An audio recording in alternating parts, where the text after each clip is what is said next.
Mr. Wu grinned widely as he held the half bottle of liquor. He didn't expect Lin's couple to have such nice things. This liquor is quite rare. At least you know how to be grateful. I invited you today because I see you are quick and perceptive. Mr. Wu, being greedy, felt he deserved a share of Lin's dad's gift. How about this? Since you are a couple, you can live together in the small bedroom on the first floor. You won't have to do odd jobs anymore, just help around the house. Stick with me, and you won't regret it. Lin's parents were overjoyed to hear this. After all, it's good to be appreciated. Living together would make things much easier for them. Other servants lived in a shared basement dormitory, and being able to help inside the house would give them more opportunities. After assigning the room, Mr. Wu took the liquor and went off to enjoy himself. Seeing that it was still early, Lin's parents took advantage of the dark and quiet night to plant a few mutated tree seedlings in the yard, especially the rose bushes. As the most popular landscape plants, there were already many in the villa. Lin's mom was quick and clever, using a trick to swap the original roses around the villa's walls with her mutated ones. Now, everything happening in the yard was under her watchful eye. The mutated plants were in tune with her, and any movement would alert her. After finishing everything, they returned to the villa. Next, they planned to replace the flowers and plants inside the house. They would soon uncover Sia Chonga's secret. Meanwhile, Rhan was contemplating the possibility of having Xiaoxue help carry the girl away. Suddenly, a loud alarm rang out from the top of the laboratory. Rhan smiled coldly. Managers, have you finally noticed the abnormalities here? That's perfect. I won't have to look for you. You came to meet your end yourselves. Rhan reached out to place the girl into the space. Suddenly, Xiaoxue pointed to a dark glass room next door and said, Rhan, this one is the same as that one. The same? Is it also a laboratory? Xiaoxue noticed Rhan's interest in the room and didn't want her to tire herself out. With a swift motion, he created an ice blade that cut a large hole in the glass. He also turned on the lights on the wall and destroyed the surrounding cameras. Once everything was set, Xiaoxue looked at Rhan and said, Rhan, it's ready. You can come in now.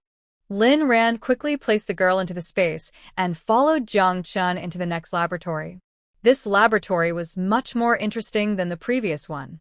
It was filled with mutated beasts locked in sturdy metal cages, mostly first-level mutants. When they saw Rhan and Xiaoxue enter, their eyes glowed red with aggression. It was clear they harbored a deep hatred for humans. One room contained zombies, another held girls, and this one was filled with mutated beasts. What kind of experiments were these people conducting?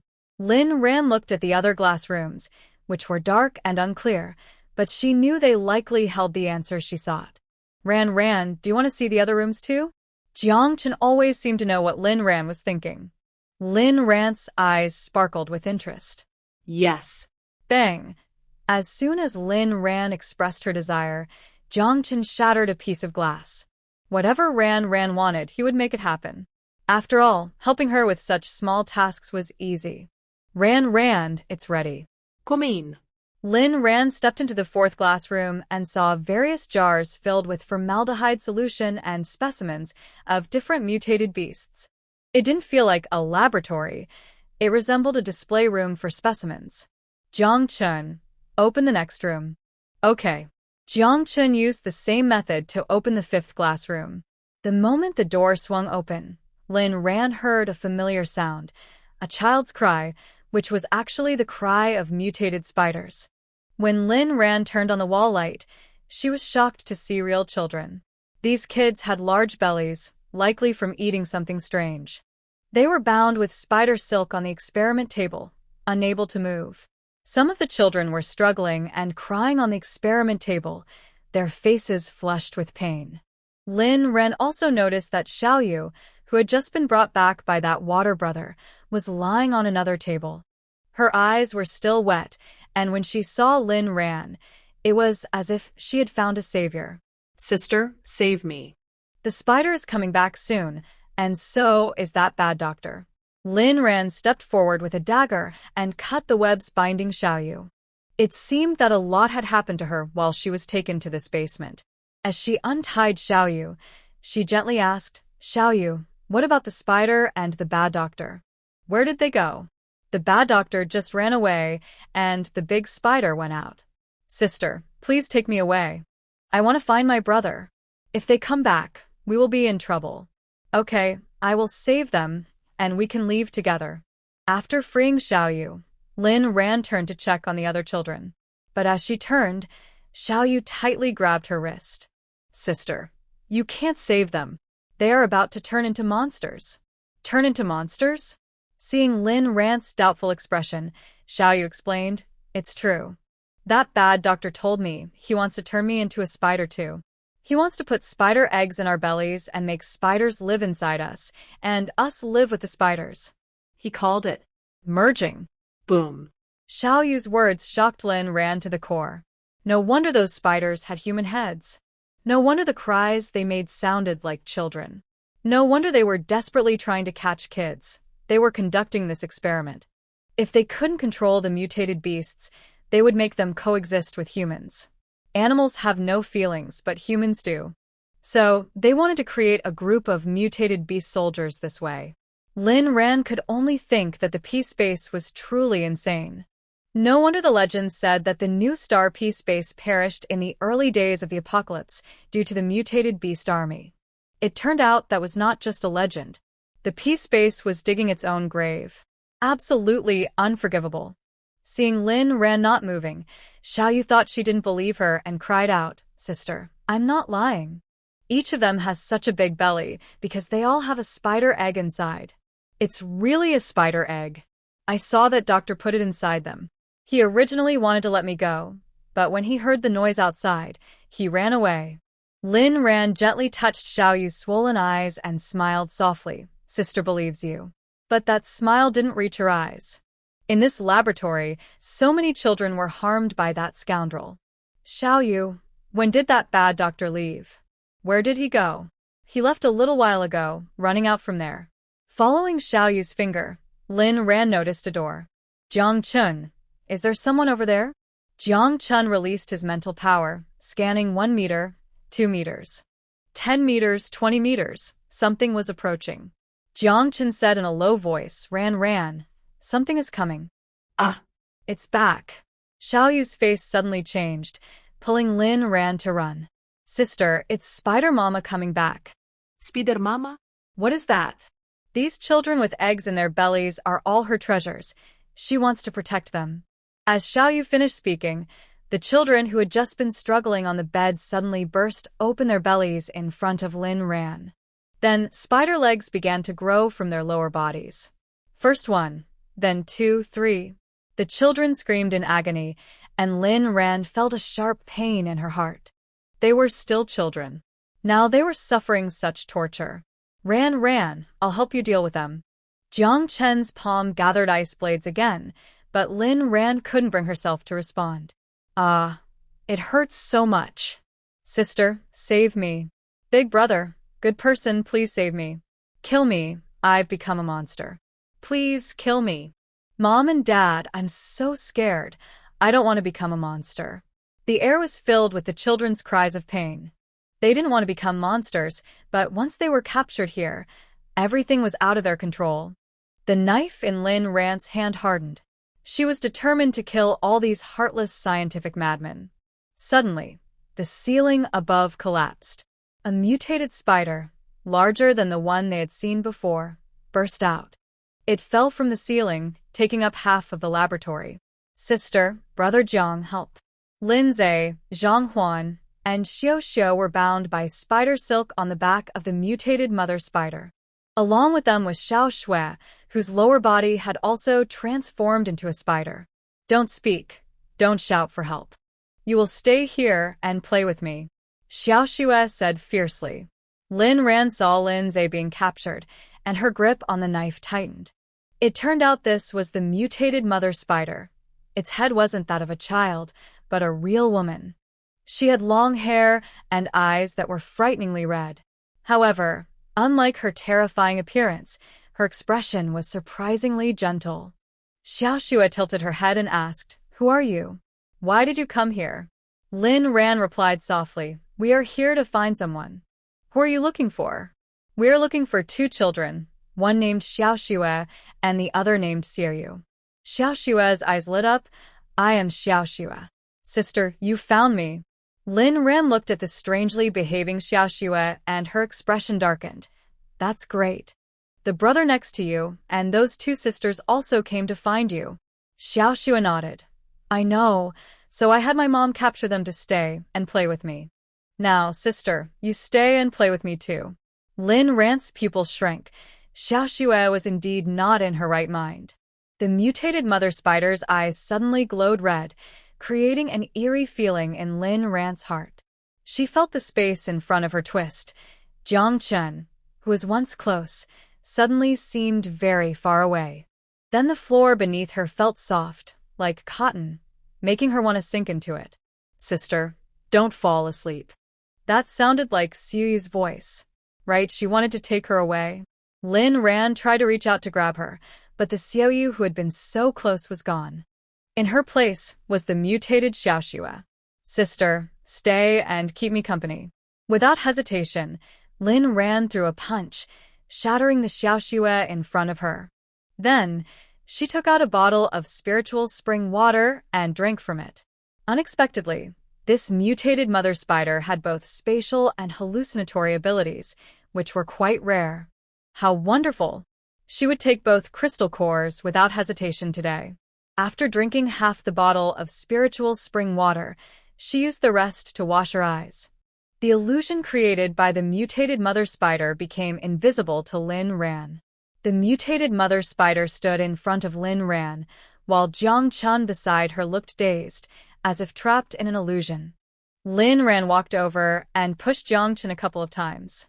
She found he was deeply entranced, not moving even after several pushes. She took out another bottle of spiritual spring water, ready to give Jiangchen a drink. Before she could bring the water to his lips, the mutated mother spider's web shot toward her.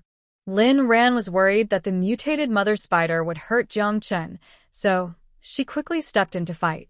She only had time to splash some spiritual spring water on Jiangchen's face. Jiangchen was trapped in a terrifying illusion. He found himself back on the day he turned into a zombie. He had planned to take his grandfather to find Rhan and start a new life. But an unexpected disaster turned him into a zombie. That wasn't the worst part. The worst part was that Rhan had also been harmed by that zombie. Her once pure skin was covered in blood, and her body was torn apart with no good flesh left. She looked at him, barely alive, with despair in her eyes. It was all his fault. He brought disaster to her. If it weren't for him, she would have been peacefully enjoying life with her family in that little courtyard, living a calm and happy life. Jiangchen was in great pain, watching Rhan about to turn into a zombie. He held his head in agony, wishing to destroy this world to accompany Rhan in death. If she were gone, then life would have no meaning. When Jiangchen lifted his head again, he saw that Rhan had completely turned into a zombie.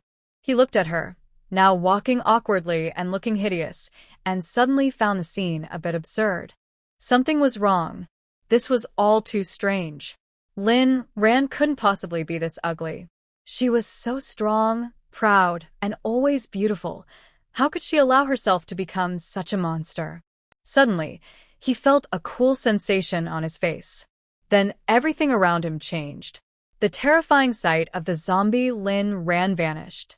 The girl, the shining Rhan, was fighting fiercely against the mutated mother spider. Then, the next moment drove Jiangchen to madness. Rhan was swallowed whole by the mutated mother spider right in front of him.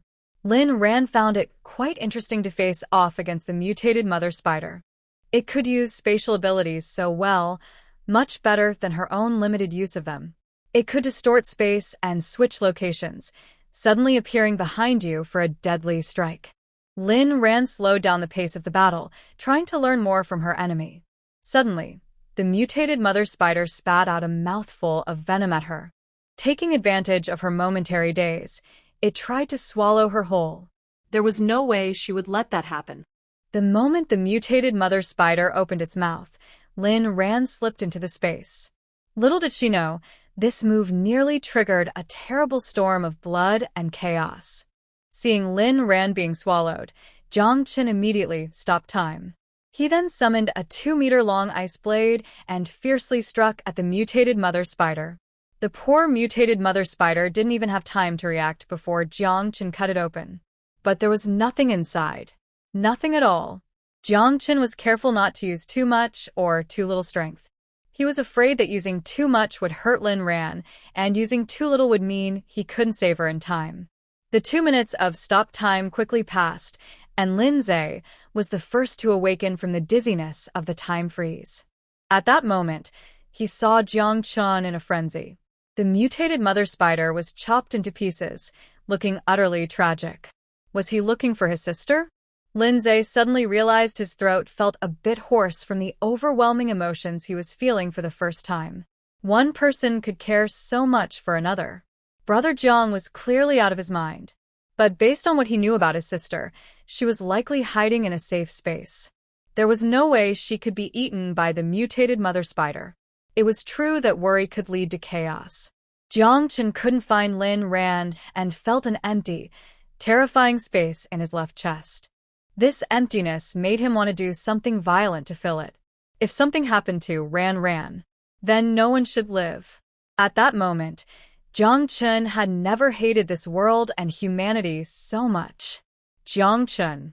Rhan emerged from the safe space and saw Jiang Chen in his frenzied state.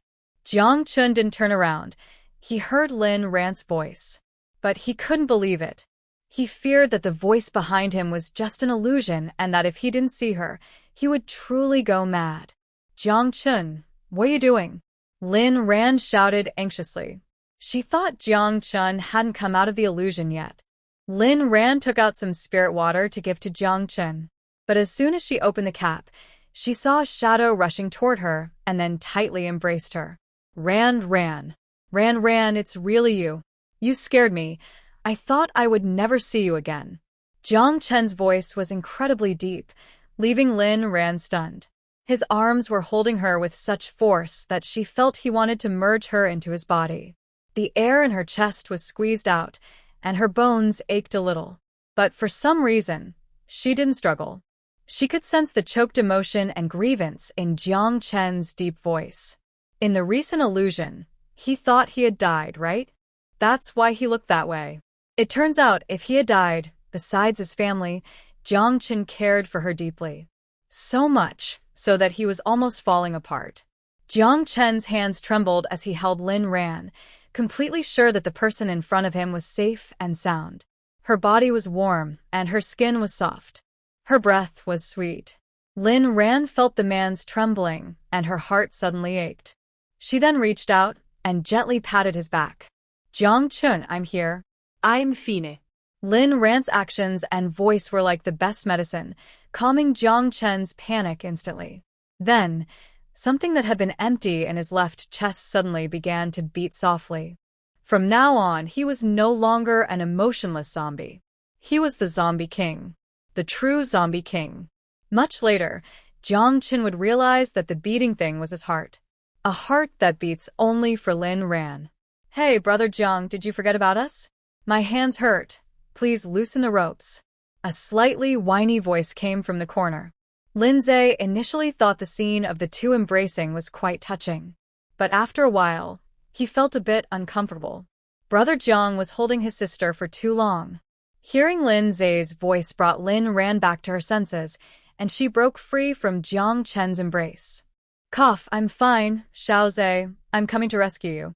Rhan touched her flushed face and ran toward Zhe. Seeing his sister coming over made Zhe feel a bit better. He knew he still held a high place in her heart. However, what was up with Brother Jiang's gaze? Why did he look at him with such intensity? He had never looked at him like that before, as if he suddenly became smarter. Zhe was startled by his own realization, and when Rhan untied him, he looked at Jiang Chen again. He found that Jiang Chen had returned to his cold demeanor. Thank goodness. He hoped he hadn't offended this powerful brother-in-law. He was still clueless about what jealousy meant. Zhang Huan, and Xiaoxue had fainted from the fall. Xiaoxue had hidden somewhere. The children tied to the experiment table had now turned into half-human, half-spider monsters. They were all crying out in pain, begging Rhan to help them end their suffering. Linze woke up Zhang Huan and Xiaoxue, while Rhan had already put the crystal core of the mutated mother spider into storage. When Zhang Huan and Xiaoxue woke up, they heard the alarm on the ceiling getting louder. Zhang Huan asked, "Where is Xiaoxue?" Linze shook his head, "I don't know." Xiaoxue murmured, "The mutated mother spider is actually dead." Jiang Chun sensed footsteps getting closer and walked over to Rhan, saying, Rhan, those people are coming." Zhang Huan stood up, gripping his axe, his face pale. "Is it Brother Xue and his group? They caused so much harm to Xiaoxue and the others. We must not let them go." Rhan smiled softly. "Of course, we can't let them go." Rhan turned to the children at the experiment table and said, "Kids, don't cry yet. Do you want to take revenge?" The children stopped crying, curious. "Yes, but how can we take revenge?" Rhan, like a cunning wolf tempting Little Red Riding Hood, whispered, "There's an opportunity in front of you. The ones who harmed you are coming. Remember to bite them. Bite them fiercely, and make them pay." "Got it, sister." In a secret passage, a group of several superpowered individuals escorted a person in a white lab coat who walked in the middle. The person in the lab coat wore thick glasses, had graying hair, and was constantly chattering. "Hurry up. If my treasures get damaged, I'll use you for my experiments. Do you all understand the importance of my experiments? Those are the future mutated beast army I'm building for the base. Foolish ones. How dare you come here? I want you to capture them and tie them up for my experiments. Did you hear that?" As soon as the lab coat wearer finished speaking, the leader among the superpowered individuals said, "Dr. He, don't worry. We will definitely capture those foolish ones for you to use as test subjects. Anyone who dares to come here is asking for trouble." Dr. He adjusted his thick glasses. "You better keep your word, or I'll use you as test subjects too." Hearing Dr. He's threat, everyone felt a chill from head to toe. Being his test subject was worse than death. No one knew better than them what terrible experiments he was conducting. Transforming people into monsters was a fate worse than death. Suddenly, the group of superpowered individuals stopped. The leader asked, "What's wrong?" Walking at the front, Water Brother flattered, "Boss, we've arrived." The one called Boss, Brother Hui, approached and saw a small door.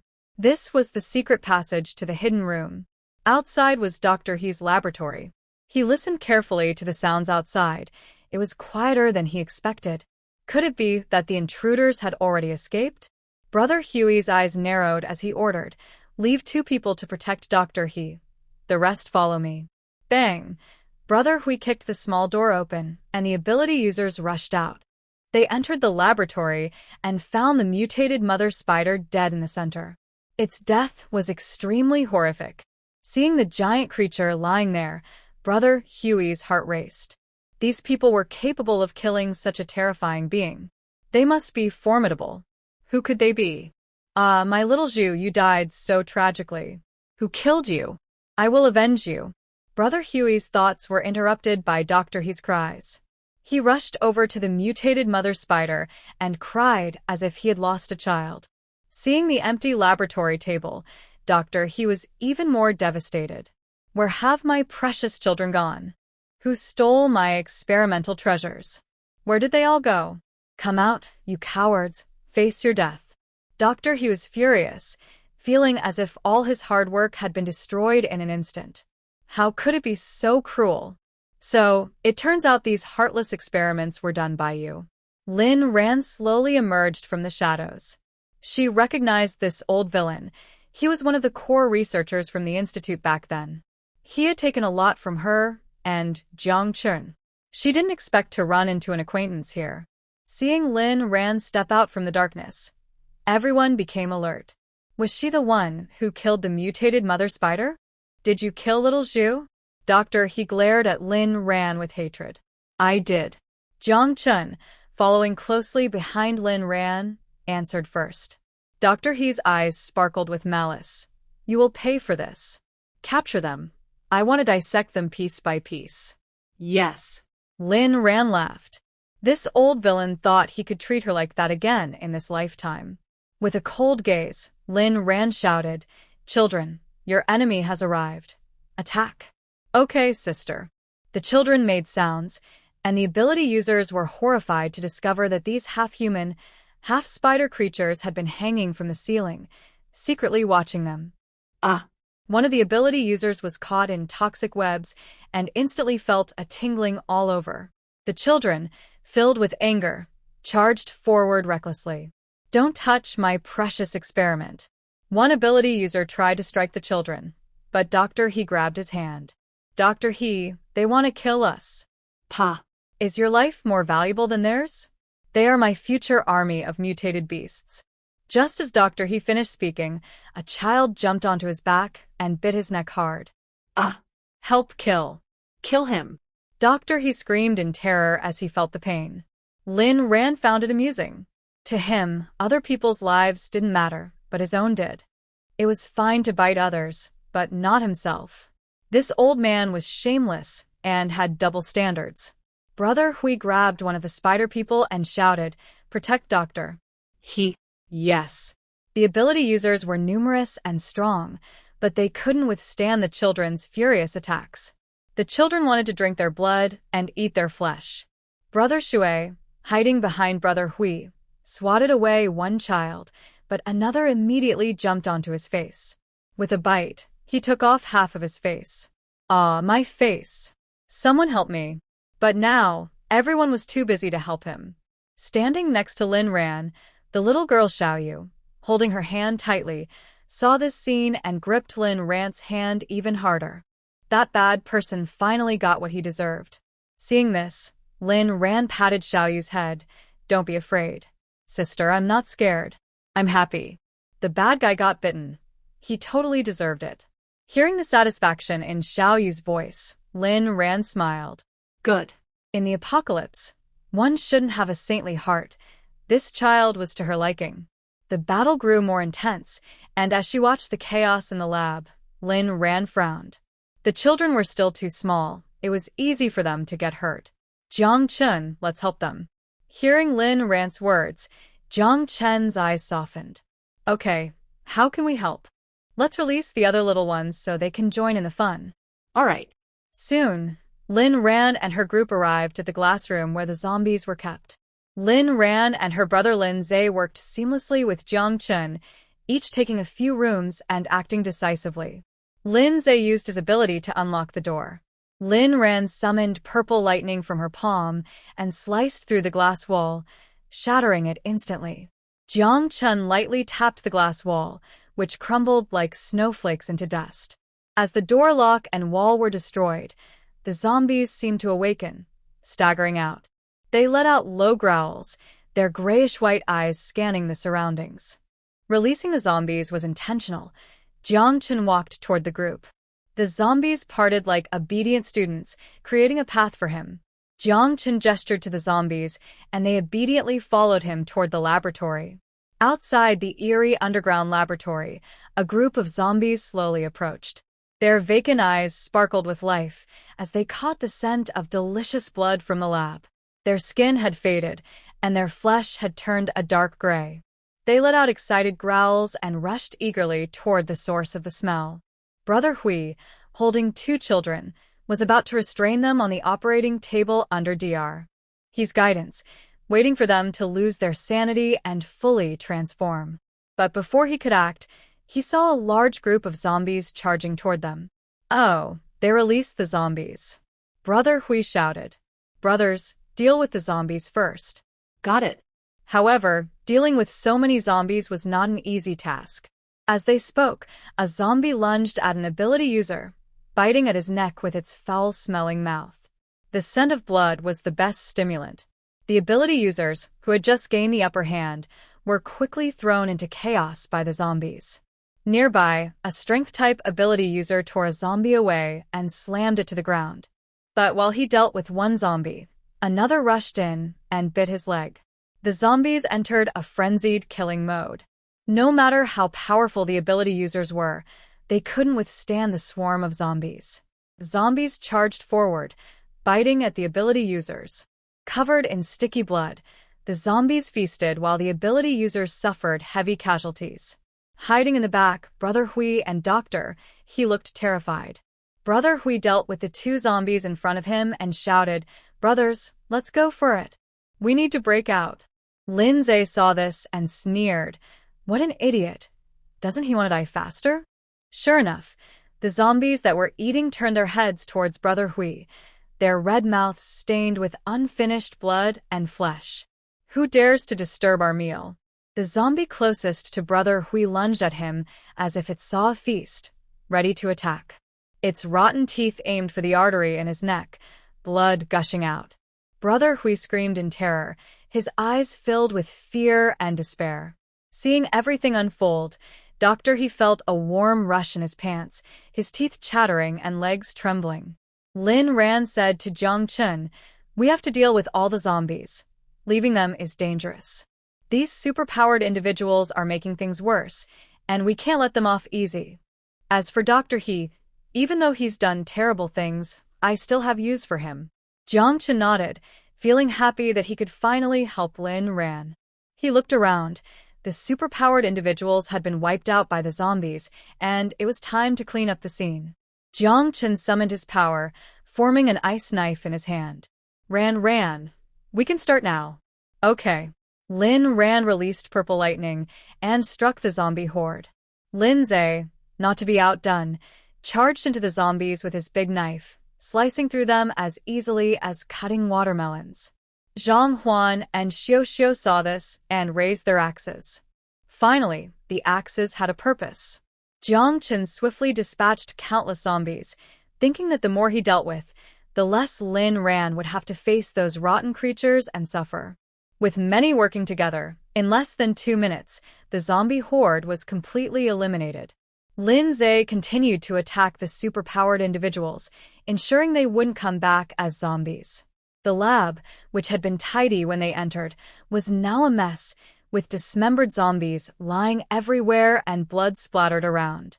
Rhan instructed Jiang Chun to bind the paralyzed Dr. He with vines and then kicked him into the pile of zombies, making him yelp in fear.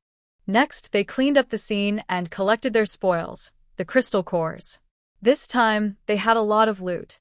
While everyone was distracted, Rhan pretended to pack her bag and secretly stored some in her space. The rest, she had Jiang Chun carry. After finishing up, Rhan looked up and saw the little spiders staring at her with wide eyes. "Sister, please end our suffering. We have become like this, and there is no way for us to survive outside." The children cried. Rhan felt a pang in her heart. These children were innocent by nature. Even though they had turned into half-human, half-insect creatures, they had no intention of harming anyone. How could she bring herself to hurt them? Frowning, Rhan quickly thought of a solution. Keeping them at the base wouldn't work either. They hadn't fully transformed into mutated beasts yet, so they wouldn't attack people. But once their evolution was complete, who knew what could happen? "My dear little ones, do you know how perfect you are as experimental subjects? You can't just die." Dr. He, now recovering from his shock, said with deep sorrow upon hearing this. Rhan smiled coldly. "So, you think they are perfect? How about I let you become like them?" Her chilling words made Dr. He shiver. "No, how can you do this to me? Do you know who I am? You can't treat me like this." Rhan kicked him hard, breaking 2 of his ribs. "Of course, I know who you are. You're just a heartless scoundrel. Cough, cough, cough. You dare treat me like this? Sia Chonga will not let you go. I am a national treasure-level researcher, and I have made immense contributions to the prosperity of the space. How can you do this to me? You will pay for it." Rhan stepped on Dr. He's face, leaving a large bloody footprint. "You're just fooling yourself. A national treasure-level researcher. Huh? Of course. I returned from Country M, specializing in genetic mutation research. Do you know what the greatest research of the century is? It's my field. I have created a perfect combination of humans and mutated beasts. My work is highly regarded by our entire team. Don't you think my little cuties are adorable?" No matter who you are, if you let me continue my research, I can help you create an entire army of mutated beasts to dominate the world. What do you think? Rhan kicked him again, aiming for his face. Dominate your mother. It's Friday. Have my little cuties started their holiday? Rhan realized that this scoundrel was just a mad scientist. However, she still sensed something from his words. You say you have a research team? But aren't you the only one here? Where are they? The researcher from that institute wasn't just the troublesome Dr. He. If they were all here, she could catch them all at once. Dr. He, in pain from Rhan's pressure, spat out a mouthful of blood and said meekly, "My team fell apart long ago due to natural disasters. But I heard Jack went to the coastal city and William went to the white city. I don't know about the others." As he spoke, a strange light appeared in Dr. He's eyes, as if he thought of something. Are you planning to reassemble the team? Don't worry. If you can find them and bring us back together, not only can we help you build a mutant beast army, but we could also create the strongest group of mutants. I heard that Jack was researching mutants, and William is studying zombies. We might even be able to create a zombie king that controls all the zombies. You don't know, I have a strange test subject here. Wait, where did she go? She is the perfect combination of zombie and human. Once I finish my research on her, I can change the world. Dr. He kept painting a grand picture for Rhan. Her blood raced faster with his words. Jack, William, those scoundrels, finally she heard news of them. It turned out they were already a research team. They were temporarily separated, but later came back together to conduct those disgusting experiments. Back then, William was the one who tortured Jiang Chun into a low-level zombie state. And Jack was a complete madman. Great.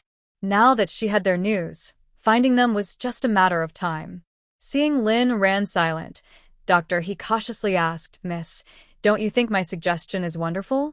Rhan snapped back to reality and coldly smiled. Wonderful? You think those little spider creatures are the perfect creations? Dr. He nodded. Of course. Don't you think they are beautiful? The children trembled with anger at Dr. He's words. Beautiful? Why didn't he turn into one? Rhan smiled lightly. I don't share your strange taste, but I can accommodate you. Dr. He's eyes lit up at her words. Are you saying you want to cooperate with me? Rhan straightened up and gently shook her head. I don't want to cooperate with someone like you. I only want to repay you in kind. Kids, this person is for you. Let this person who turned you into such a terrible person regret it. Okay, we understand, sister. The words were spoken by the children with deep emotion. They had suffered greatly because of this mad scientist. Dr. He couldn't believe there were still people in the world who would refuse the paradise he envisioned for world. Before he could say more, a small spider jumped on him and bit him hard. My eye. His eyes, which always shone with fervor, were bitten by a child. Then came the nose, mouth, cheeks, hands, and feet. No part was spared. Rhan watched this wonderful scene with her beautiful eyes, not blinking. Rhan, I am avenging you and Jiang Chun now. Jiang Chun looked at Rhan and quietly walked to her side, gently patting her back. Rhan, it's all over. Xiau covered Xiaoyu's eyes and held her to sit aside. Zhang Huan approached Rhan and asked, Rhan, have you thought about how to handle these children? Rhan had an idea, but it was hard to carry out. Sister Huan, do you have any good suggestions? Rhan, I know there's a gap in the wall of Area D. Maybe we can take the children out through there while it's still dark. Outside Area D is a large forest where they can find a place to hide. This suggestion was excellent. She had been thinking along the same lines. Originally, she planned to temporarily put the children in a safe space and use a mission as an excuse to leave the base. But that would expose her secret. Now, with Zhang Huan's suggestion, her problem was perfectly solved. Rhan happily said, Sister Huan, you're amazing. This is a great plan. Let's do it. We'll send them out. The children have abilities, so they should be able to survive. Lindsay also smiled and said, Sister Huan, you really have your ear to the ground. You know about the gap in the wall? Zhang Huan smiled shyly. I had to look around to find a way for everyone to survive. He was soon taken down by the angry children. The leader of the children, Xiaoyu, shed tears when he heard Lin Ran's plan to take them out. Sister, thank you. It has been a long time since anyone has been this good to us. Thank you so much. Lin Ran looked at the children, noticing their increasing mutations, and realized they were close to fully transforming. Lin Ran gently said, "You are all good kids. Once we get out, stay far away and live well. We don't have much time left, so let's hurry." After saying this, Lin Ran let Zhang Huan lead the way as they moved forward. However, before they had taken many steps, a sorrowful cry came from behind them. "Xiaoxue, do you not want me anymore?" Zhang Huan and Xiaoxue felt a tightness in their hearts. Xiaoxue had appeared behind them, looking hurt. "Xiaoxue, you should come with these children," Zhang Huan said. "Sister Huan, I knew you wouldn't leave me behind. You are my last family in this world." As Xiaoxue spoke, tears streamed down her face as she crawled over. "How could I leave you? We came specifically to find you." Seeing Xiaoxue cry, Xiaoxue quickly softened and went to her. Xiaoxue reached out to Xiaoxue while also being aware of her surroundings.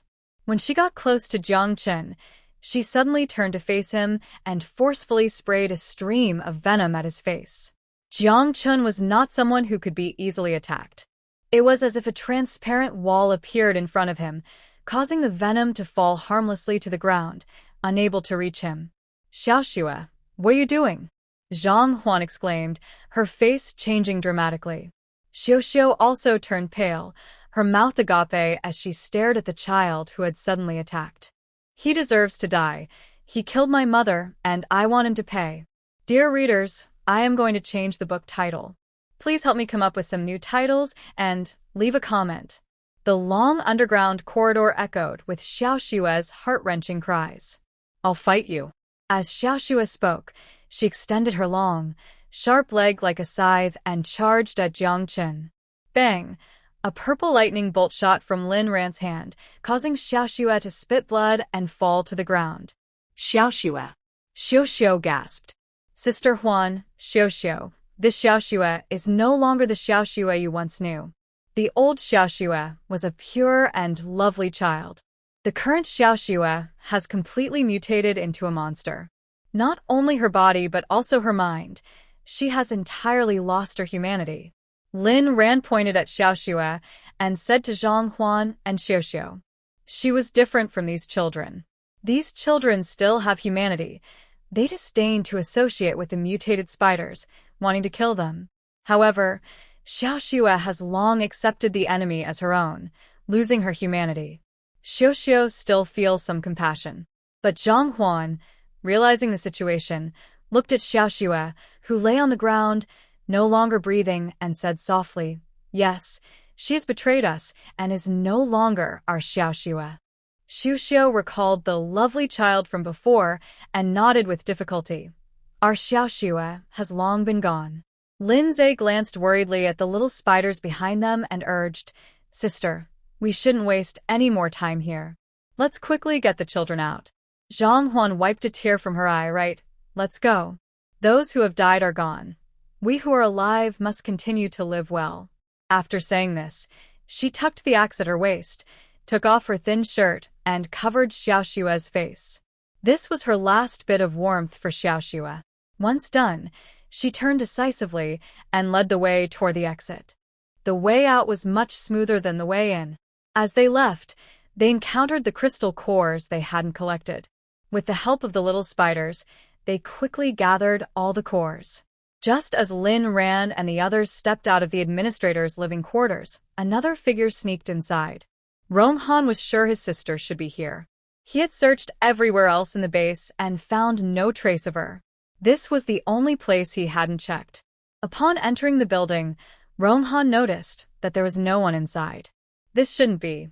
Where did all the staff go? Feeling something was off, he searched through the floors until he found the basement. In the basement, Rong Han first noticed that the surveillance cameras had been deliberately damaged. It seemed someone had been here. Suddenly, a strand of spider silk floated in front of his eyes. Spiders? It wasn't surprising to find spider webs in a place that had been uninhabited for a long time. However, He quickly realized that fine strands of silk floated everywhere, as if he had walked into a spider's nest. Taking out his flashlight, Rong Han stepped inside. Following the beam, he saw a large mass of spider silk swaying in the air, with some charred, foul-smelling dead spiders on the ground. A few steps further, he was shocked to see human-shaped cocoons hanging from the ceiling of the basement. Rong Han approached and used his dagger to cut open a cocoon, revealing a dark, skeletal figure that resembled a human husk. Despite having seen many strange things, he couldn't help but feel his stomach churn. The human cocoon should be where a person is wrapped in a giant spider's web. The spider spits venom to corrode the person's body and then drains the fluids, ultimately forming the cocoon. This must be the lair of a giant mutated spider. After taking a few more steps, I stepped on something hard. Looking down, the flashlight revealed a spider covered with a cloth. Curious, I lifted the cloth and gasped. This spider had the face of a little girl. How could it have a human face? What kind of monster is this? Suddenly, I heard a strange noise behind me, like a zombie or something else. I quickly turned around, releasing my powers instinctively to dodge a deadly attack. To my shock, the corpse I had just cut out of the cocoon was now alive. My eyes narrowed as frost emanated from my palm. My ice powers, as a level 6 ability user, struck the corpse's head without mercy. In one move, its core fell to the ground. Lizard zombie? How could such a thing be here? My heart sank. The management area of Zone D was more complicated than I imagined. After dealing with the corpse, I didn't dare linger and continued forward, feeling a strong intuition that my sister was definitely here. As I passed through glass rooms in disarray and corridors, I discovered a damaged glass room. What I saw made me realize I had underestimated this place. Besides the scattered remains, it was clearly set up like a laboratory. The level of bloodshed suggested a fierce battle had taken place not long ago. To take down so many zombies, the opposing force must be very powerful. The lab was filled with experiment tables, surgical beds, needles, and scalpels. It was hard to imagine what unbelievable experiments might have occurred here. Looking at the eerie scene and thinking about the giant human cocoon and the spider-legged monster, a chilling suspicion arose in my mind. Could it be? After searching for a long time with no results, I worried about my sister's safety and rummaged through the lab. However, there was nothing useful. Suddenly, I spotted a small door. I walked in and discovered it was a secret passage leading to the staff's room. On a beautifully decorated desk, he saw a notebook filled with a series of experimental data. Rong Han flipped through a few pages, and his expression grew increasingly grim. Suddenly, he heard hurried footsteps approaching from outside. Oh no, someone was coming. He couldn't stay here any longer. Rong Han quickly put the notebook away, turned off the flashlight, and quietly made his way out. Under the cover of night, Rhan and her group were walking along the wall in Area D. Zhang Huan led the way, searching for a hole in the wall with the children. The area was under construction, making it difficult to navigate. They dared not use their flashlights and could only move forward using the moonlight. Rhan, watch your step, Jiang Chen said, looking at Rhan with concern. Seeing Jiang Chen's worried expression, Lin Zhe couldn't help but chuckle. If he weren't afraid of his powerful brother-in-law, he would have suggested that Jiang Chen carry his sister. What he didn't know was that Jiang Chen wouldn't mind at all. In fact, he would welcome such a suggestion because then he could openly carry Rhan. When they reached a nearby iron tower, Zhang Huan stopped and pointed ahead, saying, "Kids, this is the spot." Everyone, stop, they said, looking at the wall about 10 meters ahead, where there was indeed a damaged section. A small vehicle could easily pass through there. Rhan looked at the half-human, half-insect children, feeling a pang of sadness. They had once been beloved by their parents, but in this world, they had fallen into such a state. She frowned, wondering what more she could do to help them. She bent down and said to them, "Children, once you get out of here, you will have to rely on yourselves for the future.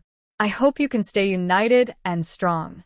Sister, no matter how hard it gets, we will strive to survive. they replied earnestly, their bright eyes fixed on Lin Rhan. Lin Rhan took a bag from her backpack and handed it to one of the children. Here are some bread and many crystal cores. You can use the crystal cores to enhance your abilities. This is all I can do to help you. Please take care of yourselves from now on. Her voice carried a hint of sadness as she spoke.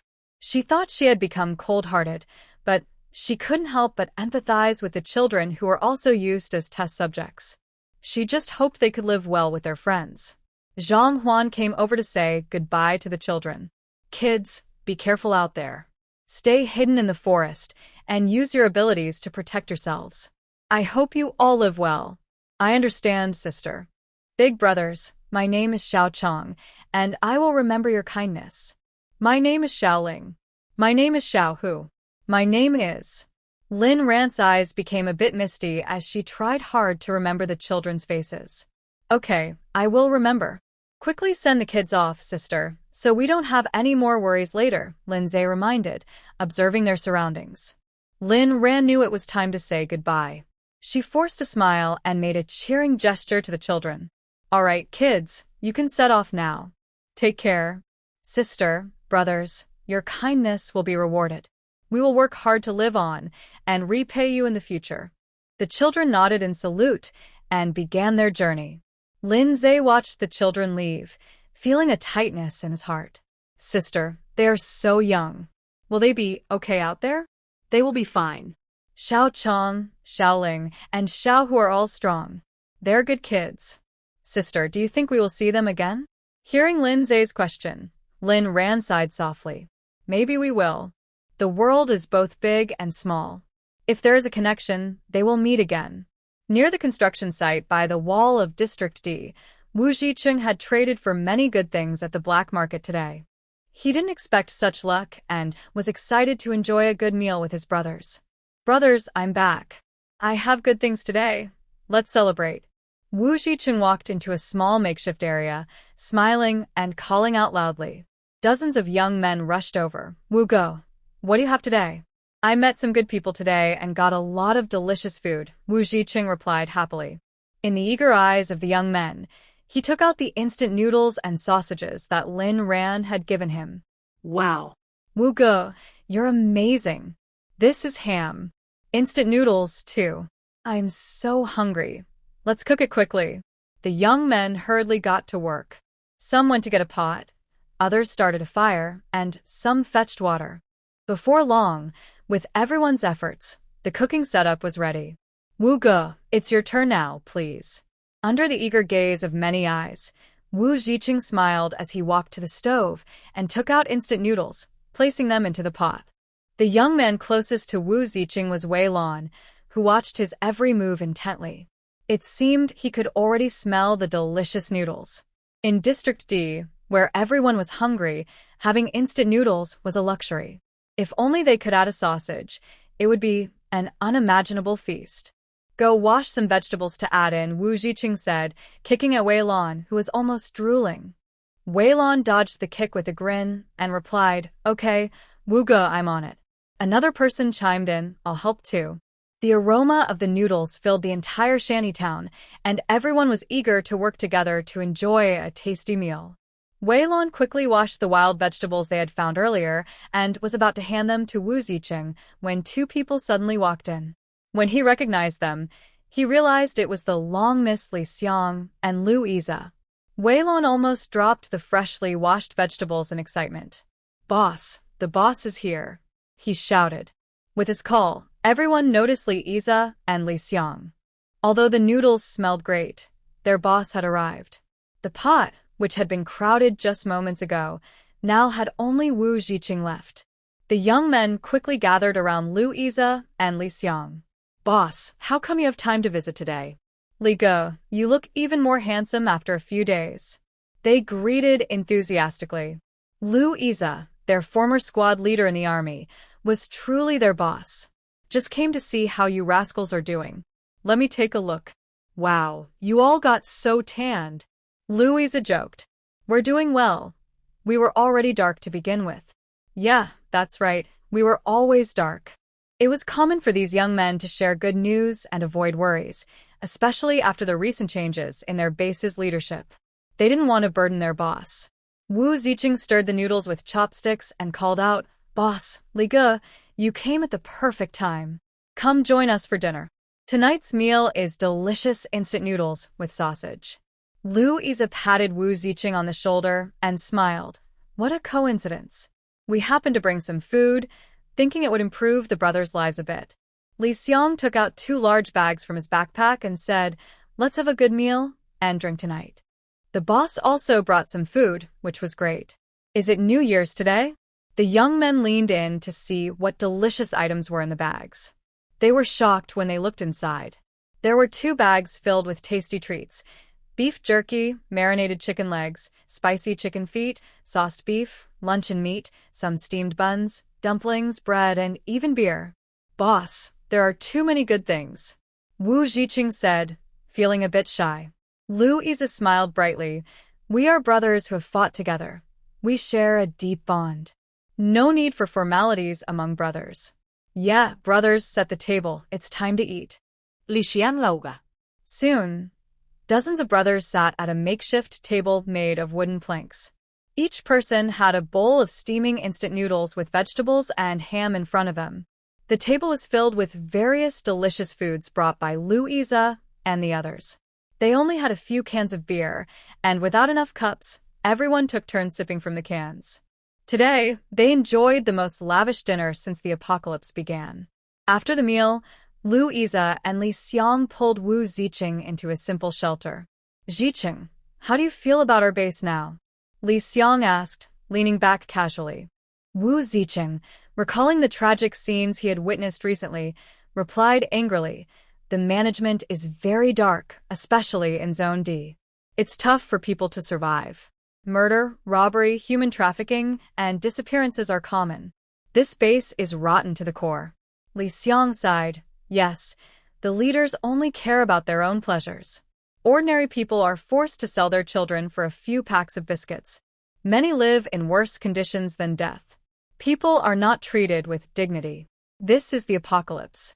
Wu Ziqing clenched his fists and said, "I really hate it. Boss, if our former leader were still here, he wouldn't let everyone live like this."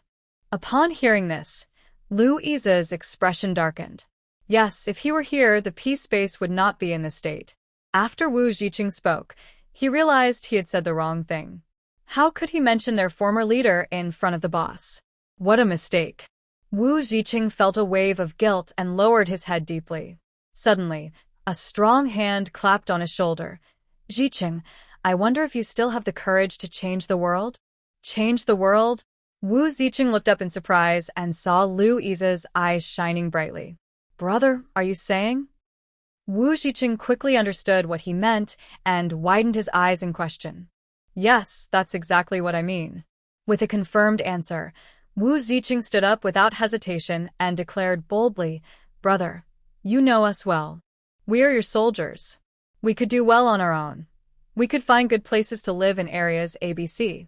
But we can't stand by while those terrible rulers oppress the people, so we were kicked to Area D to build walls. Here, we barely get by, and there's no hope for a better life. Do you know what keeps us going? It's you. Brother, I knew you must have a plan. You can't stand the actions of those bad people. If you can lead us to a new beginning, we would fight with all our might without a second thought. Just tell us what to do." Wu Ziqing pounded his chest, his words strong and clear. Louisa stared deeply at Wu Ziqing, a fire burning in his eyes. He knew they had always trusted him unconditionally. It was time to gather the brothers together. "Good. I knew my brothers were all great. What we need to do now is to reorganize our team, and then..." In the simple shelter, Louisa was assigning future tasks. After sending off the children, Rhan and her group walked through a construction site lit by twinkling lights in the night. Suddenly, Jiang Chun, who was leading, stopped. There are 3 ability users ahead. Rhan focused her gaze into the distance and felt a familiar figure. After checking their position, she realized who they were. "It's someone we know. We saw them in the black market today. I think his name is Wu Ziqing." Yes, That's the soldier we traded supplies with this morning, Rong Han added. Who is over there? Louisa called out loudly. Unexpectedly, the other side noticed them too.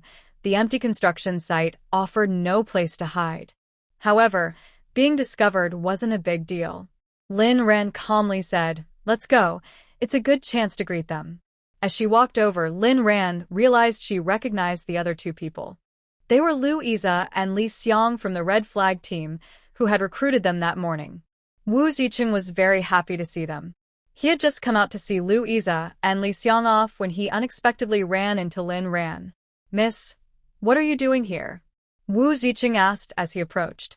Louisa and Li Xiang also recognized Rhan. "Miss Lin, you look even more beautiful than before," Li Xiang said with a cheeky smile, his tone a bit flippant. Whenever he met a pretty girl, he always acted a bit silly and carefree. Suddenly, he felt a strong pressure from a powerful ability user that made it hard for him to stand straight, and he couldn't smile anymore. What an impressive presence. Why was this girl so sensitive to jokes? Miss Lin, he was just joking and complimenting you," Louisa said, frowning at Li Xiang's pained expression, secretly thinking he deserved it. He quickly turned to explain to Rhan. Standing nearby, Lin Zhe twitched his mouth. They didn't know that Rhan hadn't moved. It was her brother Jiang, who was the real jealous one. Rhan smiled and, seeing Li Xiang's discomfort, gently patted Jiang Chen. "They mean no harm, they were just joking." Jiang Chen shot a cold glance, thinking, "This is my sister Rhan. Not everyone can joke with her." But he still listened to Rhan. He turned to her with a gentle look before reluctantly withdrawing his pressure. Li Xiang instantly felt relieved, gasping for air and nervously glancing at the group. He thought he would never joke around with Rhan again. "We're here to find someone. Do you live around here?" Rhan asked. "We're building a wall nearby, so we're staying at the construction site," Wu Zicheng replied. "Miss Lin, are you heading back to Area A? We can go together," Louisa offered. "No, we have other matters to attend to." "We'll go ahead," Rhan coldly declined, as she didn't have a habit of casually traveling with others. Watching Rhan and her group walk away, Li Xiang sighed.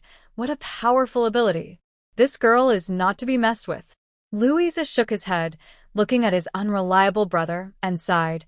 "Are you foolish? The handsome guy beside her is the one who will deal with you. He is the most unpredictable one." In the black market, the vendors had all left, and the street became extremely quiet. Only one man remained in the center of the street, shivering as the night wind blew past him. He crouched on the ground, occasionally looking down the street. Someone had asked him to wait here, so he did. As long as he was alive, he would wait for his sister to return. This time, he would protect her well and not let anyone bully her. He remembered when she was just born, so soft and small, lying in his palm. He knew he would protect her for life. How scared she must have been when she was sold by Du Ping. But why hadn't they come back yet? The longer he waited, the heavier his heart felt. Would his sister really be okay? Gao Ming couldn't help but feel anxious. If something happened to her, he didn't know what he would do. Maybe he could go down with that woman. As time passed, the temperature around him dropped even more. It was like Gao Ming's heart. He had never hated his own helplessness as much as he did now. How great it would be if he had special powers too. He thought of Xiaoyu's tear-filled eyes when she left, and his heart felt like it was being torn apart. In despair, Gao Ming hugged his head, letting out a whimper like a wolf. "Brother, brother." Suddenly, a familiar voice reached Gao Ming's ears. It was Xiaoyu. He didn't have time to wipe away his tears. Joy filled him as he looked up and saw Xiaoyu standing in front of him. "Xiaoyu." Gao Ming reached out his trembling hand and tightly embraced his sister, who he thought he had lost. "Let me see you, okay? Did anyone bully you?" "Xiaoyu, it's all my fault for letting you suffer." A man doesn't easily shed tears, but he couldn't hold back now. Gao Ming's tears fell uncontrollably again. "Brother, I'm fine. The bad people who bullied me were taken care of by my sister and the big brothers. Don't worry, they can't bully us anymore." Brother, sister? Only then did Gao Ming notice Lin Ran and the others behind Xiaoyu. Thank you all. Gao Ming had nothing to offer. He didn't know how to express his gratitude. He only knew that saving his sister meant saving his own life. He pulled Xiaoyu and knelt down in front of Lin Ran and the others. Benefactors, thank you. You are our great benefactors, he said.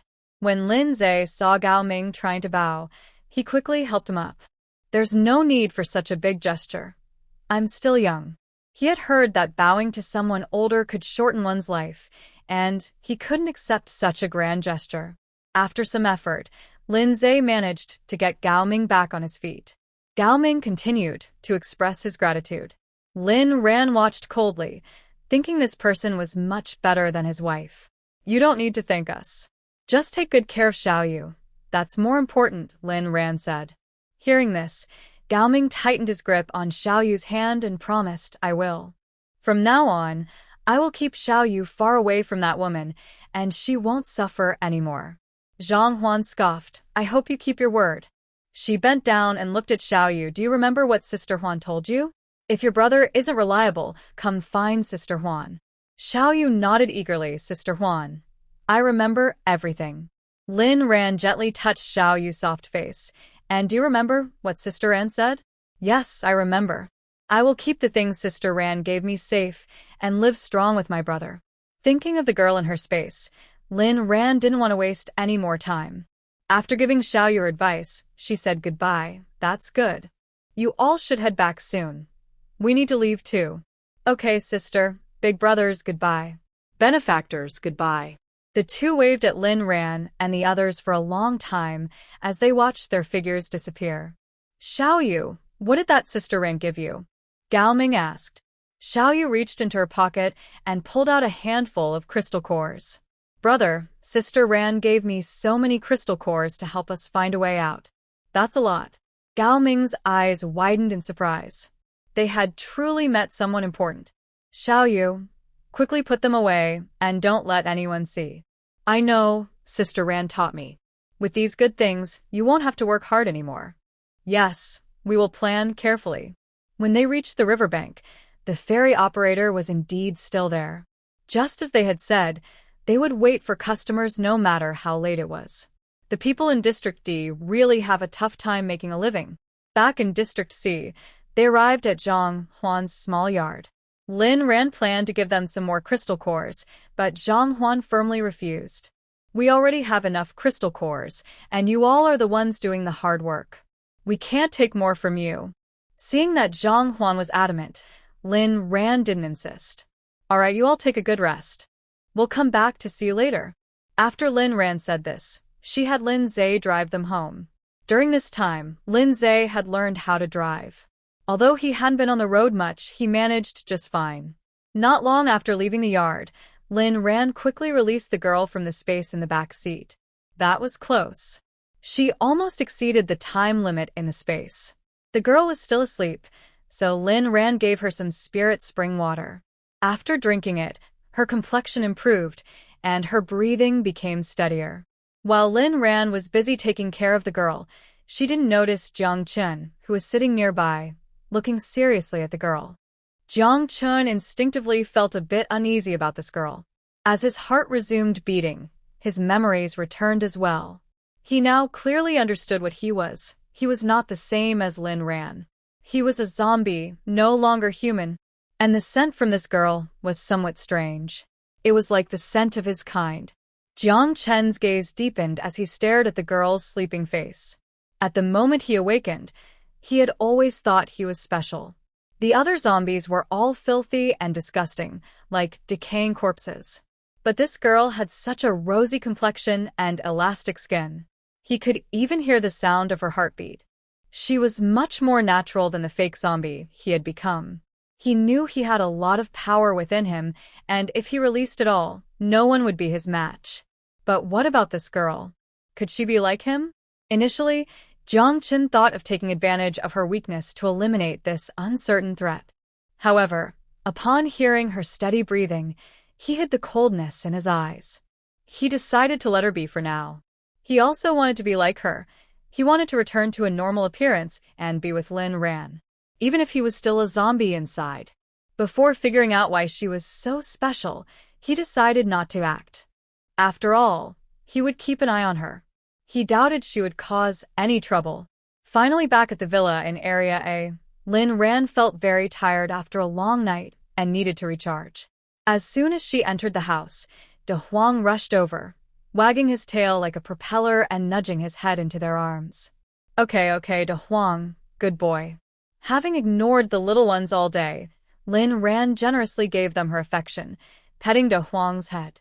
The little cat nimbly jumped onto Jiang Chen's shoulder, rubbing against his face and meowing.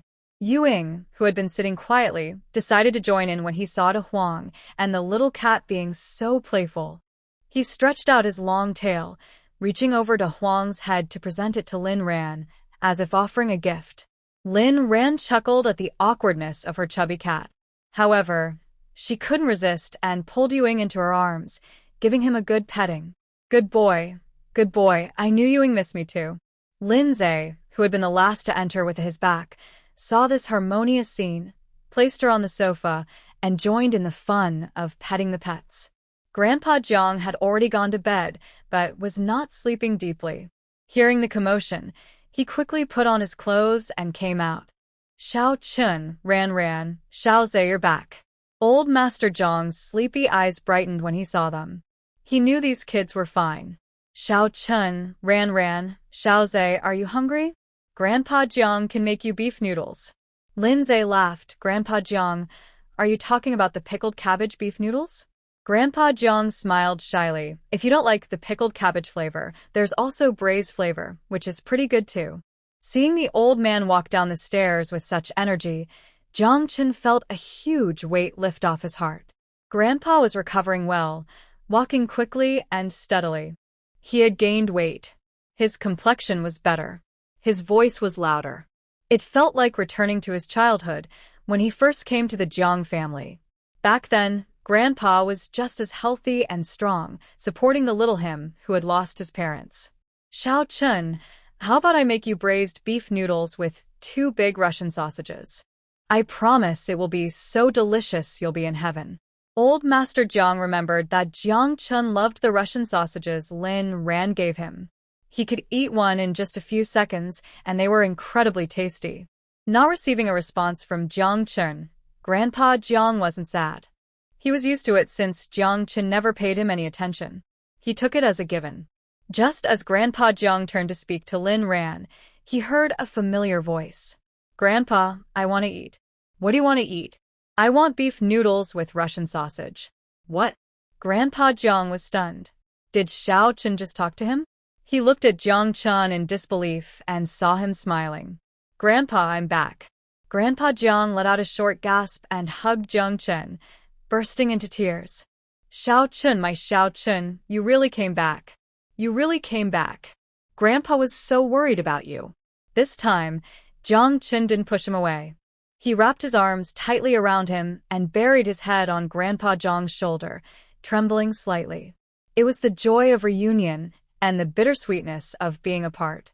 Fearing that Grandpa Jiang might not handle the emotions well, Rhan and Lindsay finally managed to calm his tears. Grandpa Jiang, you can't cry anymore. It's a great thing that Jiang Chen remembers you. Exactly, such a moment deserves celebration with beef noodles. Ha! Grandpa Jiang laughed at Lindsay's words, wiped his tears, and remembered something important. Right? Good things. I can't cry anymore. Wait for me to cook for you. Delicious beef noodles with Russian sausage. Soon, 3 big bowls of beef noodles with sausage were served at the table. Rhan noticed the commotion below hadn't brought her parents downstairs, so she had a feeling. Grandpa Jiang, haven't my parents come back yet? Not yet. Should we go look for them? Rhan shook her head, thinking of her strong parents. No need, they can take care of themselves. This beef noodle is great. Hee, I told you, it's still delicious to have it occasionally. Xiao Chen, how does it taste? Jiang Chen responded by taking a big bite of the beef noodles. Grandpa, it tastes amazing. I'm sorry for worrying you during this time. Child, I'm fine. Ran's family has taken good care of me, and I'm in good health now. But you, my child, you've suffered," Grandpa said with concern. Jiang Chun was well aware of these things, thanks to the Lin family and Ran. Otherwise, he wouldn't have known what he had become. His grandfather definitely wouldn't have survived in such a harsh environment. Jiang Chun said, "Grandpa, from now on, I'll take care of you." Old Master Jiang nodded, "That's right." Grandpa Jiang looked at Lin Ran and added, "Xiao Chun, you should really thank Ran. During the hardest times after you were bitten by a zombie, she was the one who took care of you." "Yes, I will definitely thank Ran," Jiang Chun said, gazing intently at Lin Ran with his deep eyes. Lin Ran smiled lightly and said, "Let's save the thanks for later. We have plenty of time ahead. Let's enjoy our meal, take a bath afterward, and get some rest. Everyone is too tired today." Plenty of time ahead? He liked that phrase. A glimmer flashed in Jiang Chen's eyes, and a faint smile appeared on his lips. "All right, we'll talk about it later." After dinner, Lin Ran observed the girl for a while.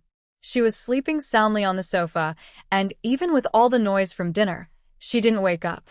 Lin Ran wasn't sure what was wrong with her, so she fed her some spring water. Seeing that she was not in any danger, she moved her to the bedroom downstairs. Since there were 3 little ones at home, Lin Ran wasn't worried about not knowing if she woke up. As for what to do later, Lin Ran planned to wait until she woke up to ask her, and then make a decision. It was late at night, but Lin Ran felt uncomfortable without washing up. She took out 3 large tubs from her space and filled one with spring water for Lin Zhe, Jiang Chun, and herself. Then she asked Lin Zhe to move them to the bathrooms in each bedroom for everyone to take baths. Now, whenever they had time, they would soak in the spring water, especially after a long day. It instantly restored their energy and made them feel refreshed, like a fully charged car. In her bathroom, Lin Ran submerged her entire body in the tub and closed her eyes in comfort. It felt amazing. The spring water from the 7th level space was as effective as a magic potion, useful for both internal and external use.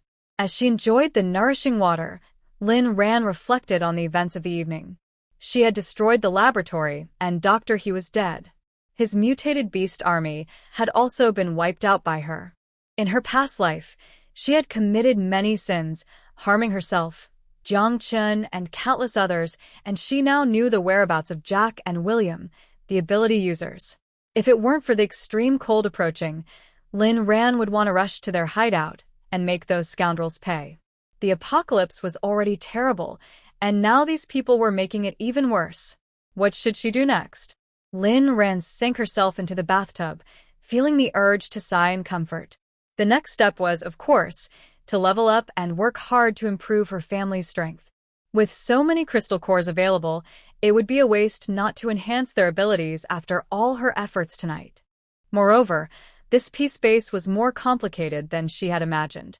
Besides the laboratory, there must be more secrets. For example, the level 5 Sia Wanu and level 6 Rong Han. How did they level up so quickly in such a short time? Lin Ran surfaced and took a deep breath. In any case, there were too many illogical things about this peace base. Thinking of those poor little spider children made her feel a strong urge for revenge. Although Dr. He was dead, the people supporting him were still lurking in the shadows. Sia Chonga. She would meet him eventually. After all, she would never let Sia Wanu go. And then there was Yilon. After her bath, Lin Ran suddenly realized something awkward. Now that Jiang Chun had regained his memory, he couldn't stay with her anymore. Knock, knock, knock. Lin Ran's bedroom door was knocked on, and when she opened it, she saw a refreshed Jiang Chun holding a little kitten, blocking her doorway. Without his colored contacts, Jiang Chun looked incredibly handsome. Especially now that he was all clean, he resembled a prince from a comic. Ran, it's time to rest. Okay. No, that's not right. Lin Ran scolded herself for almost being captivated by his looks. How embarrassing. What's wrong, Ran? Jiang Chun asked, his innocent and charming eyes fixed on her. Lin Ran felt herself getting lost in his gaze again. Shaking her head, she quickly cleared her thoughts. Jiang Chen, starting tonight, you can't stay here anymore. Upon hearing this, Jiang Chen's eyes instantly showed hurt. Did Rhan not want him anymore? Why couldn't they share the same room? Rhan, why? Seeing the hurt in his eyes, Rhan hurriedly stammered an explanation. Because you've regained your memory. It's like when boys grow up, they need to live separately from their sisters. The bedroom on the second floor is gone, so you can either stay on the third floor or the first. We're all in the same house, just like we're still together. Just like? No, it's very different. Jiang Chen looked so upset, he was almost in tears. Rhan's heart softened a bit, but she quickly regained her composure. No, we can't live together. In the end, she settled Jiang Chen into the luxurious master bedroom on the third floor, changed his mattress to a comfortable one, and put on nice bedding to cheer him up. Look at this beautiful bedroom. It's all yours. Isn't it great? Jiang Chen replied sadly. It would be better if Rhan was here too. I'm finished sleeping downstairs. Rhan didn't dare say more, fearing it would upset Jiang Chen, so she hurried downstairs to sleep. However, Rhan didn't sleep well that night. She felt a bit unaccustomed to the empty space on the sofa. When the sky began to lighten, she finally dozed off. She ended up sleeping until 10 o'clock. Fortunately, the considerate Grandpa Jiang, who wakes up early, didn't disturb them. Jiang Chen had come downstairs early and was waiting in the living room for Rhan to wake up. Why was she taking so long to get up today? Was something wrong? Jiang Chen's heart raced with worry until he finally saw Rhan get up. Rhan, good morning. Seeing Jiang Chen reminded Rhan of why she had trouble sleeping. She blushed a little. Good morning, Jiang Chen. Have you had breakfast? No, I was waiting for you to eat together. Okay. So Jiang Chen had been waiting for her, just like before. Rhan felt a warmth in her heart. Just as she was about to say something, she heard the front door downstairs. She peeked out and saw her parents, who hadn't come home all night. Mom and Dad, where have you been? Your feet are all dirty, and you have leaves in your hair. Rhan rushed down the stairs to them. Rhan, your dad and I were undercover. It was so exciting. Her mom said excitedly. Yes, we accomplished something big today. Her dad said with a proud smile. Undercover? Mom and Dad, what happened? Was it dangerous? Lindsay had also come downstairs, looking worried. He, you won't believe it. We went to the home of Deputy Base Chief Sia Chonga. After hearing her dad's words, Lindsay genuinely gave a thumbs up to his parents. Wow, Mom and Dad, great job. How are you so clever? Rhan's dad said proudly. Of course. I'm your most wise and capable dad. Lindsay kept flattering. Of course not. Does this mean that in the future, their family spy from the mutated plants can tell us everything? Rhan asked happily. Yes, Rhan. From now on, the mutated plants can record and pass on information about their family to me. You are truly my amazing, beautiful, and smart mom. How are you so great? Rhan excitedly gave her mom a big kiss. Her mom was just too impressive. Seeing his daughter sweetly kiss his wife, Dad felt a bit jealous. Rhan, don't forget about Dad. Lindsay volunteered. Dad, let me do it. After receiving a big kiss from Lindsay, Dad had a wet kiss mark on his left cheek. He wanted to wipe off the drool from his son but held back when he saw the adoring look in his eyes. All right then. The atmosphere was good today. He decided not to tease this little rascal. Thank you, my good son. You're welcome, Dad. Dad also got a kiss on his right cheek. A sweet smile appeared on his face. This little rascal. He really loved him so much. Well, it was just 2 kiss marks. Thinking about the inhumane things done by the Sia family, Rhan worriedly reminded, Mom and Dad, what you did this time was really great, but please be careful to hide your identities and stay safe. Mom smiled. Rhan, you can trust us. Your dad and I are well disguised. Dad added, yes, we're just a poor couple, so don't worry. Your mom and I are being careful. Hearing her parents say this, Rhan felt completely reassured. Then I can relax. Have you eaten yet? Let me make you breakfast. Yes, I'll help too, Lin Zhe raised his hand. Lin Mom had been busy planting flowers all night and was quite tired. Seeing her children being so thoughtful, she smiled. Great, we haven't eaten yet. We'll enjoy your care today. Lin Mom was capable, but Lin Rhan and Lin Zhe could cook too. Besides, Lin Rhan had plenty of delicious food in her space. Before long, fragrant soy milk, fried dough sticks, buns, steak, sandwiches, and milk were ready. All of them were the family's favorites. At that moment, Grandpa Jiang, who had been out for a walk, returned just in time for breakfast. What? Jiang Chun has regained his memory? Lin Ma and Lin Ba, who returned last, were shocked yet delighted by the news. Jiang Chun nodded gently. Yes, uncle and aunt, I have regained my memory. Lin Ba asked curiously, so what are you now? Jiang Chun smiled bitterly. I am still a zombie, but I won't bite anyone. I don't really know what my condition is. Besides not being able to breathe, I seem to be no different from a normal person. Lin Ba laughed heartily and said, as long as you're a good kid, it doesn't matter what you are. Lin Ma agreed. Exactly. No matter what you are, as long as you don't harm anyone, our families will remain as close as before. Hearing their words warmed Jiang Chen's heart. The people from the Jiang family had always been cold, and his parents had passed away early. The acceptance from Lin Ba and Lin Ma made him feel a warmth he had never experienced before. Thank you, uncle and aunt. I won't let you down. Good. Jiang Chun, we believe in you. Lin Ba smiled kindly and turned to Jiang Lao Yezi, saying sincerely, Jiang uncle, Xiaochun is finally better. Your good days are here. Jiang Lao Yezi replied with satisfaction. Yes, my good days are here. As long as Xiaochun is fine, every day is a good day. Jiang Chun raised his cup of tea as a toast. Uncle Lin, Anin, Rhan, Xiaoxue, thank you for taking care of me during this time. From now on, I will take care of you. Lin Ba glanced at Lin Rhan, and then at the now normal Jiang Chun. This kid really seemed great. After returning to normal, his aura had become even more striking. A person like him would make a good son-in-law.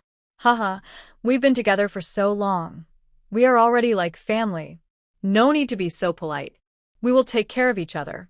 Hearing Lin Ba's words, Jiang Chun felt a sudden sense of relief and looked at Lin Ba seriously. Okay, we will take care of each other. After everyone finished breakfast and cleaned up the table, Lin Rhan took out the spoils from yesterday, the crystal cores. They had defeated many zombies and mutated spiders yesterday, and the crystal cores filled the table. Seeing the large pile of colorful crystal cores, Lin Ba and Lin Ma were dazzled. The couple exchanged glances, recognizing their admiration for each other. They had thought their undercover work was impressive, but who knew their children could achieve such remarkable results? Rhan, Jiang Chun, Xiaoxue, you really had a great harvest this time. Dad Lin praised. Lin Zhe smiled proudly. We young people can't be worse than you. Mom Lin jokingly scolded, you little rascal. Remember to invite us next time there's good news. I may not be able to help much, but I can at least help you collect the crystal cores. Hearing this, De Huang was the first to get excited. Woof woof woof, take me too. I'm the best at collecting crystal cores. Xiao Huamao jumped next to De Huang and meowed. Me too, I don't mind helping. Yuing looked at the two little ones coldly and then closed her eyes again. Really? What's there to fight about? A mature cat would take the initiative to help its owner find crystal cores. There's no need to bring them along. They're such unambitious little guys. Lin Rhan didn't know what her little companions were thinking. She patted De Huang and Xiao Huamao on their heads one by one. Then she started distributing the crystal cores. As before, everyone got a share, including De Huang, Yuing, and Xiao Huamao. Then she let everyone absorb their crystal cores to level up. Dad Lin and Mom Lin stayed up all night and replaced all the green plants in the Sia family's house with their own mutated plants. Now everything happening over there was under their control. Lin Rhan decided not to let them go back to take risks anymore. Their task now was to level up properly. They aimed for everyone in the family to level up at least 2 levels before the extreme cold arrived. This time, everyone received quite a few crystal cores, but the mutated mother spider's core and the level 6 mutated spider's core were kept by Rhan. Her lightning ability had reached level 8, and her space ability had reached level 7. Now, regular low-level crystal cores were no longer useful for her leveling up. She needed to make good use of these 2 cores to enhance her abilities. After explaining the upcoming tasks, Rhan walked to the open bedroom door on the first floor. The bed was still sleeping, but her brows were tightly furrowed, indicating she was not having a comfortable sleep. It seemed she was having a terrible nightmare. Suddenly, she began to thrash around on the bed. Don't. Rhan held her flailing hands and asked, "Don't what?" "Don't take my blood, it hurts." Rhan. She didn't expect her to actually respond. Brother, help me." "Brother?" Rhan cautiously asked, "Who is your brother?" My brother is... Wrong. Rome? Rome what? Rong Han. Rong Han? Rhan felt a sudden jolt at the mention of that name. She is Rong Han's sister. No wonder she felt familiar when she first saw her. So, she is his sister. But if she is his sister, why would he allow her to be used as a test subject and kept there?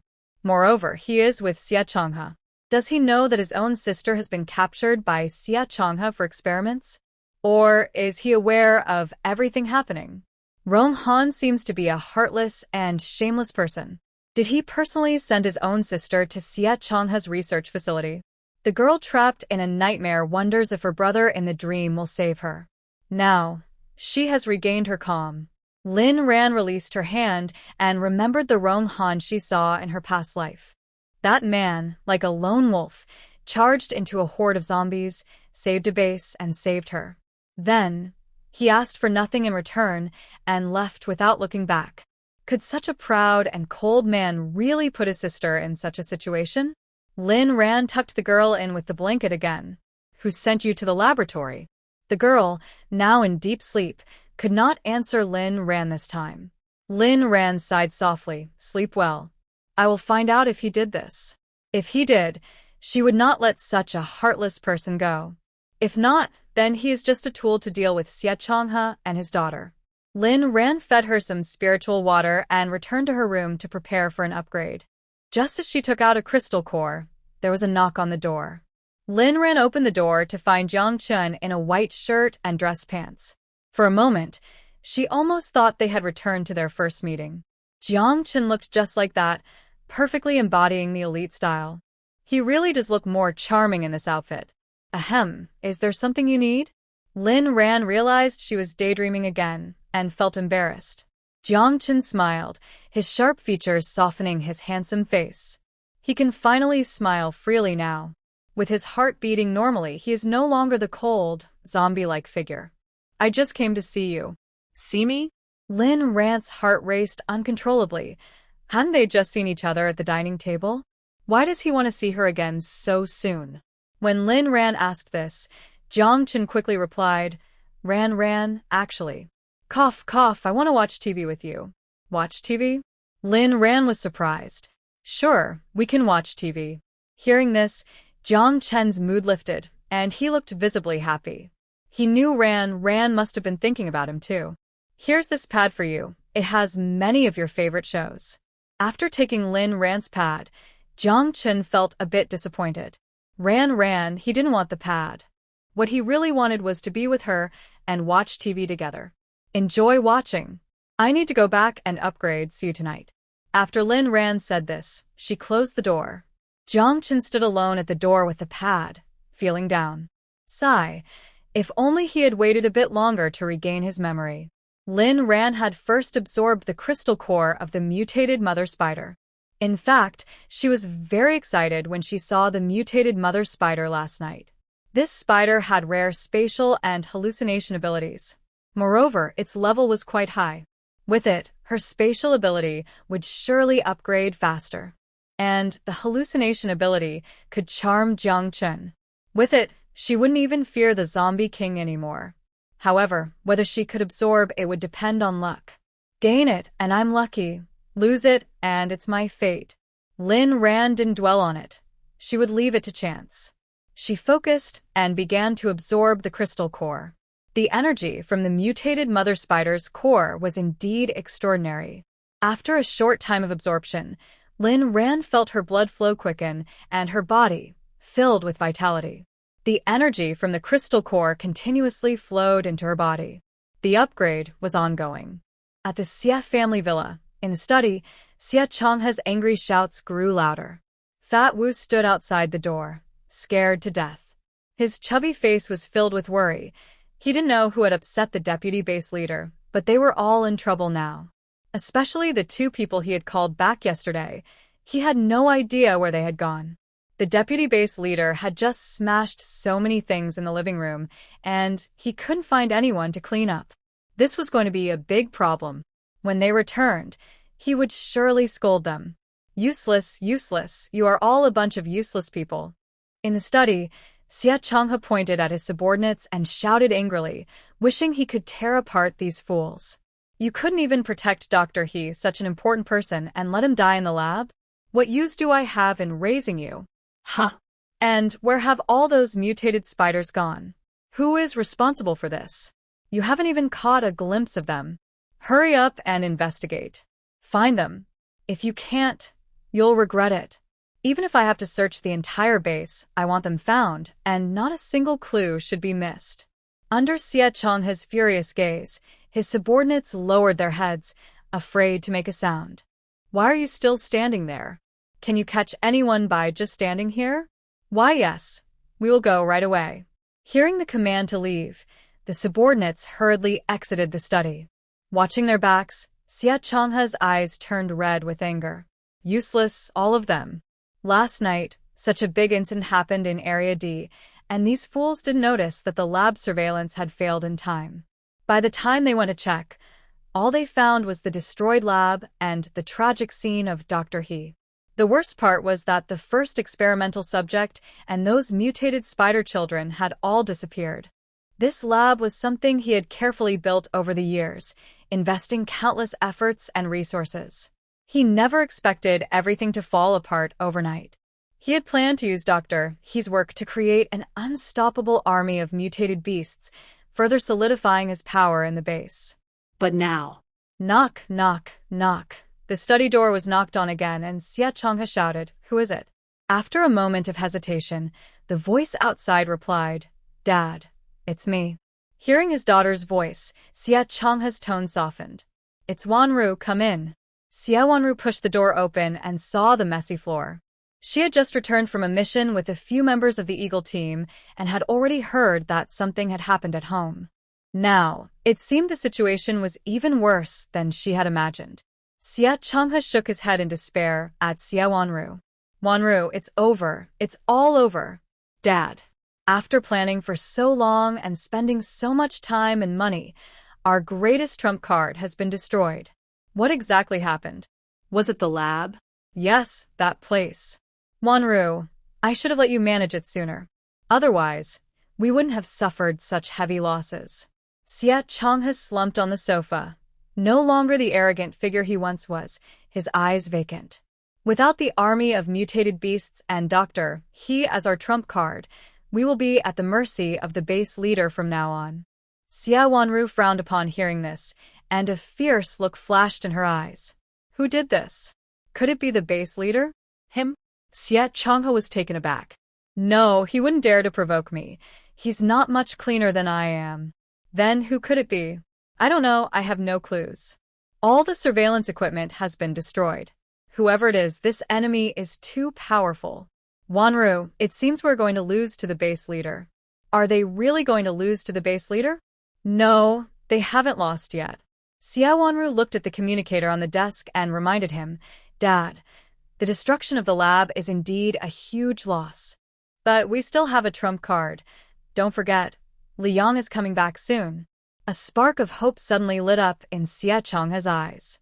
"Right, we still have Liang, we still have the Eagle team, and..."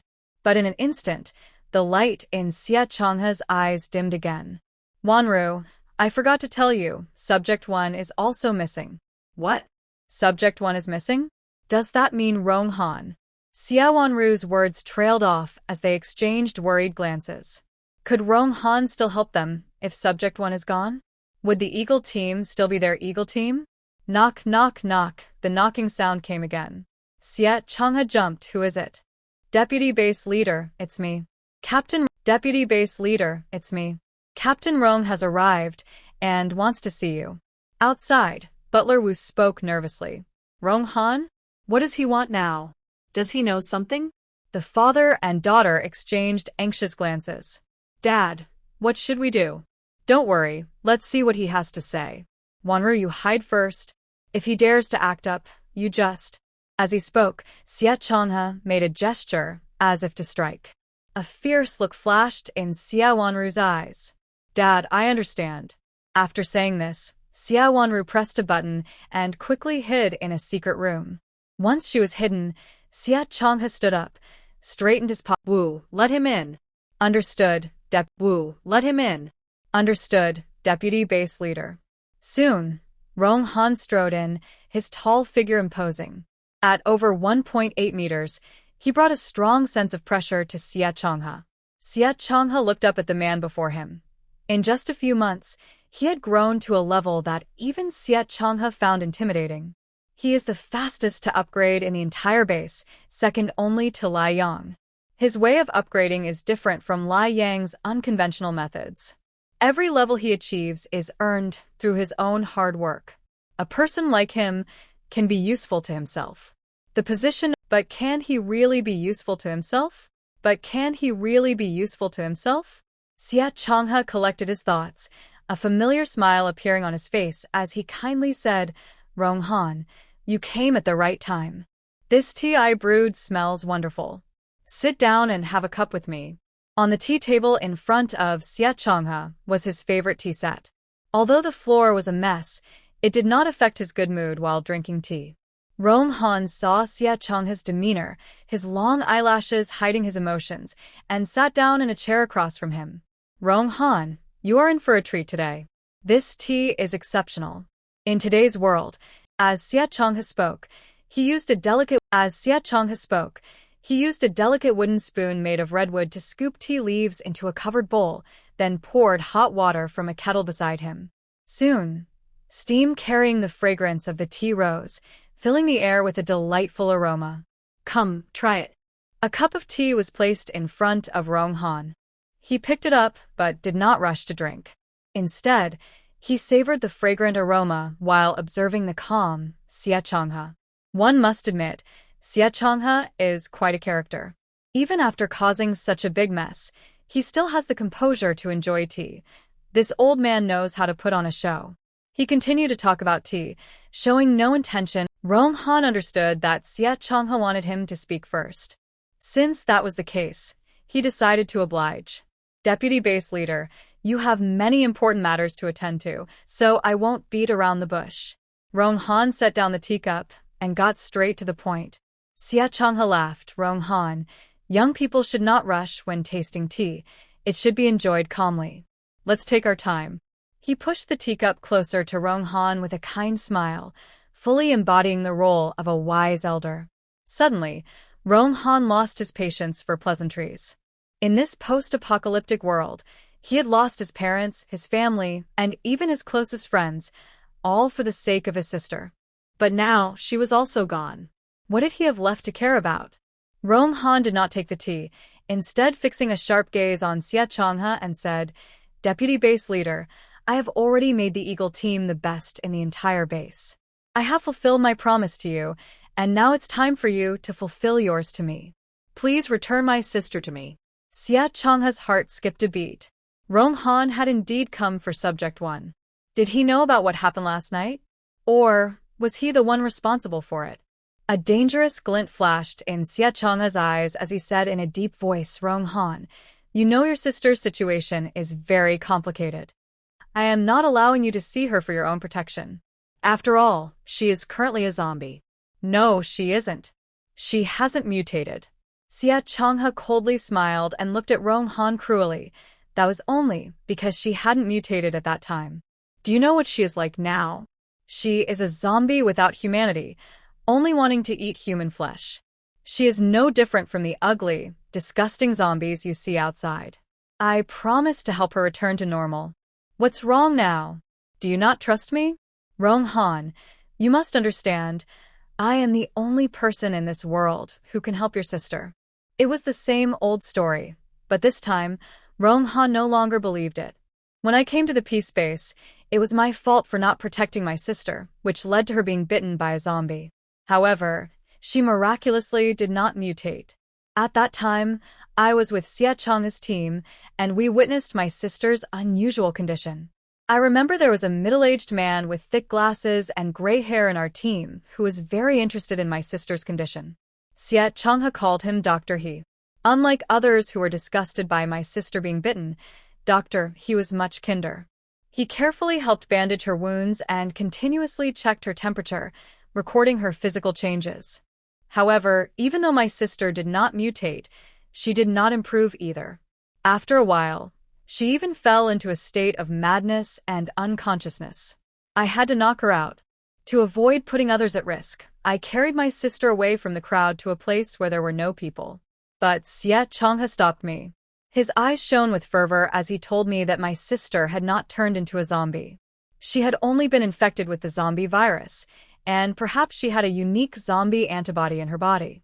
He confidently promised that if I handed my sister over to him, he would guarantee, in his capacity as the deputy director of the peace base, that she would definitely return to normal. The price was that I would have to help him with his tasks. What choice did I have at that time? His sister is his only family, his only concern. He cannot imagine his lovely and lively sister turning into a cold and terrifying zombie. As long as she can return to normal, he won't give up on any chance to save her. He reluctantly agreed to Sia Chonga's request. He betrayed his bond with his brothers and joined the camp of this hypocritical politician. But as long as he can heal his sister, everything is worth it. After all, Dr. He told him that if he could use his sister's blood to create a zombie antibody, then he could save the world. At that time, everyone could end the apocalypse, and he believed that being misunderstood by his brothers temporarily would be worth it. His sister was sent to a so-called secret hospital by Sia Chonga for systematic treatment. They were told not to meet during this process. He had always trusted Sia Chonga until later when he repeatedly refused to let him see her. There were also strange incidents happening in the base that made him suspicious. So, he began to secretly search for his sister's whereabouts. Unfortunately, he found no clues. It wasn't until last night that he learned how dirty the dealings were hidden in this base. Now, he deeply doubts if his sister can really be saved. What is the worth of the promise made by Sia Chonga? Thinking about the experimental notebook he had, Rong Han's eyes grew darker. Deputy Base Leader Sia, you know my request is not unreasonable. I just want to see my sister. If she is safe, I will be at ease. Seeing Rong Han say this, Sia Chonga felt a little relieved. He continued to reassure him, Rong Han, don't worry. Your sister is currently receiving treatment. Even if you see her now, it won't help her. But I just want to see her. Rong Han raised his voice and said firmly, Deputy Base Leader, is my request too much? Sia Chonga frowned slightly, looking deeply at Rong Han, trying to read his face for clues. With such a confrontational attitude, does he really know something? However, Rong Han's face remained cold, as if he had no emotional fluctuations. This made Sia Chonga, who was good at reading people's hearts, uncertain. Sia Chonga picked up his teacup and took a small sip. Rong Han, what are you worried about? She is receiving treatment at the hospital. You know she is different from others. Is she? He looked directly at Sia Chonga, staring intently into his eyes, as if trying to see through his thoughts. Rong Han, what do you mean by this? The pressure released unintentionally by the level 6 ability user made Sia Chonga break into a cold sweat. He realized the danger.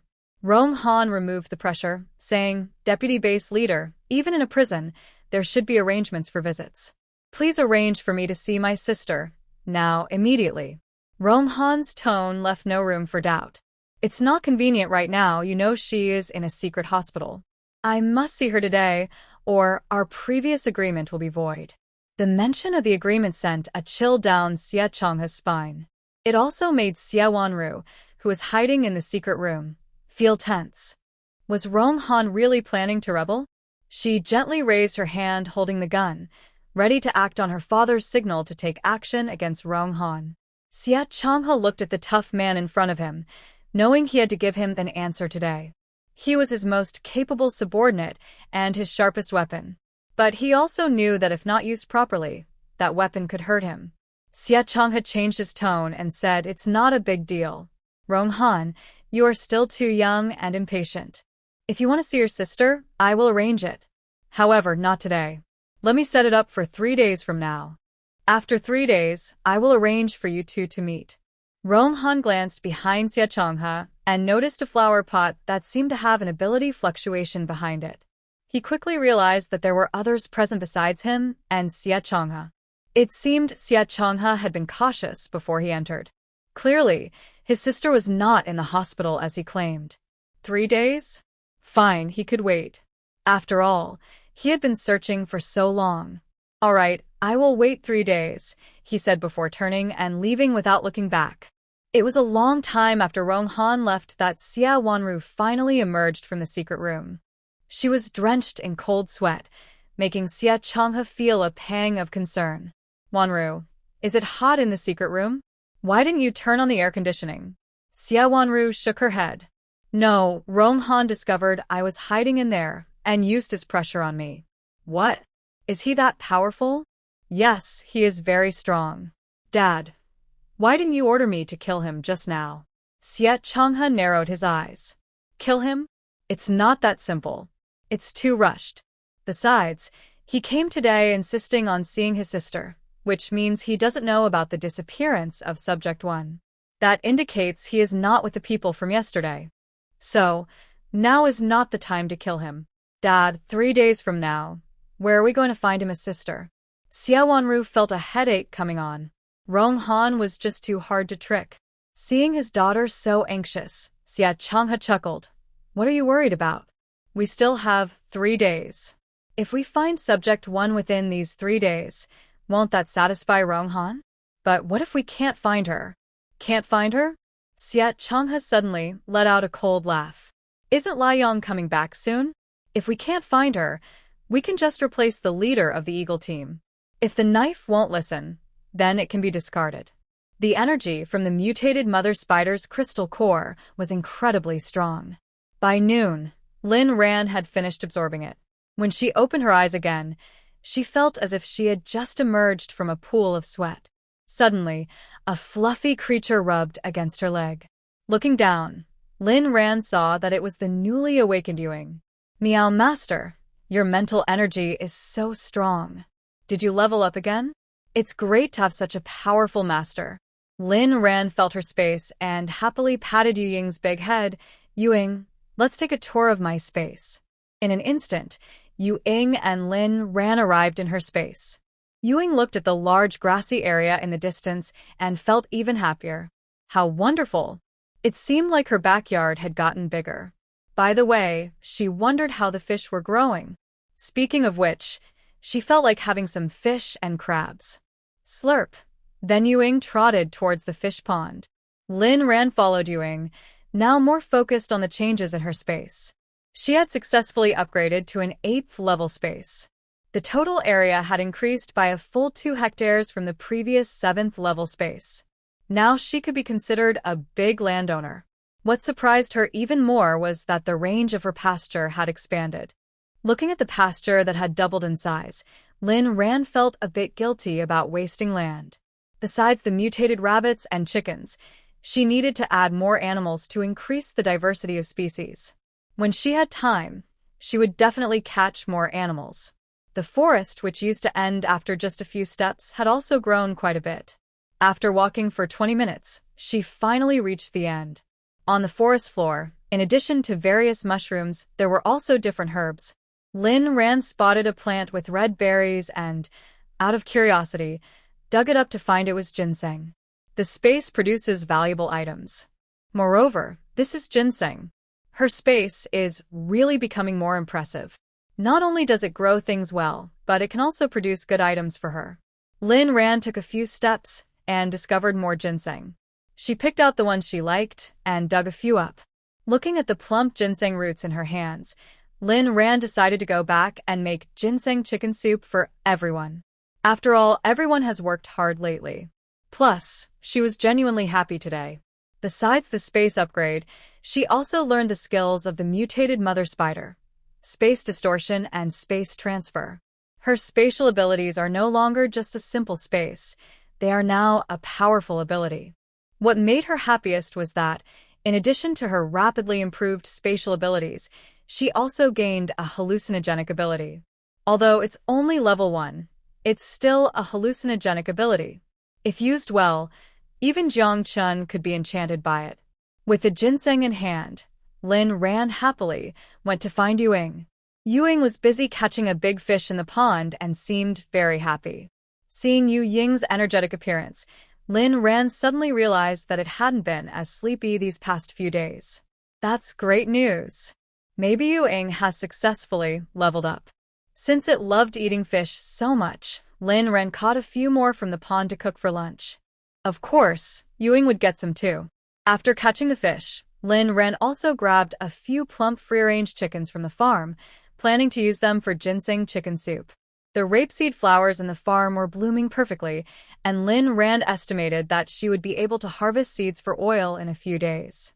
Looking over at the orchard, the watermelons were growing round and ripe, and just a gentle touch would them open. Rhan knew they were ripe and picked 2 to eat later.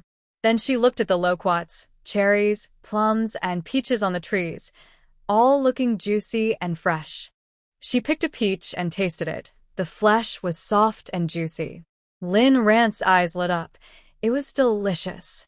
She found a bowl and filled it with various fruits to take back as dessert for everyone. Even after picking so many, there were still plenty of fruits left on the trees. Some had fallen to the ground when they ripened. But luckily, the space had a farm, so the fallen fruits could be fed to the animals, preventing waste. However, they still needed to be picked. Since everyone had been busy with other tasks these past few days, not much work had been done in the space. It seemed that after lunch, she would need to get everyone to come in and help out. Rhan went to the garden to pick some fresh vegetables and then took Yuing out of the space. As soon as they exited the space, Rhan opened the bedroom door and saw Jiang Chun sitting on the sofa not far from her door. When he saw her, he smiled. Rhan, you're awake. You took so long to come out. I was so bored all alone. Jiang Chun's tone grew softer at the end, sounding quite pitiful. Rhan's heart skipped a beat. Is this the charm of a handsome guy acting cute? I'm here now. Let's go have some fun downstairs.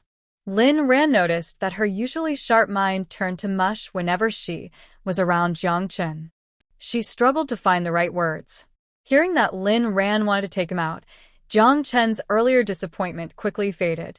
He knew Rhan hadn't been cold to him because he regained his memory. However, Jiang Chun didn't expect that the fun Rhan mentioned would be in the kitchen. Jiang Chun, can you help me prepare the fish? Of course. Rhan's voice was cheerful as she wore a cute Peppa Pig apron with her ponytail high. She looked adorable. Moreover, she needed his help. Jiang Chun took the knife for preparing the fish and found himself enjoying this activity. Cooking with someone he liked felt truly wonderful. However, Jiang Chun didn't know how to prepare fish. As the president of the Jiang family, he had never done such a thing. He hadn't even seen it done before. But he was a good student.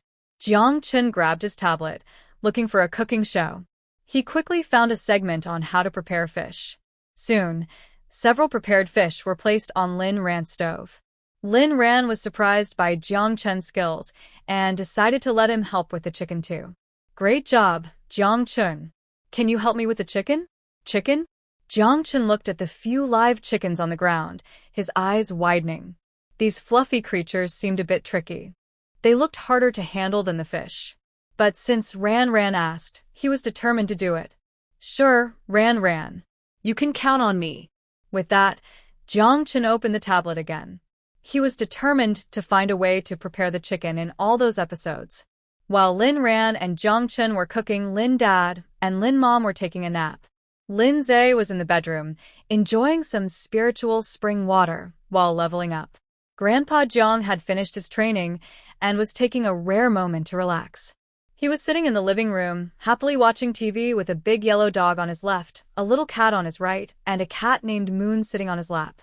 Life was truly beautiful. Although they were in a post-apocalyptic world, Grandpa Jiang felt like his own apocalypse was over. Now, Xiaochun had returned to normal. He was more open and no longer had the stay-away-from-me attitude.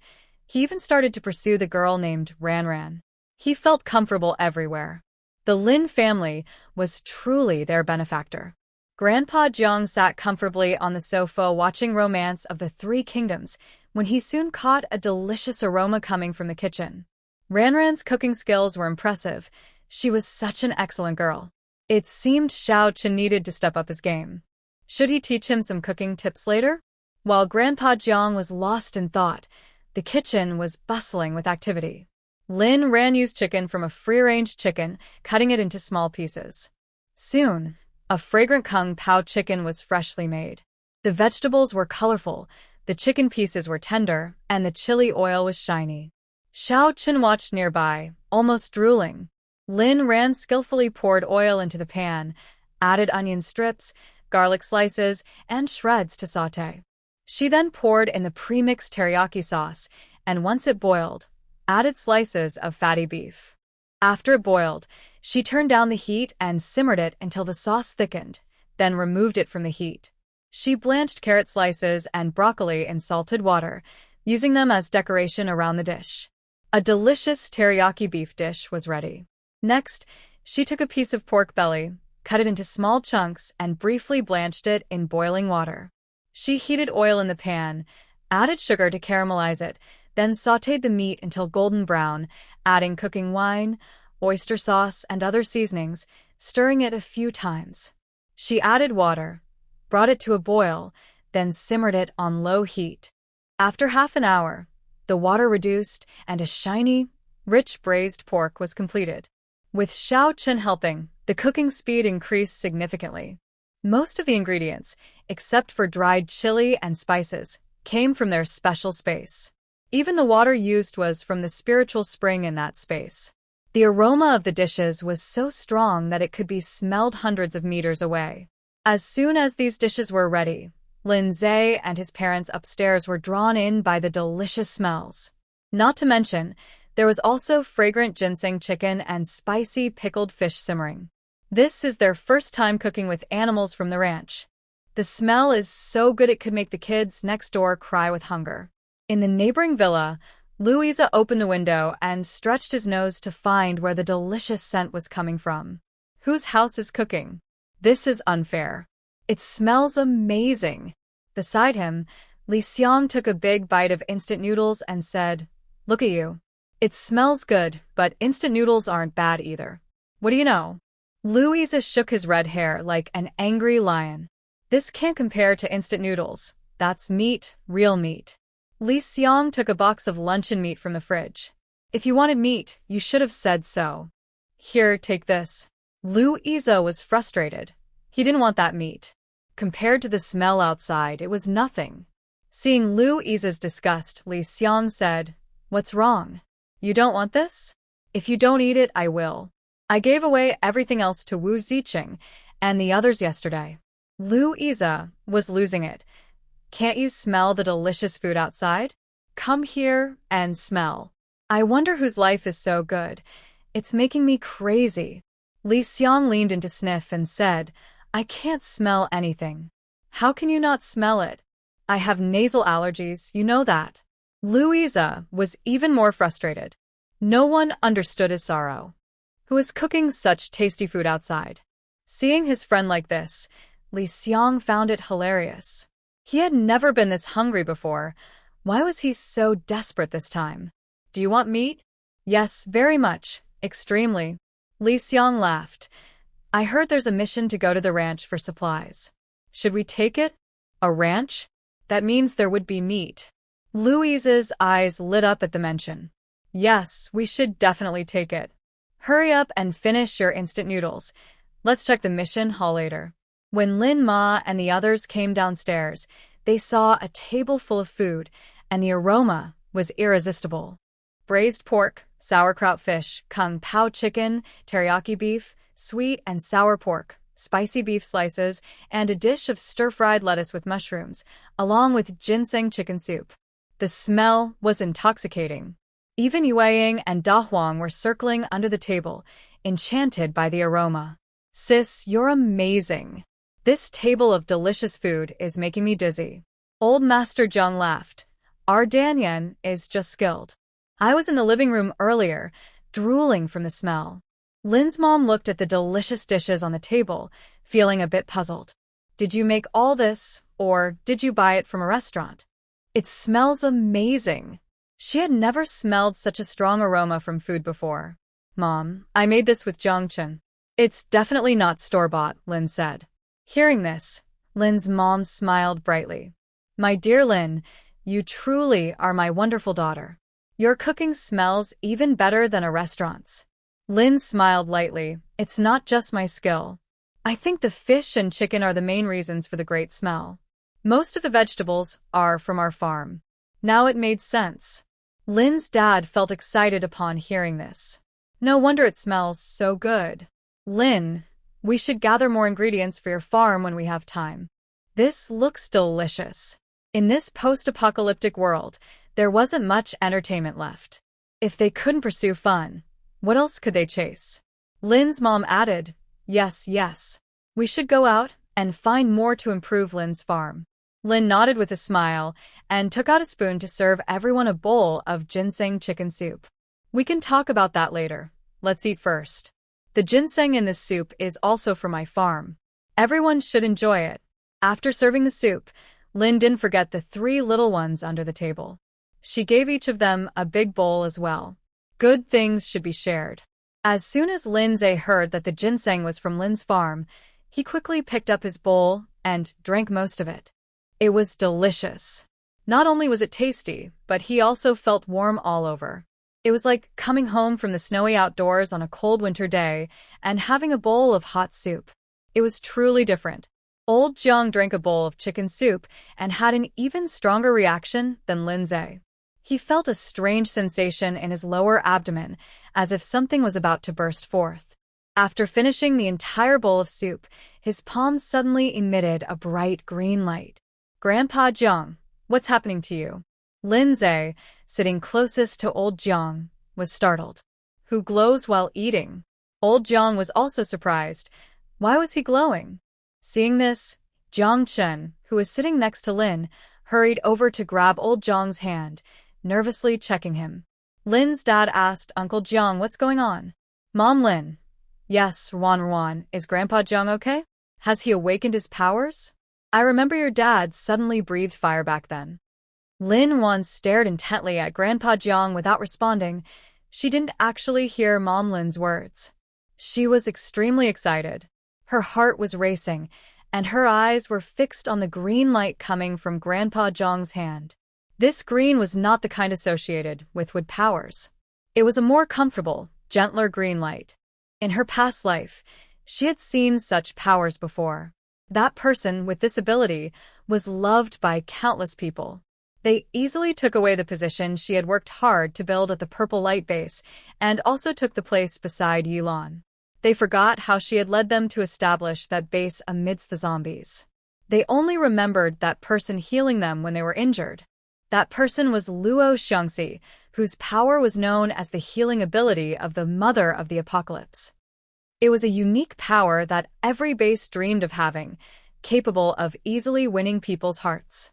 Now, Grandpa Jiang had awakened this power too. Xiao Chen, what's happening to me? Why am I glowing green all of a sudden? You're fine, Jiang Chen reassured him. You must have awakened your powers. Congratulations, Gramp. I have powers now. Grandpa Jiang was stunned. This old man actually had powers. Do I really have powers? He asked in disbelief. Yes, Grandpa Jiang, congratulations. You have powers now. Lin Wan walked over and looked at Grandpa Jiang's palm. If I'm not mistaken, your power is quite rare. Hearing Lin Ruan's confident answer, Grandpa Jiang was so excited he almost fainted. Xiao Chen, I really awakened my powers. What kind of powers do I have, Wan? Lin Wan looked at Dad Lin. If she wasn't mistaken, there were a few small scars on his palm. When he had just taken the chicken soup from her, he had flinched a bit. "Dad, do you have an injury on your hand?" Dad Lin replied, touched. "Yes, just a small injury. I accidentally got a few cuts while planting roses yesterday. It's nothing. I've already taken care of it." Wan, my dear daughter, I knew you would be the most concerned about me, noticing even these little cuts. Dad, come here for a moment. Rhan didn't have time for her father's chatter and pulled him over to Grandpa Jiang. "Grandpa Jiang, could you please help my dad with his injury?" "Injury?" Everyone was surprised by Rhan's words. "Can Grandpa Jiang heal injuries with his powers?" "Yes, Grandpa Jiang, if I'm not mistaken, your ability is a rare healing power." "Healing power? How do I heal someone? I don't know how to use it." This was Grandpa Jiang's first time awakening his ability, and he didn't know how to control it. Jiang Chen looked at Rhan, realizing that this amazing girl always seemed to know things others didn't. But he liked it. "Don't be nervous.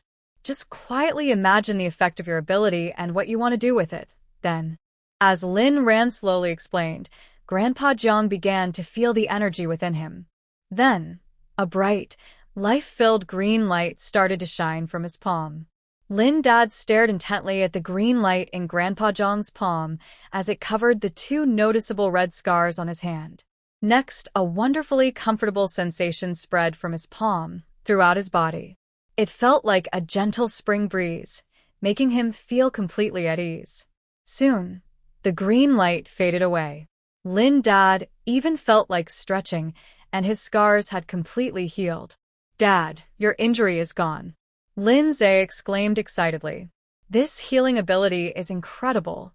No wonder in the novels he read, everyone wanted to team up with someone who had such powers. It's like having a big healing pack, a top-notch support. With a teammate like this, there's nothing to worry about. Now their family has one too. Considering this, their family's strength is impressive. Wow, what do they have to fear when they go out? They can walk confidently. The more Zhe thought about it, the happier he became, his smile almost overflowing. Dad looked at his palm, equally astonished. "Thank you, Uncle Jiang. Your ability is truly amazing." "No need to thank me," Grandpa Jiang said cheerfully, now knowing how to use his ability.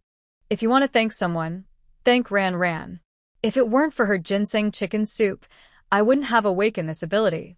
Zhe's eyes lit up at this. "Indeed, it's the ginseng chicken soup that did the trick. I knew it was special. Anything from that space is bound to be top quality. Sis, I want another bowl." Rhan smiled and said, "Go ahead, drink as much as you want. If it's not enough, when we go into the space later, I'll get some more ginseng for you to make soup." Zhe, with his mouth full of chicken soup, mumbled, "Thanks, big sis. I knew you were the best." Everyone enjoyed lunch very much. Old Mr. Jiang, the only one in the family without special abilities, now also had powers. The others were also happily eating. The ginseng chicken soup became the most popular dish. In the end, they almost licked the pot clean. Of course, Zhe drank the most. He wished he could awaken more powers. Even if he couldn't awaken new abilities, any improvement would be great. Rhan was also very happy because she realized that Luo Shing was not so unique after all. They also had healing abilities now. Next time they met, some of their issues could finally be resolved. While Rhan was lost in thought, Mom suddenly leaned over and told her a very confidential piece of information. "Mom, you said Rong Han is looking for a sister?" "Yes, he's the captain of the Eagle team, the one who had a conflict with us at the beginning, the leader of Sia Wanu." Rhan knew who Rong Han was. She was shocked by the news her mother brought. It turned out that Rong Han really didn't know his sister had been sent to the lab. That made things a bit interesting. If he knew his sister was sent to such a place, would he still be willing to work for Sia Chonga? Rhan, let me tell you, the Sia father and daughter and Rong Han are not on the same side. They have always been wary of him. They almost attacked him in the study just now. Oh. Hearing this, Rhan raised an eyebrow, more interested in what her mom had to say. "Mom, come on, let's eat watermelon while you talk. This is the freshest one I picked from the space." Lin mom took the watermelon and began to share what she had just heard about the Sia family. As her mom spoke, Lin Ran's eyes lit up more and more. It felt like a live broadcast. The information came so easily and without any omissions. It was simply delightful.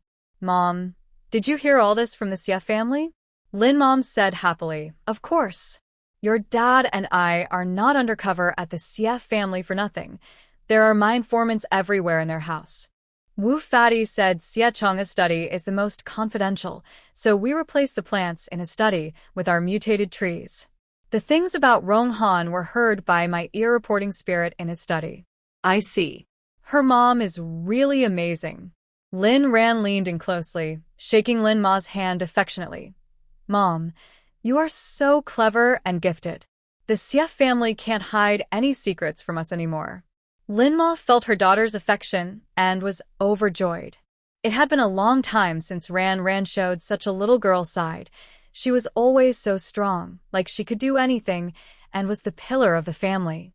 But she didn't want her to feel so burdened. As a mother, how could she not understand her daughter's heavy heart? She carried too much on her shoulders. In her past life, she couldn't protect her well. So this time, no matter what, she had to fulfill her responsibilities as a mother. While Ran worked hard to protect this family, she also wanted to protect her. Thinking of this, Lin Ma looked at Lin Ran softly and said, Ran, in the future, if anything happens, you must discuss it with us. Mom and Dad will always be your strongest support. Lin Ba added, exactly, if the sky falls, Dad will hold it up. We will all discuss it together. Okay. Lin Ran's heart had never felt so full. So this is what it feels like to have someone to rely on. It's really nice to have Mom and Dad around. She didn't have to be so strong. She could be a little girl who needed protection. Jiang Chun, who was watching Lin Ran from the side, felt a strange sensation seeing such a harmonious scene. If only he could be with Ran, they would surely be happier than Lin's parents. He would definitely be the most reliable husband. And Ran would surely be the most gentle and virtuous wife. Their combination would be the happiest family. However, this warm atmosphere was quickly interrupted by Lin Zhe. Since they aren't united, let them fight it out. That Rong Han is so arrogant. He didn't even discipline Sia Wanu, that crazy dog. Being the captain of the top-ranked Eagle team, he must be strong. If he fights with Sia Chonga, it would definitely be entertaining. Sister, don't you think I'm right? Lin Zhe was still upset about Rong Han standing with Sia Wanu back then. He was very willing to watch his misfortune. Lin Ran didn't respond to Lin Zhe and asked Xiaoxue, do you know who Rong Han's sister is? How would I know? She probably is just as cold as he is. Lin's mom asked curiously, could it be that you know Ran? Lin Ran nodded. Lin Zhe was completely shocked. Sis, you really know?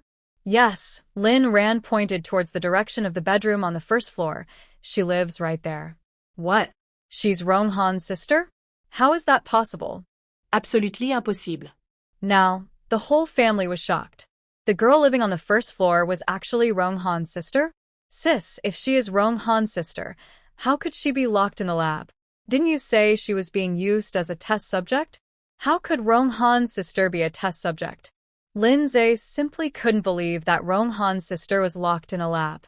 What kind of place was that? What was Dr. He up to? Rong Han was the captain of the strongest team at the Peace Base. How could he let his sister end up there? Lin Ran coldly smiled. Yes, that's the most interesting part of this situation. Rong Han is a capable assistant to Sia Chonga, but his closest sister is being used as a test subject by Sia Chonga. Yet Rong Han knows nothing about it.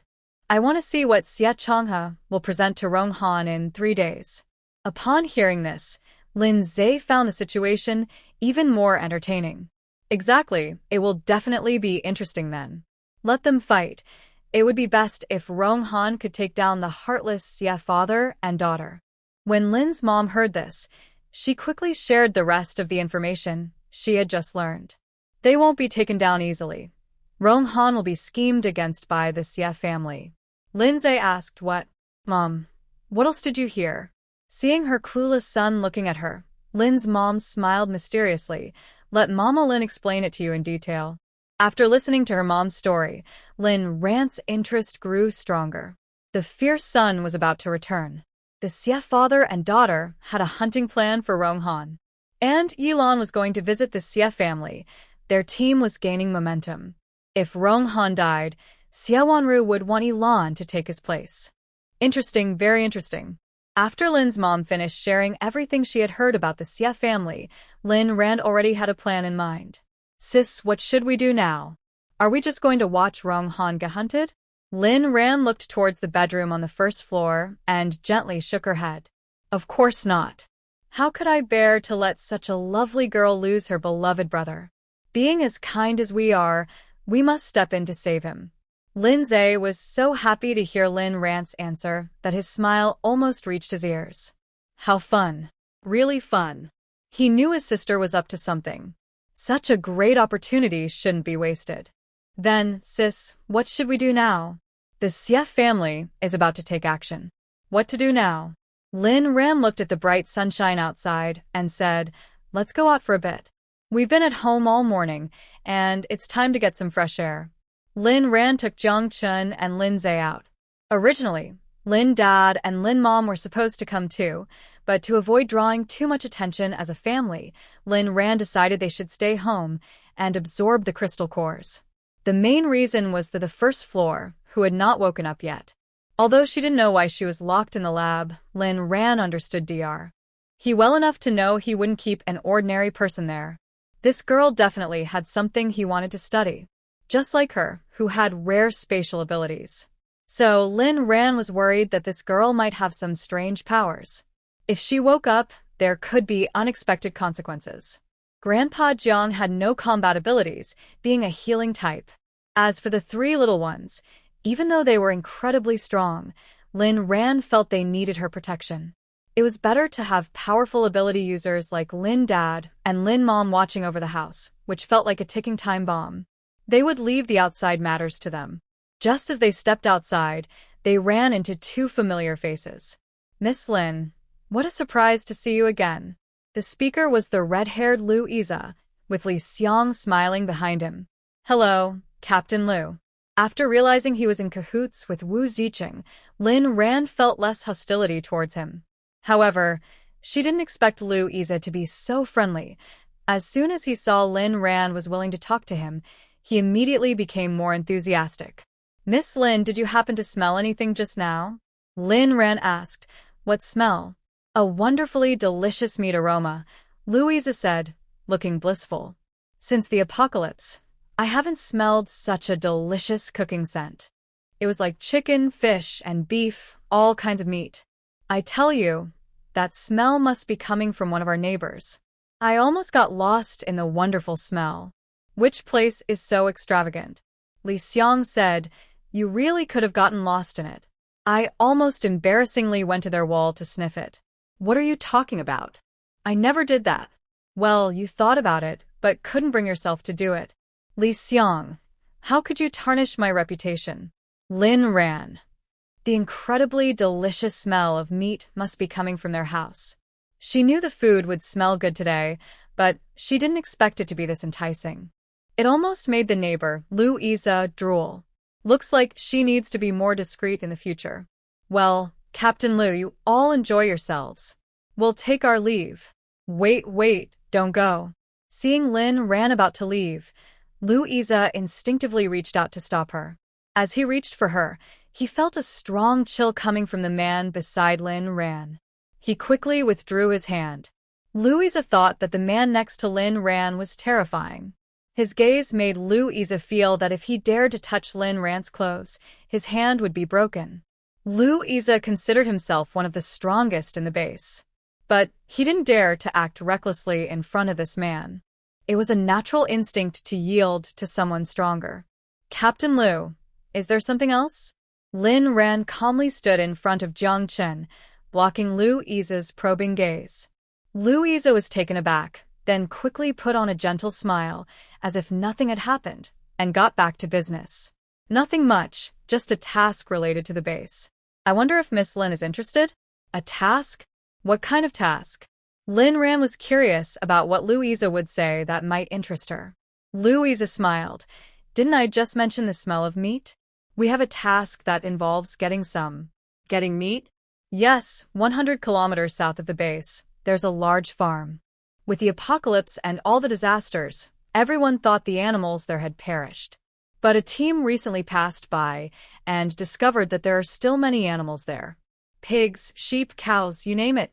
And none of them have mutated. This is a rare find in the apocalypse. If we can capture them, we won't have to worry about not having meat to eat. So, the base has announced a mission, asking teams interested to go and bring back the animals from the farm. The reward is 1/3 of whatever they bring back. This is a generous reward. I wonder if Miss Lin is tempted? Of course, she is tempted. It's a farm, and their space ranch is in need of small animals. It's like someone delivering a pillow just when you're feeling sleepy. Rhan didn't hide her feelings and said, I am quite tempted. Louisa was thrilled to hear this. Since you're tempted, Miss Lin, why not team up with us? You can join our team, and we can complete this mission together. We can split the animals we bring back evenly. How does that sound? Louisa's offer was fair, but Rhan wasn't interested in teaming up. She shook her head and said, Thank you for your kind offer, Captain Liu, but I prefer not to team up. But it's food. Don't you want it? Louisa said as he saw Rhan about to leave, trying one last time to convince her. I do want it, Rhan replied, but we don't want to team up right now. After saying this, Rhan walked away with Jiang Chen, leaving Louisa watching her with regret. Li Xiang approached and said, Do you really have to call her? She doesn't seem interested in you. Louisa replied angrily, What do you know? It's not easy to get to the farm. I just wanted to have her on board for some extra assurance. Li Xiang frowned. Is she really that capable? Not just her. The man beside her is even more impressive. He almost scared me just now. What? What did he do that I missed? You're so slow, of course you wouldn't know. Hey, explain it clearly. I don't want to waste time on a fool. Just hurry to the mission hall and accept the task. Fine, Louisa, who are you calling a fool? You better clarify that. Meanwhile, Rhan stood by the roadside, waving her hand, ready to catch a shuttle to the mission hall. Sis, why are we going to the mission hall? Aren't we supposed to find Rong Han? Rhan nodded. Yes, Rong Han needs to find us, and we also need to accept a mission. Right? Our ranch still has space. Rhan's eyes flashed with a cold light. Yes, and Xiaoxue, this mission is more interesting than we thought. If I'm not mistaken, this task is a trap set by Sia Chonga for Rong Han. Is the farm mission a trap set by Sia Chonga for Rong Han? Then why are they still going to accept it? Lindsay had countless questions in his mind, but just then, a sightseeing bus arrived. He had to hold back all his thoughts for now. When he heard them mention going to the mission hall, the bus driver cheerfully asked which team they were from. Lindsay suddenly remembered that to take on a mission, they needed to do it as a team. It seemed they weren't qualified yet. Rhan, however, smiled calmly and replied that they didn't have their own team yet, but they would soon. The driver was taken aback, thinking the girls seemed a bit overconfident.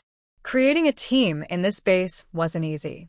Rhan ignored the driver's skeptical look. They would find out soon enough if they could form their own team. The rest of the ride was quiet, and upon arriving at the mission hall, Rhan noticed it seemed busier than before. Most of the people there were ability users. After being in the crowd for a while, Rhan understood what everyone was discussing. They were talking about a task related to a breeding farm, and surprisingly, the task had gained a lot of attention shortly after being announced. It seemed Sia Chonga was good at picking tasks, as most ability users were interested in this one. Even if Rong Han didn't want to go, his subordinates would probably insist he did. However, from their conversations, Rhan learned that this task was actually dangerous.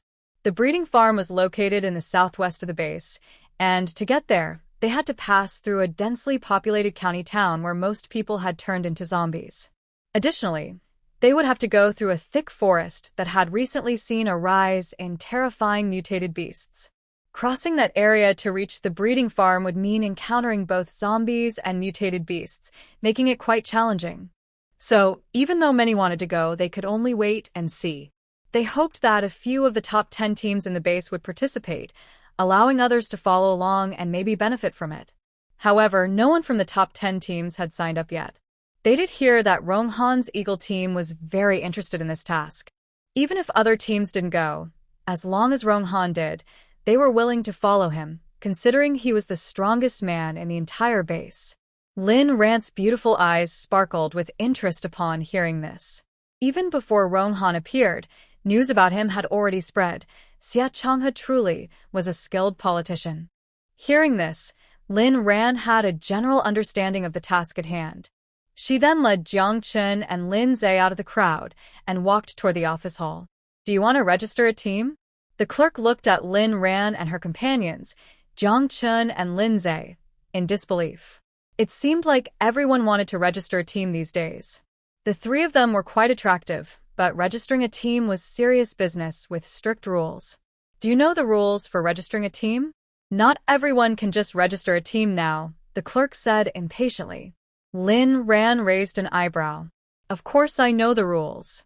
You need 50 members or 50 level 1 crystal cores. I don't have that many members right now, but I do have the crystal cores. With that, Rhan took out the prepared crystal cores and placed them on the counter. 50 crystal cores equal 5,000 points. That was just the rent for their villa for a month. She had plenty. She had already inquired about the rules for forming a team with Zhang Huan. Their axe gang could establish itself because they had over 50 sisters. In these times, gathering 50 brave people was a challenge for ordinary folks, unlike the influential ability users who had that kind of pull. This is why some teams grew larger while others couldn't even meet the basic requirements. Without their own team, ordinary people were too afraid to go out and fight zombies, so they couldn't obtain crystal cores.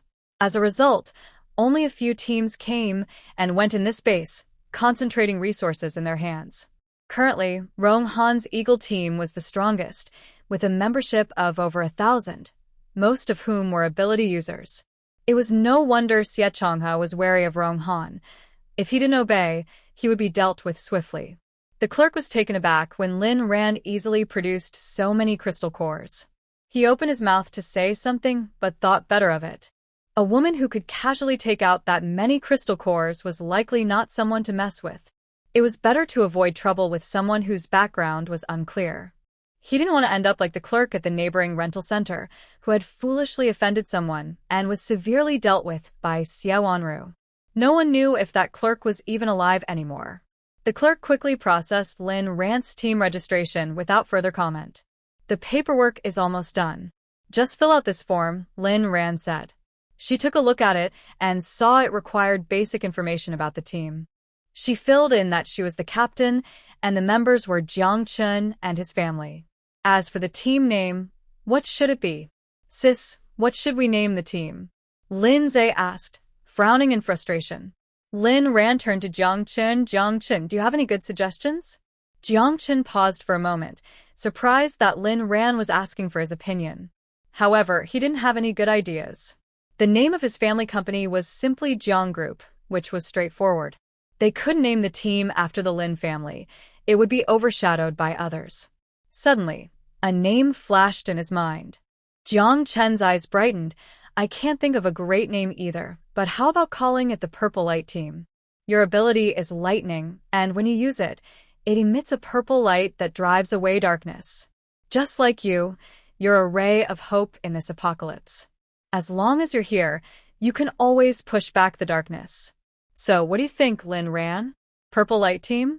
Purple Light Team? Hearing Jiang Chen's words left Rhan stunned. She almost thought Jiang Chen was also someone who had been reborn like her. In her past life, her base was called the Purple Light Base.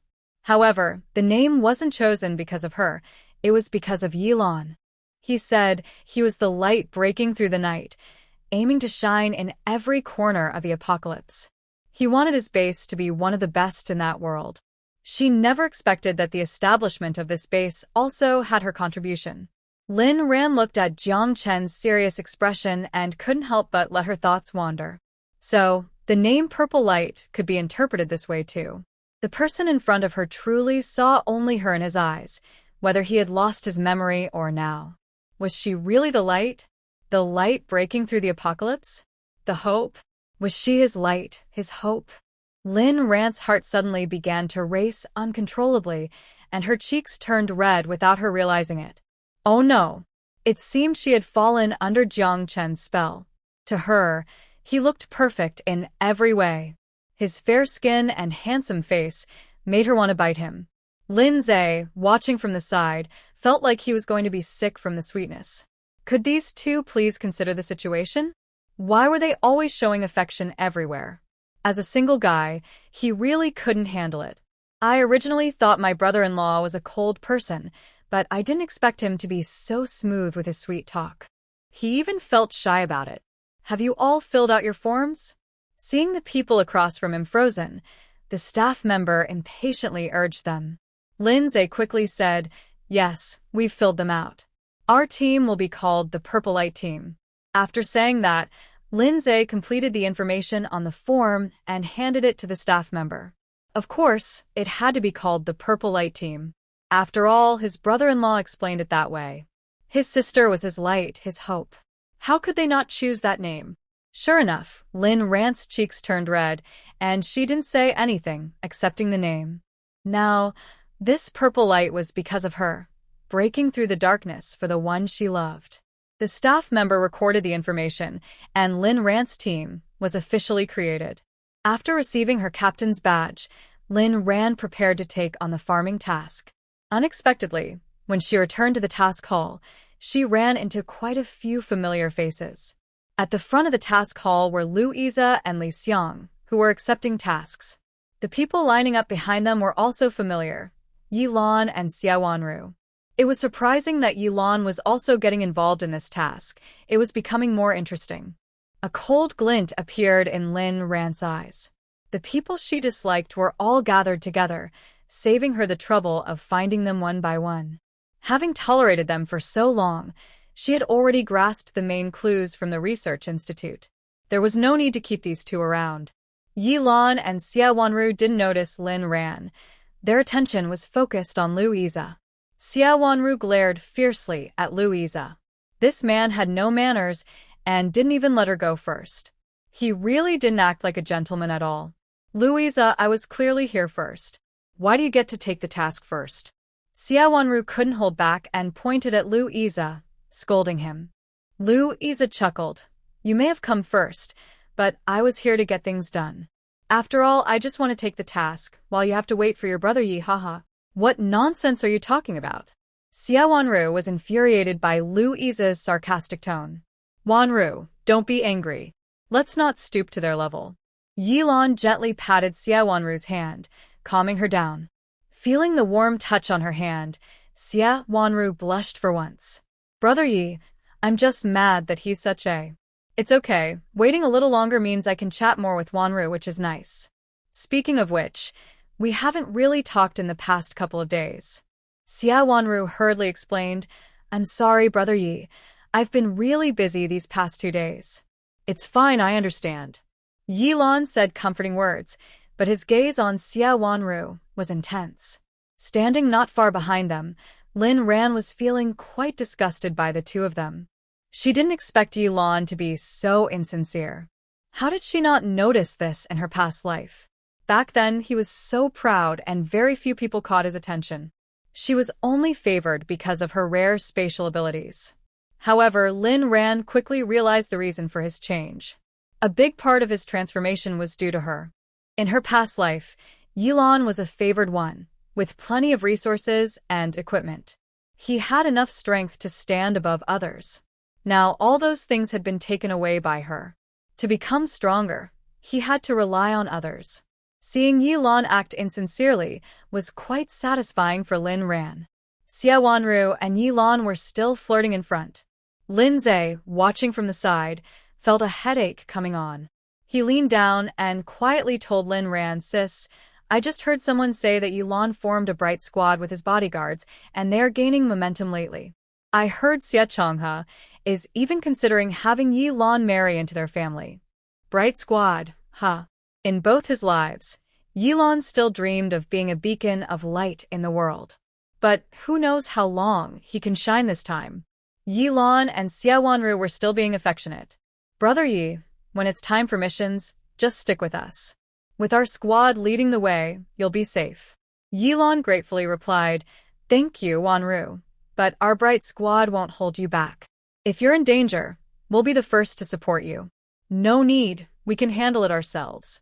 Please don't come so you don't get hurt. Sia Wanu quickly refused when she heard Yilon wanted to help. Louisa, having finished his task, turned around and said, Wow, Sia Wanu, are you really being so two-faced? Does Rong Han know? Why do you care? Whatever, I can't be bothered. I'm just saying it's not fair to Rong Han. He doesn't even care. Who do you think you are? Rong Han has long forgotten about you. Louisa, do you still think Rong Han is on your side? Sia Wanu's sarcastic words successfully darkened Louisa's expression. Before he could retaliate, Rong Han walked in from outside. Along with him was a very flamboyant man with golden hair and deep-set features, almost like a mixed-race person. Rong Han is here. Wow, Liang is here too. He finally returned. How did they end up together? Are they both here for a mission? With so many talented people on this mission, we're definitely in good hands. People around them whispered excitedly about their arrival. Sia Wanu, facing Louisa's cold demeanor, instantly brightened up when she saw Liang. She jumped in front of him and exclaimed, Brother Liang, you're finally back. Dad, and I missed you so much. Rhan thought, wow, another brother. Sia Wanu, how many brothers do you have? Rhan saw this scene and immediately looked at Yilon, who had a dark expression. It seemed Sia Wanu wasn't the only one causing trouble. Poor Yilon. Liang smiled brightly, Sister Wanu. I missed you too. Didn't Dad say you were coming back tomorrow? Why are you here today? Liang glanced at Rong Han and said, Isn't it because I missed you? Besides, if I didn't come back, what would happen to this mission? Captain Rong would struggle alone. After all, when I visited Uncle Sia, he didn't want to take this mission. Captain Rong doesn't want to take this mission? The people around were puzzled. This mission was crucial for the base's livelihood. Many hadn't had meat in a while. If they could get farming started, it would be wonderful. How could Captain Rong, the leader of the base's top team, not participate? Rong Han, hearing Liang intentionally expose him, didn't argue. He just coldly stared at Liang. But Liang wasn't afraid. He smirked at Rong Han, but Captain Rong is reasonable, he eventually agreed. We should compete well this time, Captain. Who knows, by the time we return, our team might be the best in the base. I might just have to recruit Sister Wanu, so don't be too attached, Captain. Sia Wanu smiled even more happily at this, her expression showing her willingness even without words. Louisa clenched his fists tightly, watching the way they teased Rong Han. In the end, she reluctantly let go and turned to take Li Xiang outside. Even Rhan and the others nearby didn't notice. Once Louisa left, Rong Han, as the captain of the first team, had the privilege of not waiting in line and went to collect the mission before leaving. Then it was Yilon and the others' turn. At this moment, Sia Wanu had remembered the neglected Yilon and was enthusiastically introducing him to Liang. The group was discussing excitedly and didn't pay attention to Rhan and her friends. Rhan looked at Rong Han's back and quietly left with Jiang Chun and Lindsay. There was no rush for the mission. They could come back later. Right now, she had something more important to do. Rong Han walked past the bustling street outside the mission hall and headed toward a small alley, going deeper and deeper. He stopped when he reached a dead end and coldly said, You've been following me for so long. You can come out now. As soon as he finished speaking, Rhan and the others emerged from around the corner. Rhan smiled and said, Captain Rong, I didn't expect you to know we were following you. Rong Han frowned. You didn't try to hide it from me, or you wouldn't have followed so obviously. I wonder what you three are after? Speak up. This place is safe. Rhan looked at Rong Han, her smile growing wider. Great. She liked working with smart people like him. Captain Rong, we came to find you because we have something important to discuss. We heard that you recently lost something dear to you and came to offer some clues. Rong Han's brow twitched at her words. Something dear to him that he lost? The icy expression on his face finally showed A. He quietly examined the three people in front of him. All three had striking appearances that were hard to forget. Especially the girl, who had left a strong impression on him. She was the one who dared to confront Sia Wanu at the housing rental center. If he hadn't shown up that day, Sia Wanu would have definitely faced trouble, not her. Could the precious item she mentioned be a sister? But how would someone who had just arrived at the base know about it?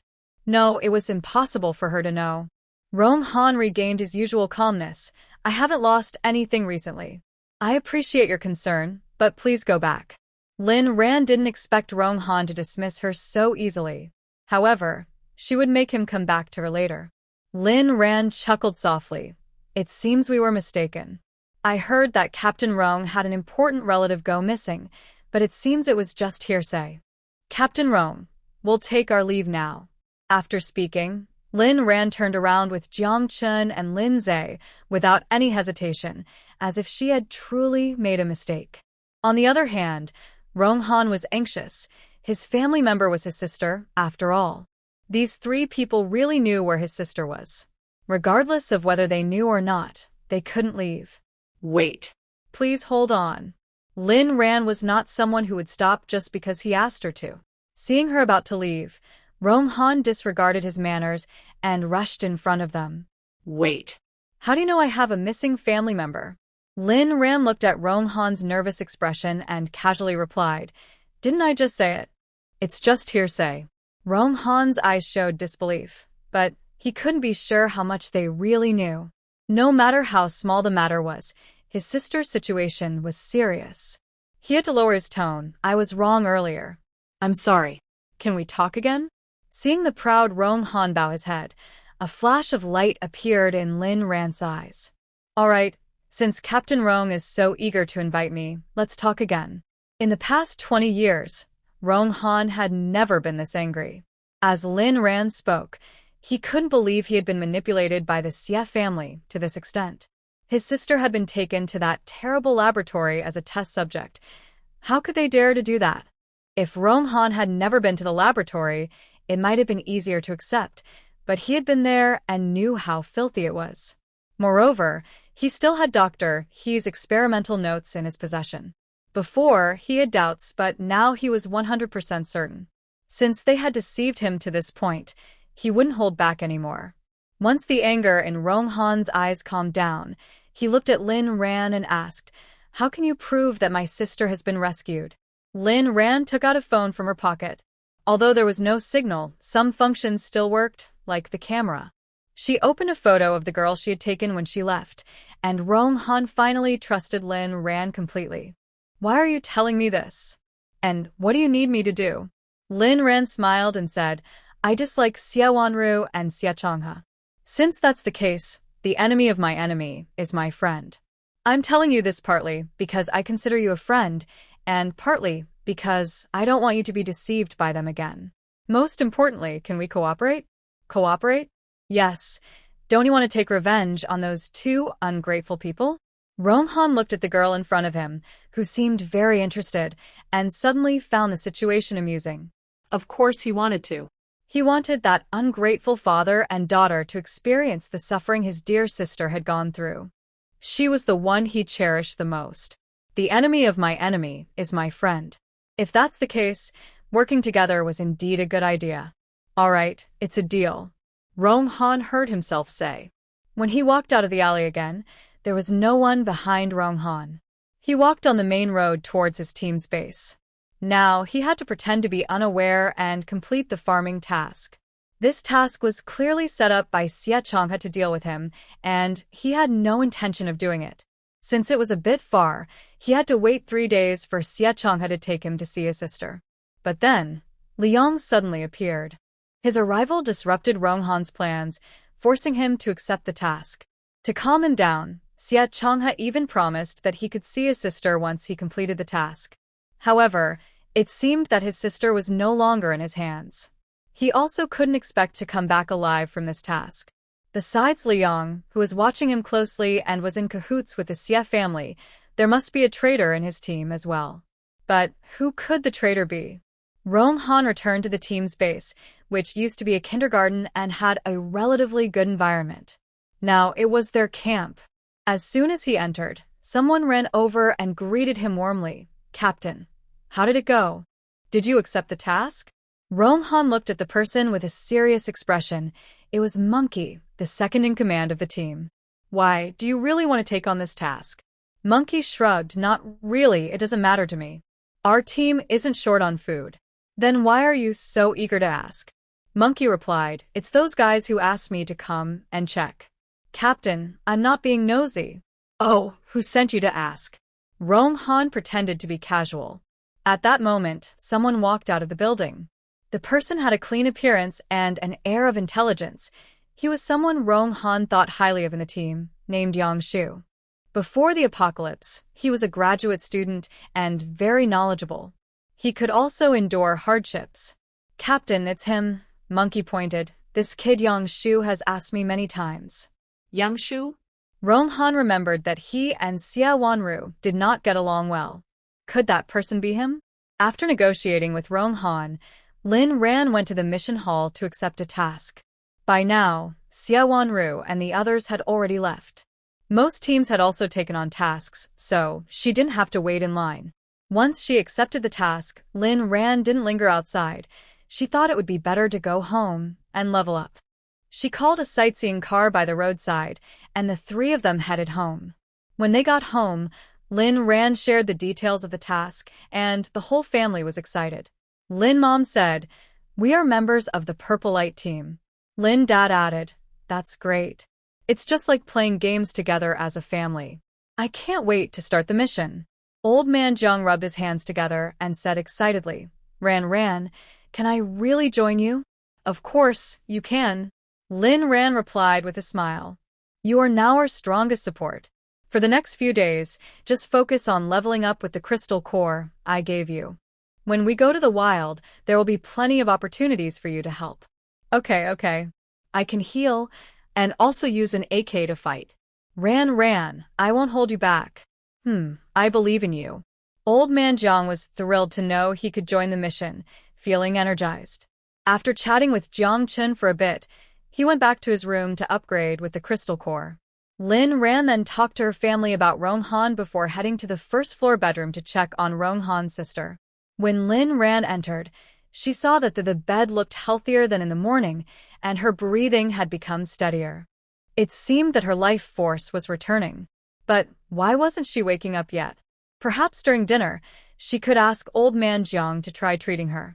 Rhan remembered that when Rong Han left, he seemed hesitant to speak. In the end, he only mentioned that his sister's name was Rong Mei. Rhan knew that Rong Han must have known why the girl was treated as an experiment, but he didn't say anything. He only asked her to take care of her for now, promising to find a place for her before going on the mission. Jiang Chen followed Rhan inside, growing increasingly curious about the girl named Rong Mei. How could someone with a zombie physique seem so much like a living person? He tentatively placed his hand on her head and tried to use his Zombie King's command to awaken her.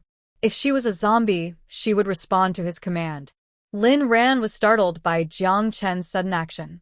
How could he touch another woman when everything was fine? Rhan suddenly felt a strange discomfort in her heart, wishing she could pull Jiang Chen's hand back.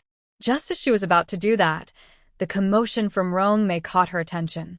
Brother! Rong Mei suddenly called out loudly. Her expression showed struggle, and her hands flailed in the air as if battling a terrifying nightmare.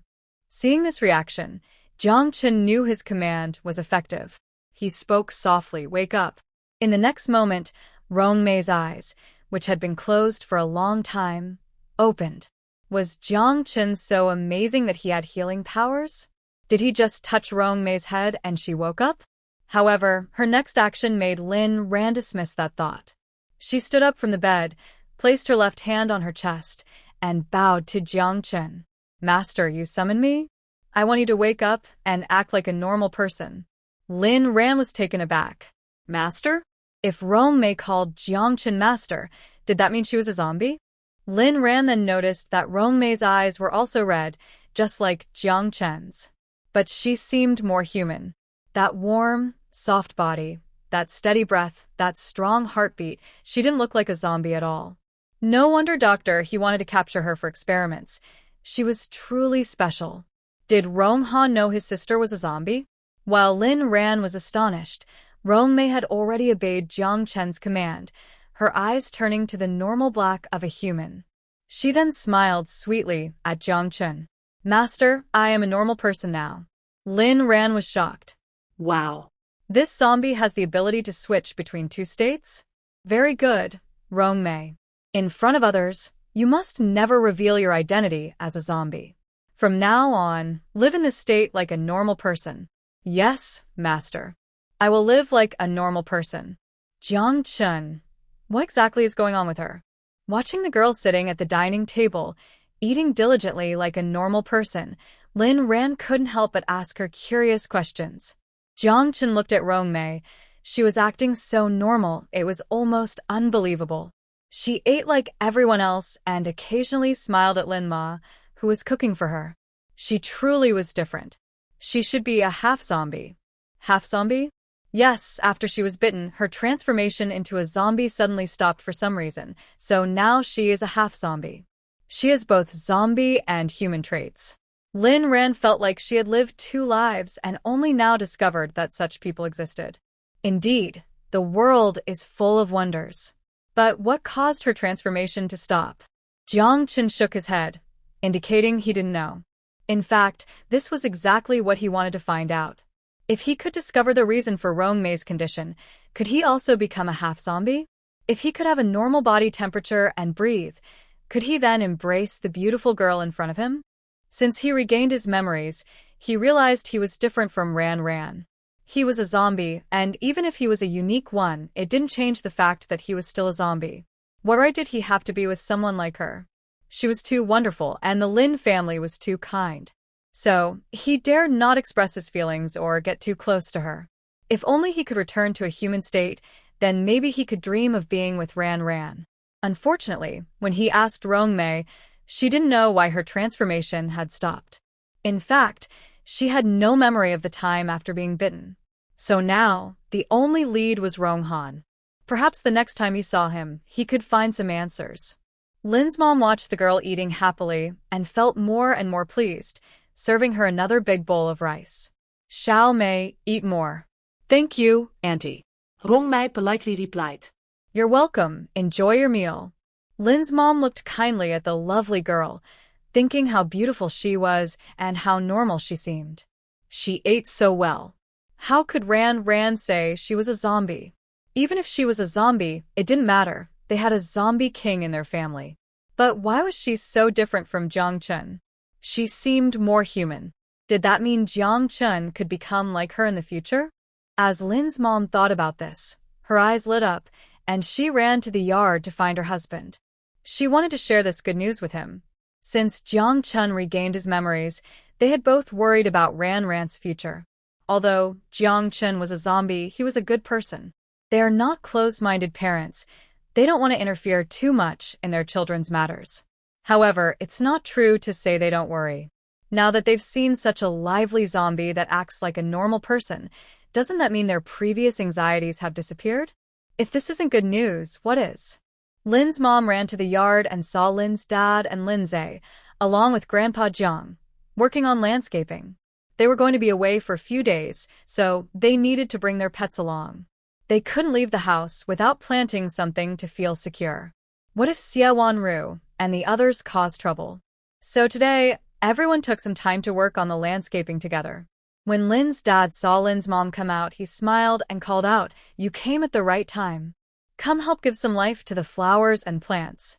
After they planted the flowers, Lin's mom was supposed to use her wood powers to help them thrive. However, she didn't listen to Lin's dad and pulled him aside instead. "Don't rush. You keep planting while I take care of something inside. Come here, I need to talk to you." Lindsay watched his parents chatting animatedly in a corner of the villa, looking very happy. It seemed like good news because their expressions were as if they had just won a fortune, making Lindsay shake his head. "Xiaoxue, your parents have such a good relationship," Grandpa Jiang remarked. Lindsay nodded. It was nice, but He wondered if they could focus on something important. While digging a hole, Lindsay glanced at his cheerful parents. Your eldest son is still doing hard work. Pay attention to your child. Come help plant some trees. Inside the house, Rong Mei still hadn't eaten enough. It felt like her body could never be satisfied. Even after a large meal, she was still hungry. Rhan watched and thought that Rong Mei's stomach was like an endless pit. Master, I'm so hungry. I want to eat more, Rong Mei said to Jiang Chen, lowering her head in guilt. Rhan thought she was eating even more than Jiang Chen did when he first turned into a zombie. Jiang Chen could be satisfied, but she couldn't. Jiang Chen looked at Rong Mei with a frown. If she couldn't be satisfied with regular food, did she want to eat humans? Rhan, do you have any fresh meat in your space? Give her some. Rhan. Just as she thought. Rhan took out a plucked raw chicken from her space and placed it on the dining table in front of Rong Mei. The chicken still had traces of blood, and Rong Mei swallowed hard at the sight. Go ahead and eat. Rhan noticed the child looking so eager and instinctively called out to Rong Mei. However, Rong Mei's reaction surprised Rhan greatly. She actually controlled her instincts and shook her head at Rhan. I can't eat. Why? Because my master wants me to live like a normal person. Normal people can't eat raw meat. Rhan understood that in the world of zombies, the commands of the zombie king were absolute. It was like a seal. Jiang Chen's orders restrained all of Rong Mei's uncontrollable actions. Rhan felt a bit relieved. Even if she craved human flesh, with Jiang Chen's command, she wouldn't act on it. But what if she was still hungry? Should she just go without food?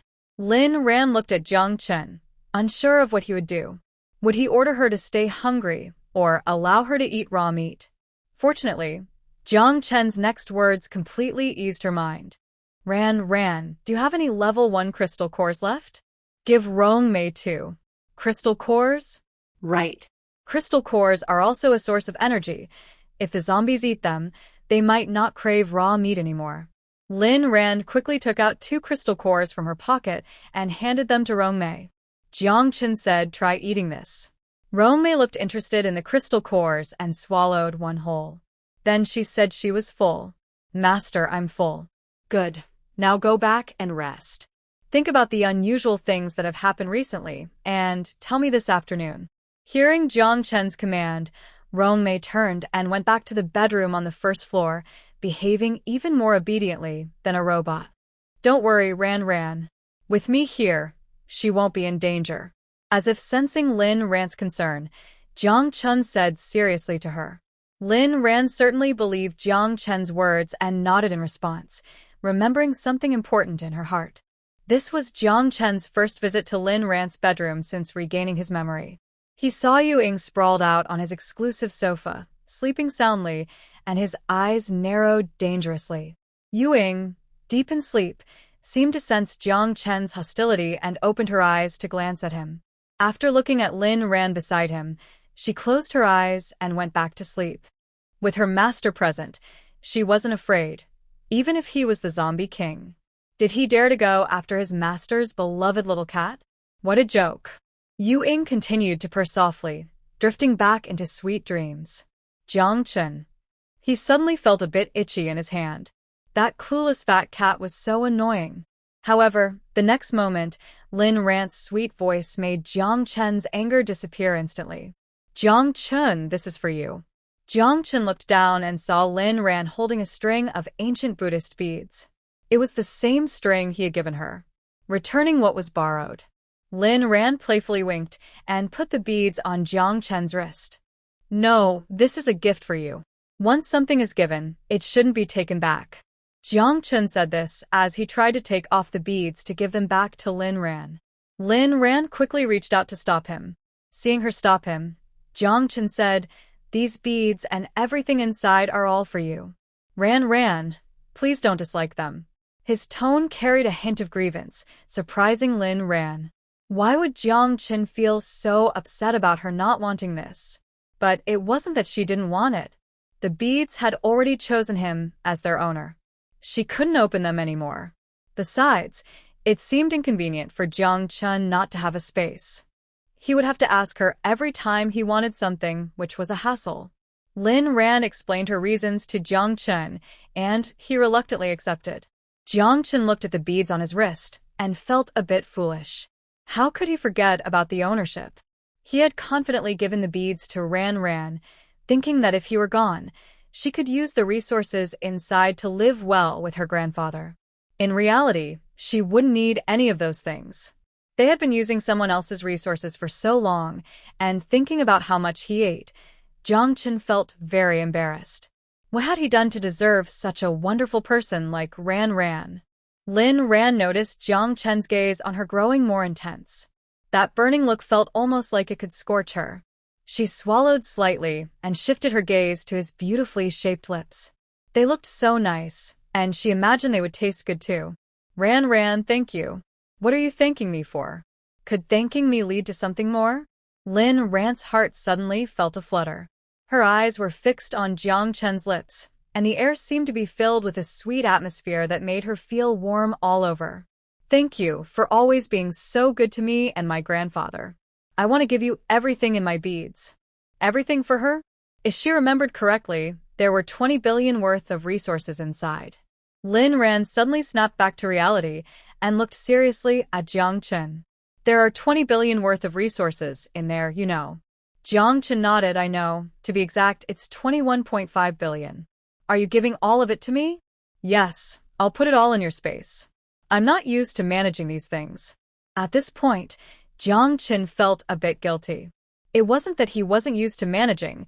He just wanted to hand things over to Rhan. After all, he heard that Rhan's parents had a relationship where Lin's dad gave all his earnings to Lin's mom.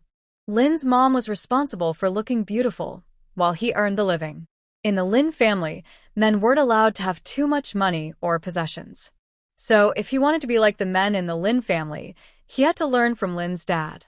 After all, Lin's mom and dad were indeed an enviable couple. Rhan didn't know Jiang Chun's thoughts. She thought for a moment and said, "Let's keep the things with you for now. I have a lot in my space too, and we shouldn't put all our eggs in one basket. It's safer to keep things separate, right?"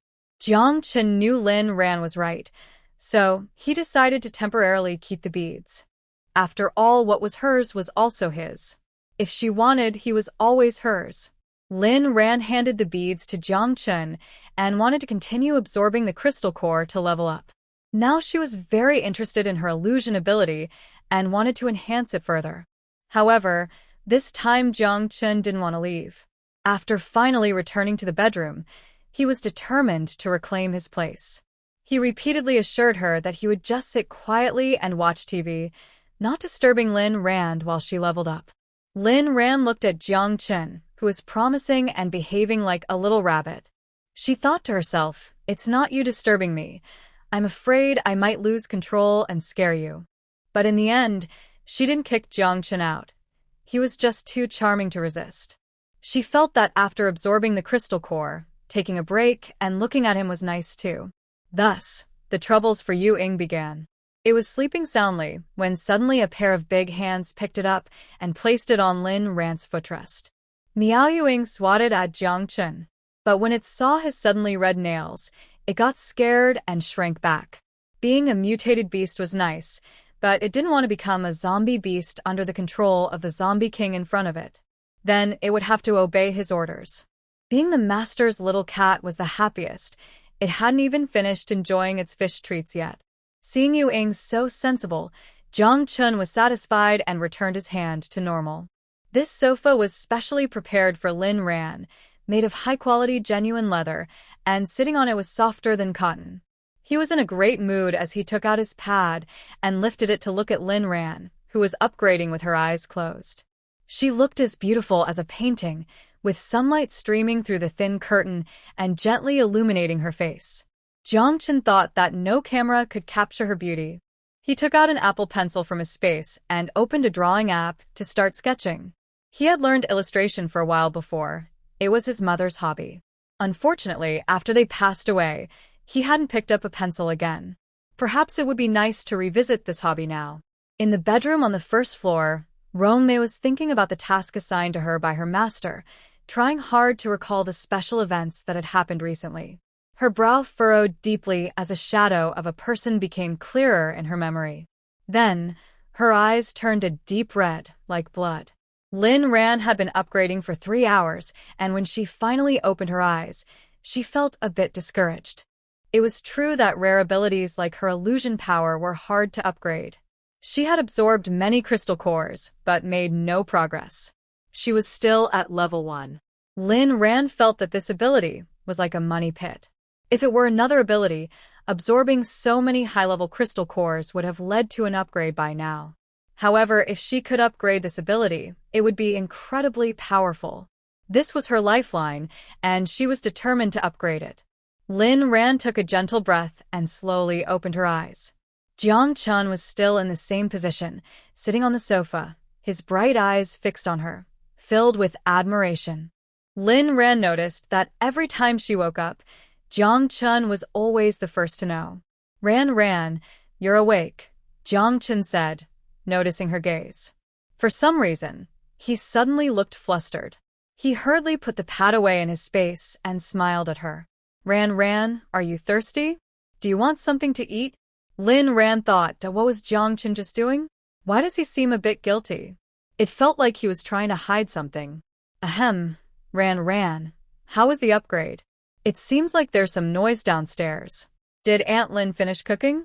Should I go check? Jiang Chun said as he walked out the door, under Rhan's suspicious gaze. Rhan felt that something was definitely off with Jiang Chun. He was talking too much today. She thought she needed to find a chance to see what was on Jiang Chun's pad. Was he secretly looking at something inappropriate? Now, not everything in TV shows is positive, so don't let Jiang Chun influence her negatively. Rhan carried Ewing downstairs, and sure enough, her mom was already busy in the kitchen. The delicious smell wafting from the kitchen made Rhan's mouth water. Mom, what are you cooking? When Lin's mom saw Rhan, she happily said, Rhan, come and see. I made your favorite snacks. Lin's mom prepared a big bowl of fruit soup using the fruits Rhan picked from the garden in the morning, along with fruit pizza and fruit cake. Seeing the delicious food on the counter made Rhan eager. After washing her hands, she grabbed a slice of pizza. The pizza stretched into long strings when pulled apart, looking very tempting. Its crust was topped with bright red tomatoes and sweet cherries, paired with thick cheese that tasted just right. Mom, this is so good. The cherry wine I made is even better. You should try it. The cherries were nestled in the sweet wine, turning it a lovely red. Rhan took a bite, and the strong fruit flavor mixed with a hint of wine was absolutely delicious. Let me have another piece of cake. Seeing Rhan's cheeks puffed up like a little hamster, Lin's mom felt very satisfied. She continued to serve Rhan more food. All the fruits were from their garden, making the dishes exceptionally tasty. Rhan happily accepted everything and enjoyed her meal. After getting a bit tired of the sweet treats, she drank a bowl of refreshing fruit soup. She felt like she could skip dinner. Meow, every time Ewing encountered something tasty, it made a cute sound. It nudged Lin's mom's ankle with its big head to get her attention. Lin's mom quickly prepared a serving for it, except for the cherry wine. Watching Ewing enjoy its food, Rhan suddenly wondered why Jiang Chun hadn't shown up yet. She also noticed that the little mischievous cat, Xiaoxue, was missing. Mom, where's Jiang Chun? Oh, Jiang Chun just came down to see the cake I made, said hello, and then I don't know where he went. I was busy in the kitchen and didn't pay attention. What's wrong? Aren't you two always together? You didn't have a fight, did you? Rhan couldn't help but smile at her mom's guess. Of course not. I just haven't seen him. She answered with a smile, but inside, she was a bit worried. After finishing her food, she stood up to look for Jiang Chun. Just as she got up, she saw Jiang Chun coming out of the bedroom on the first floor. Jiang Chun looked serious, and seeing Rhan frown even deeper, it seemed like she was facing a difficult situation. Jiang Chun had never encountered anything that could trouble him before. Rhan walked over and asked, Jiang Chun, what's wrong? Is Rongmei okay? Jiang Chun replied in a low voice, Rhan, Rong Mei fainted again. This time, she has completely turned into a zombie. His tone was filled with deep confusion and suppressed frustration. He thought Rong Mei was different, but in reality, she was not. Lin Ran's expression changed. Rong Mei had completely turned into a zombie? How could this happen? Lin Ran pushed the door open and saw Rong Mei by Jiang Chen. Her gaze was vacant, and her skin had turned a lifeless gray. The color of her pupils was red, just like Jiang Chen's. All these signs told Lin Ran that she had become a zombie. Jiang Chen, why did she turn out like this? Jiang Chen shook his head. I don't know. When I went downstairs, I heard strange noises from this room, so I came to check. Once I entered, I realized something was wrong with her. She lost her human reasoning and characteristics. Now she is a zombie that only eats flesh out of instinct. Does that mean she can no longer communicate with you? Can't she tell you what happened? Lin Ran remembered that advanced zombies could communicate with lower-level ones. Jiang Chen said no, she can't. Because she is not a normal zombie. It's like a person with severe mental illness. Even the best doctor cannot communicate with them normally. Rong Mei is like that. Her mind seems to have been injured. Even now, as a zombie, she has become one with a troubled mind. Her brain is in chaos, and she cannot communicate with me properly.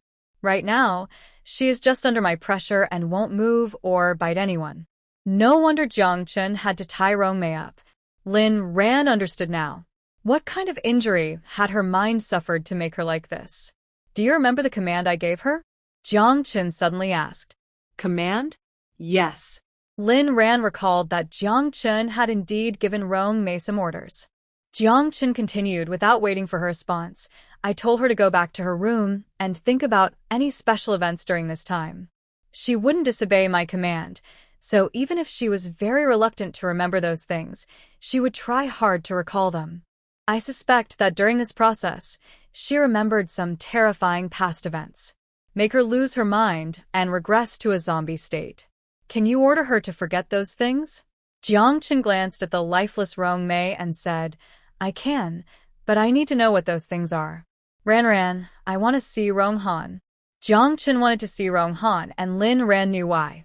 She was aware that Rong Han was hiding many secrets from them. He must know something about Rong Mei's situation. If he wanted to save his sister, Lin Ran believed he would tell them the truth. However, Lin Ran did not plan to seek out Rong Han, as he would come to them on his own. After all, his beloved sister was in their hands. Rong Mei was temporarily secured on the first floor. Hearing that Rong Mei had changed again, everyone sighed. Especially Lin Mom and Lin Dad, who couldn't relax their brows even after dinner. Lin Ran found it very strange. If she didn't know that her parents had no other daughters besides her and Lin Zhe, she might have thought Rong Mei was someone from their family. Grandpa Jiang had reached the peak of level 1 healing, and after dinner, he specifically went to treat Rong Mei. However, his abilities were nearly exhausted, and Rong Mei showed no response at all. Now, they could only hope for Jiang Chen. They hoped that understanding what Rong Mei feared would help them find the right solution. After dinner, Lin Ran gathered everyone to relax in the space. The space hadn't been tended to for several days, and there were many fruits and vegetables ready to be picked. The space was large enough for the 3 little ones to play freely, so Lin Ran brought them along. As for Rong Han, if he came looking for Rong Mei, she wasn't worried. After all, the area around the villa was filled with Lin Mom's mutated plants, which would alert them as soon as he approached. When Grandpa Jiang entered, he started the blueberry picking machine. Lin Ran had planted a patch of blueberries, and the fruits had grown large and sweet, ready for harvest. Lin Mom used her wood abilities to pick the fruits from higher branches. Lin Ran and Lin Zhe picked the lower fruits. Lin Dad was responsible for harvesting watermelons and helping Grandpa Jiang. Jiang Chen was in charge of digging up taro. The taro leaves were large and lush. The roots were filled with taro, and as an earth ability user, Jiang Chen easily dug them up and just needed to detach the taro from the roots. The harvested taro was one of Lin Ran's favorite foods. Using taro to stew chicken, cook cured meat, or simply eat it roasted or steamed with chili powder is all very delicious. Rhan looked at her busy family in the space and felt deeply that they were all amazing. Having more abilities is never a burden. Look, in no time they had done most of the work. The harvested items were placed on the ground, and Rhan used her thoughts to store them back in the fruit and vegetable area. Her space keeps fruits and vegetables fresh all year round. They taste just as good no matter when you eat them. It's truly perfect. The space had just upgraded to level 8, and there was now much more land. Grandpa Jiang didn't want to waste such good land, so after finishing his tasks, he teamed up with Lin's dad to start the tiller. He wanted to plant grains in the newly freed up land. Rhan smiled as she watched them work happily and said nothing. She knew they couldn't stand waste, so as long as they weren't tired, it was fine to let them work. Seeing the space becoming more prosperous day by day made her heart feel indescribably happy. Once they had picked most of the ripe fruits from the trees, Rhan noticed that the 3 little ones had run off to play at the pasture. De Huang was fine, just chasing the mutated rabbits and running around with the chickens and ducks. Yuying and Xiao Mao were different. The 2 little greedy cats were fishing in the pond, enjoying their meal. Rhan hurried over to warn them that aside from the one they had caught, they couldn't eat any more. These fish were meant for breeding. In this day and age, mutated fish are very rare. Yuying and Xiao Mao expressed their regret, but they listened. They understood the difference between a full meal and having enough to eat. If they annoyed their owner, they risked losing their meals. Although catching fish was fun, the food from their owner was even tastier. Rhan, I've finished picking the taro, and the sweet potatoes are ready too. Is there anything else you need me to do? Jiangchen said, brushing the dirt off his hands as he walked over to Rhan. Rhan looked at the collected taro and sweet potatoes and moved them all to the fruit and vegetable area. Then she smiled at Jiangchen and asked, do you want to see a nice place? A nice place? Jiangchen squinted his eyes. Anywhere with you is a nice place. He nodded without thinking, and then Rhan turned to her resting mom and Lindsay, saying, Mom, Xiaoxue, I'm taking you to see the forest. Okay. The forest Rhan had now was not the same as before. As soon as they entered, Lindsay spotted a plant with red fruits on the ground. Big sister, is this ginseng? Yes, this is ginseng. Really ginseng? Can I dig it out? Of course you can. Lindsay was extremely happy to hear that. This ginseng could help Grandpa Jiang awaken his special abilities right away. He could have one for himself soon. If he ate it tonight, he might awaken some abilities too, if luck was on his side. He didn't need to have many abilities, just enough to catch up with Brother Jiang would be great. So many abilities to switch between would make any kid excited. Lindsay joyfully picked the ginseng, while Ma quickly made a new discovery. Rhan, this looks like Reisher. Rhan looked in the direction Ma pointed, and the mushroom-like thing was indeed Reisher. She remembered that her grandpa loved to make Reisher wine. The Reisher used in that wine looked just like this. Mom, this really is Reisher. Let's take it back and make chicken soup tomorrow. Ma replied, yes, let's make chicken soup. Ma was a bit excited now. This was Reisher. Rhan's space was truly a treasure, with ginseng and Reisher. Could there be FOTI too? While Ma was thinking this, Jiangchen pulled on a vine and yanked out a long root. Jiangchen, what is this? Jiangchen shook his head, I don't know. It looks interesting, so I wanted to see what it was. Ma leaned in to look. The leaves were heart-shaped, and the root was spindle-shaped. What was this if not FOTI? Jiangchen really knew how to pull things out. Was he pretending not to know? His luck was truly extraordinary. Rhan, your space is such a great place. Even FOTI has been dug up. What? Totiste. Lindsay came over, sister. Your space has too many good things. I'm not leaving. I want to dig here all day. Me too, Xiaoxue. Let's do it together. Rhan sighed. Okay, dig as you like, but we've been here for a while, so we might get kicked out soon. What? Ma and Lindsay were surprised. Without wasting any more time, they continued their treasure hunt in the forest. Once they got busy, time seemed to fly by. Lindsay and Ma hadn't searched for treasures in the forest for long before the space forcibly ejected them. Grandpa Jiang and Dad Lin haven't finished yet. Fortunately, Grandpa Jiang is very careful and turned off the cedar just in time. Lin Zhe, who just popped out of the space, held 5 or 6 ginseng roots and felt regretful. If I had known time would pass so quickly, I should have dug them up faster. Exactly. My Ganoderma, I didn't even get to pick it. Mom Lin was also very disappointed. Lin Rhan smiled and said, "You can go back tomorrow to collect them. They won't run away." Mom Lin smiled and replied, "Right, they won't run away. But I want to make a nourishing soup for you tonight. With the ginseng in Xiaoxue's hands and my Ganoderma. Maybe after we drink it tomorrow, our whole family will awaken some special abilities." Seeing Mom Lin's excited expression, Lin Rhan couldn't help but laugh. It seems everyone thinks the rare herbs in her space are magical. It's also a coincidence that Grandpa Jiang has special abilities. Let them have their fun. Who knows, maybe quantity will lead to a change in quality, and it might really work. Mom, here's the ginseng. Go make the soup. Okay, Rhan, can you get me 2 more free-range chickens? Sure. Just as Lin Rhan was about to take the chickens from the space, she noticed that Mom Lin's expression suddenly changed. Rhan, someone is coming. They finally arrived. Lin Rhan's eyes flashed with understanding as she looked at Jiang Chen. The person he was looking for had come to her. Rong Han had originally planned to come to Lin Rhan's side earlier, but the situation with his team was more complicated than he expected. He knew their team wasn't united.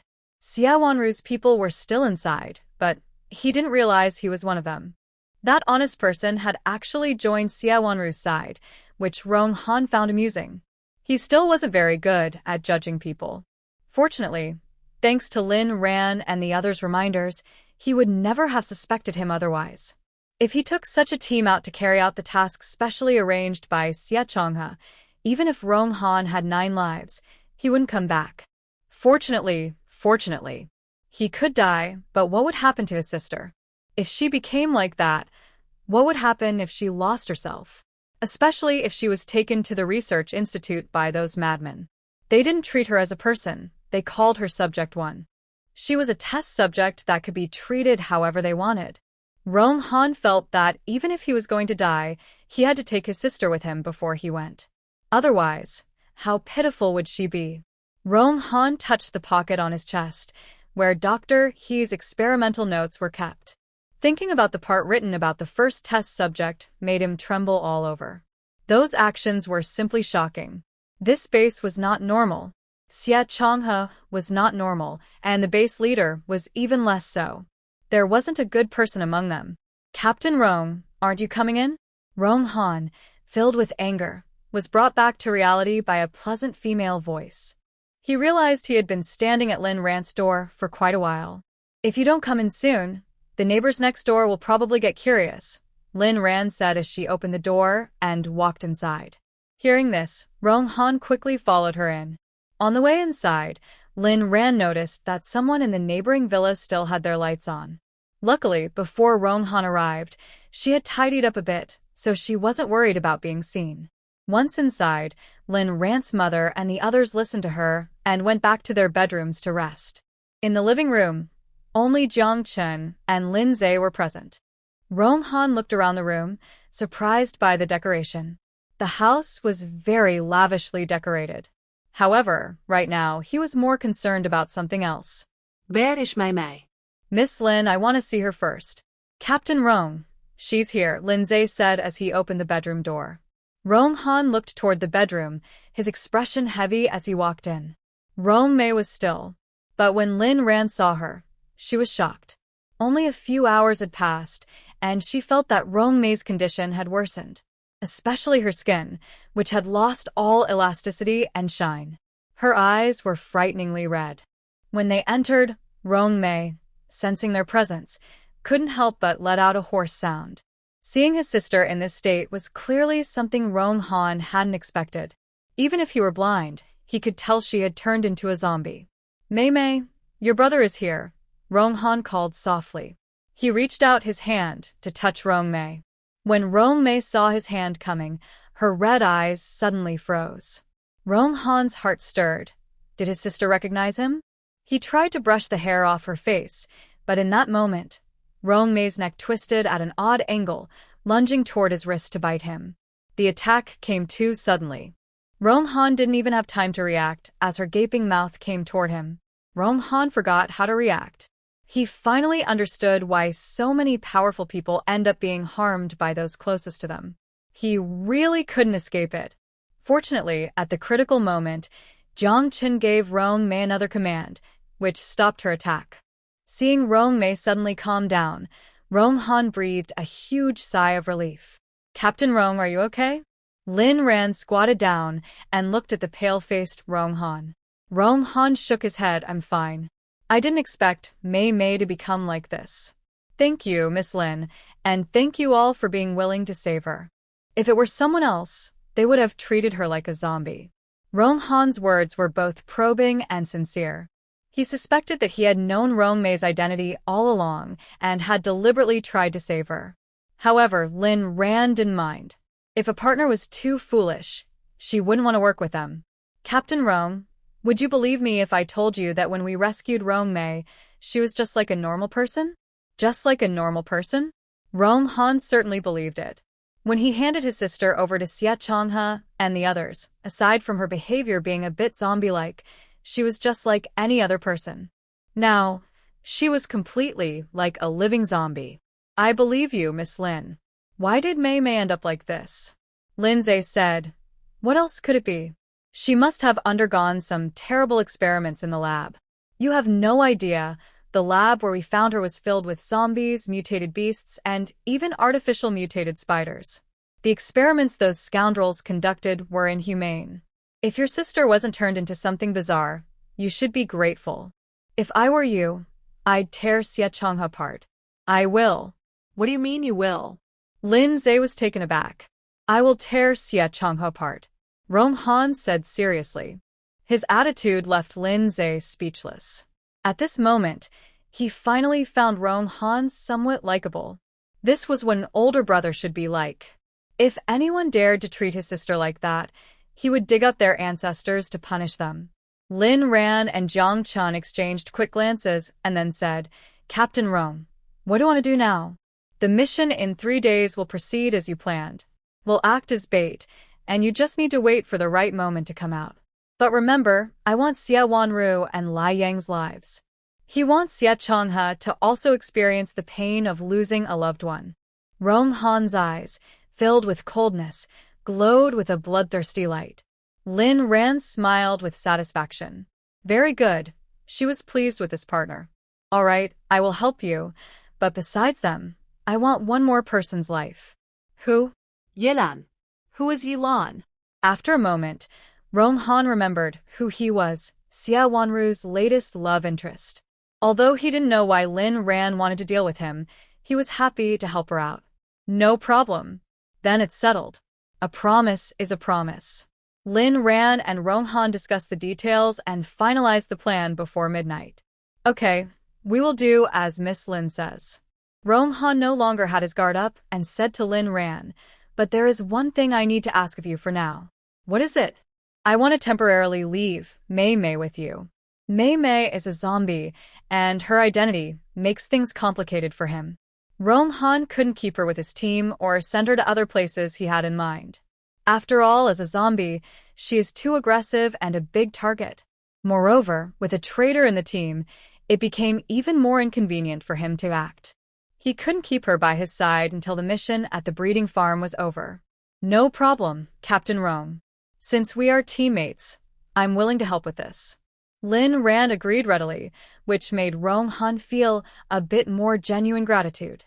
"However, I have one question I don't understand. I wonder if Captain Rong can clarify it for me." "Miss Lin, feel free to ask." Lin Rhan finally asked about Jiang Chun.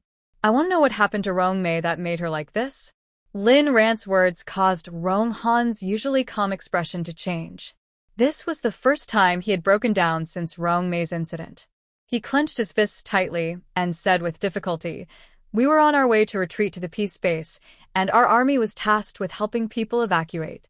As the captain, I bore the heavy responsibility of the retreat. There, I encountered Sia Chonga and Sia Wanu. Sia Chonga's team had too many people, many of whom had no abilities. They were all from research institutes, and Sia Chonga said they were very important. To protect their safety, we had to focus more of our energy on them. Mei Mei has always been very understanding. When she sees me busy, she doesn't want to cause me any trouble. But this thoughtful sister was bitten by a zombie during the zombie outbreak. It's all because of my inability. If I had taken better care of her, she wouldn't have ended up like this. After saying this, Rong Han painfully held his head. Rhan, however, caught another meaning in Rong Han's words. You said there are many researchers in Sia Chonga's team? Yes. But why did we only meet Dr. He? A cold light flashed in Rong Han's eyes. Because some researchers belong to the base leader. The base leader? Rhan suddenly realized that since she arrived at this base, she had focused all her attention on Sia Chonga, knowing nothing about the base leader. She only knew that he seemed to ignore everything and left most of the matters to Sia Chonga. However, some said their relationship was not good. Before Rhan could think further, Jiang Chen continued to ask, at that time, Mei Mei didn't immediately turn into a zombie, right? Rong Han glanced at Jiang Chen and nodded. That's right. Mei Mei didn't turn into a zombie, like others right away. Although a piece of her arm was bitten off, she was still like an ordinary person. Her unusual condition caught the attention of two researchers in Sia Chonga's team. One of them was Dr. He. They told me that if I handed my sister over to them, they could help her return to normal. Desperate, I believed them. The price was that I had to become Sia Chonga's.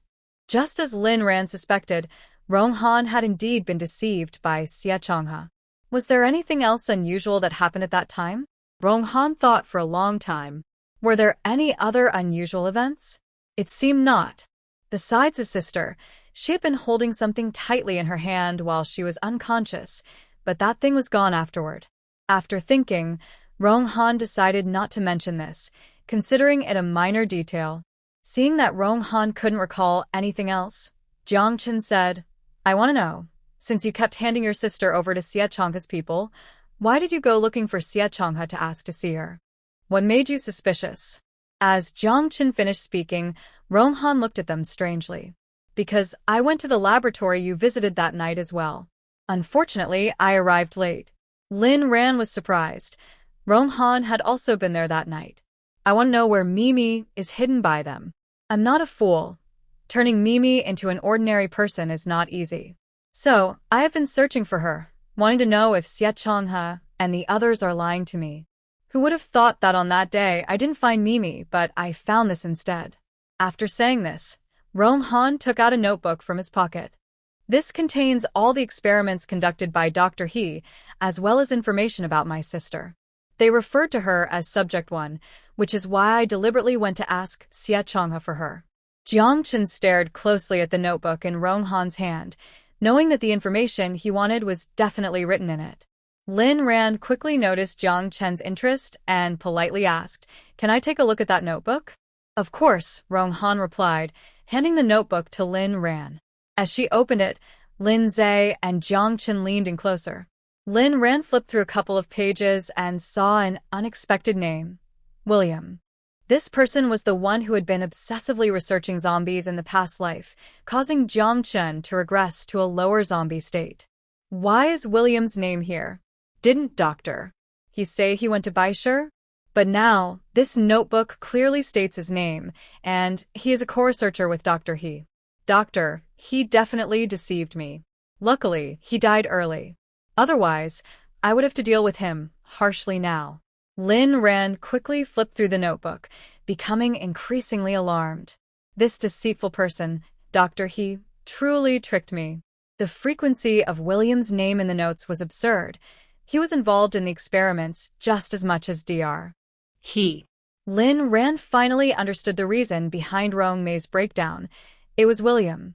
He had done countless terrible things to Rong Mei, and even Rhan, as an outsider, couldn't help but tremble while reading the notes.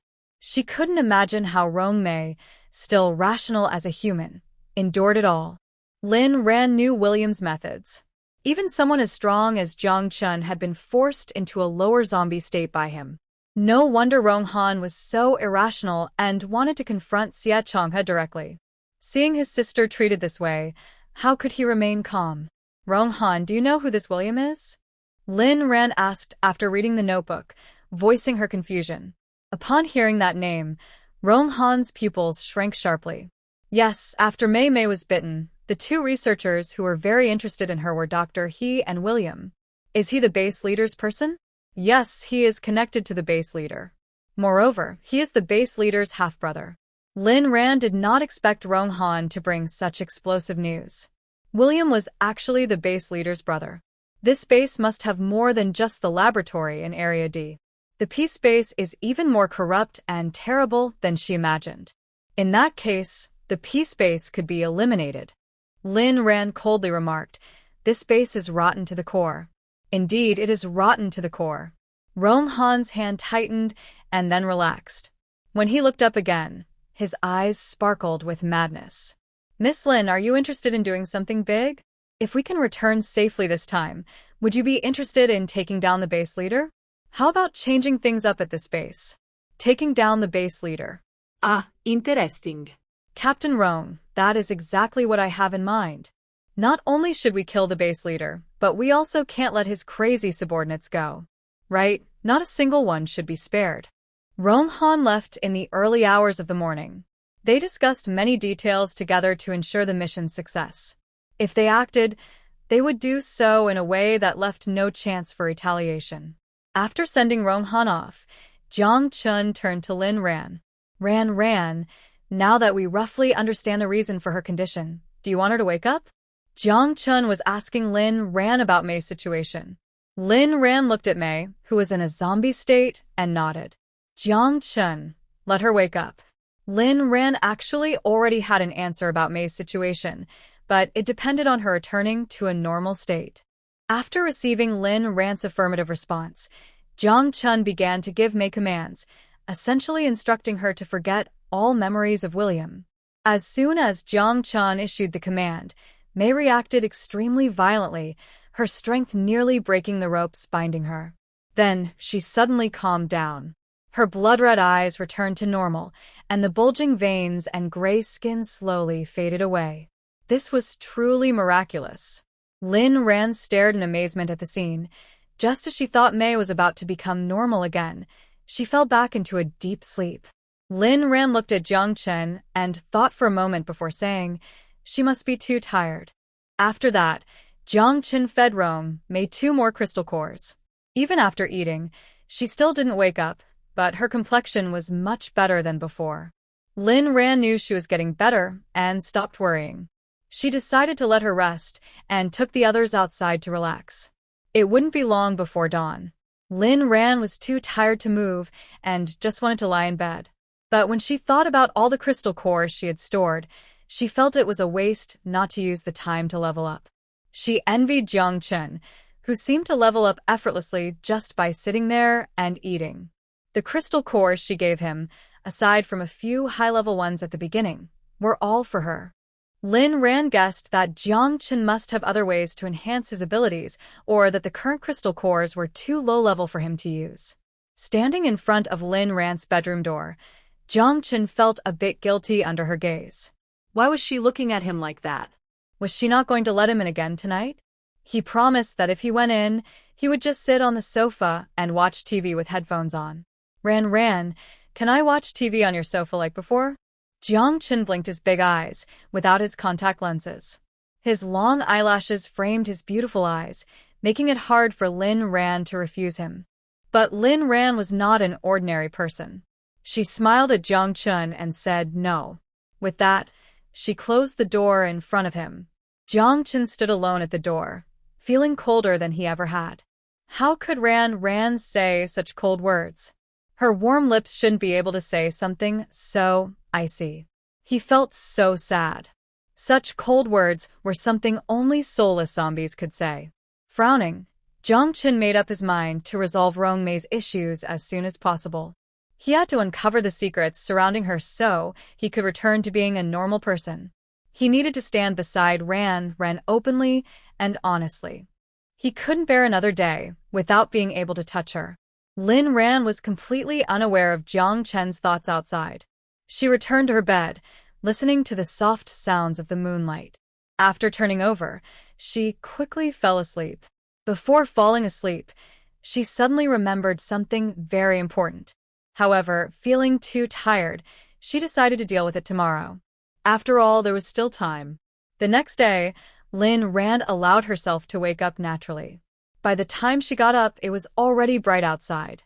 She glanced at the alarm clock on her bedside table, which showed 9:30, and thought it wasn't too late. Yu Ying was indeed no longer a sleepyhead. It was now standing on Lin Ran's pillow, staring at her with its big cat eyes, as if blaming her for not getting up to feed it some fish treats. Lin Ran, in a good mood, patted Yu Ying's chubby head. Yu Ying, you seem to have gained some weight. Is it not good for a cat to be fat? Should you lose a bit of weight? Meow. Upon hearing the word diet, Yu Ying let out a sharp cry. I don't need to lose weight. All this fat is hard-earned, so why should I lose it?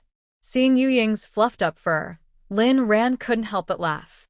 She quickly reassured, if you don't want to lose weight, that's fine. It's going to get cold soon, and your extra fat will be just right for that. Meow, that sounds better. After hearing Lin Ran say this, Yu Ying's meow instantly turned into a cute and gentle tone. Lin Ran was amused by this cat that could change its mood so quickly. After playing with it for a while, she finally got out of bed. When she opened the bedroom door, she was surprised to find that Jiang Chen was not on the sofa outside. Lin Ran paused for a moment, realizing this was the first time she hadn't seen him after waking up. He always seemed to be there waiting for her. Could it be that her attitude last night had hurt him? Had she been too abrupt in refusing to let him into the bedroom? She should have been more gentle about it. Lost in thought, Lin Ran walked down the stairs and noticed that everyone else was already sitting at the dining table, including Rong Mei. She was awake and had returned to her usual self, with glowing, healthy skin and eating very politely. There was no sign of the frightening behavior she had shown yesterday. Lin Ran realized that her family had a strong ability to cope with emotions. After seeing Rong Mei like that yesterday, they could still accept her at the table today. Little did she know that the reason everyone was so calm was because of Jiang Chen. They could handle even Jiang Chen's earlier uncontrollable behavior, so everything else was easier to accept. Ran, you're awake. I made your favorite mango milfai, come eat. Lin's mom saw Lin Ran and immediately went to the kitchen to get her breakfast. She nodded randomly at her mom and then looked at Jiang Chen. When Jiang Chen saw her coming, he quickly handed her a large piece of cake that he hadn't touched. Ran, this is delicious. I saved it for you. Jiang Chen offered her a strawberry milfai. Lin Ran knew this was Jiang Chen's favorite dessert. So he didn't wait for her because he wanted to eat. I was going to grab the cake and come find you, but our mom's cooking was too good, and Jiangge couldn't resist having a piece, just as you woke up. Sis, if you had woken up a little later, Jiangge would have come upstairs to wait for you. You have no idea. Mom called him many times before he was willing to come downstairs to eat. Lindsay watched the two of them and felt a bit annoyed. He couldn't help but explain for Jiang Chen. Lin Ran looked at the big piece of strawberry milfai Jiang Chen had given her, which was about 3/4 of the whole cake. He usually never had enough of this, yet he saved so much for her. Well, it seems she could forgive him for not waiting this morning for food. Thank you, the strawberry cake is nice. Lin Ran said as she picked up a fork and took a bite. The cake was very sweet, just like her mood. Seeing Lin Ran eat the cake he saved for her, Jiang Chen finally relaxed. He glanced gratefully at Lindsay. This brother was great. He would have to look out for him in the future. Besides protecting Ran, he should take care of him too. After all, good brothers are hard to find these days. At least, there weren't many in the Zhang family. Lindsay didn't realize that his few words of support had given him a strong ally. Life would be much better from now on. After breakfast, Rong Mei followed Jiang Chen's instruction and took the 2 crystal cores Lin Ran gave her to rest in the room. Is she back to normal?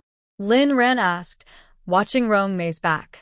Jiang Chen replied, yes, as long as we don't mention those bad memories, she will stay like this. She won't be aggressive, just like a normal person. Lin Ran nodded. That was good.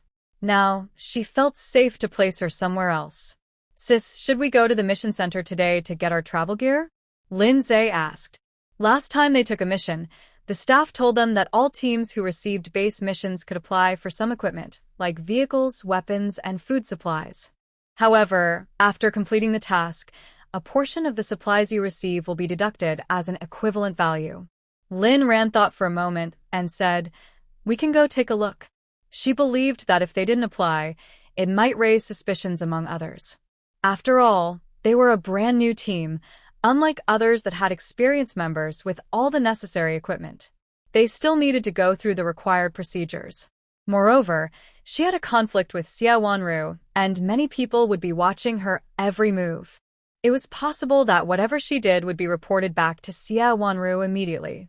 Lindsay, hearing this, excitedly said, "Sister, let's go now." Rhan shook her head. "Not yet. I want to check another place first." The place Rhan wanted to go was Zhang Huan's location. The important thing she remembered from last night was that the extreme cold was coming soon. According to her previous life's memory, it would arrive in 10 days. However, she wasn't sure if it would be the same this time, as many things were different in this life. So, some matters needed to be arranged in advance.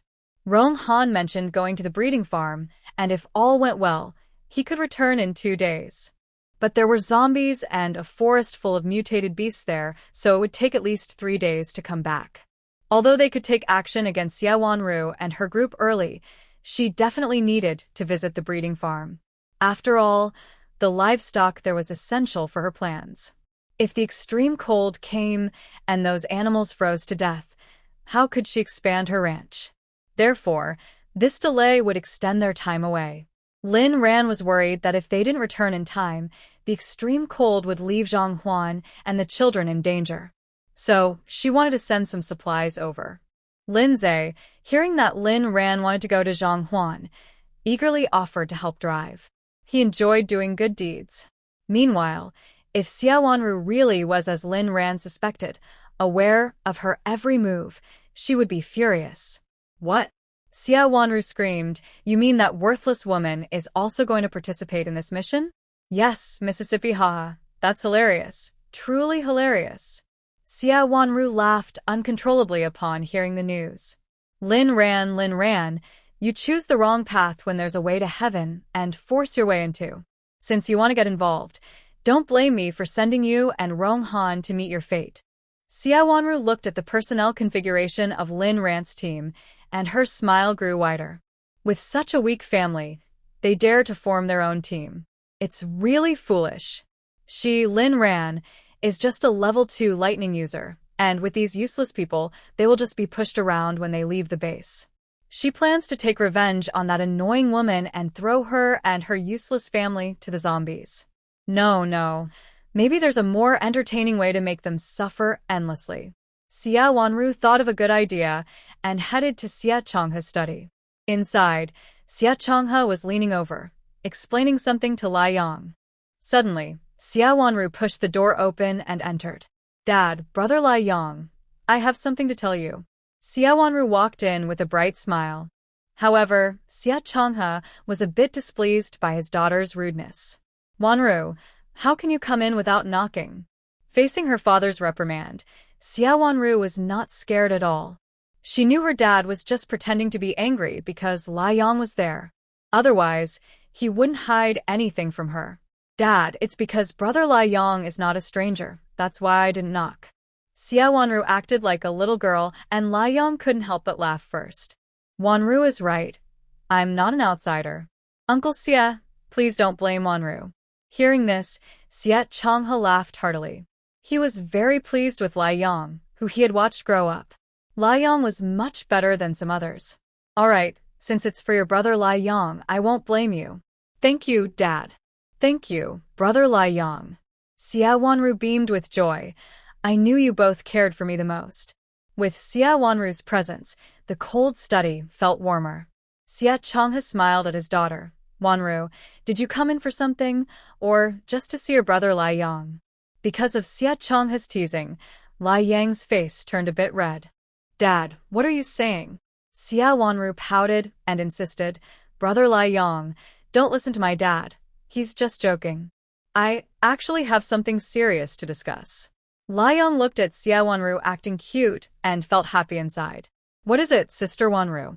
"Dad, do you remember that rude woman who embarrassed me at the rental hall a few days ago?" Sia Chonga is very protective and holds grudges, so he definitely remembers this matter. It seems her name is Rhan. What happened to her? Is she bothering you again? Get someone to take her to jail. Liang's expression changed, and he said, "Who dares to make my sister Wanu uncomfortable in this base? I'll handle her." Sia Wanu chuckled. "No rush, you won't believe it, but she is also participating in this mission." Sia Chonga replied, "Oh, she is? Did she join a team?" "No team at all. She and her family created their own team called the Purple Light Team. According to the information, besides her, no one in that team has any special abilities. I don't know where they got the courage to join this mission. It's hilarious." Sia Chonga's narrow eyes sparkled with interest. "Interesting. They created their own team. I thought she joined a big team, so we need to be discreet in our actions. Now, it seems you can find opportunities to teach them a lesson after you go out. It's not uncommon for a few people to get hurt or for useless teams to be eliminated during a mission. Don't worry, Sister Wanu. I'll take care of teaching her a lesson. I won't let anyone bully you." Hearing Liang's promise, Sia Wanu smiled even more. "Thank you, Brother Liang. I knew you were the best to me." The three talked for a while longer, when suddenly the communicator on Sia Chonga's table rang.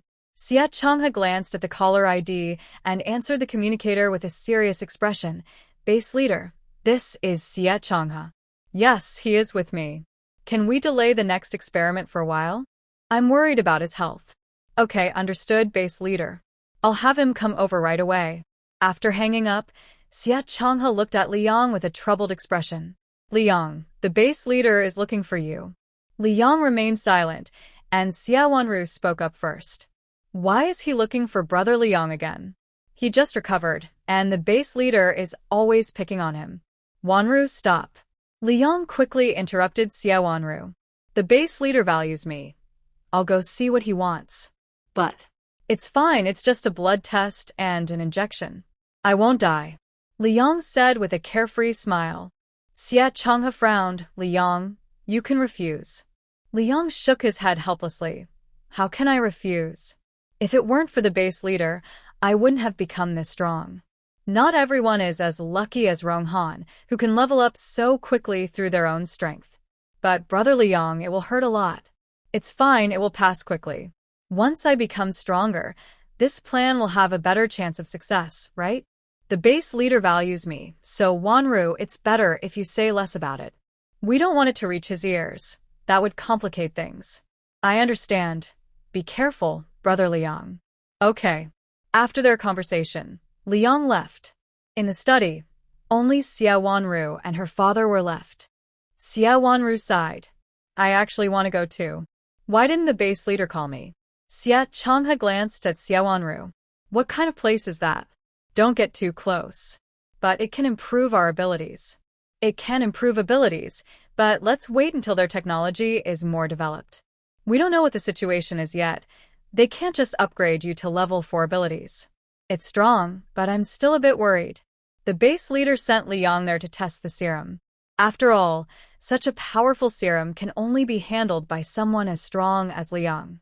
Thinking about previous experiences, Sia Wanu's face turned pale. "Yes, trying to level up through shortcuts comes with a cost. But Dad, with Dr. He gone, our mutant beast army is also finished. Now we can't compete with the base leader's mutant army." Sia Chonga replied coldly. "Yes, we can't compete. Who told the base leader to have such a powerful research team? They are truly extraordinary. But fortunately, Liang is on our side, and the Eagle team will merge with Liang's team. Didn't you say Yilon is also very capable? If they are all on our side, the base leader won't do anything to us." "Yes, I understand, Dad." At the Lin family villa, Rhan was shocked after hearing her mother's words. No wonder Sia Wanu and the others had such high abilities. It all made sense now. She had suspected that everyone at the base had unusually high abilities. It hadn't been long since the apocalypse began, yet they were already far beyond ordinary people. It turned out to be related to the laboratory. The people involved this time were even more powerful, the base leader and William. What experiments were they conducting? Lin Rand's eyes were filled with determination. She wished she could storm the laboratory and confront those wrongdoers. She could guess what kind of experiment William was working on just by using her toes. She wondered how many people had already been harmed by him. Rhan, should I sneak into that base and plant some mutated trees? Mom wanted to try the same trick again.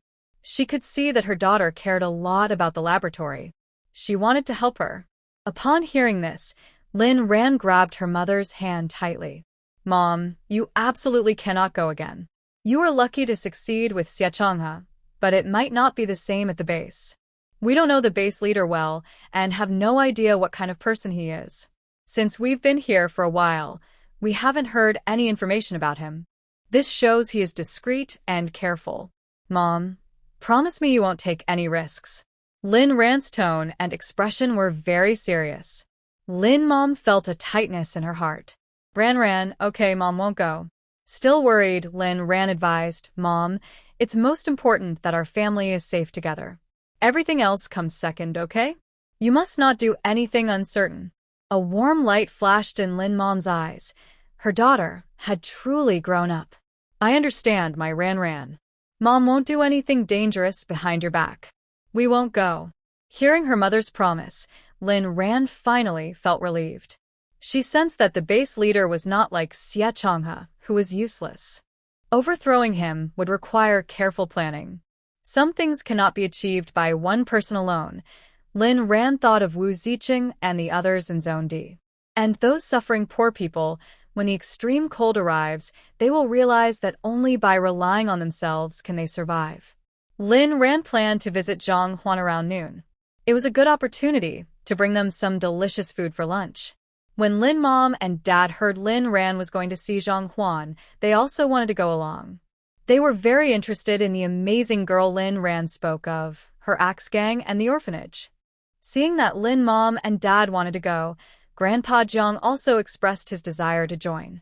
Since arriving at the peace base, he hadn't gone out much. Rhan looked at the large family packed into the van and felt a bit of a headache. It was one thing for her parents and Grandpa Zhang to go, but De Huang, Yuing, and Little Flower Cat had also climbed in to join the fun. With so many people in the car, how would they fit in the supplies? It seems everyone has really forgotten that their task is to deliver supplies to Zhang Huan, not to go on a trip. Rhan waved her hand to call everyone down. Mom, Dad, Grandpa Zhang, we are supposed to deliver supplies. Also, De Huang, Yuing, and Xiao Huamao come down here. Rhan said helplessly. Dad quickly replied, yes, we want to help deliver too. Mom added, Mom and Dad want to go with you, Rhan, take us along. Grandpa Zhang also smiled, you may not know, but when I used to run a business, I loved doing charity. Just ask Xiaoxue. Our Zhang family even has a special foundation. Rhan, Grandpa Zhang wants to see that place too. Rhan said with a mix of laughter and frustration, I know you mean well, but this vehicle is for carrying supplies. If you all sit inside, where will I put the things? Hearing this, everyone suddenly understood. It wasn't that Rhan didn't want to take them. Dad said, just tell us the address and we'll find a car ourselves. Didn't you say there are many sightseeing taxis on the road? We can go by ourselves. You really want to go together? Yes, the three of them replied in unison. All right then, no need to take a taxi. Xiaoxue, go get our team sign and rent a car from the task center. Okay, sis. Since they were on a mission, they planned to apply for equipment rental at the task center to keep a low profile. This is a benefit provided by the task center for these wild teams. They just need to return with the corresponding supplies and crystals as rent. Dad was worried about Lindsay going to the task center alone, so he went with him. After a while, they returned with an old van. Although it was worn out, it had enough space for the cargo, so Rhan didn't mind too much. However, Lindsay didn't think the same way. As soon as he got out, he complained, sis, those people said our team's level is too low and didn't want to rent us anything. But then they agreed, and this is the old van they gave us. Rhan laughed. An old van is fine as long as it runs. But how did they agree? Dad looked puzzled. That's what I found strange, because of Sia Wanu. Hearing Sia Wanu's name, Rhan became interested. Oh, did she intervene to stop them from renting us a car? Lindsay replied, sis, just the opposite. If I heard correctly, it was Sia Wanu who asked them to provide us with a vehicle. I was about to leave, thinking if they didn't lend it, then so be it. Unexpectedly, I overheard the person in charge calling Sia Wanu, and she insisted they must provide us with a vehicle, but it didn't have to be a good one. Why do you think that is? Rhan and Ma exchanged glances, and both smiled. Ma said, silly Zay, it's because Sia Wanu is worried your sister won't be able to borrow the equipment and won't be able to go on the mission. What does it matter to her if she can't go on the mission? If she can't go on the mission, then Sia Wanu won't be able to pull any tricks during the task. Sia Wanu would actually prefer your sister to fail. Seriously, Lindsay exclaimed, that's Sia Wanu. When the time comes, I'll make sure to give her 100 medal rounds for trying to mess with my sister. Rhan patted Lindsay on the shoulder. Thanks, Zay. Just remember to hit her hard. Sure, I won't hold back. Anyone who dares to go after his sister, Sia Wanu must really be asking for trouble. Rhan felt touched seeing her brother like this. However, Sia Wanu was just a clown and not to be feared. She thought she could harm her, believing this mission was a trap for her and Rong Han. Little did she know, the mantis stalks the cicada, unaware of the oriole behind. Who the real captive is, remains to be seen. Rhan took out dozens of adult-sized winter coats, military overcoats, down vests, thick thermal clothing, cotton boots, and cotton socks from her space. Although these items may not look good, they are very warm when worn. They can withstand temperatures as low as -40 degrees. She also took out dozens of children's winter coats, down vests, thermal clothing, cotton boots, cotton socks, gloves, hats, and masks. She prepared several boxes of hand warmers and hot water bottles as well. Thick blankets and mattresses were also included. These items take up a lot of space, but luckily the van Lindsay drove back was big enough. Besides leaving 2 rows of seats in the front, the back was all for storage. If this old van were to go out on a mission in the wild, it would definitely struggle. It lacks power and wouldn't be able to move if zombies came. But for now, it's great for carrying supplies. Thinking about the extreme cold, people need to increase their caloric intake, so she also packed in some ham, various canned goods, rice, flour, and cooking oil, along with plenty of self-heating hot pots. Eating a hot pot in freezing weather is truly a delight. Thinking about it, in case it gets too cold, they prepared some common fever reducers, cold medicine, and cough syrup for both adults and children. Rhan clapped her hands, looking at the 2 cars filled to the brim with supplies, and nodded in satisfaction. That should be enough. They have the basic necessities and should be able to manage for a while. If they run out later, they can always send more when they return. After finishing this, Rhan drove her car with Rong Mei and Jiang Chen, while Lindsay took the others in a rented van, along with the 3 little ones. The group set off. The villa was now filled with mutated plants, so even if someone wanted to cause trouble, she wasn't worried. On the way, Rhan instructed Jiang Chen to tell Rong Mei not to harm anyone in the yard. Rong Mei obediently agreed. Throughout the journey, she acted like a normal girl, curiously looking outside the car window and even wanting to open it. Worried someone might recognize her, Rhan quickly took out a hat and sunglasses from her bag for her to wear. With this disguise, most of Rong Mei's face was hidden. Rhan let her have fun, hoping she could keep this innocent and cheerful demeanor for a while and forget the painful past. Zhang Huan had just finished lunch when she heard a honking sound outside her gate. Xiaoxue frowned and said, "It's the middle of the day, the kids are supposed to be napping. Who's honking outside? Let me go teach them a lesson." Zhang Huan quickly pulled the impatient Xiaoxue back. "What are you talking about? Let's see if it's Rhan and the others." "Oh, it could be Sister Rhan. She said she would come to see us." As soon as Xiaoxue heard Rhan's name, her expression changed, and she happily ran to the gate. When she opened the door, She indeed saw Rhan sitting in the car. Sister Rhan, you finally came. I missed you so much. Rhan also liked the straightforward Xiaoxue and smiled. Xiaoxue, I missed you all too. Let us in quickly. Okay, everyone move aside. The car is here. Once Rhan and the others parked in the yard, all the kids who were getting ready for their nap rushed out of the house. They happily surrounded them, calling out brother, sister. Every time Rhan and her friends came, they brought lots of delicious food, and the kids looked at them like they were family. Rhan, why did you come? Zhang Huan happily walked over and took Rhan's hand. Rhan replied, Sister Huan, I came to bring you some supplies. Zhang Huan looked at the two cars filled to the brim behind Rhan, feeling both surprised and touched. Why did you bring so many things again? We haven't finished what you sent last time. We feel embarrassed to keep receiving your help. As she spoke, her eyes began to water. It seemed that Rhan had always been there for them since the apocalypse. Even after they formed the Axe Gang, they were still benefiting from her kindness. With so much help again, how could they ever repay it? There's no need to feel embarrassed. Rhan told us about what you all are doing. You have no idea how much we admire you strong women. We can't use all these things ourselves, so it's better for everyone to share. Ma got out of the car and warmly took Zhang Huan's hand. Zhang Huan was taken aback by the gentle words of this kind aunt, and she felt a surge of affection. Thank you. Rhan introduced Sister Huan. This is my mom. This is my dad, and this is Grandpa Jiang. When they heard I was coming, they insisted on coming along to meet you amazing women. I'm not amazing. If it weren't for Rhan and the others helping us, we would have perished in Hot Spring Town. Dad said, Rhan saving you is one thing, but if you girls couldn't stand on your own, no one could save you.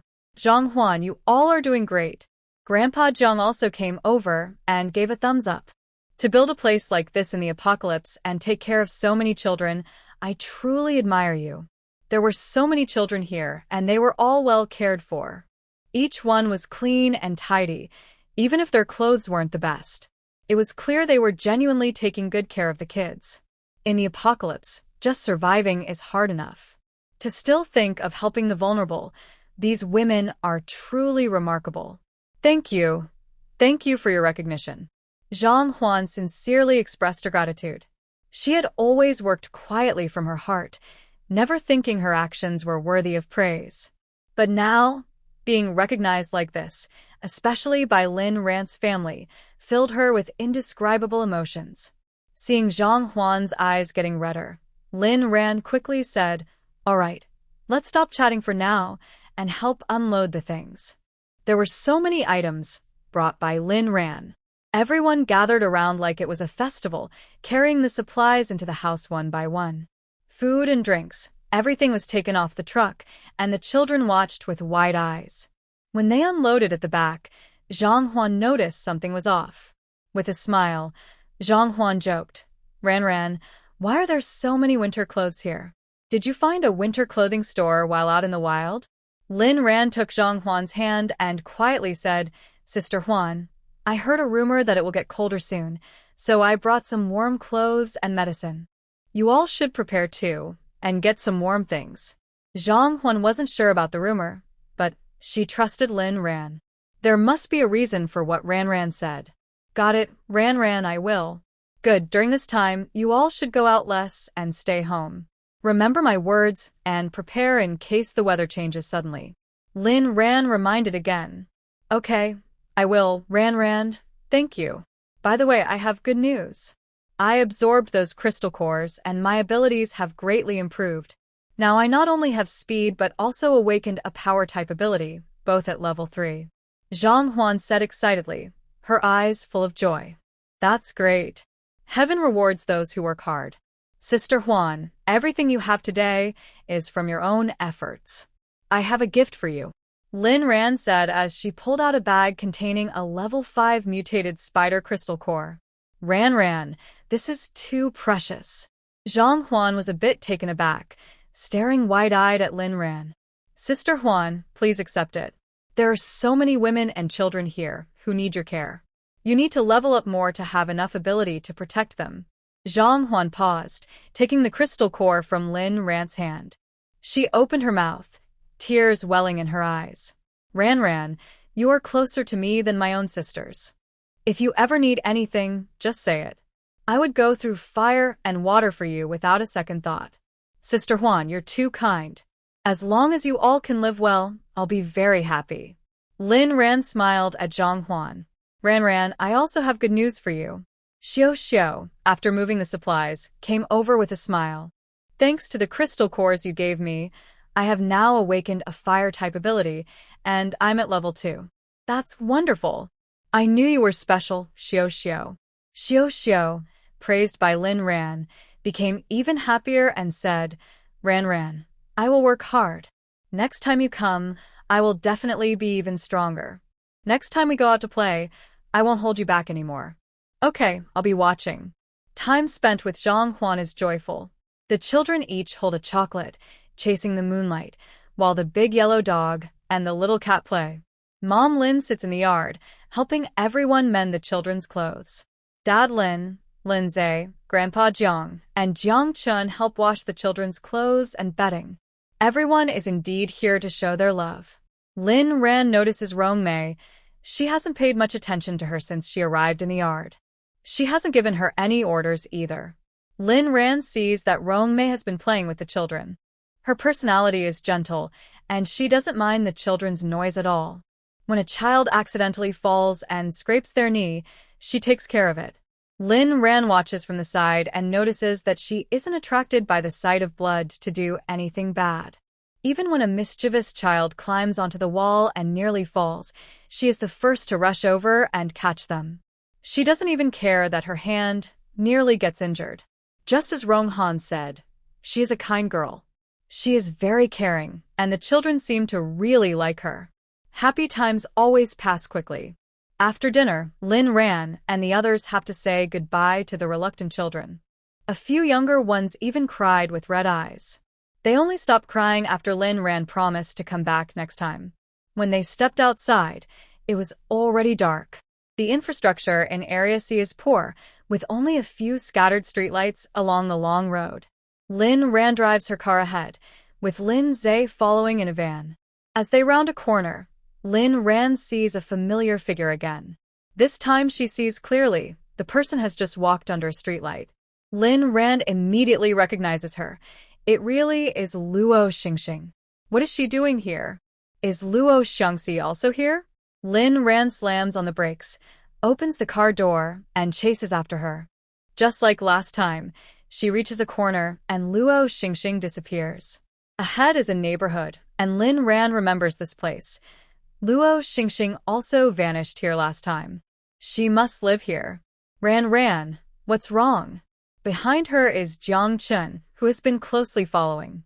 Seeing Lin Ran suddenly get out of the car and disappear from view makes his heart race with anxiety.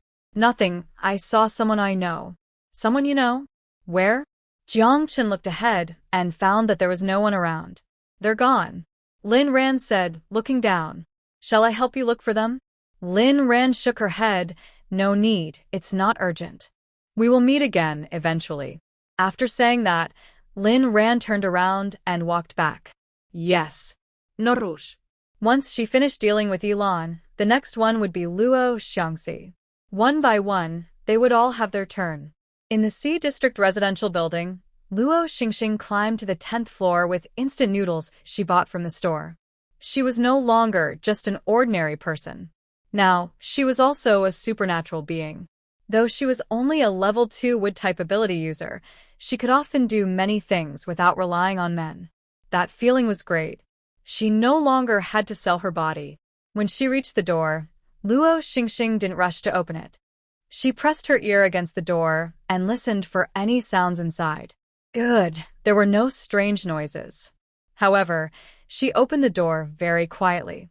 Zhu Zhan was not in the living room, so Luo Xing looked toward her master bedroom. There was no one there either. Suddenly, a surge of anger filled Luo Xing's mind. She kicked open the door to the guest room and saw Zhu Zhan feeding water to the tightly bound Luo Xiangxi. The moment Luo Xiangxi saw her, her pale face looked even more pitiful from fright. She stammered, "Sister, I didn't mean it. Please don't misunderstand. I was just really thirsty, and brother-in-law was giving me water. We have nothing going on. It's all my fault. If you want to blame someone, blame me. It has nothing to do with him." Here we go again. That shameless woman always speaking in such a way. Luo Xingxing's face twisted in anger. Zhu Zhen was initially startled when he saw Luo Xingxing, but now, seeing Luo Xiaoxue like this, he felt pity. "Xingxing, I really have nothing with your sister. She's a pitiful person. I don't understand why you are making things difficult for her. You are both from the same mother. You should ease up. What if you make her sick?" Zhu Zhen kept talking, as if everything was Luo Xingxing's fault. The instant noodles she had been carefully holding were crushed in her hands, but she didn't notice. Zhu Zhen's words felt like sharp knives, cutting her heart into pieces. Here we go again. As long as this good sister was around, the men in her life would look at her. Whether it was Yi Ning or Zhu Zhen, none of them were good. "Get away from me. I'm sorry, I can't assist with that. Do you know how disgusting Huang Yu is? When I was under him, I wanted to die. Not because he hurt me, but because you lied to me. It's you, it's you." Luo Xiangxi's eyes widened in fear. If I had known this wicked person was so crazy, I should have dealt with her sooner. How could her luck be so bad? She went out for a bit and got caught by her. She was so close to finding Yilon. Back at the A District Villa, Lin Zhe finally had a chance to ask Lin Rhan what she had been doing after getting out of the car. Hearing Lin Rhan's explanation, Lin Zhe's mouth dropped in surprise. "You saw Luo Xingxing too? I didn't expect her to be quite capable and at the peace base." Lin Ma asked curiously, "Who is Luo Xingxing? Is she that classmate of Xiaoxue's?" Lin Rhan nodded. She decided to tell them about the two sisters, Luo Xingxing and Luo Xiangxi. If she and Lin Zhe weren't mistaken, they would run into them eventually. Luo Xingxing was one thing, but Luo Xiangxi was the one who had harmed her in her past life. She needed to inform her family to avoid being misled by that little flower. For some reason, Luo Xiangxi had a way of manipulating people. Lin Rhan even thought it might be related to her special ability. But these were just her guesses. "Mom and Dad, do you remember that classmate I mentioned who harmed me?" Mom remembers. "You told us her name is Luo Xiangxi, who is Xiaoxue's classmate Luo Xingxing's sister, right?" Mom has a great memory. Lin Rhan's eyes sparkled as she nodded. "Yes, I suspect they are also at this base." Taking a deep breath, Lin Rhan began to share details she had never told them before. After hearing her story, the family was once again filled with anger. In their past lives, these people had taken advantage of their deaths, causing Lin Rhan so much suffering. When they find Luo Xiangxi, they would make sure she pays for it. Seeing her family's expressions of pain and anger made Lin Rhan feel a bit sour inside. She actually wanted to share good news, not bad. She didn't want them to repeatedly hear how miserable her past life was. It was like stabbing them in the heart. Suddenly, a cold hand reached out and hooked her pinky. Lin Rhan turned to see Zhongchen. His face was filled with concern, and his eyes showed genuine compassion. Ran, don't worry. This time, I will do better than before.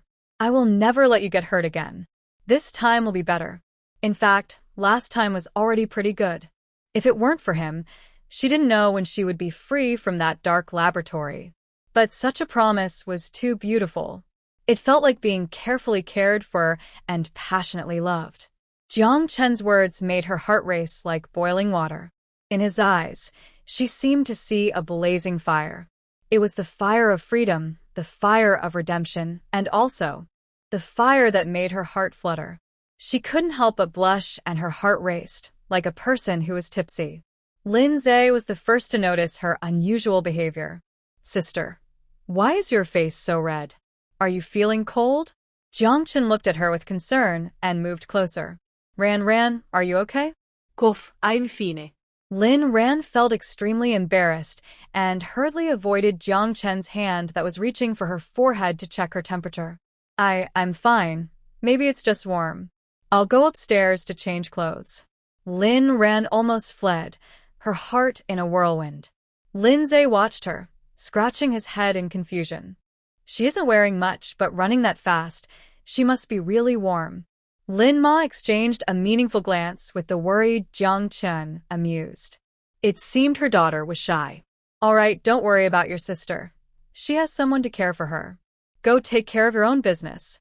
Lin Rhan lay on her bed, taking a while to calm down. Sigh.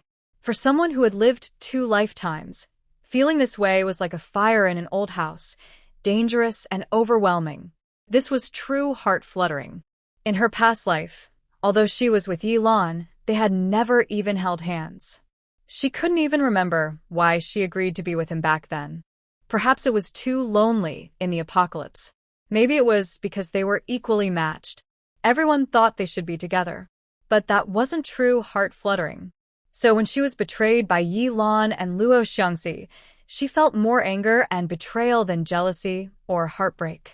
She walked to the bathroom and looked at herself in the mirror. She quietly gazed into her own eyes, the first time she had examined herself so seriously since her rebirth. This life was different. Her family was by her side, and she was very happy. So, why couldn't she be even happier? Jiang Chen. The name rolled off her tongue softly, with a tenderness she had never shown before. Suddenly, she smiled at the mirror. The person in the mirror made Lin Rhan momentarily dazed. It was a brightness and sunshine she hadn't seen in a long time. She let out a gentle breath, feeling an unprecedented sense of relaxation. Isn't living again just to make up for regrets? Jiang Chen, get ready for what's coming. In the following days, Lin Rhan and the others stayed indoors. The family focused on absorbing the crystal cores, especially Grandpa Jiang, who was the main contributor. Lin Rhan had no hesitation in sending the best crystal cores to him. However, she thought for a moment and decided to go out with Jiang Chen before heading off on a mission. Lindsay watched as Lin Rhan and Jiang Chen drove off together, feeling a mix of emotions. Stupid sister, stupid Jiang Chen. You both left me behind to go on a date. Sigh, girls grow up too fast. Lin Rhan drove Jiang Chen out of the base. Now that they had their own team, it was easy to leave the base with their team badge. Jiang Chen enjoyed the time alone with Lin Rhan. This is nice. Is this what a date feels like?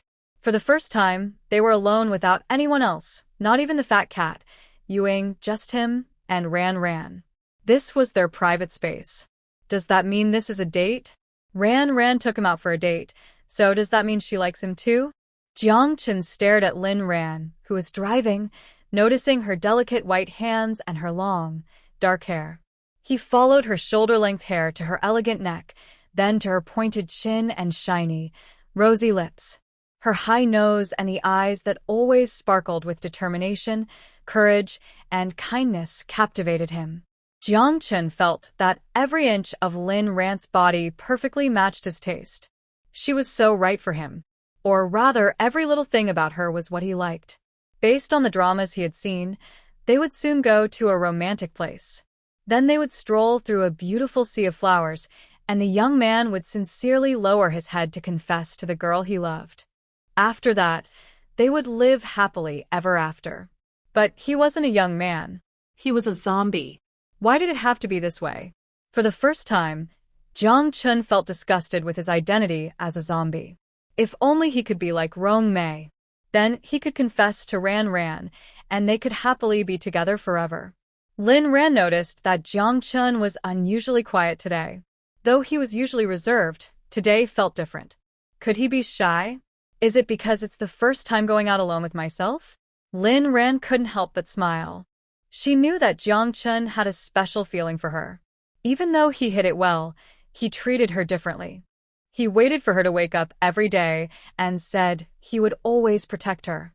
Why wasn't he that nice to Lindsay? In short, Lin Rhan felt that Jiang Chen was different toward her. Should she create a romantic scene later? Tease him a little. Make him unable to resist and take the initiative. Then she could win him over. Haha, when she goes home, she won't be single anymore. Just thinking about it made her feel so happy. Lin Rhan's smile grew wider, as if Jiang Chen was already her boyfriend. But where should she create this romantic scene? Got it. When Lin Rhan passed a field full of wildflowers, she stopped the car. The wildflowers were vibrant and had bloomed again after some time. The field was now filled with colorful little flowers, creating a beautiful sight. Jiangchun. This place is so romantic. Rhan really brought him here for a date. What should he do? Should he confess later? No, he was a zombie.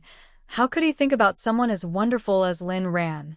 But what if Rhan confessed to him? Should he reject her? No, what was he thinking? Rhan would never confess to him. He was a zombie, he didn't deserve it. Jiangchun was lost in his thoughts and didn't notice that Rhan had already gotten out of the car. She stood in the flower field, picking her favorite flowers. She planned to gather a bunch to take home for her mom. Before long, Rhan had picked a large handful. She tied the bouquet with a piece of grass and turned around, noticing that Jiangchun still hadn't gotten out of the car. Standing by the passenger side, she thought about handing him the flowers to help replace them on the driver's seat. Jiangchun. Hearing Rhan's voice, Jiangchun instantly looked at her. At that moment, he couldn't look away. He felt that all his earlier struggles were silly. The girl in the sunlight looked like a forest fairy. Today's sunshine was warm and bright, casting a soft glow on her face. Jiangchun's heart felt like it was on fire. His heart raced, and he couldn't help but tremble. His heart was racing, but his mind was very clear. He was deeply in love with this woman. He had to have her and could not let her leave him, even if he was just a zombie. If she left him and fell for someone else, Jiangchun felt he would definitely go crazy. Jiangchun, can you? Yes. Rhan didn't expect Jiangchun to answer so quickly and handed him the bouquet she was holding. Since he could, he might as well put it on the driver's seat. When Jiangchun saw the large bouquet Rhan handed him, his face turned red. She was indeed confessing her feelings for him. He felt terrible. How could he let a girl confess first? He should have taken the initiative. How could he make up for this? Jiangchun, take the flowers. Seeing Jiangchun standing still, Rhan couldn't help but remind him. Okay, Rhan, I'm willing. With that, Jiangchun took the flowers from Rhan's hands. Rhan. She was stunned by the sincerity on Jiangchun's face. Willing for what? Willing to be your boyfriend. Rhan. I'm yours now. Rhan. What was happening? Things seemed to be moving a bit fast. She hadn't even had a chance to flirt with him yet. Rhan, would you be my girlfriend? Jiangchun opened the car door and knelt on one knee. He awkwardly imitated the confession gesture from a TV drama. Rhan, I know it's not right to let you confess first. Now, please allow me to confess to you again. Rhan, would you be my girlfriend? Let me take care of you from now on. I, Jiangchun, vow to never leave Rhan and to love only you. Rhan. When did she confess to him first? She hadn't even made a move. But she was willing. Rhan heard her own firm answer. I'm willing. Then, Jiangchun pulled her close to his strong chest. He held her tightly, as if she were his whole world. In that moment, Rhan's heart suddenly felt very stable. It seemed she had truly found a shoulder to lean on, because it was Jiangchun she believed. Lindsay absorbed 2 large crystal cores and stood by the window, peering out eagerly. What were sister and brother Jiang up to? Why weren't they back yet? Could it be that they were really on a date? It was Monday, and after a busy day, here's a little sweetness for everyone. Do you all like it? Rhan and Jiangchun returned in the evening. 2 people may not talk about love honestly, but as long as their hearts are close, they are very happy. Rhan shared with Jiangchun her feelings of wandering alone in the apocalypse in her past life. Jiangchun opened up about his dark past after losing his parents. Their unfortunate experiences brought their hearts even closer together. On the way back, Rhan drove their RV. This was her goal for leaving the base today, to bring the RV back without hiding it. She wanted her family to be comfortable while doing tasks outside. In the past, she kept the RV hidden to stay low-key, but now she wasn't afraid. Tomorrow, during the mission, anyone who disliked her would face consequences.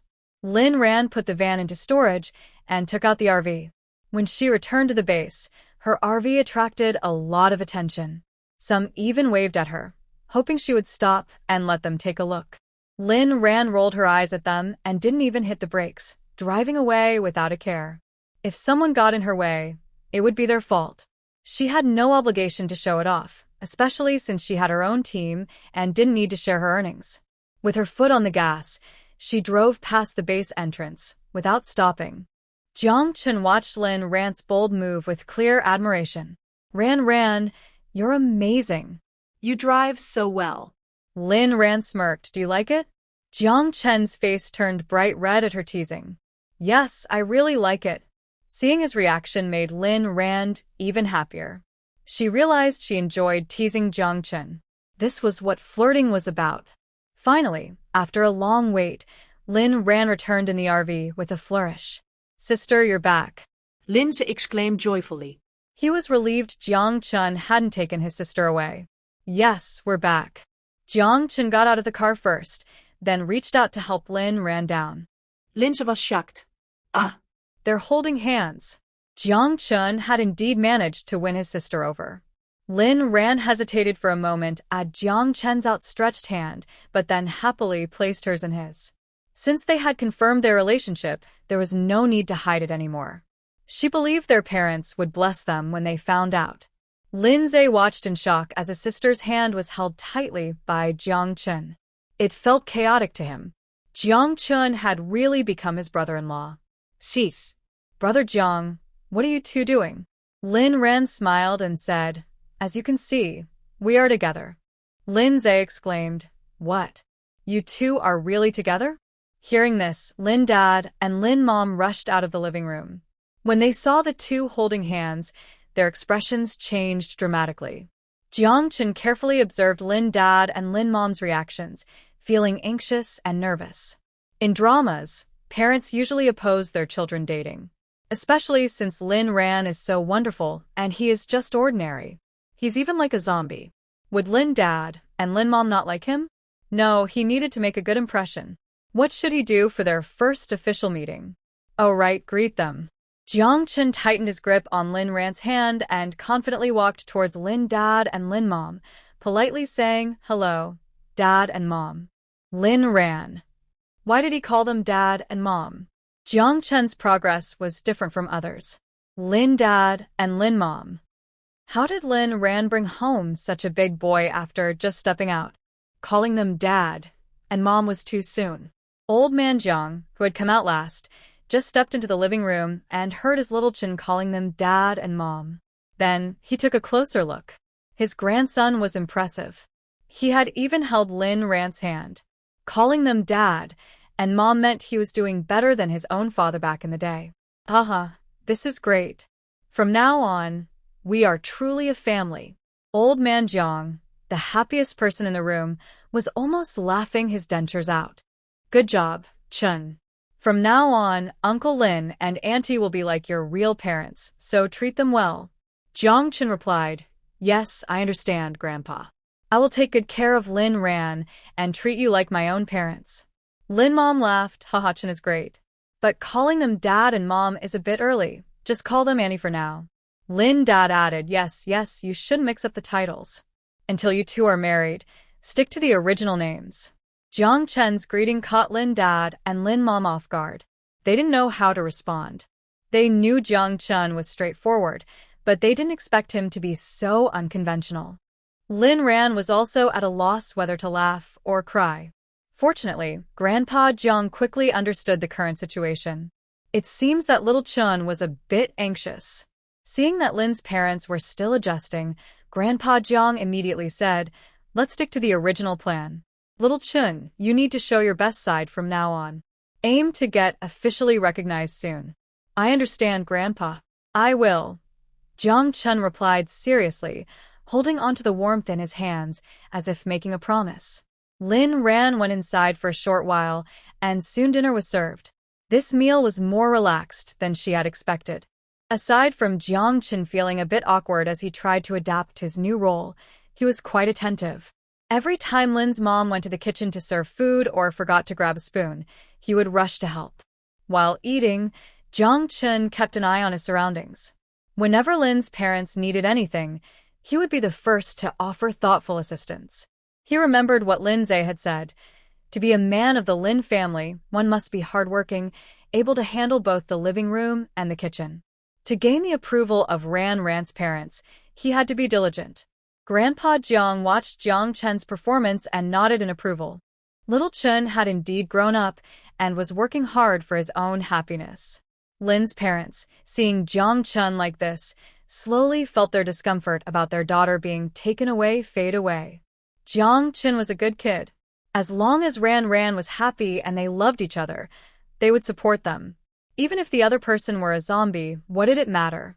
In this apocalypse, who knows if everyone would meet their end together someday? For now, happiness was what mattered. Lin's parents were open-minded, believing that their children would have their own blessings. As long as Rhan was happy, they had no objections. Lin Zhe, sipping the pork rib soup that Jiang Chen had served him, was temporarily satisfied with his new brother-in-law. His brother-in-law was so considerate, which made him feel good.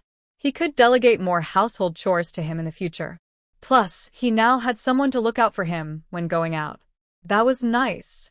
That night, Lin lay in bed, thinking about how it felt to have a boyfriend. It seemed that Jiang Chen had become more playful. He had just wanted to act cute and come into her bedroom, but when her dad walked by and cleared his throat, Jiang Chen immediately behaved. Not only did he refrain from entering her room, but he also didn't dare to look at her. He looked as cute as a little bunny. However, this side of Jiang Chen struck her heart deeply. How could he be so adorable? When facing challenges, he was strong and reliable. In front of his family, he seemed so naive and innocent. Yueying watched her master tossing and turning in bed and shook her cat ears in annoyance. Sigh. This troublesome love is really no fun at all. Look, it has even made her sleep poorly. Tomorrow, she will have to teach De Huang a lesson, telling him that wise people do not fall in love. What good person would foolishly date? One should be strong and lonely, like her, a powerful mutant beast. Lin slept very soundly this time. When she woke up the next day, it was almost time to leave. She opened the bedroom door and found Jiang Chen quietly waiting for her at the entrance. They exchanged smiles and held hands as they went downstairs for breakfast. The others were also getting up around the same time. In the kitchen, there was a clattering sound as Lin's mom was busy. Jiang Chen was very thoughtful and entered the kitchen to help Lin's mom cook. Lin went to the yard and buried a level 2 mutant crystal core under the roots of each mutant plant in the house. They would be gone for a few days, so the safety of the home would depend on them. After breakfast, it was exactly 7:30. The scheduled departure time for the mission was 8 o'clock, so they needed to get going soon. Rong would stay at home, and before leaving, Jiang Chen gave her a command to stay inside and not go out, no matter what happened. Rong obediently agreed. Understood, Master. I won't leave here. As long as she didn't leave the house, the plants in the yard would protect her. Lin left some low-level crystal cores for Rong and stocked the fridge with plenty of food. Then the family set off in their RV. This mission was different from the past. Because the farming task was very important and quite challenging, there would be a team leader to ensure everything went smoothly. When they arrived at the base entrance, Lin immediately spotted the team leader, Rong Han, standing at the front of the line. As the top team at the base, their captain certainly deserved the title of leader. Rong Han also noticed Lin right away. They exchanged a glance and pretended to look away casually. All their plans were understood, without words. Their flashy RV attracted a lot of attention, including that of Sia Wanu and Yilon, who were near Rong Han. Yilon was like a knight, closely guarding Sia Wanu's side. However, Lin was surprised that Sia Wanu didn't come over to criticize her. Instead, when she saw Lin, she just rolled her eyes dramatically. This young lady doesn't realize that rolling her eyes has no impact at all. This isn't like her style. Soon, Lin understood why Sia Wanu hadn't come to cause trouble. It was because Lai Yang hadn't arrived. Could it be that Lai Yang went into the base leader's lab and hasn't come out yet? Thinking about what her mother told her, the base leader was experimenting on Lai Yang. His drugs are very strong and hard to handle, Could it be that Liang couldn't cope with the medication? While Rhan was lost in her thoughts, the people nearby began to discuss. Why hasn't the fire squad arrived yet? Could it be that they aren't coming? Wait, there are still a few minutes left. Louisa's team hasn't arrived either. Right, his red flag squad is also missing. What if something happened that we don't know about? If both teams aren't coming, should we still go? The breeding ground is full of challenges. Not to mention the zombies. Those mutated beasts are scary enough. What are you afraid of? Captain Rong Han is here, right? Louisa's team hasn't come either? Rhan looked at the long line and, sure enough, didn't see Louisa and his team. The absence of both teams. Was it a coincidence, or was something happening in the base that she didn't know about? Thinking this, Rhan looked at Rong Han at the front of the line. He stood there, seemingly unaware of the commotion in the group, maintaining his calm and distinguished demeanor. Rhan suddenly felt reassured. If there were no changes on Rong Han's side, then there shouldn't be any problems. Even if something went wrong at the base, it wouldn't be a big issue. Captain, something must have delayed Brother Liang. Can we wait a little longer? Sia Wanu looked at Rong Han with a pitiful expression, pleading. Rong Han was not swayed by her act. He coldly replied, "There is no such thing as being late with me, nor will I wait for anyone who doesn't follow the rules. Since he isn't coming, it means he has voluntarily given up on this mission. We are not obligated to wait for a deserter." Sia Wanu didn't expect Rong Han to be so unyielding. She felt anxious and angry. She was upset that Rong Han showed no consideration. She was worried about Liang. What could be happening? Would that cold-hearted base leader have harmed him? The things he dealt with were not something ordinary people could endure. Rong Han looked toward the end of the line. If one looked closely, they could see concern in his eyes. What if something happened to Louisa's team? Fortunately, when everyone thought that Liang and Louisa wouldn't make it, a large cloud of dust suddenly rose at the entrance of the base. It turned out to be Louisa's red flag team and Liang's fire team racing in with their vehicles. Liang's convoy headed straight towards Rong Han, while Louisa obediently lined up his team at the back. Rhan glanced at Louisa and Li Xiang, who were sitting in an off-road vehicle. They looked a bit unwell, but nothing else seemed off. Liang stayed in the car the whole time, and Rhan saw Sia Wanu lean in to speak a few words to the people inside. Rong Han then ordered everyone to get in the vehicles, and they set off. Rhan also got in and followed the convoy. Not seeing Liang made her wonder if he had leveled up. She asked Lin Ma to find out any news from Sia Chonga. Lin Ma reported that Sia Chonga hadn't mentioned anything about Liang while working in his study. It seemed that the only way to find out about Liang was to observe slowly from behind. Rhan instructed Lindsay to drive and follow the convoy. As they were driving, Lindsay suddenly stopped. Rhan, sitting on the sofa in the back and sipping coffee, was surprised. "Xiaoxue, why did you stop?" "Big sister, the cars in front have all stopped." This convoy included Liang, Rong Han, Louisa, and Rhan, along with 10 other teams from different families. Rong Han's team had 5 vehicles, including a large truck. Louisa had 3 vehicles, one of which was a big van. Liang's team was the largest, with a total of 10 off-road vehicles, while the other teams had only 1 or 2 vehicles each, making them seem quite shabby in comparison. With so many vehicles on the road, it looked quite impressive. Rhan's RV was in the middle of the convoy, and when the leading team stopped, she wondered what was happening ahead.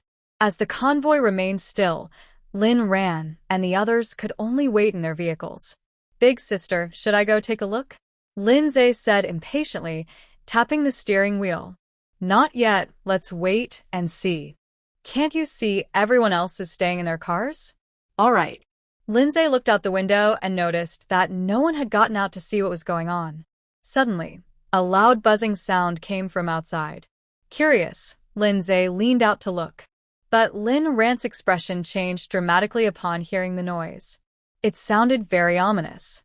The moonlight in the car and the little cat instantly opened its half-closed eyes, its fur standing on end, ready to defend itself. Rhan's expression changed, and she quickly said, "Xiaoxue, come back and close the car window." As she spoke, Rhan also closed her own window. Buzzing, the sound of flapping wings grew closer. Just as Lindsay closed the window, he heard a loud thud, as if something had crashed into the car. Then, a mass of black creatures appeared on the window. They pushed forward, clawing at the glass, trying to break through. Lindsay was very close to the window, and he felt a chill all over from these creatures. His fear of crowds was about to kick in. Help!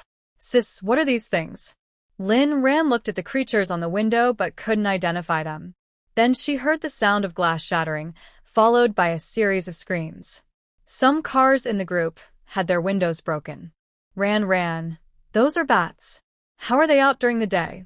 Dad stood in front of the window, staring outside in disbelief. Help! Monsters. Those things eat people. Help! The sounds of screams and shattering glass continued from outside. Rhan looked at her car window, which was still intact despite the bats crashing against it, and sat back down. They're mutated bats. It seems they've evolved eyes. When Lindsay heard this, he leaned closer to take a look. Sure enough, he saw the mutated bats with big eyes, like light bulbs. Sis, they really have evolved eyes. Yuck, that's so gross. Natural disasters have a huge impact on both humans and animals. To survive, one must constantly grow stronger to adapt to this harsh world. Sis, are we just going to sit here and do nothing? Seeing Rhan pick up her coffee again, Lindsay couldn't help but ask. Rhan nodded. Yes, our car windows are specially made with thick bulletproof glass. I don't think they can break through. We might as well take a break. If you're not busy, reinforce the car a bit more. Saying this, Rhan casually took out a lot of delicious snacks from her bag, inviting everyone to join her. Seeing his sister like this, Lindsay realized she didn't want to deal with the chaos outside.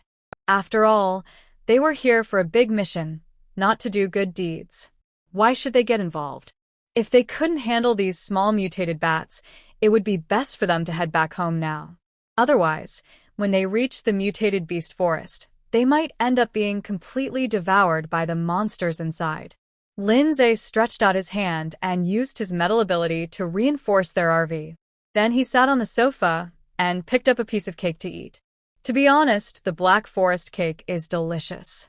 Outside, screams echoed, mixed with various crashing sounds. There were noises of abilities being used and gunshots. Suddenly, a pair of hands desperately knocked on their car door. Bang, bang, bang. Open the door and let me in. Our vehicle has been damaged. Hurry up and open the door. The man outside was from their own team, and their vehicle had already been destroyed. Even their teammates were injured from bites by mutated blood bats.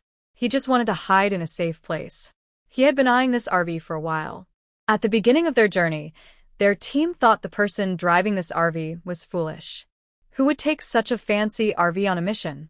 Little did they know that their vehicle had been smashed by bats, while this one remained intact. But the people inside were too cruel, not even trying to help their fellow teammates. This large RV could easily fit a dozen people. The man frantically pounded on the door, but no one responded. His actions startled the bats near the closest window, allowing him to see inside. So, these guys were just sitting inside enjoying themselves, eating cake. If they were so heartless, then they could all die together. The man raised his axe and swung it at the RV window. He was a level 2 power user. That made the RV shake violently. Sis, that guy is chopping at our window. Yeah, I see it. Rhan saw the man's bloodthirsty eyes, filled with madness for mutual destruction. Crazy. If he wanted to die, let him. How could she be obligated to save him? Sis, let me go out and deal with him. No need, I can handle it. As the man swung at the window again, Rhan quickly opened the window and unleashed her lightning ability towards him. Countless mutated bats were eyeing the opportunity, ready to rush into the RV. Another lightning bolt struck, and then there was a charred body of a man on the ground, along with countless corpses of mutated vampire bats. Rhan quickly closed the car window before the smell of burning reached inside.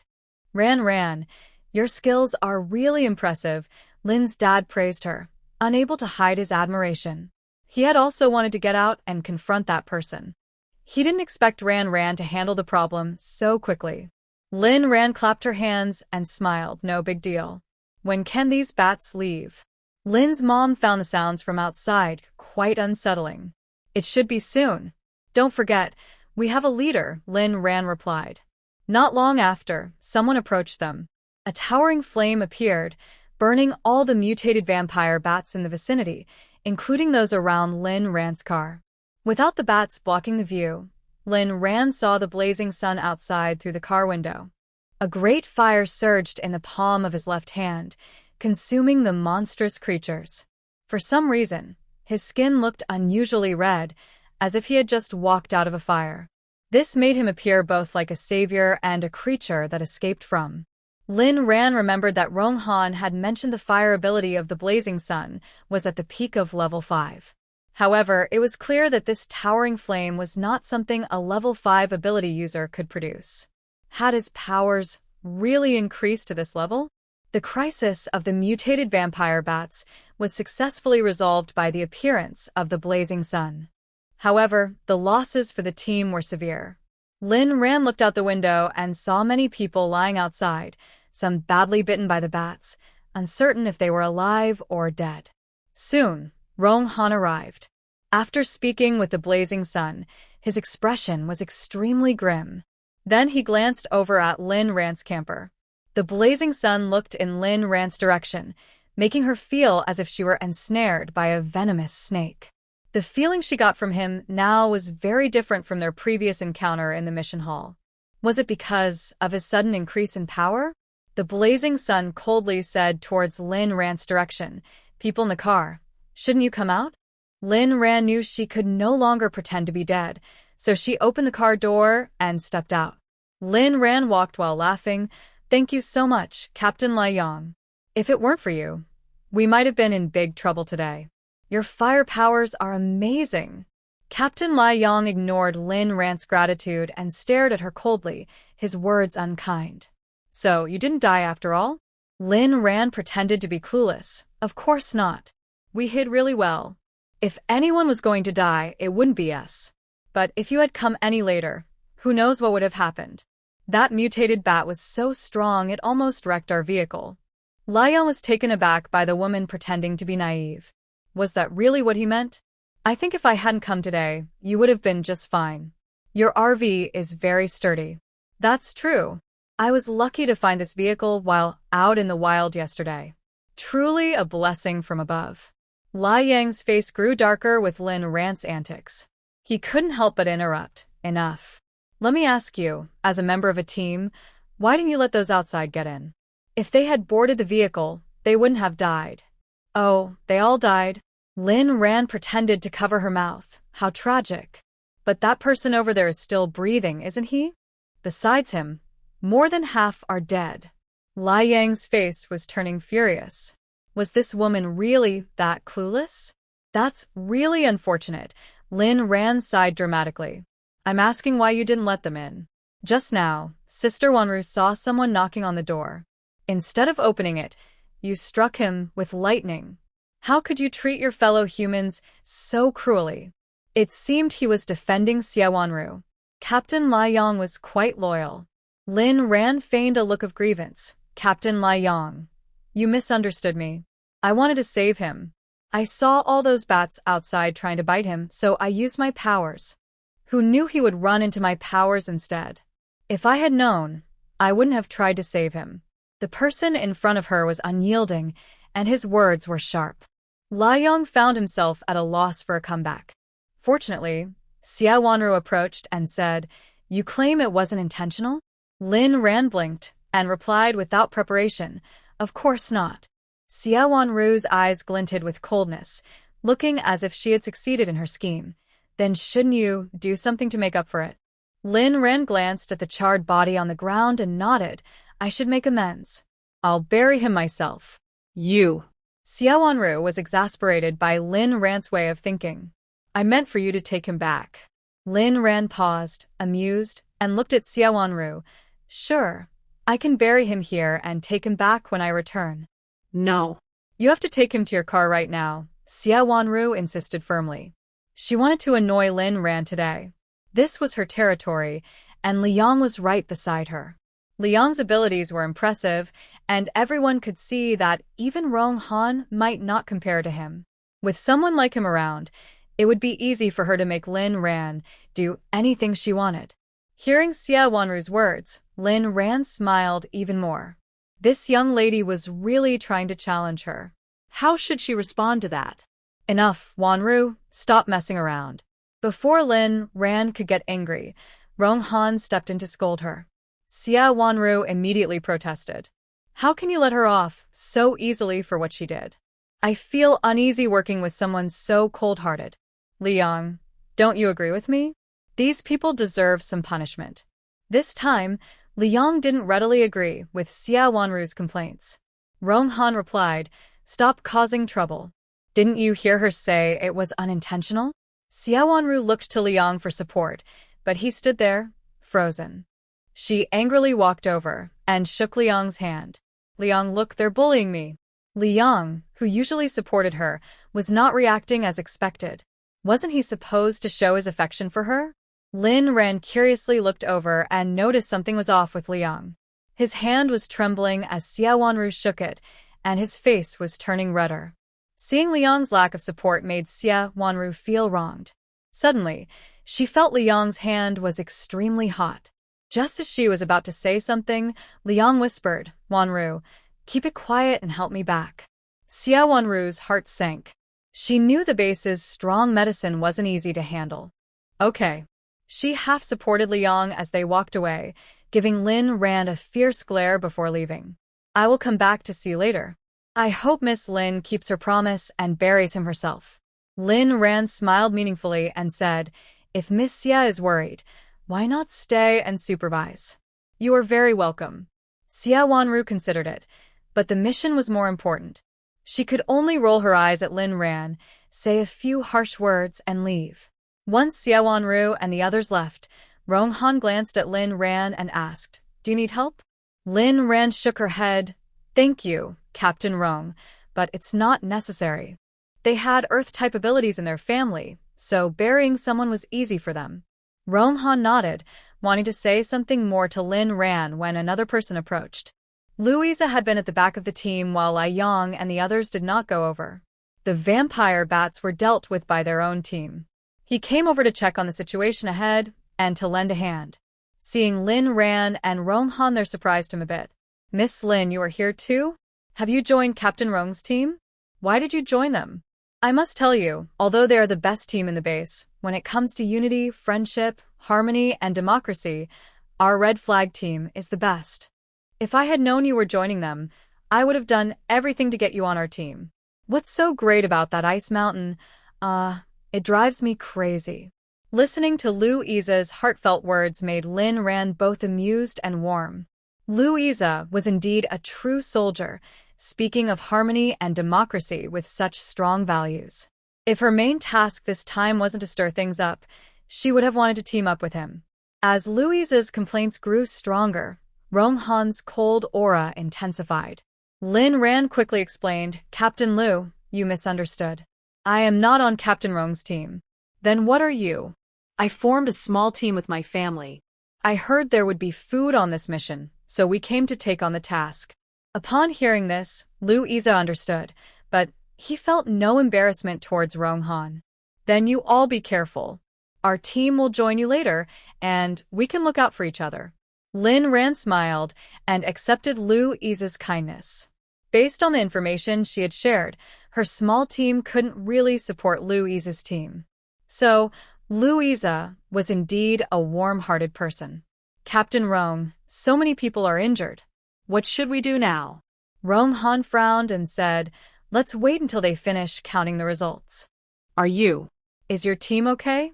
The incident this morning with Louisa's team almost being late made Rong Han feel uneasy. Louisa showed a strange expression for a moment.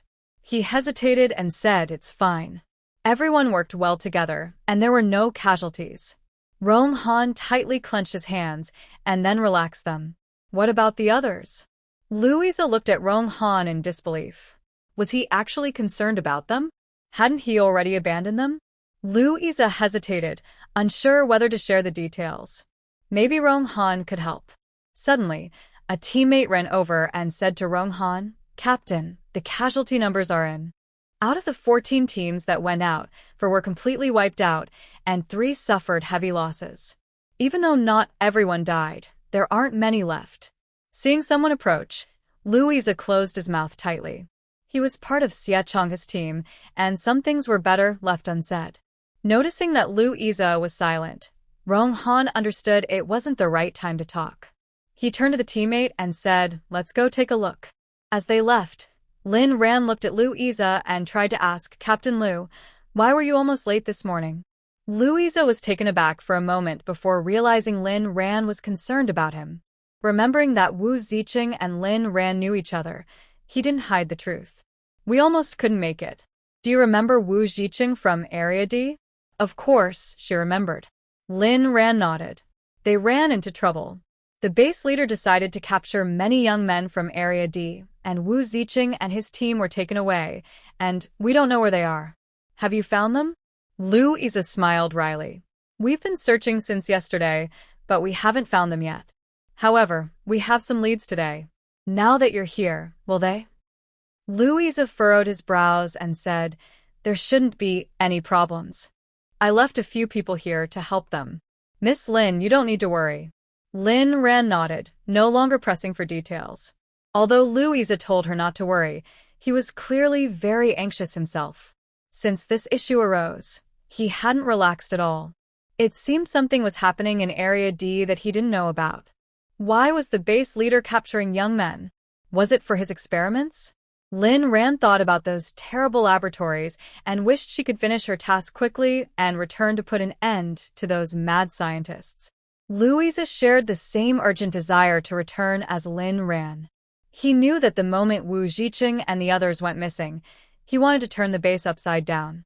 They were his brothers. In the past few days, they had uncovered many disturbing issues in Area D, and if the truth about those matters were to be fully revealed, it would be shocking. Louisa believed that the disappearance of Wu Ziqing and the others was definitely connected to these discoveries. They were in danger now. He should have stayed at the base. However, if he didn't leave, things would become even more complicated. The base commander and Sia Chonga were already wary of their old military group, and any unusual actions from them could easily draw attention. This would put Wu Ziqing and the others in even greater danger. This morning, he hesitated for a long time with Li Xiang but ultimately decided to go on the mission. He needed to create the illusion that everything was normal and that they were unaware of anything. Although they had left, many key members remained at the base to search for Wu Ziqing and the others, which would be more effective. He just hoped the mission would end soon so he could return quickly. With these thoughts, Louisa lost interest in lingering outside and returned to his team after saying goodbye to Rhan.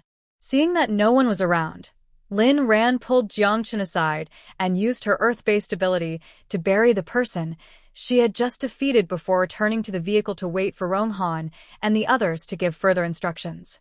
Given the heavy casualties in their team, adjustments were necessary.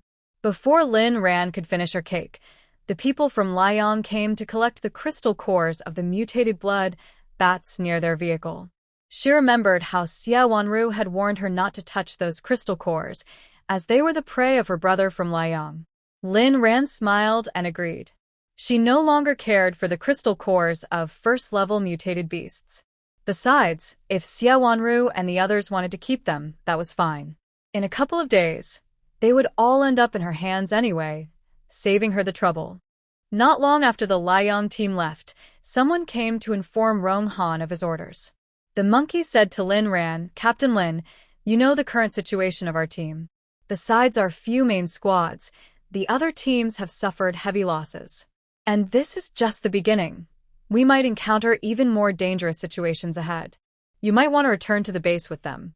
Due to the heavy casualties this time, Rong Han ultimately decided to let the other teams that wanted to return take the injured back. However, it was still based on the principle of volunteers. Now, aside from Rhan, Rong Han, Liang, and Louisa's team, and excluding the 4 that were completely wiped out, there are still 6 teams remaining. Among these 6, 5 teams have agreed to head back.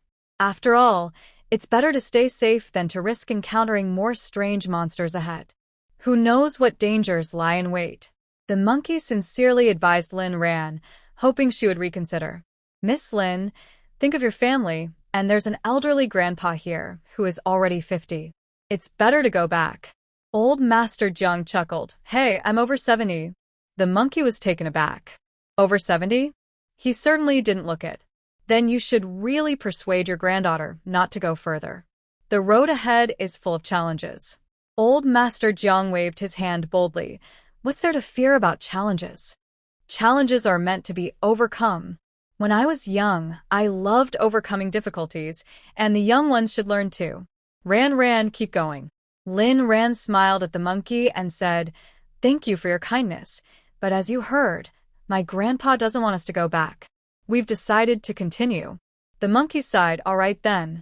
What a strange family. They clearly lacked strength, but still refused to turn back. He had tried to persuade them, but if they didn't want to listen, that was their choice. After a break, the convoy finally hit the road again. In half a day, the convoy had shrunk by quite a bit, and Rhan knew more people would fall behind. As expected, Louisa brought his team alongside them, ready to protect them. Rhan was curious about the one team that hadn't left. They either had real strength or were simply crazy. Or perhaps they had other motives. Rhan soon spotted the team that stayed behind. The journey ahead was much easier than before, with only a few scattered mutated beasts appearing along the way, and no other dangers encountered. As night fell, Rong Han chose a spot for everyone to set up camp. This place was relatively flat and close to a water source, making it a good choice for camping. Just a bit further ahead was a town filled with zombies, which was unavoidable for them. At night, zombies are more active. To be safe, Rong Han decided to wait until the next day to go over. Rhan did not get out of the car. She opened the window and parked in a spot far from the water. The other teams parked their cars and started setting up tents. Rhan and her group didn't plan to get out since they had an RV, which could take care of their food, clothing, and shelter needs. However, even if she stayed in the car, she couldn't stop others from approaching her. When she saw someone knocking on her car window, Rhan felt an odd sense of familiarity. The man had a strange aura about him, as if she had seen him somewhere before. Knock, knock, miss, please open the door. I have something to say to you. While knocking, the man tried to peek inside the car. This behavior made Rhan feel annoyed. They had just stopped to eat, and someone looking for trouble was really unwelcome. It seemed she needed to pull down all the curtains soon. What do you want? Rhan didn't speak, but Zhe impatiently opened the window halfway and replied. He positioned himself to block the man's view. The man withdrew his gaze, clearly displeased, thinking that the boy was quite rude. However, he had already seen enough. This RV was a real treasure. If he could get his hands on it, their journey would be much easier. Hey, little brother, let's be friends. Don't be so harsh. It's good to have more friends when you're out. The man smiled, looking rather untrustworthy. Be friends with me? Zhe replied with a cold laugh. Who are you? Not just anyone can be my friend. You. The man's facade almost cracked at Zhe's words. Ha, you're still young, little brother.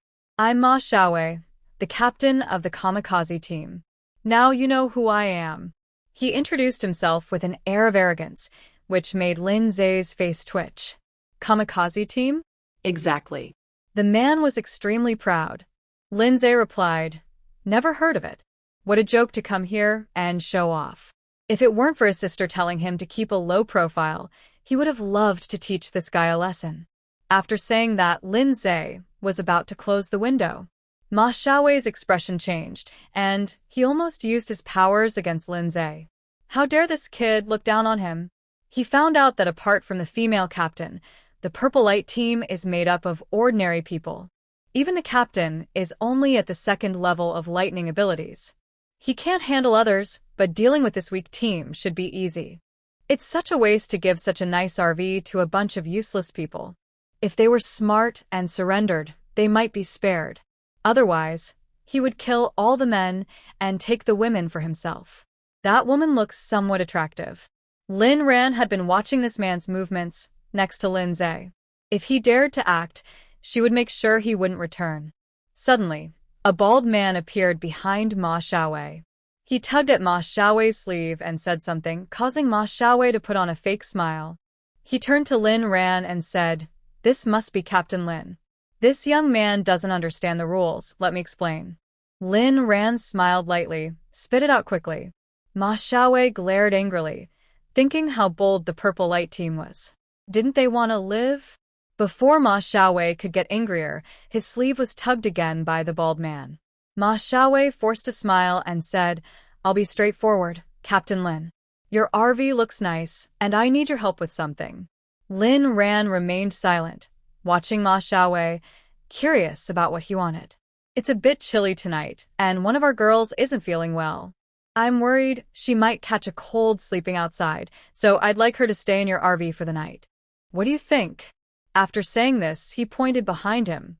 Rhan then noticed a petite girl following them, looking about 16 or 17, holding a doll.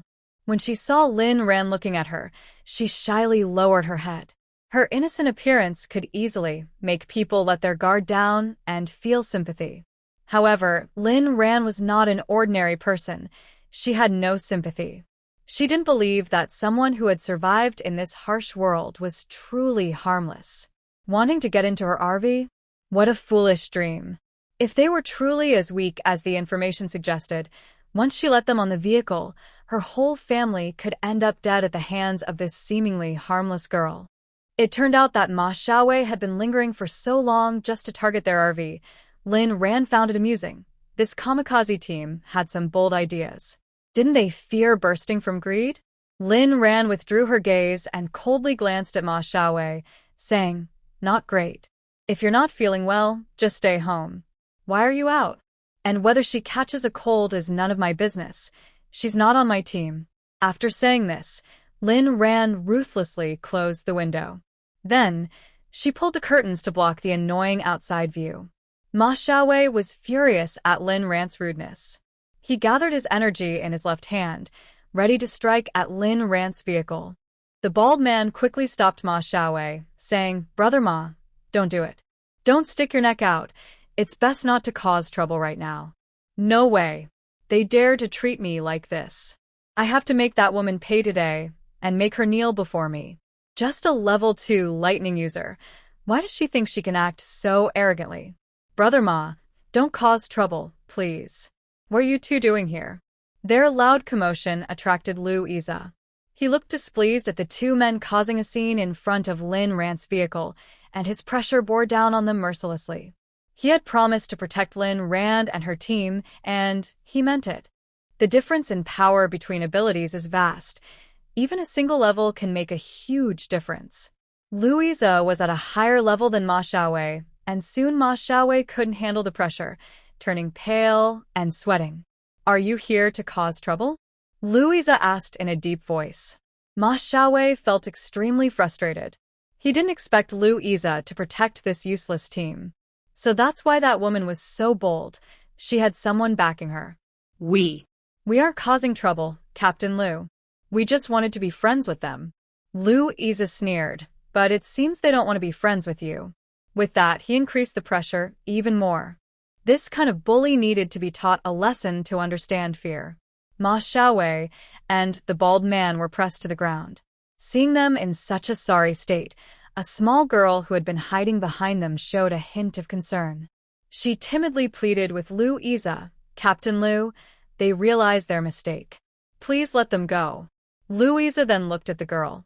She was small, but she didn't seem as simple as she appeared. He had just sensed a strange energy wave, as if it was blocking his pressure. The two men on the ground didn't seem to be suffering as much as he had imagined. Was it because of this girl? "Who are you?" "My name is Xiaoyu, and I am their teammate. Captain Liu, if you want to blame someone, blame me. My brother and the others brought me here because they were worried I might catch a cold and wanted me to be more comfortable. They thought about asking Captain Lin if I could stay in their vehicle for the night.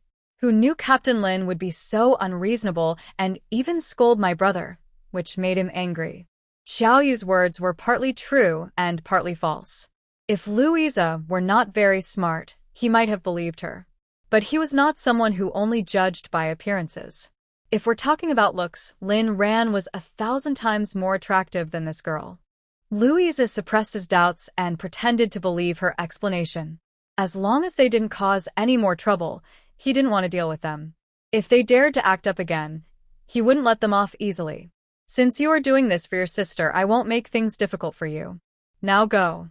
Just remember not to cause any more trouble. With the pressure lifted, Ma Xiaoyu and the bald man awkwardly got up from the ground.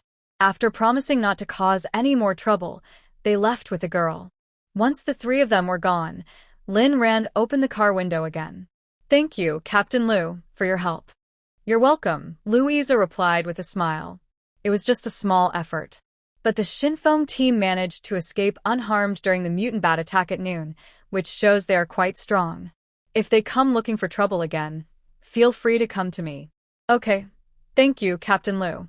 Rhan sincerely thanked him, believing that Louisa genuinely wanted to help her. Seeing that Rhan took his words to heart, Louisa gave her a few more reminders before leaving. He truly thought the Xinfeng team was dangerous. They had only been in the base for a few days, yet their points and ranking were rising quickly. At noon, while other teams suffered heavy losses, not a single member of their team was injured. That was not something just any team could achieve. It would be best for Rhan and her group to avoid these people. After closing the window, Lindsay leaned in and said that Louisa seems like a good guy. Rhan nodded, agreeing. She looked at Jiang Chen, who had a serious expression and seemed lost in thought. When we go to Zombie Town tomorrow, remember to steer clear of Louisa and his team. Okay, I'll listen to you, Rhan. Zombie Town was his territory, and Jiang Chen couldn't wait for tomorrow to throw those ill-intentioned people to the zombies. His eyes glinted with coldness as he said, Rhan, be careful of Xiaoyu from the Xinfeng team. She has space and dark abilities. Xiaoyu, the girl with the doll?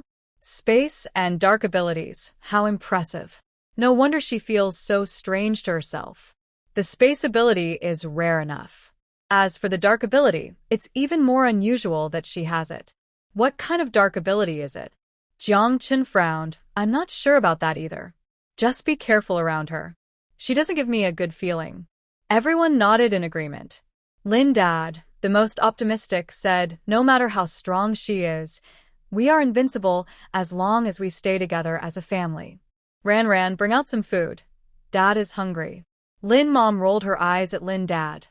All you think about is eating. Dad replied, I really am a bit hungry.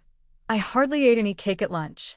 In this vast world, eating is the most important thing. Rhan couldn't let her dad go hungry. She quickly took out a bunch of food from her space.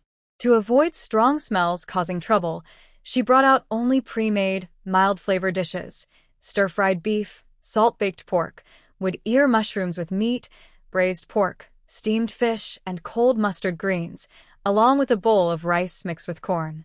It was a delicious meal. As for the three little ones, they had cat food and dog food, with added meat jerky and small fish. Halfway through the meal, Rhan suddenly remembered why Ma Xiaoyu seemed familiar. They had encountered him while lining up at the base, not far behind their vehicle, and his gaze towards her family had been quite bold, as if they were looking at a big fat sheep. She didn't expect to run into him again. But meeting him again was fine. She was very interested in Xiaoyu's ability. By the time night fell completely, each team's campsite was set up. Everyone brought simple tents, and each team formed their camp around their center. The campfires were lit, and dinner preparations began. The teams of Rong Han and Liang were strong, and Louisa's team was also impressive. Their campfires were cooking delicious meals. Rong Han's team was making instant noodles and luncheon meat, topped with a couple of fried eggs, filling the air with the aroma of noodles.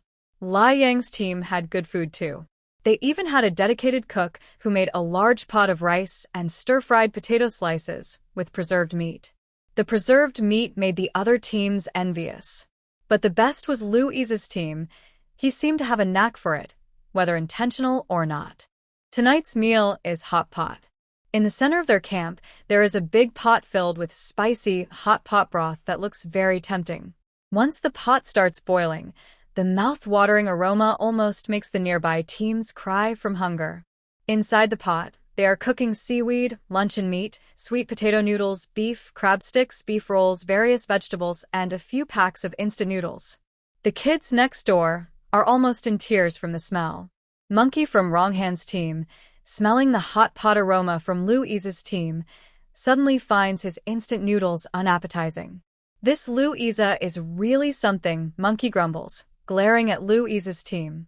Tall Zhongyang crunches on an egg, saying, "Who cooks hot pot outside? That's just showing off. Aren't they afraid of attracting zombies?" Humph. Actually, it's just too tempting. He really wants to join them. After a long day, a bite of hot pot would be so delicious and comforting.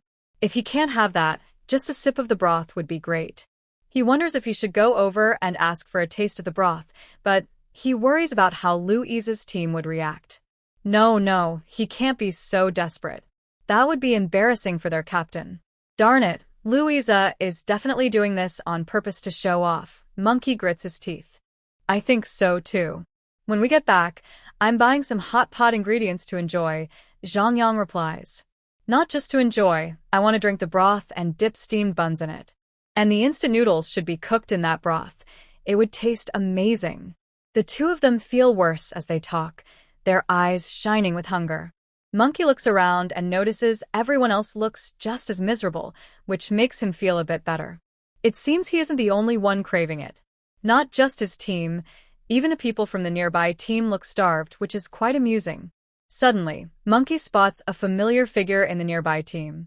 Hey, why is Xiaoxue over there with them? Zhongyang follows Monkey's gaze and sees the person he mentioned.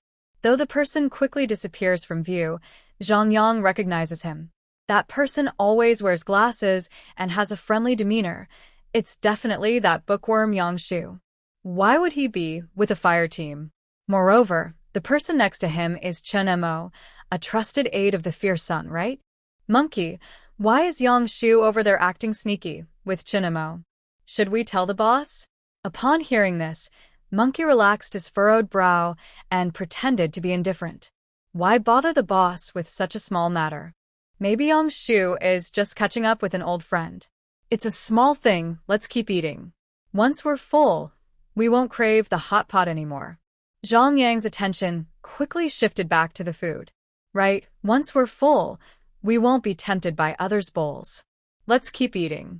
Zhang Yang continued to eat heartily, while Monkey gazed thoughtfully in the direction where Xiaoxue had disappeared. Meanwhile, Louisa was happily enjoying the hot pot, and Li Xiang, with a big forkful of instant noodles, said with a mix of laughter and frustration, "Old Lou, I feel like the eyes around us are piercing through us.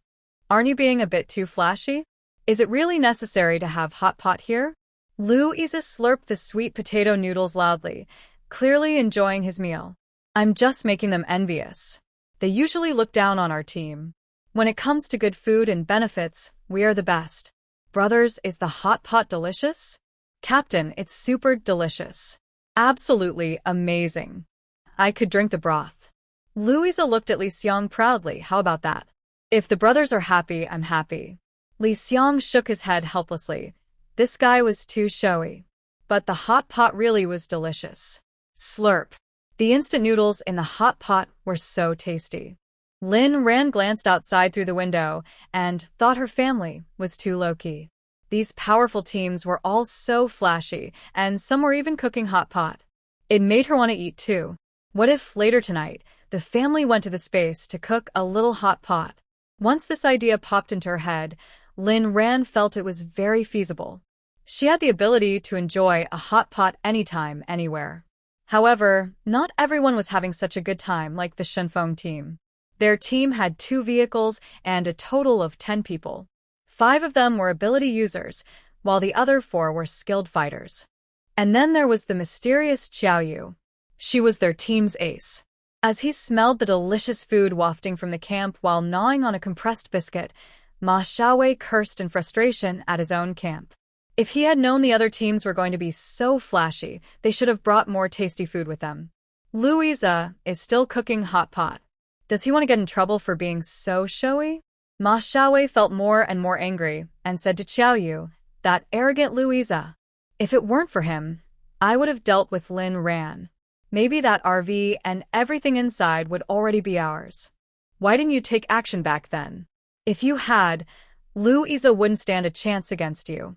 Xiaoyu casually glanced at Ma Xiaoyu and said, "Are you trying to teach me how to do things, Maga?" Her voice was soft, still sounding like an innocent girl. But Ma Xiaoyu felt a chill run down his spine. In his anger, he forgot that she doesn't take orders from anyone. I didn't mean it like that." Ma Xiaoyu looked down, unable to meet Xiaoyu's gaze. But it seemed too late. The doll in Xiaoyu's hand made a cracking sound, and Ma Xiaoyu felt as if his bones were being crushed. He thought about it and felt real pain in his bones. The pain grew worse, and he fell to the ground, rolling in agony. Xiaoyu looked at Ma Xiaoyu and smiled sweetly, then reached her soft little hand toward the doll's head. Noticing Xiaoyu's actions, the bald man sitting nearby, eating compressed biscuits, widened his eyes in fear. He hesitated for a moment, watching as Xiaoyu was about to squeeze the doll's head. He held back his fear and cautiously said, "Yeah, Ma didn't mean it. He was just angry. But I don't like him anymore. He's really annoying." Xiaoyu pouted, looking disdainfully at Ma Xiaoyu on the ground. Her hand was still dangerously hovering over the doll's head. "Ma Xiaoyu, apologize to Yaya now." The bald man rushed over and kicked Ma Xiaoyu hard. "Apologize? Do you want to get hurt?" Realizing the seriousness of the situation, Ma Xiaoyu, despite the pain, knelt down and pleaded, "Yaya, I'm sorry. I shouldn't have asked you to do anything. It's all my fault. Please let me go." Seeing Ma Xiaoyu's miserable state, there was no sign of sympathy in Xiaoyu's eyes. Her hand was playing with the doll's neck, thinking about how to twist it just right. Suddenly, her misty eyes glanced toward the back of the camp, and then she stopped tormenting the doll. "All right, I'll let you off today," Xiaoyu said with disappointment. She liked obedient toys, and once she found one annoying, she would destroy it without hesitation. But today was different. Someone was coming. Ma Xiaoyu had narrowly escaped and was constantly thanking Xiaoyu. When Xiaoyu raised her hand, Ma Xiaoyu dared to get up from the ground and sit back by the fire. Just as he settled down, he saw a man approaching. The man was wearing a sleeveless t-shirt, and there were 2 dragons tattooed on his arms. It was clearly Chen Mo, the deputy captain beside Liang. What was he here for? "Which of you is the captain?" Chen Mo asked coldly as he looked them over. Although Ma Xiaoyu had just been nearly defeated by Xiaoyu, he was still the nominal captain. With someone coming, he had to muster his spirits and greet Chen Mo. "Deputy Captain Chen, what brings you here?" Chen Mo's gaze fell on Ma Xiaoyu, noticing how dirty he looked. "You are the captain of the Confronting team?" "Yes, I am Ma Xiaoyu." Chen Mo nodded. "Come with me. Our captain has something to discuss with you." Ma Xiaoyu was taken aback. What could Liang want with him? Wasn't he always looking down on others? When Ma Xiaoyu asked, Chen Mo replied expressionlessly, "You'll find out when you get there. You won't be at a loss." Seeing that Chen Mo wouldn't answer further, Ma Xiaoyu knew he couldn't ask more. He looked uncertainly at Xiaoyu. Xiaoyu gave him a knowing glance. Understanding her meaning, Ma Xiaoyu told Chen Mo he could go, but he wanted to bring his timid sister along. Chen Mo glanced at the girl holding a doll and nodded indifferently. The 3 of them made their way to Liang's camp under the cover of night. However, Ma Xiaoyu was surprised to find that instead of Liang, he met Sia Wanu from the Eagle team and the man who was always fawning over her, who seemed to be named Yilon. Wasn't it said that the Eagle team and the Fire team were not on good terms? Why were they using Liang's name to lure them here? Were they playing with him? Before Ma Xiaoyu could figure it out, Sia Wanu had already approached him. "Captain Ma, we have something we want to discuss about a potential collaboration. Are you interested?" Ma Xiaoyu instinctively wanted to refuse. The situation was too chaotic, and he didn't want to get involved with these people. However, Sia Wanu's next sentence piqued his interest. I heard that you had a conflict with Rhan and Louisa this evening. They are really annoying, and I feel the same way about them.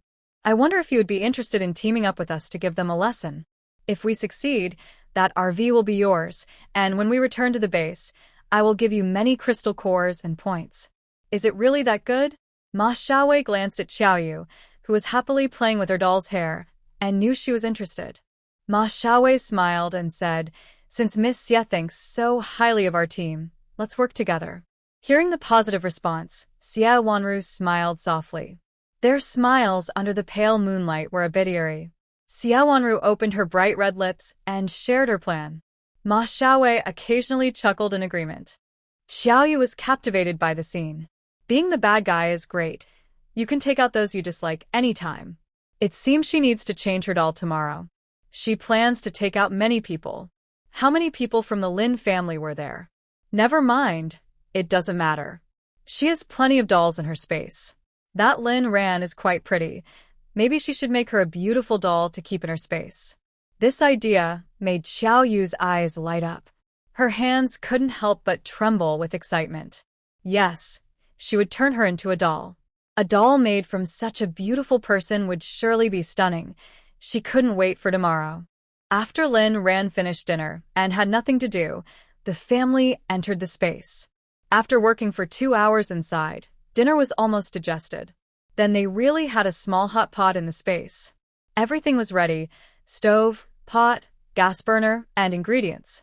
After enjoying a delicious hot pot, it was almost time to leave. They cleaned up in the space, then returned to the RV and lay down to sleep. In the RV, there were 2 bunk beds. Rhan and Zhe slept on the top bunks, while Ma and Grandpa Jiang slept below. Dad slept in the luxurious driver's seat. Jiangchen sat on the sofa in the middle of the RV, with a kitten, a big yellow dog, and Yuing sleeping on his lap, on the floor, and in his arms. Jiangchen sat among the fluffy animals, watching TV on his pad, while keeping watch. Rhan looked at the flickering light from Jiangchen's side and felt at ease. Outside, there were probably many eyes watching them closely. Sia Wanu, the Shenfeng team, and Sia Wanu's loyal followers, Liang and Yilon. But Rhan wasn't worried at all. Perhaps it was the specially designed presidential-level secure RV, or maybe it was because the family was together. Listening to the smooth sounds of the 3 little ones snoring, Rhan unknowingly fell asleep. No matter what happened tonight, no one should disturb their sleep. Rong Han's tent was set up not far from Rhan and the others. He looked in the direction of the RV and thought to himself, "Tomorrow we will take action." "Rhan, are you ready?" Suddenly, he heard soft footsteps outside the tent. Rong Han said coldly, "Who is it?" After a rustling sound, a familiar voice replied, "Boss, it's me, Monkey." Rong Han relaxed and opened the tent. "Come in. What's the matter?" Once Monkey entered the tent, he looked conflicted and said, "Boss, I know you might not believe me, but I can't keep this from you. I found out that Xiaoxue has a problem." Rong Han's eyes flickered slightly. "Tell me more." Rong Han didn't expect Monkey to be even more observant than he thought. Not only had he discovered Xiaoxue's betrayal, but he had also noticed many details. "Boss, should we do something?" After sharing his findings, Monkey looked at Rong Han, filled with righteous anger. Rong Han's gaze darkened as he pondered. "Not yet. Let's wait and see what they really want. Monkey, keep a close eye on Xiaoxue during this time. If he does anything suspicious, let me know immediately." "Understood, boss." "Are we really not going to do anything? I feel like the people from Liang are quite hostile towards us." Rong Han shook his head. "Let's wait a bit longer. Liang hasn't woken up for some reason. Those team members won't be a significant obstacle for us. As long as we complete our mission well, we won't lose points. Our top position won't be shaken by anyone." "Got it, boss." As Monkey stepped out of the warm tent, the cold night air made him shiver. He didn't expect the boss to be so relaxed and let Xiaoxue go unchecked. He decided to follow Rong Han's orders. After walking a few steps, Monkey was about to return to his tent to sleep when he suddenly saw someone walking towards the back of the camp. That figure looked like Xiaoxue. What was he doing there? Monkeys suddenly remembered that there were a few vehicles behind the camp holding their team supplies. Could it be that Xiaoxue was planning to cause some trouble there? Monkey's gaze turned serious as he hurried towards Xiaoxue's direction. Rhan had no idea that she had such a restful night, sleeping without dreams. Waking up again, I was disturbed by the sounds of pots and pans outside the car. Other teams were starting to prepare breakfast.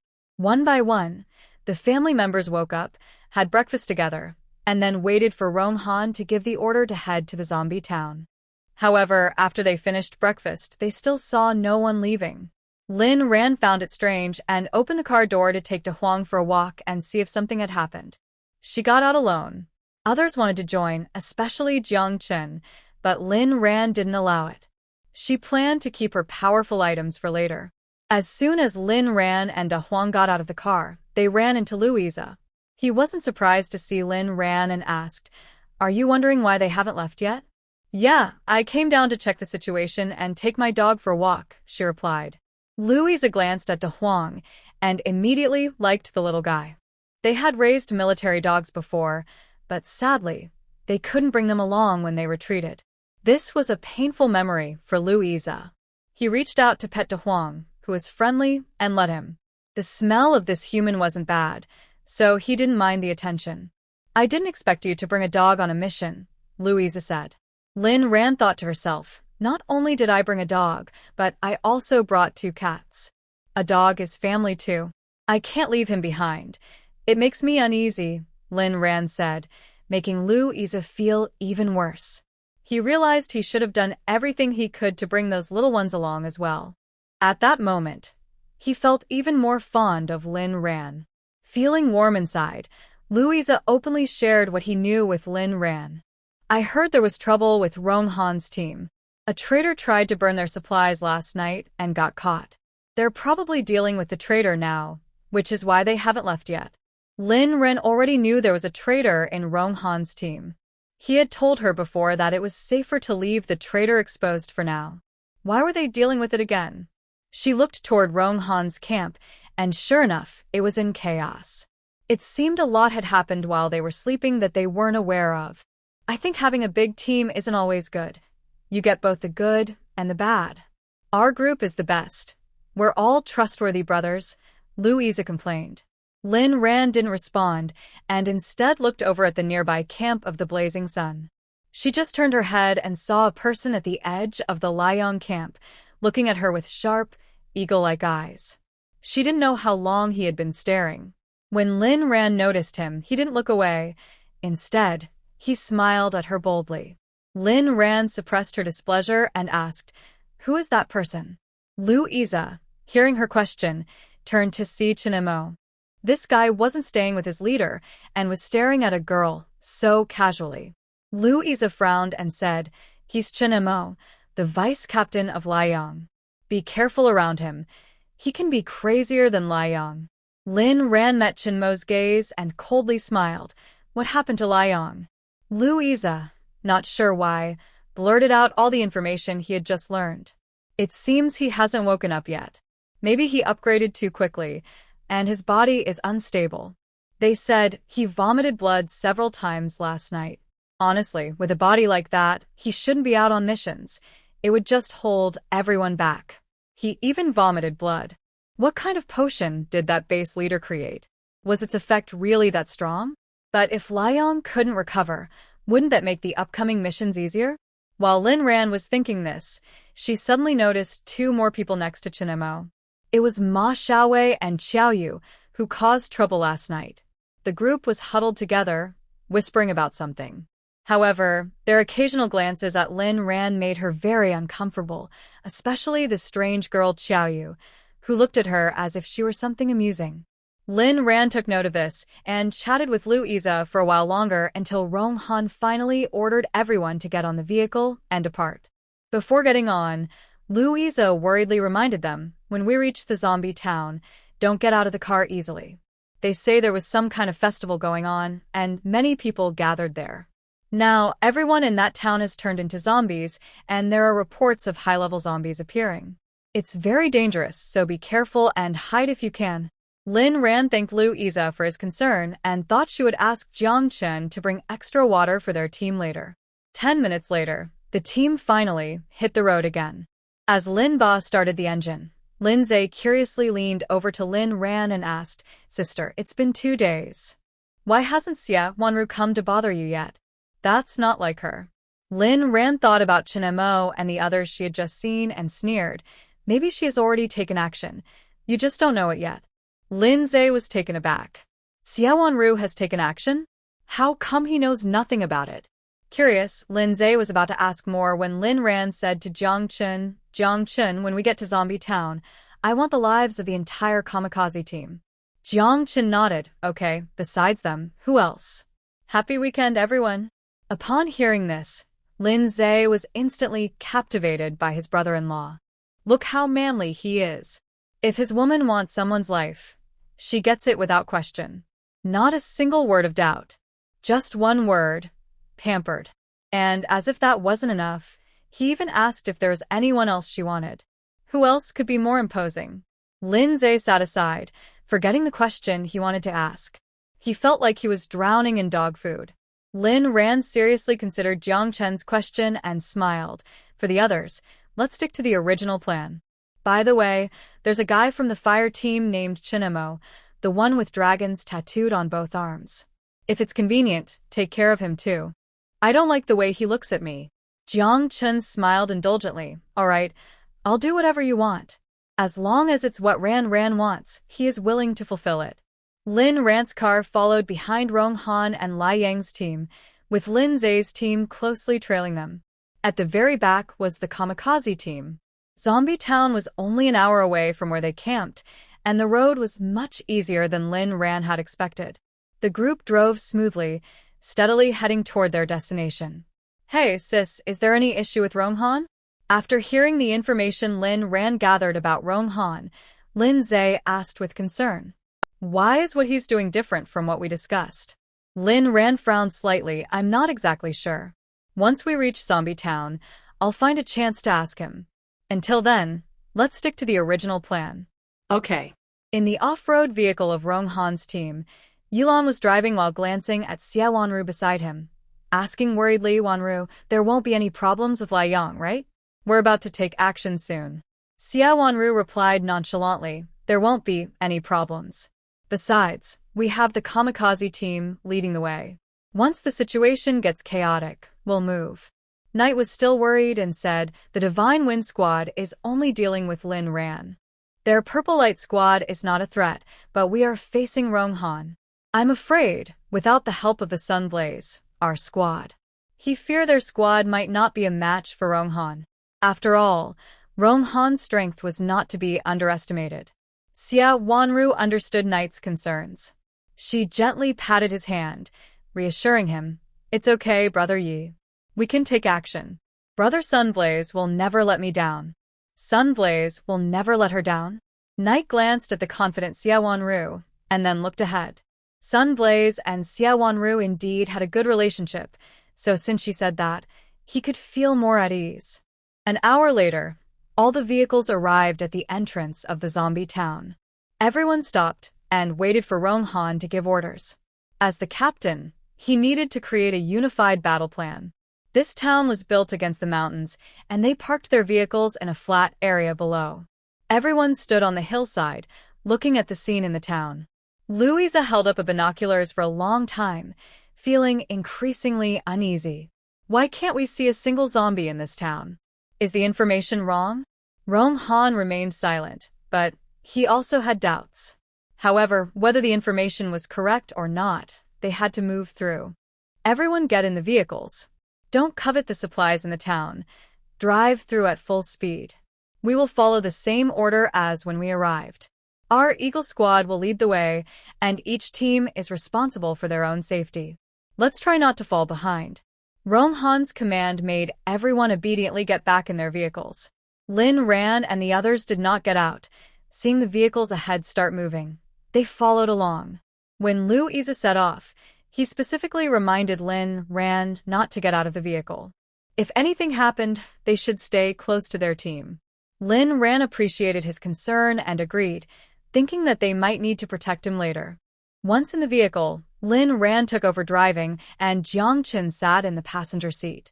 Rhan, keep a safe distance from the car in front, Jiang Chen said. Okay. Rhan understood that Jiang Chen was worried about a potential rear-end collision and didn't know how he was directing the zombies inside, but she would just follow his lead. The convoy, consisting of over 30 vehicles, smoothly entered the zombie town, which surprised the entire team. Boss, there really aren't any zombies here. If that's true, our mission is going too smoothly, Monkey said, driving the lead vehicle and glancing at Rong Han. Last night, he had done a great job by capturing the traitor Xiaoxue, which made Rong Han trust him even more. Just as Rong Han was about to say something, he suddenly heard a loud noise from the vehicle they were in. The entire car uncontrollably flipped over.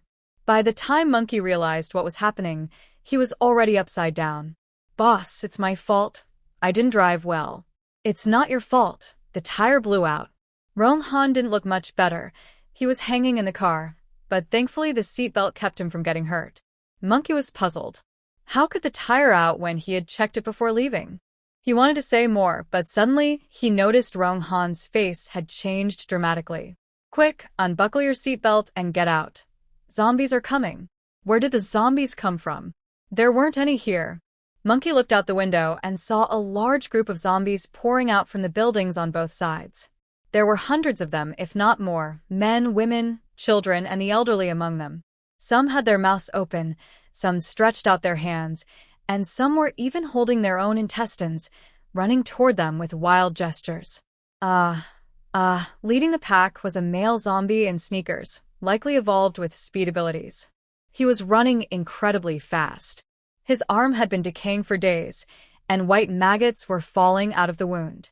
His mouth opened at an unbelievable angle as he lunged toward Monkey, who was strapped in with a seatbelt and completely defenseless.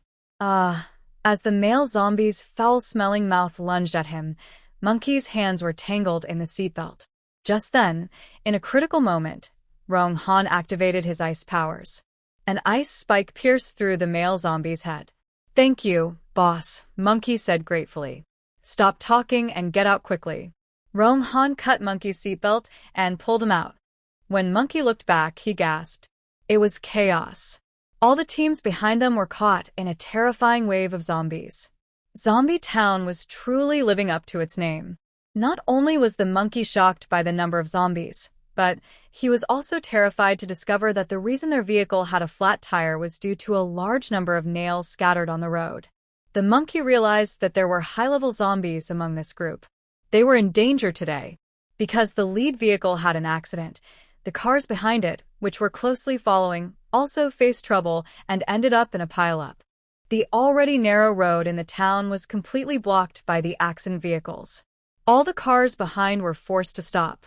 During this time, zombies hiding in the houses swarmed out, their mouths wide open, rushing toward the fresh human prey.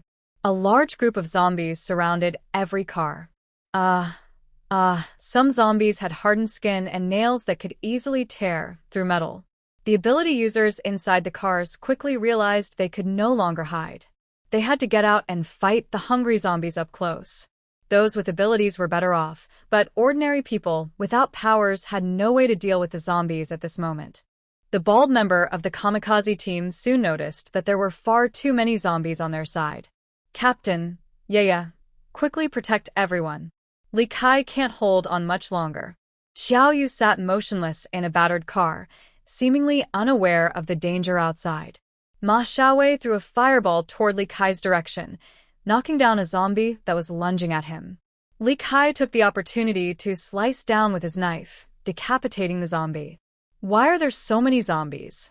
He glanced at the RV in the middle of their group and noticed that its quality was surprisingly good.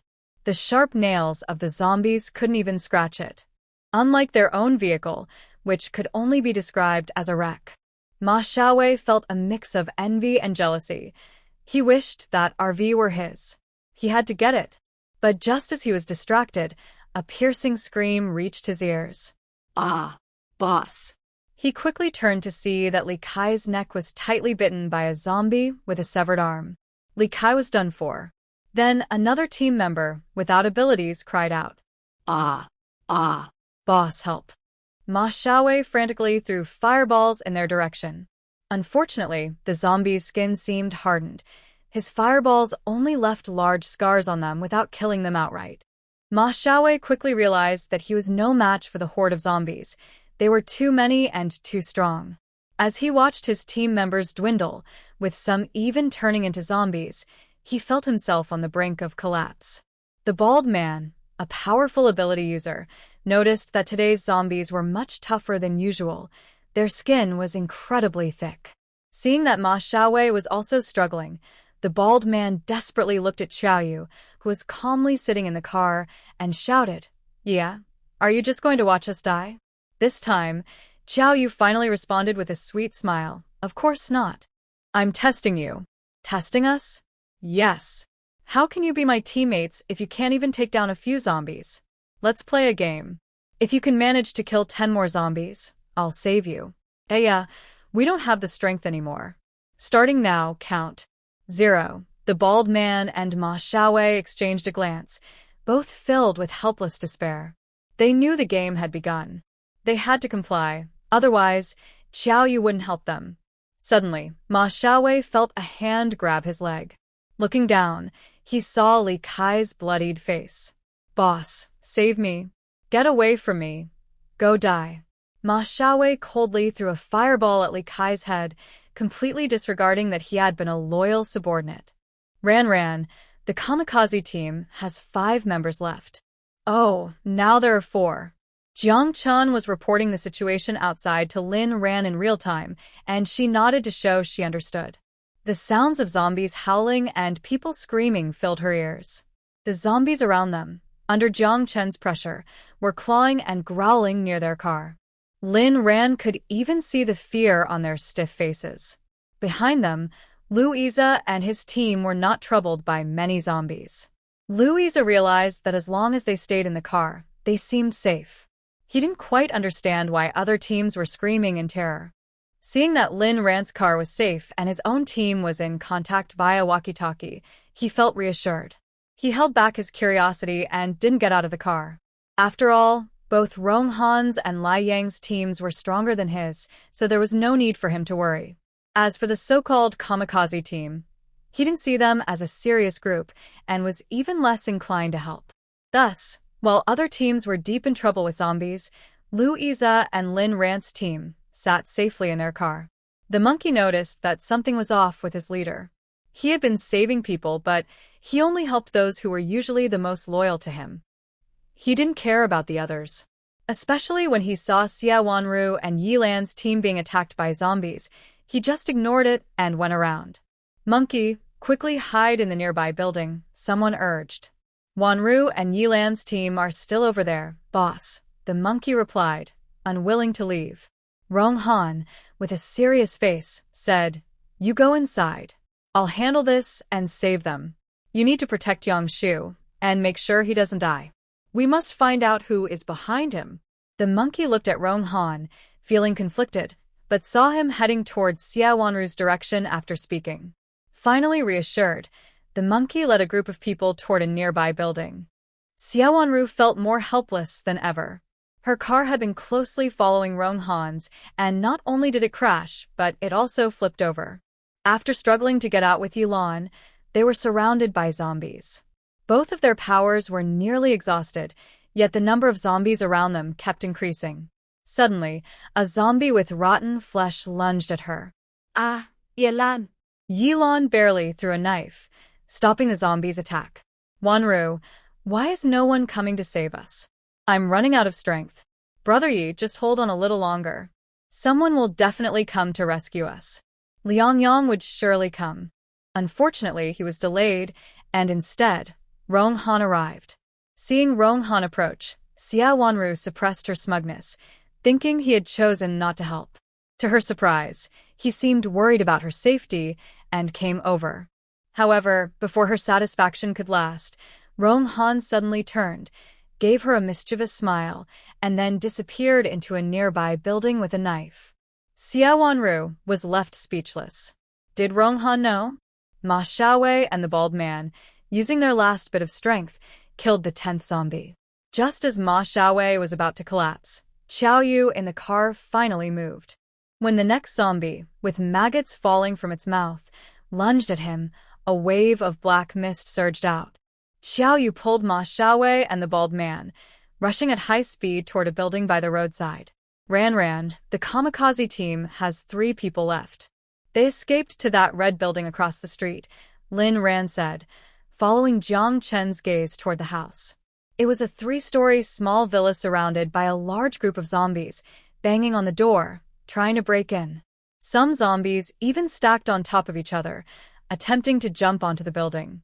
Suddenly, the fastest zombies at the front stopped moving and collapsed to the ground.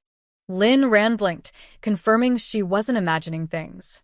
Nothing special had happened, and she hadn't seen anyone use their powers. How did those zombies just go game over? Jiang Chen, what's going on with those zombies? Rhan asked, confused. Jiang Chen frowned and said, if I'm not mistaken, that's Xiaoyu's dark ability. Don't worry, I'll send a few higher-level zombies over. Rhan nodded, not feeling anxious.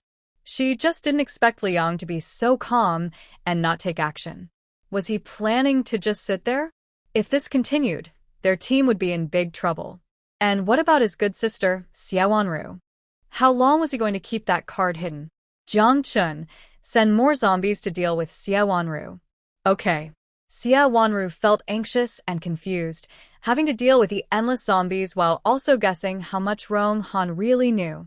She thought she could resolve things with Rong Han here, but little did she know, he wanted to kill her too. Yilon was in despair, realizing that most of his team had been devoured by zombies, leaving nothing behind. The number of zombies was increasing. It felt like a nightmare, as they seemed to only target them. Without help, he truly felt he couldn't hold on much longer. Brother Yi, I'm scared. Sia Wanu collapsed beside Yilon, forcing him to use one hand to support her. Yilon gritted his teeth and held on. His team was finished, and he couldn't let anything happen to this woman. Without Sia Wanu, he knew he would have no future in this space. Don't be afraid. I will protect you, Wanu. Sia Wanu was deeply moved. She felt that even if she died today, having someone like him by her side wouldn't be a loss. She just wished she could see Rhan and Rong Han defeated. That would be her only regret. She hoped Liang could help her take revenge. Just when Sia Wanu and Yilon thought they were doomed, a burst of flames appeared, burning the zombies surrounding them and saving them.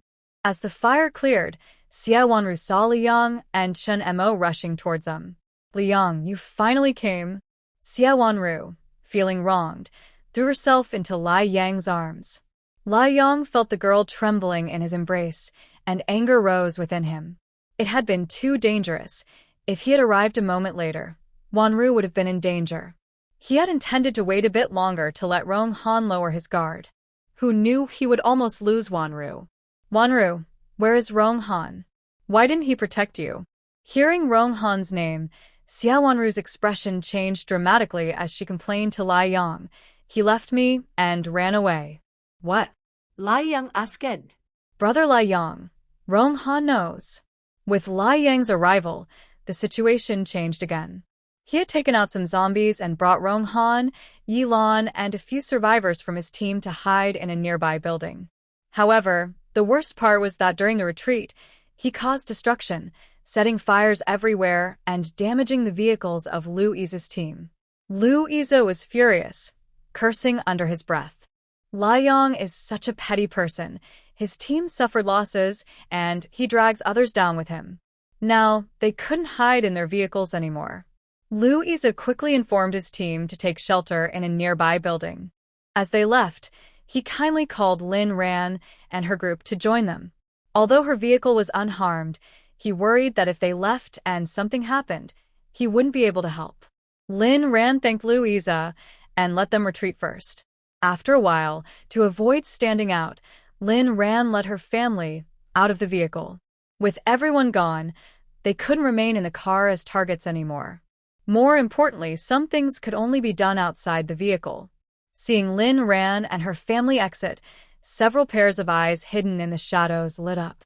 Sia Wanu was thrilled. Rhan and her group finally came out. Their RV is so sturdy that mutated beasts can't damage it, and zombie claws can't scratch it. I thought they would hide inside forever. Brother Liang, let's take out Rhan and her group and steal their vehicle to leave. Liang looked in the direction Rhan had gone and chuckled. If Wanru wants it, we can just take it. But for now, we should find Rong Han first. We can't let him return to the base alive. Right? Let's deal with Rong Han first. Sia Wanu's eyes burned with hatred. He almost got me and Yilon killed. We can't let him go. The eyes watching Rhan and her group were not just one pair. Just as Rhan and the others disappeared around the corner, a person suddenly fell out of the window of the red house. This person landed heavily on the street, making a loud noise. Bang! The zombies surrounding the window of the red house were drawn to the sound. Xiaoyu touched his painfully sore back and spat out a mouthful of blood. Without having time to wipe the blood from his mouth, he got up and desperately chased after the direction Rhan and the others had gone. The fresh scent of his blood attracted the zombies. Roar, roar. The zombies abandoned their attack on the red house and turned to chase after Xiaoyu. The bald man at the second-floor window watched this scene with fear. He kept praying for Xiaoyu, and when he saw Xiaoyu almost get caught by a zombie, he could barely breathe. Thea, aren't you going to help him? He'll die. Xiaoyu smiled as she watched Xiaoyu run for his life and said, "Why help him? Isn't he our captain? Isn't it his job to take on the danger for us? If he hadn't distracted the zombies below, we would be in trouble right now." The bald man muttered, "But we can't just leave him behind. What if he falls from this height and gets hurt?" Hee. Xiaoyu's laughter echoed eerily in the empty room. "But if he doesn't go, then Luga, you have to go instead. Do you want to join him?" The bald man felt a chill run down his back, regretting that he had spoken up. Did he want to die? He composed himself and forced a smile. "Then we don't need to. Yeah, there aren't many zombies left below. Should we go down?" Xiaoyu touched the neck of her doll and said with a creepy smile, "Yes, let's go. I can't wait to find my toy. If we wait too long, it won't be fun if the zombies get her." With that, she started walking downstairs. Watching Xiaoyu's back, the bald man wiped the cold sweat off his forehead, feeling like he had narrowly escaped death. This girl is getting crazier. If he had known, he wouldn't have let her join. He and Xiaoyu initially thought she was an easy girl to handle, but who knew she was an unpredictable. He hoped nothing else strange would happen. Xiaoyu, panting, hid in an alley. Finally, there were no zombies chasing him. Suddenly, he saw a familiar figure, and his spirits lifted. Xiaoyu even felt that his injuries no longer hurt. It was truly effortless to have Rhan's family appear before him. After enduring so much suffering, capturing Rhan seemed worth it. Trading her life for supplies with Sia Wanu would allow him to live comfortably for a while at the base. Rhan and her group temporarily entered an empty room, while Zhe, with De Huang, didn't rush inside because De Huang needed to relieve himself. The zombies, following Jiang Chen's orders, wouldn't attack him. So Rhan let him stay outside. Just as De Huang was looking for a suitable pole, a fireball was thrown at them. De Huang was no ordinary dog. With a quick leap, he dodged the fireball. Zhe also easily avoided it. Such a low-level fireball was child's play for him. Xiaoyu, watching from the shadows, was stunned. How did they dodge?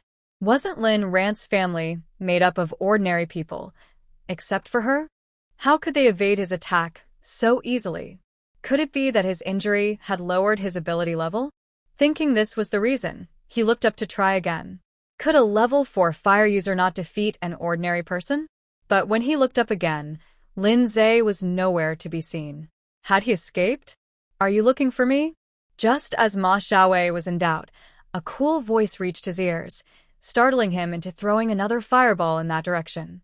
Zhe easily dodged, saying, "Level 4 fire user, not bad." Xiaoyu's eyes widened in disbelief. "You can tell my level? Aren't you an ordinary person?" Zhe flashed a big smile. "So you came to bully me, an ordinary person? How shameless. How dare you call me shameless? You're asking for death." Ma Xiaoyu concentrated all his energy, forming a fireball the size of a football. This fireball would surely take the brat's life. Lin Zhe stopped smiling and pointed at De Huang on the ground. Turns out you only have this much skill. My dog is better than you. You little brat, you're just boasting. I'll send you to your death first, then take your whole family with you. Ma Xiaoyu, embarrassed and angry, threw the fireball at Lin Zhe. Lin Zhe stood still, gently patting De Huang's head. Excited, De Huang opened his mouth and released a fireball the size of a basketball, charging toward Ma Xiaoyu's fireball. Ma Xiaoyu felt a flash in his eyes, and his fireball was absorbed by the opponent's fireball. Then, the huge fireball rushed toward him, and Ma Xiaoyu was terrified. It turned out his dog was really that powerful. He wanted to escape, but as soon as he moved his feet, it felt like they were pierced by nails, causing him immense pain. Looking down, he saw that his feet were actually pinned to the ground by two thick steel bars. What was happening? Was there a metal ability user nearby? Before he could figure it out, the incoming fireball knocked him to the ground. Looking at the charred body on the ground, Lin Zhe scoffed. You talked so big, but you're not that impressive. TSK, you can't take a hit. With a kick, Lin Zhe knocked the crystal core out of Ma Xiaoyu's head. He was excited. A fire ability user's crystal core would surely please his dad. He took it back to the nearby house and shared his good deed with Lin Rhan and the others. Lin Dad happily accepted the crystal core and praised Lin Zhe. You're such a good son. Even while taking down bad guys, you didn't forget about your dad. I really like this crystal core. Who wouldn't like it? The energy in a user's crystal core is very pure, and using it to level up is much better than those found in mutated beasts or zombies. Lin Rhan looked thoughtfully at the crystal core in her dad's hand and said, Ma Xiaoyu has come looking for us. Does that mean Xiaoyu and the others are nearby? Jiangchen replied, Yes, Rhan, they're coming. Lin Rhan smiled. Then let's go meet her. I really want to know what Xiaoyu's dark ability is. As Xiaoyu chased after Lin Rhan and the others, she walked for a long time without finding Ma Xiaoyu or Lin Rhan. She was starting to get impatient. You, it seems there's no one here either, said the bald man, cautiously emerging from a nearby alley. Xiaoyu replied with a serious face, I know. Not only was there no one here, but it felt eerily empty. Suddenly, she heard the sound of a bouncing ball nearby. She turned her head, wondering who would be playing with the ball here. Was she hearing things? Clap, clap, clap. A ball bounced around the corner and rolled to her feet. Big sister, can you please return my ball? A little boy approached, politely asking Xiaoyu. When the bald man saw the boy's face, he felt a chill run through him. This boy was clearly not human. A face so pale it looked lifeless, and eyes so red they were alarming. The frightening part was that he could actually speak. This was the first time the bald man had seen a talking zombie, and he was about to warn Xiaoyu. But she smiled at the boy and said, Do you want the ball? Yes, sister. Can you give the ball back to me? Xiaoyu smirked mischievously, and then stomped the ball. Bang! The popped ball was kicked like trash to the boy's feet. Here, it's yours now. The bald man watched the scene, and alarm bells went off in his head. Oh no, Xiaoyu has gone crazy. She even dares to provoke such a scary little zombie. The boy looked up at Xiaoyu, and his expression changed. A dark shade passed over his pale face as he opened his bloodshot mouth and said, Sister, you're so mean. You popped my ball, so you should give me your head in return. As soon as the boy finished speaking, the empty street suddenly had 2 men and 2 women zombies appear. If one looked closely, they would notice that 2 of the zombies were quite young, while the other 2 were much older. The bald man noticed that these zombies were different from those on the street just moments ago. Their levels were clearly higher, and they moved more swiftly. Before long, they surrounded them. The little boy tilted his head and, in a soft voice, said to the zombies, Grandpa, Grandma, Mom, Dad, she's bullying me. You have to help me get revenge. As soon as the boy finished speaking, the 4 zombies charged at Xiaoyu. The bald man realized the situation was dire and grabbed Xiaoyu to run. This little lady had stirred up a nest of zombies. Just as the 4 zombies were about to reach Xiaoyu, a wave of black mist suddenly rose around them. When they looked again, Xiaoyu had vanished from where she stood. Grandpa, Grandma, Mom, Dad. She ran away. The little boy shouted in frustration. The 4 zombies seemed confused. Suddenly, a cheerful voice came from behind him. I didn't run away, little brother. The boy turned around in surprise and saw Xiaoyu standing right behind him, holding a doll and smiling innocently. Did you just want to kill me? Yes, to kill you. The boy clenched his fists in anger. Grandpa, attack. Xiaoyu's smile remained unchanged as she gently squeezed the doll's head. But I don't want to die yet, so I guess your grandpa will have to go instead. Roar. As the elderly male zombie charged at her with an ice knife, Xiaoyu crushed the head of a doll in her hand. The elderly zombies had shattered just like the dolls. A white crystal core fell out with a soft thud, both beautiful and cruel. The little boy stared in shock at the scene before him. He had never seen such powers before. What did you just do? Xiaoyu pouted and chuckled. I just sent your grandpa away. Are you sad? A flash of hatred crossed the boy's eyes. You killed my grandpa. You really killed him. You should pay for this.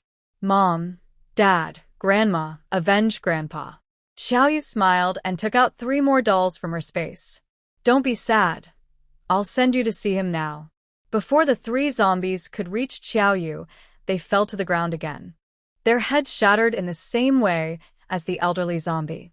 The boy's eyes filled with immense anger. You killed my parents and grandparents. I want you dead. Xiaoyu took out another doll from her space. She laughed. What a coincidence, I was thinking the same thing. Or you could come back with me and be my little pet, okay? The boy's pupils dilated as he saw Xiaoyu place her hand on the doll's head again. Sensing danger, he turned and ran wildly. Master, save me. Get revenge for me. Xiaoyu laughed and chased after the boy as he fled. Hey, don't go. The bald man tried to grab Xiaoyu, but she was not someone he could hold back. He stood there conflicted, ultimately deciding not to follow her. He wasn't as tough as she was. Xiaoyu chased in the direction the boy had disappeared, turning a few corners before losing sight of him. Annoying. Why did he have to vanish? I wanted him to be my pet. He really doesn't know how to appreciate it. Bored, Xiaoyu played with the doll's hair when suddenly she froze in place. Wasn't the person standing in the alley ahead Rhan, who looked even more delicate than the doll? What a pleasant surprise. She hadn't found the boy, but she found Rhan instead. Now, she would turn her into a doll. Sister Rhan, we meet again. Xiaoyu smiled and walked up to greet Rhan. Rhan returned the smile politely. Yes. What a coincidence. It is a bit of a coincidence. Xiaoyu said meaningfully. Sister Rhan, have you seen a little boy about this tall? Rhan shook her head. I haven't seen him. I'm really sorry, but it doesn't matter now. I'm more interested in you, sister. Would you like to be my doll? Rhan's eyes flickered. What kind of doll? This one in my hand. Rhan was taken aback, but quickly reacted. Are you going to hurt me? Xiaoyu disagreed. How could I hurt you? I just want you to change into a different form and be my doll, always with me. I promise you'll be the most beautiful doll in my collection, okay? No. Rhan replied. I still want to live well. Xiaoyu squeezed the doll in her hand and smiled strangely, but the things I want never escape. Sister Rhan, you're in trouble. If you feel lonely, I can turn your family into dolls to keep you company. As she spoke, Xiaoyu crushed the doll's arm, but Rhan did not make a sound. She stood there unharmed. Xiaoyu looked at Rhan in disbelief and then crushed the doll's leg bones. Still, Rhan showed no reaction. Next, she crushed the right hand and the rib cage, but there was still no response. How could this be? Panic appeared in Xiaoyu's eyes for the first time. Why was her power failing? It couldn't be. Her powers never failed. A fierce look crossed her eyes as she crushed the doll's skull. But again, Rhan stood there, unbothered, as if watching a boring show. Is that all you can do? The disdain in Rhan's eyes pierced Xiaoyu deeply. She took out a handful of dolls from her space and frantically crushed their heads. Unfortunately, her attack still had no effect on Rhan. It can't be. Why is this happening? Why is my power failing? What went wrong? Rhan smiled gently and leaned toward Xiaoyu, whispering, "So your power is not as great as you thought. The reason it failed is that I figured out what your dark ability is." "How do you? How could you know my ability?" "That's impossible." Xiaoyu stared at Rhan with wide eyes. "What's impossible?" "It's just a puppet ability. Without a target, you can't attack me." "What do you mean?" Xiaoyu looked at Rhan in despair. But Rhan suddenly vanished like smoke. Where did she go? Rhan, where are you? Xiaoyu trembled as she looked down the empty alley, searching for the vanished Rhan. She was truly scared.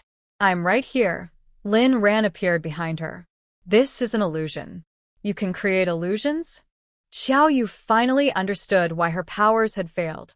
The Rhan she had just seen was merely a figment of her imagination. "Yes, you caught me." Rhan laughed heartily, looking at Xiaoyu as if she were a silly little flower. "Too bad you figured it out too late." "Not too late." Xiaoyu suddenly pulled out a doll from her space and crushed its head with force while speaking. Unfortunately, Rhan still stood there unfazed, like a spectator watching a clown. "Still an illusion? How is that possible?" "Rhan, where are you? Show yourself." Xiaoyu shouted in despair, glancing fearfully around the empty space. But Rhan had lost her patience and no longer wanted to tease her. Boom! A bolt of lightning struck, leaving behind a charred body on the ground. "Silly girl, I'm right here. Why can't you see me?" Before she died, Xiaoyu broke free from the illusion and realized Rhan had always been by her side. She was just too foolish to notice. It was so frustrating. Xiaoyu lay on the ground, unable to close her eyes, as a pile of items from her space exploded around her. Rhan noticed that, aside from some common supplies, there were many different dolls. What horrified her were the dozens of life-size dolls, representing people of all ages, including a few adorable babies.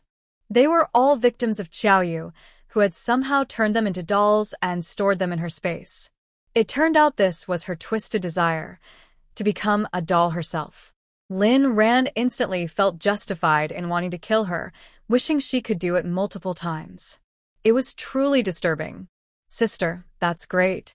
You avenged me." A little boy who had been hiding in the corner ran out, followed by Chen. "Master, you kept your promise. You really avenged me without deceiving me at all," the boy said, pouting with an innocent expression. But Rhan knew he was actually the strongest zombie in the town, capable of speaking so fluently. When Rhan first saw him, she was truly startled.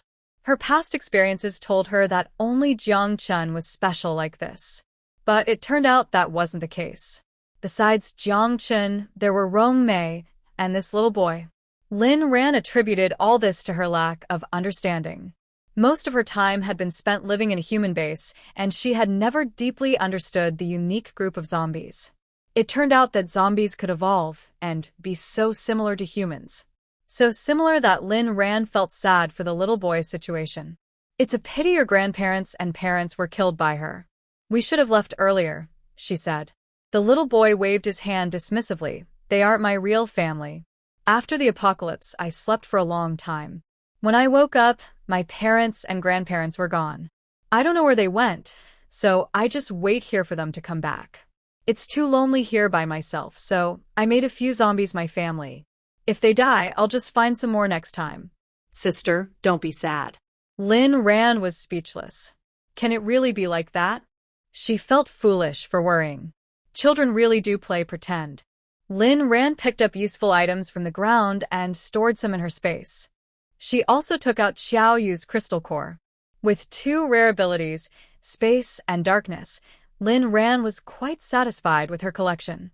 The real-life dolls lying on the ground looked too pitiful, so she asked Chen to set them on fire for cremation. Life was tough these days. Not only did they have to guard against natural disasters, zombies, and mutated beasts, but also against dangerous people. She hoped they would have better lives in their next reincarnation. The little boy, named Anin, had a fair face that showed he was a cute child when he was alive. She wondered how he had turned into a zombie. "Sister, the remaining bad guy has also been caught by my people. I'll bring you the crystal core soon." Okay, thank you, and Lin Ran thanked Anin, but her eyes were on Jiang Chun. He had promised to eliminate the Shinfeng team, and he had indeed done it. The last bald man was also taken care of, so now their only enemies were Lai Yang and his group. She wondered how Rong Han was doing. Had Lai Yang's people fallen into the trap? The remaining members of Rong Han's team were now as anxious as ants on a hot pan. They were hiding in a building not far from the main road.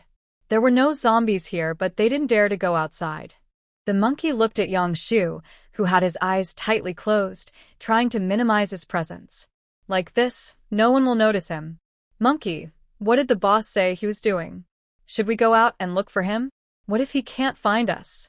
The speaker was Zhang Yang, who used to be Rong Han's soldier. He is particularly concerned about Rong Han. Monkey looked through the window at the empty street, feeling uncertain. Let's not go down yet. We barely escaped the zombies. If the boss is okay, he will definitely come to find us. Zhang Yang replied, how can you be so sure the boss can find us? There are so many houses here. How will he know where we are? As soon as Zhang Yang said this, the other team members also protested. Exactly, we should go down and check. The boss might be looking for us. What if he gets lost and ends up in a pile of zombies? Who wants to go down with me? Shut up. Seeing everyone getting restless, Monkey said in a low voice, do you want to go down and get yourselves killed? Don't worry, the boss will find us. I left signals along the way when we retreated. Big Head excitedly walked over and put his arm around Monkey's shoulder. Good job. I knew you were clever enough to leave signals. Well done. Monkey smiled modestly, just a routine thing. Zhang Yang frowned as he watched Monkey joking with Big Head. This guy, Monkey, is indeed clever. He left signals, but he wonders if the boss can see them and find his way here. He felt a bit anxious. After a brief rest, Lai Yang led the group out of the zombie encirclement. Now, their team had fewer than 10 people. He didn't expect the zombies in this town to be so aggressive. So many of their ability users had been lost here. Lai Yang, are you sure Rong Han is here? Sia Wanu, hiding in the shadows, quietly asked while looking at the 3-story hotel across the street. Yes, he's here. I saw the signals he left for me. Upon hearing this, Sia Wanu felt completely relieved. She knew that Lai Yang had placed people in Rong Han's team, not just that bookworm Xiaoxue. Lai Yang, should we rush in now? A cruel glint flashed in Lai Yang's eyes. Yes, we should rush in. The people inside told me that Rong Han is not there right now. If we go up now, we can take out his annoying subordinates and leave him alone, so we can get revenge for you, Wanru. How does that sound? Great, that sounds wonderful. Sia Wanu felt excited upon hearing this. Rong Han cares deeply about his subordinates. If he were to lose them all, he would be heartbroken. However, perhaps he doesn't need to kill them all. Sia Wanu cruelly suggested, Brother Liang, we can leave a few for Rong Han, like that big guy, and Zhang Yang. They are soldiers he brought from his own team, and they have a good relationship.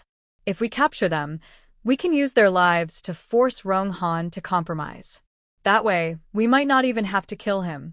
We could take him back and give him to the base leader as a test subject. That could be even more interesting. Liang laughed even more wildly upon hearing this. Yes, let's do that. Wanru, you are so clever. We'll take him back and give him to the base leader. Give him to that pervert and let him experience the pain he caused others. Rong Han, your time is up today. Zhang Yang stood by the window, staring intently at the street below, worried about Rong Han. Boss, why aren't you back yet? Suddenly, his expression changed, and he looked at the monkey with suspicion. Monkey, how did Liang and the others find this place? The monkey, chatting with the big guy, was taken aback and then angrily replied, How would I know? Their legs are long. They can come whenever they want. Downstairs, the door was being forcefully knocked on as Liang's men tried to break in. You can't say it's not you. Liang's men are about to rush in. Zhang Yang said darkly, Monkey, are you betraying us? The boss still hasn't returned. Is it because your signal was faulty?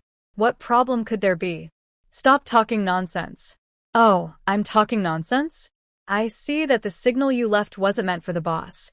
It was for Liang and his crew, wasn't it? You and Xiaoxue are in cahoots, right? The monkey's expression changed, and at that moment, Xiaoxue's eyes opened wide. Without his glasses, he looked less refined and more ordinary. He looked at the monkey and said, "Monkey, just be honest. What are you afraid of? Our people are about to charge in." Hearing this, the monkey shrugged and laughed. "Right, there's no need to keep pretending. My signal was indeed faulty. Rong Han won't be back anytime soon. You're all finished. Liang and Sia Wanu want your lives." After saying this, the monkey tried to rush over to Xiaoxue. That guy had a very unusual ability that could protect himself and anyone within half a meter from physical harm. As long as he was near, it was safe.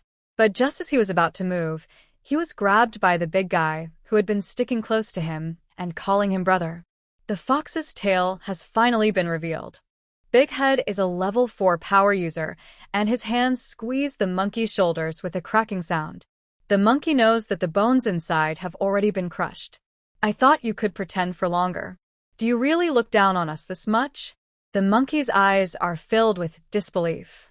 "Did you know I was a traitor all along?" "No, that's impossible. How could you know?"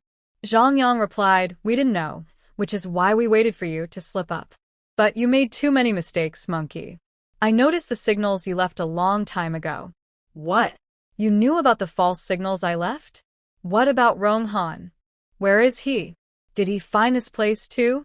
Zhang Yang smirked but said nothing. He didn't need to explain anything to someone who was about to die. He drew his gun and aimed it at the hallway entrance. The sound of the door breaking echoed. Liang and the others were coming up. The monkey opened his mouth, wanting to warn the people downstairs. But Big Head was quick, landing a punch on the monkey's face. In the next moment, the monkey fell to the ground, bruised and unconscious. At that moment, Xiaoxue looked in terror at the person in front of him, unable to say a word. Rong Han had been hiding here all along. Xiaoxue's power is an air shield, which can block attacks, but it's only level 2. For someone as powerful as Rong Han, breaking through his air shield was just a matter of time. Under Rong Han's pressure, he wisely kept quiet. They had lost. Liang didn't expect to face such a fierce battle when he came up. The people above opened fire indiscriminately, injuring Chen Mo, who was at the front. He was forced to use his powers to block the barrage of bullets. Liang was puzzled. This wasn't how he planned it. They shouldn't have opened fire directly. With Rong Han absent, the monkey, as the second in command, should have convinced Rong Han's people to come up first. Suppressing his unease, Liang led his team upstairs. They were met with a shimmering ice dagger. Rong Han. "What are you doing here?" Liang finally understood what was strange. They had been deceived. "You've been here all along? The monkey dared to trick me?" Liang gritted his teeth in anger. Rong Han shook his head. "He didn't betray you. On the contrary, he was very loyal to you." Only then did Liang notice the unconscious monkey lying on the ground. He stared hard at Rong Han and asked, "When did you find out?" "Earlier than you think, Liang. Don't think you're the only smart one."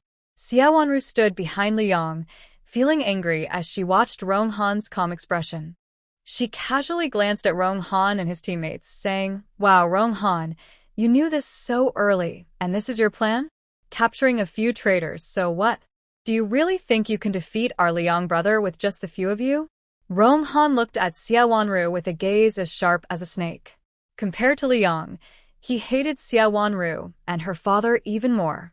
They had tricked Mimi into going with them, causing her to suffer in that cold laboratory.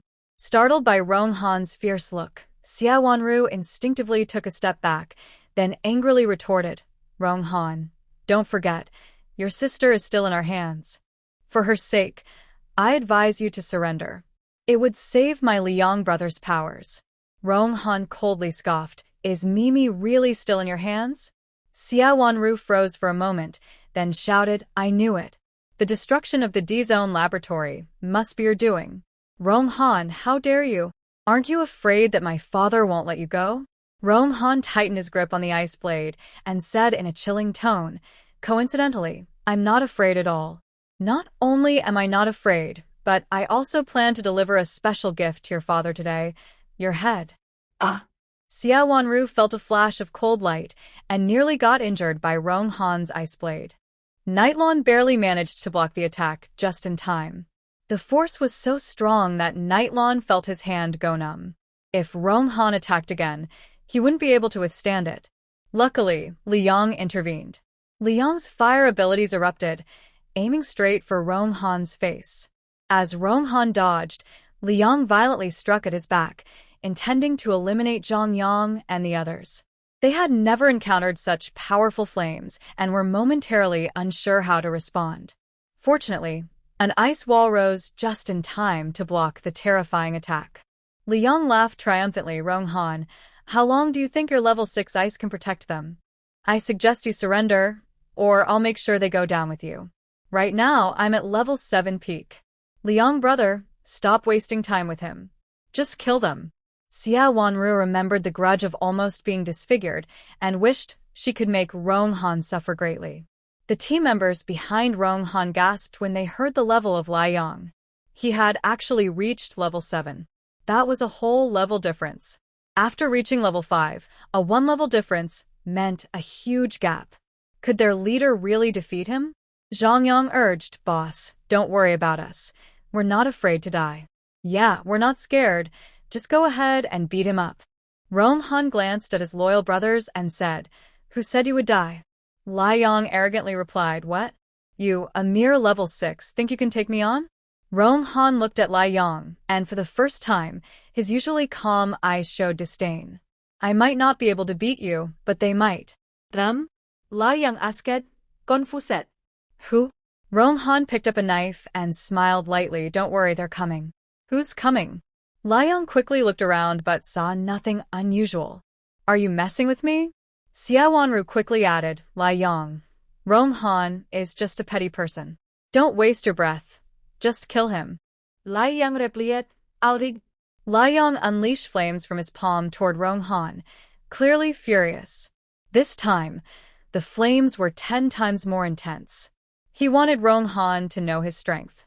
Zhang Yang and the others watched the massive fire tongue in shock, clenching their fists. Such powerful flames. They thought their leader wouldn't be able to stop them. Yet, they saw their leader still standing calmly and firmly in front of them, filling their hearts with deep emotion. They were willing to stand by him through thick and thin. But instead of the expected pain from the fire, Zhang Yang only saw a flash of purple light, and the level 7 attack was blocked. Who is it? Liang couldn't believe that his full-force attack had been stopped again. How could anyone be stronger than him here? Captain Rong, sorry for being late. I almost let you get bullied, my bad. Lin Rant's silver bell-like voice came from behind the group, accompanied by Jiang Chun and Lin Zhe. Liang looked at the suddenly appearing Lin Ran, surprised. Lin Ran, why are you here? How dare you come? Sia Wanu was more surprised to see Lin Ran than the blazing sun. Did she just unleash her powers? Or was it the man beside her? Lin Ran smiled and said, Miss Sia, I'm so happy to see you. How could I not come here? After all, I'm Captain Rong's partner, and I'm here to take you down. Sia Wanu frowned and replied, Take me down? Lin Ran, you're being too arrogant. How dare a mere level 2 ability user threaten me? Today, I'll make sure you die with Rong Han and the others, so I won't have to hunt you down later. Sia Wanu raised her gun and shot at Lin Ran with malice. Lin Ran looked at her disdainfully, and before she could pull the trigger, a bolt of purple lightning struck, leaving Sia Wanu charred and collapsed on the ground. Wanu sister. Wanu sister. 2 voices called out, belonging to Yilon and Liang. Liang, with red eyes, shouted, You killed her. You're asking for death. Yilon trembled as he touched Sia Wanu's scorched body and said, You're not level 2? Lin Ran laughed even more at the fear in Yilon's eyes. They finally realized something was wrong. How could someone who had made Sia Wanu suffer in the rental hall be just a level 2 ability user? It was hard to say whether they were naive or overly confident to believe that. Lin Ran's eyes flashed with intensity. Of course, I'm not level 2. I was just fooling you fools. If you're that foolish, You might as well die with her. The purple lightning struck down again. Yilon, seeing the deadly light, desperately tried to hide beside Liang, but in that moment, he felt dazed and unable to move. Why was she looking at him like that? It was as if she viewed him as someone she deeply hated. They had hardly met, and he had never targeted her. In that brief second, he felt like he had lived a long time with this woman, filled with passion, warmth, emotion, and betrayal. Betrayal? Had he betrayed Rhan? If that were true, he seemed deserving of being struck down by her. Yilon had no chance to struggle and fell under Rhan's electric light. Watching Yilon collapse, Liang and his men finally reacted. Xiaoxue, go. Rhan handed Liang's men over to Lindsay. They were perfect for him to practice against. Got it, sis. Lindsay gathered metal bullets at his fingertips, ready to take down one opponent at a time. Now he is a level 6 metal ability user. Here, besides the big freak Liang, he can't be beaten by anyone else. Rhan didn't rush to kill Liang. Instead, she exchanged a few moves with him first. After 2 moves, Rhan realized that Liang, a peak level 7, was not as impressive as he seemed. Perhaps due to using drugs, his ability's consistency wasn't as strong as someone who truly trained to reach level 7. Understanding this, Rhan decided not to waste any more time. A bolt of electricity struck, knocking Liang to the ground. Miss Lin, leave him alive. Rong Han's words coincided with Rhan's actions. By the time he spoke, Rhan had already unleashed her big move. However, she was careful not to kill Liang immediately, as she wanted to extract some information from him. She was very interested in that mysterious space leader and his drugs. Looking at the people sprawled on the ground, Rhan said, "Don't worry, he's not dead, Captain Rong. I'll leave the rest to you." Bint Liang. Rong Han smiled slightly. Okay. Liang woke up while being tightly bound. He felt like he had been struck by lightning, and his whole body hurt terribly. But what hurt more was his hair. When Rhan saw he was awake, she grabbed his hair and said with a playful smile, "Captain Liang, why don't you tell me about your ability? How did you level up so high?" Liang looked coldly at the smiling Rhan, a strange smile creeping onto his lips. "Rhan, do you really want to know?" "Of course. I won't tell you. Just kill me. I will never say a word." Liang's eyes burned with intense hatred. If hatred could kill, Rhan would have been torn apart by now. Smack. "Behave yourself. Who do you think you are? Still the high and mighty captain of the fire team? Pfft, you're just a bug under my command." Data walked over and patted Liang's head, giving him a good scolding. How dare he talk back to someone as powerful as Captain Lin? He clearly didn't want to live. Rhan then noticed Rong Han's group.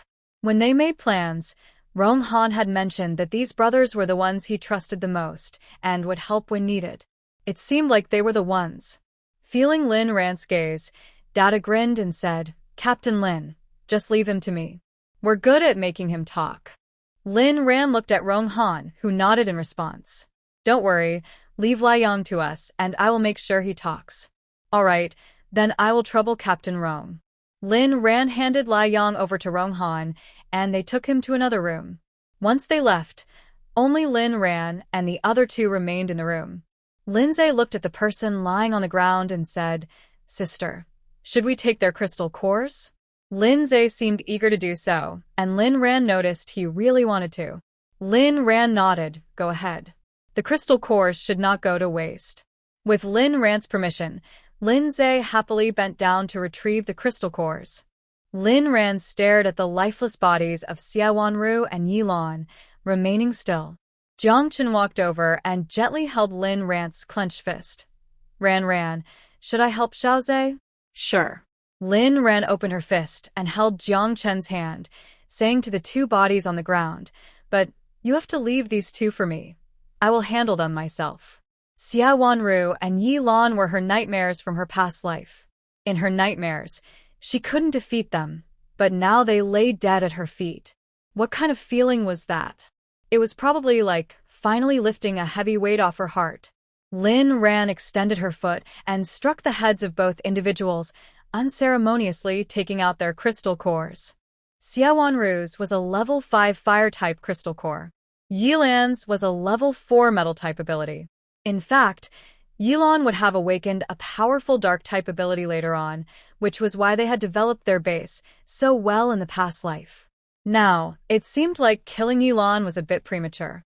However, as Rhan held the crystal core of Yilon, she felt no regret. He deserved to die. Having more abilities was certainly good, but she already had enough. It was sufficient. But as long as this person was alive, she wouldn't be at ease. Who would be next? Sia Chonga. Rhan gazed at Sia Wanu's body on the ground and suddenly smiled. Jiang Chun, help me with something. What is it? Use your ice ability to temporarily freeze Sia Wanu. Okay. Jiang Chun never questioned Rhan's reasons. He simply focused on carrying out her requests. Once everything was set, Rhan disliked the smell of blood in the room, so the three of them went downstairs to wait on the street. At this time, the sun was high in the sky. According to their original plan, they should have already cleared most of the zombies in this small town. The next destination was the insect beast forest. They would reach the breeding ground by tomorrow at the latest. Now, besides their team, no one else can ever go there. After more than an hour, Zhang Yang came to call Rhan.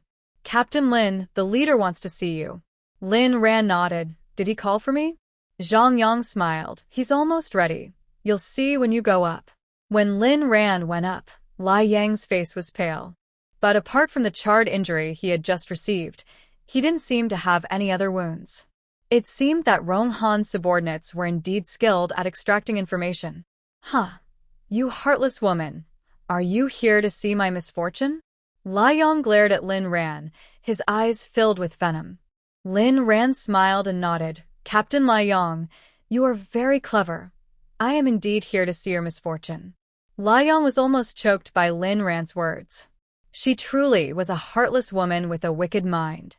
Rhan exchanged a glance with Rong Han, who slightly nodded at her and then kicked the big guy in front of him. The big guy immediately understood his boss's intention, squatted down and grabbed Lai Yang's arm, squeezing it until it cracked. It sounded like a serious fracture. Speak nicely. If you anger our Captain Lin, I will use your arm to feed zombies today. Lai Yang, in extreme pain, instead burst into laughter. Haha, Rong Han, you actually let your subordinate torture me like this. You will not end well. Rong Han walked over and stepped on Lai Yang's face. His shoe ruthlessly pressed down on Lai Yang's face repeatedly, as if using it as a shoe cloth. Did you say I won't end well? Lai Yang, look at who is in trouble now. How does it feel to be stepped on? Let me tell you, this is just the beginning. Lai Yang gritted his teeth. Rong Han, you'll go too. Humiliated to the extreme, Lai Yang snapped. He had originally planned to take the secret of the base leader to his grave. But now he changed his mind. Since Rong Han wanted to know, why not tell him? That terrifying base leader, if Rong Han wants to provoke him, then let him. In the end, he would suffer a terrible fate, just like those disobedient ability users, locked in the laboratory by the base leader with no chance of escape. Only when the last drop of his essence was drained would the base leader throw his remains to feed those little creatures. The son's lips curled into a strange smile. Rong Han, do you really want to know why my abilities have improved so quickly? Rong Han replied, why do you think I've been talking to you for so long? All right, I'll tell you everything. The truth that Lai Yang revealed was dark and dirty, a secret that should never be seen in the base. But even he knew that what he understood was just the tip of the iceberg. There was much more behind it, and as an experiment, he had no right to know. However, everyone knew one fact. The peace base was not the safe haven they imagined. The base leader was not their savior. Do you know? The leader you admire is actually a madman. The base you think protects you and your fellow citizens is really just his farm. Rong Han was taken aback, not understanding Lai Yang's meaning. Farm? Yes, a farm. Everyone in the base is like animals he raises. Those with abilities are one level, and those without are another. People without abilities are like the lowest worker ants. They only exist to provide resources for him. So, the lowest people in Zone D can only do hard labor and live the worst lives because the base leader has never considered them human. Rhan asked, what about those with abilities? Those with abilities? They are even worse off than ants. They are livestock. Livestock? Yes, the ones with abilities are the true livestock of the base leader. Haven't you noticed that abilities often go missing in the base? Rong Han suddenly realized that this was indeed true. Their team frequently lost members without explanation. He had always tried to investigate, but the results were inconclusive. They had never left the base, had no enemies, and hadn't visited any strange places. People just vanished mysteriously. In the end, he couldn't find an answer. Could it be? Rong Han, you guessed right. They were all taken by the base leader. Do you know why my abilities improved so quickly? Let me share a secret with you. Lai Yang's eyes sparkled with mischief. Because I used a special serum extracted from a fire-type ability user. That's how my abilities jumped from level 5 to level 7 overnight. Isn't that tempting? Yes, it is really significant. Once someone uses this potion, they will become addicted to it. Even though it has obvious side effects, who would refuse such a potion? It can help you grow and quickly become strong. The feeling of being number 1 is truly wonderful. Liang looked at Rong Han and his subordinates and said, look at your subordinates. How many have reached level 4? Besides me and Wanru, how many in the entire base have reached level 5? Only you, and I don't know what luck you had to reach level 6 so quickly. As for the rest of us, if we relied on ourselves to level up, we would still be at a very ordinary level. But with this method, Wanru and I leveled up frighteningly fast during that time. I felt the thrill of power, and I couldn't stop. Seeing Liang getting emotional, Rhan impatiently said, what does this have to do with the base leader raising ability users like livestock? When Liang heard Rhan's question, he suddenly laughed. Haha, of course, it is related. Because the extra power in our bodies comes from them. Those missing ability users are our donors. Their cores are the best research material for the base leader. Rong Han, do you remember the research team you escorted back then? They are experts in studying ability evolution. Ability users are cut into pieces and studied under microscopes every day. In the end, their cores are used to make this delicious potion. The current base leader already has a powerful team of ability users. Even I am just a small among his many experiments. Do you want to know the truth? What will knowing change? Do you really think you can confront the base leader? You would probably just be delivering research materials to him. Rong Han, your core would definitely be appreciated by the base leader. Ha ha, ha ha ha. Listening to Liang's maniacal laughter, Rhan frowned. She already knew that absorbing the cores from ability users was much faster for enhancing abilities than using those from mutated beasts or zombies. Those cores are purified and contain no impurities. For example, upgrading from level 1 to level 2 usually requires 3 to 4 level 1 zombie or mutated beast cores. But if it's from an ability user, just one might be enough. However, for Rhan, even though she knew that human cores were more effective than those from other creatures, he wouldn't easily show it to others. However, the base leader is different.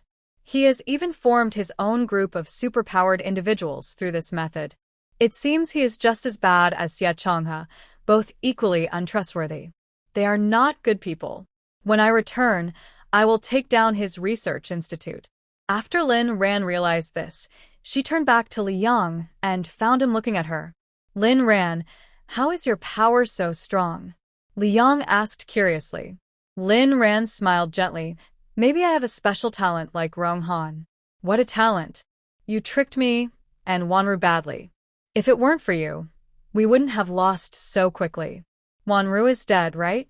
Rhan replied honestly, yes, she is. Do you want me to bury you together? Ha ha ha ha ha. Liang laughed crazily at her words. Rhan, do you think no one can do anything to you? I want to take revenge for Wanru. I will make all of you pay. As he spoke, Liang's face suddenly turned red, as if he had been pulled from boiling water. The person closest to him, Dado, felt the heat and had to stand up to move away. Dado's alarm bells went off, shouting, "Boss, it's bad. Liang is going to self-destruct." Self-destruction is a last resort for superpowered individuals. This move uses the crystal core in their brain to explode all their energy in an instant. A level 7 superpowered individual's self-destruction could take everyone in the room with him. Unfortunately, Rhan had already anticipated this move. The pressure from a level 8 peak superpowered individual instantly suppressed Liang, stopping all his movements. Then, Rhan struck with her purple lightning without mercy. Since you can't bear to part with Wanru, go join her. The purple lightning passed, leaving behind a charred corpse that could not rest. Rhan took the crystal core from Liang's brain without blinking and said to Rong Han, "Captain Rong, please freeze him for me. This is a gift for Sia Chonga when we return to the base." Rong Han smiled slightly gladly. For Rong Han, the purpose of this outing had been achieved. The people who deserved to die were gone, and he had vented his anger. As for the next step, he needed to return to the base and deal with Sia Chonga properly. "Miss Lin, are you saying you want to keep going forward?" Rong Han was very surprised. He didn't quite understand the meaning of Rhan wanting to continue the mission. Everyone was gone, and the goal had been achieved. What was the point of completing those tasks? Rhan nodded. "Yes, we want to check out the breeding farm." She couldn't tell Rong Han that the breeding farm was actually her ultimate goal. Fortunately, although Rong Han didn't understand, he still respected Rhan's thoughts. "Then we'll go with you. I heard the mutated beasts in that forest are very dangerous." Rong Han felt that they were partners now, so they should share both hardships and joys, and decided to accompany Rhan. However, Rhan didn't really need him to come along. With them there, her family wouldn't dare to use their full strength. Rhan smiled. "Does Captain Rong not know my abilities? You don't need to accompany us. We might return faster without you." Seeing Rhan say this, Rong Han stopped insisting. She indeed had the strength to protect those she wanted to protect. In the end, they agreed that Rhan and her team would go to complete the mission while Rong Han and the others waited here for now. As for Louisa, he was fine on his side. Although there were many zombies around him, as long as they didn't come out, there would be no danger. After discussing the next plan, Rhan went downstairs with Jiang Chun and Lin Zhe to find Lin Dad and Lin Mom. "Jiang Chun, let's hurry up. Dad, Mom, and Grandpa Jiang are probably waiting anxiously." Okay. After Jiang Chun replied, he suddenly paused. "What's wrong?" Rhan looked at Jiang Chun in confusion. Jiang Chun said, "Don't go forward. They're not in the same place anymore." Rhan asked, "Not in the same place? Where did they go? Didn't we agree not to let them wander off? Why aren't they listening?" Meanwhile, Anin was holding Lin Mom's hand, calling her Auntie, and making her very happy. "Auntie, you're the youngest aunt I've ever seen.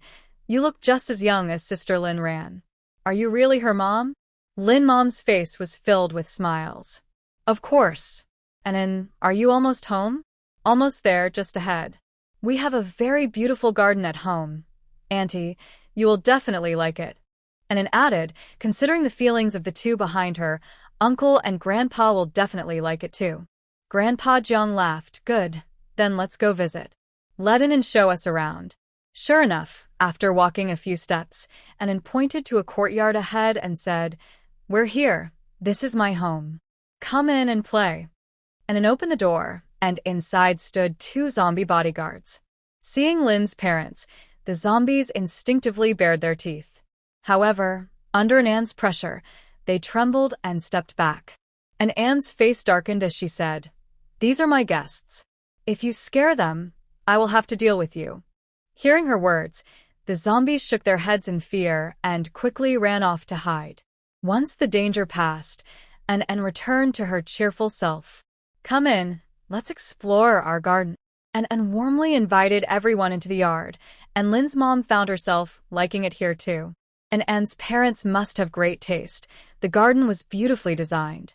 The yard was filled with lovely peonies, roses, camellias, orchids, crabapples, and magnolias.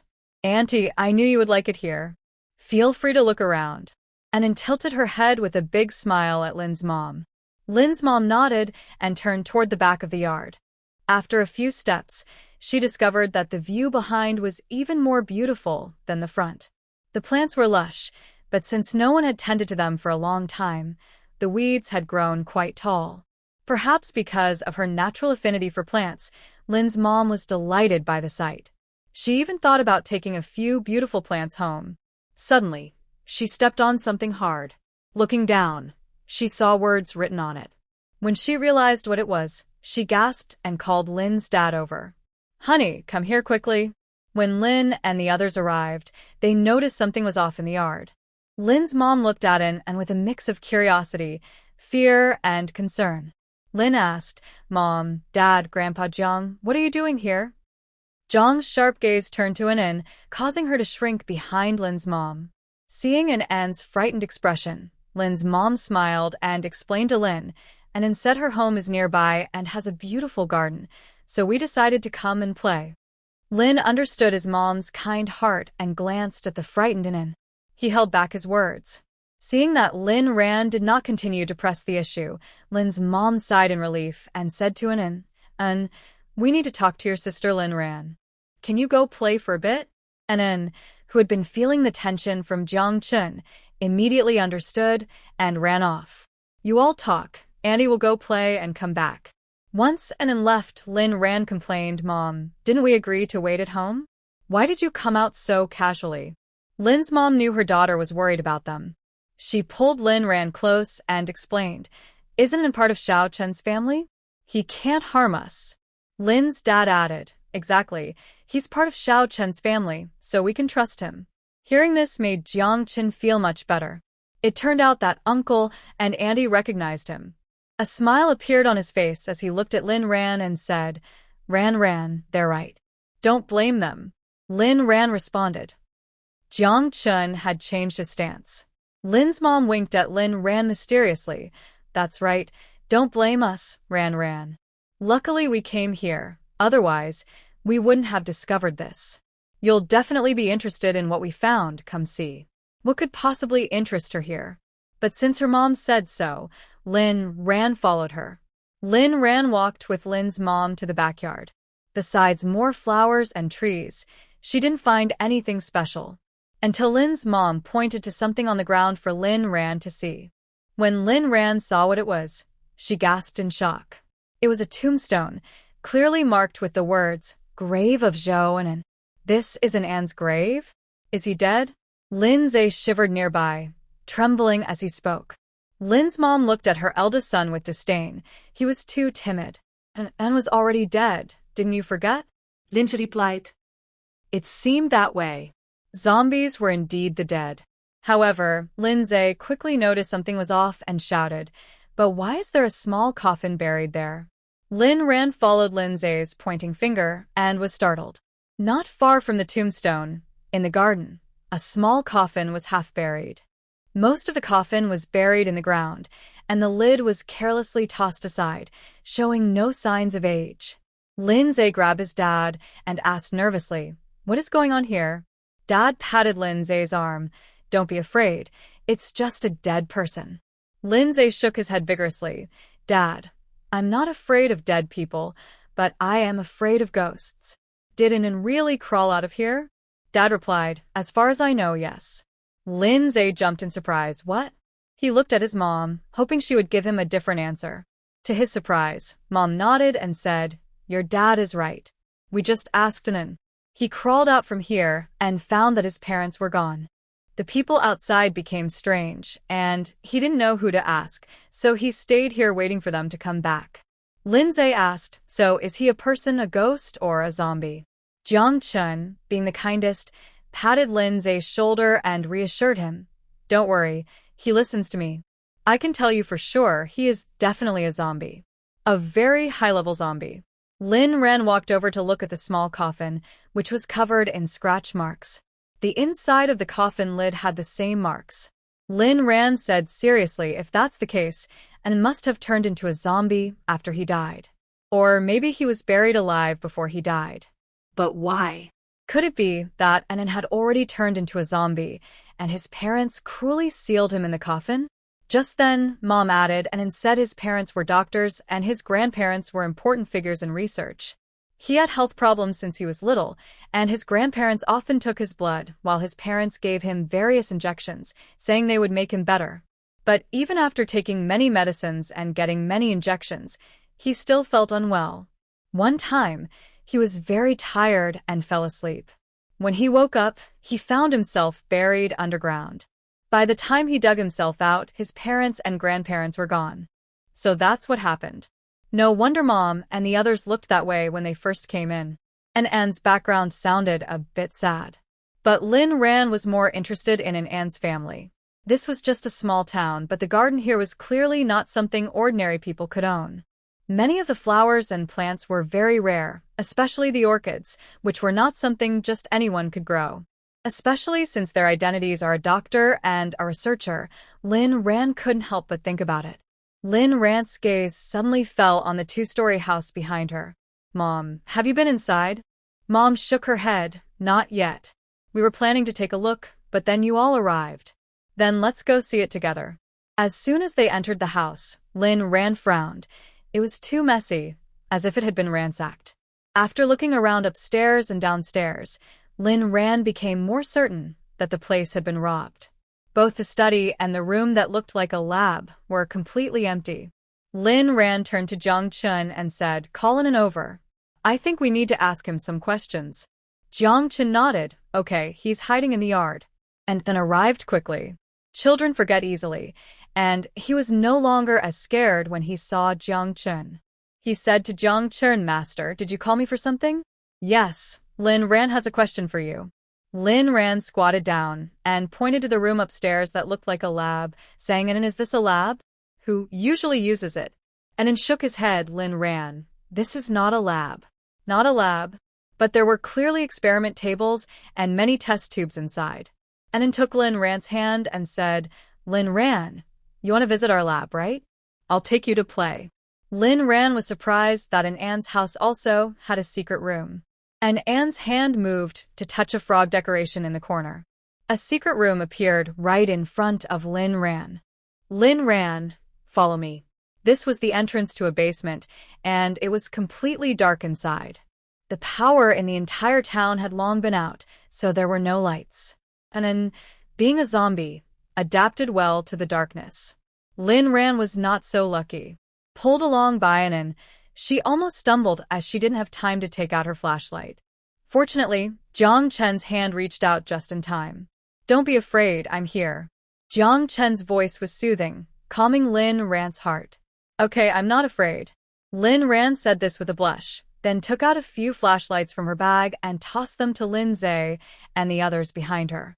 Soon, the beams of light filled the basement, illuminating everything inside. Rhan could clearly see the setup. This was indeed the lab. Compared to the room outside, this place was much more professional. No, it was not just a lab. Strictly speaking, it resembled a hospital. The hospital bed, operating table, oxygen tank, heart monitor, ECG, ventilator. Everything is here. Anin pointed to the hospital bed and said, "This is my bed. I often rested here before. I also lay on this operating table a lot. Mom and Dad would perform surgeries on me here. Sister Rhan, that room with the big transparent windows is Grandpa and Grandma's lab. They're always doing research in there."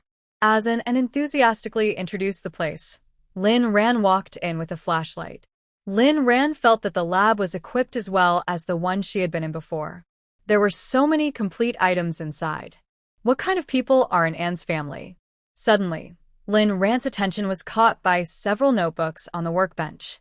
Her heart raced. Could these notebooks be what she imagined?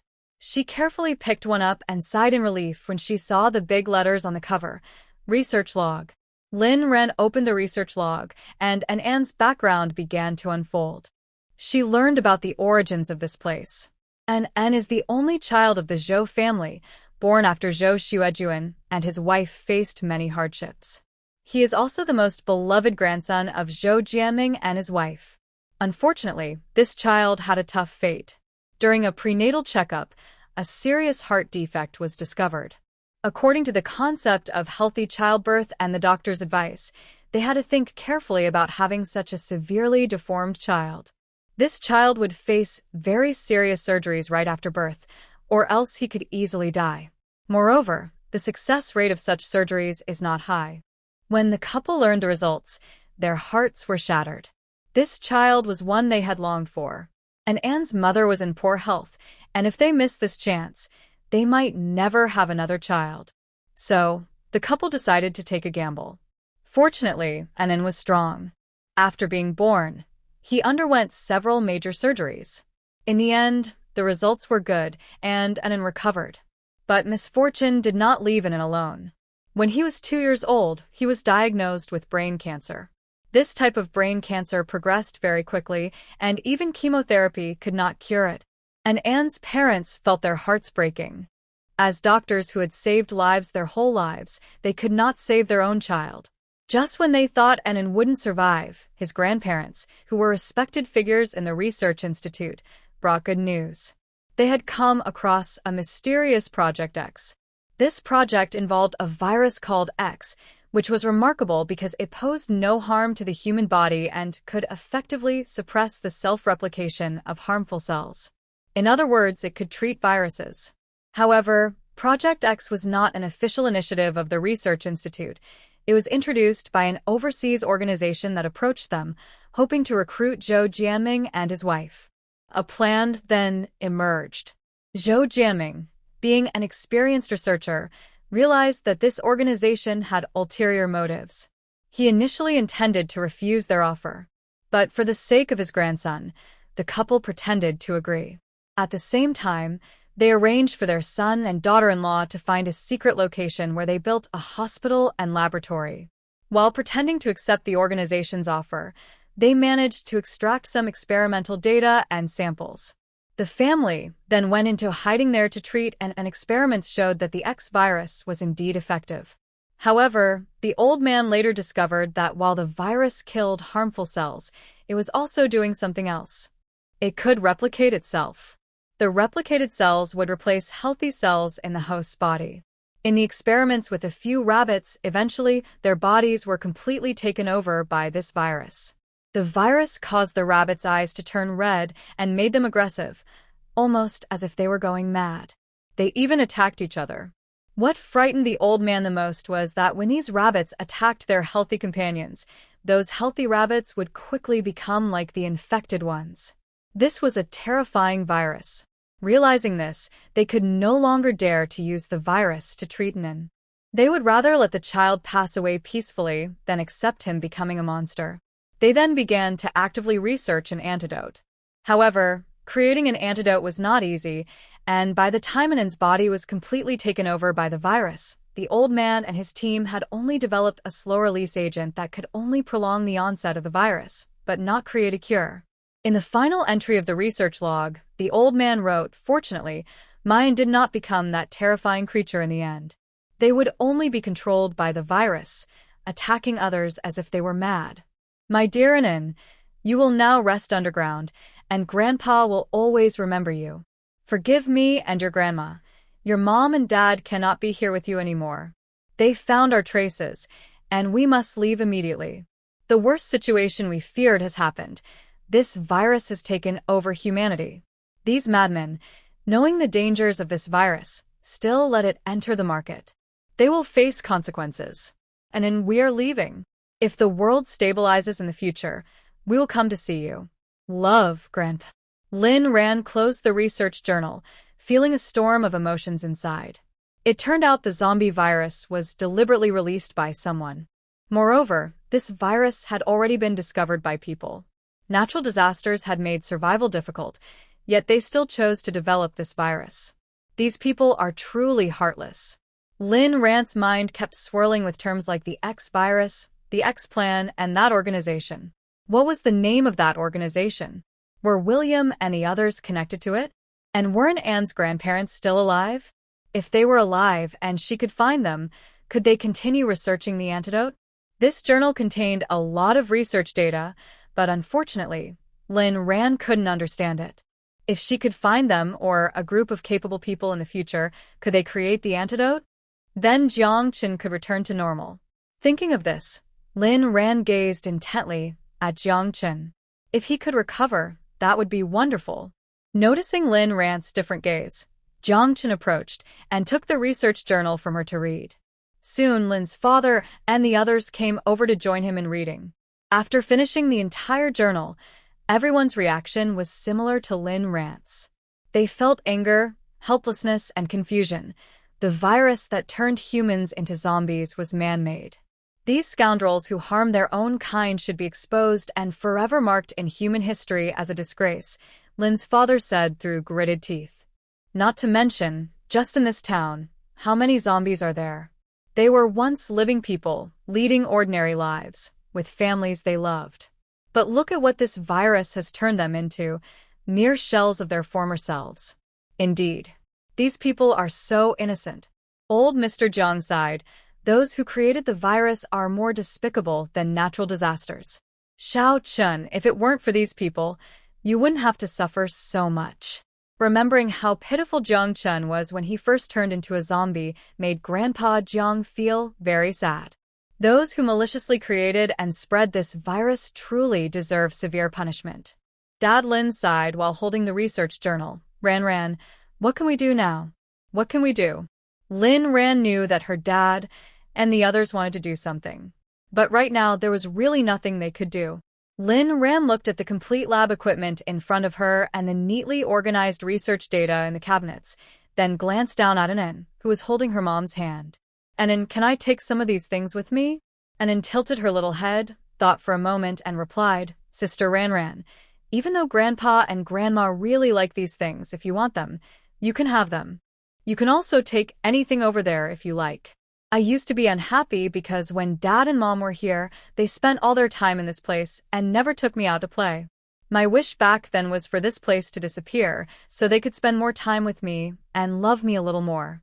Just take everything and let it be like you helped me fulfill my wish. Lin Ran gently patted An's head. He was just a 6-year-old child who didn't understand that Grandpa, Grandma, and his parents stayed in the lab to save him. For a child his age, companionship was more important than anything else. They really love you, Anin. And Anne's eyes brightened sadly. Really? Then why haven't they come back yet? I'm so bored here all alone. I miss them so much it makes me want to cry. But Sister Lin Ran, it's strange. I find I can't cry anymore. Before, whenever I cried, Mom would come to hug me. But now I can't cry, and Mom doesn't come to hug me anymore. And Anne's innocent words made everyone present feel a pang in their hearts.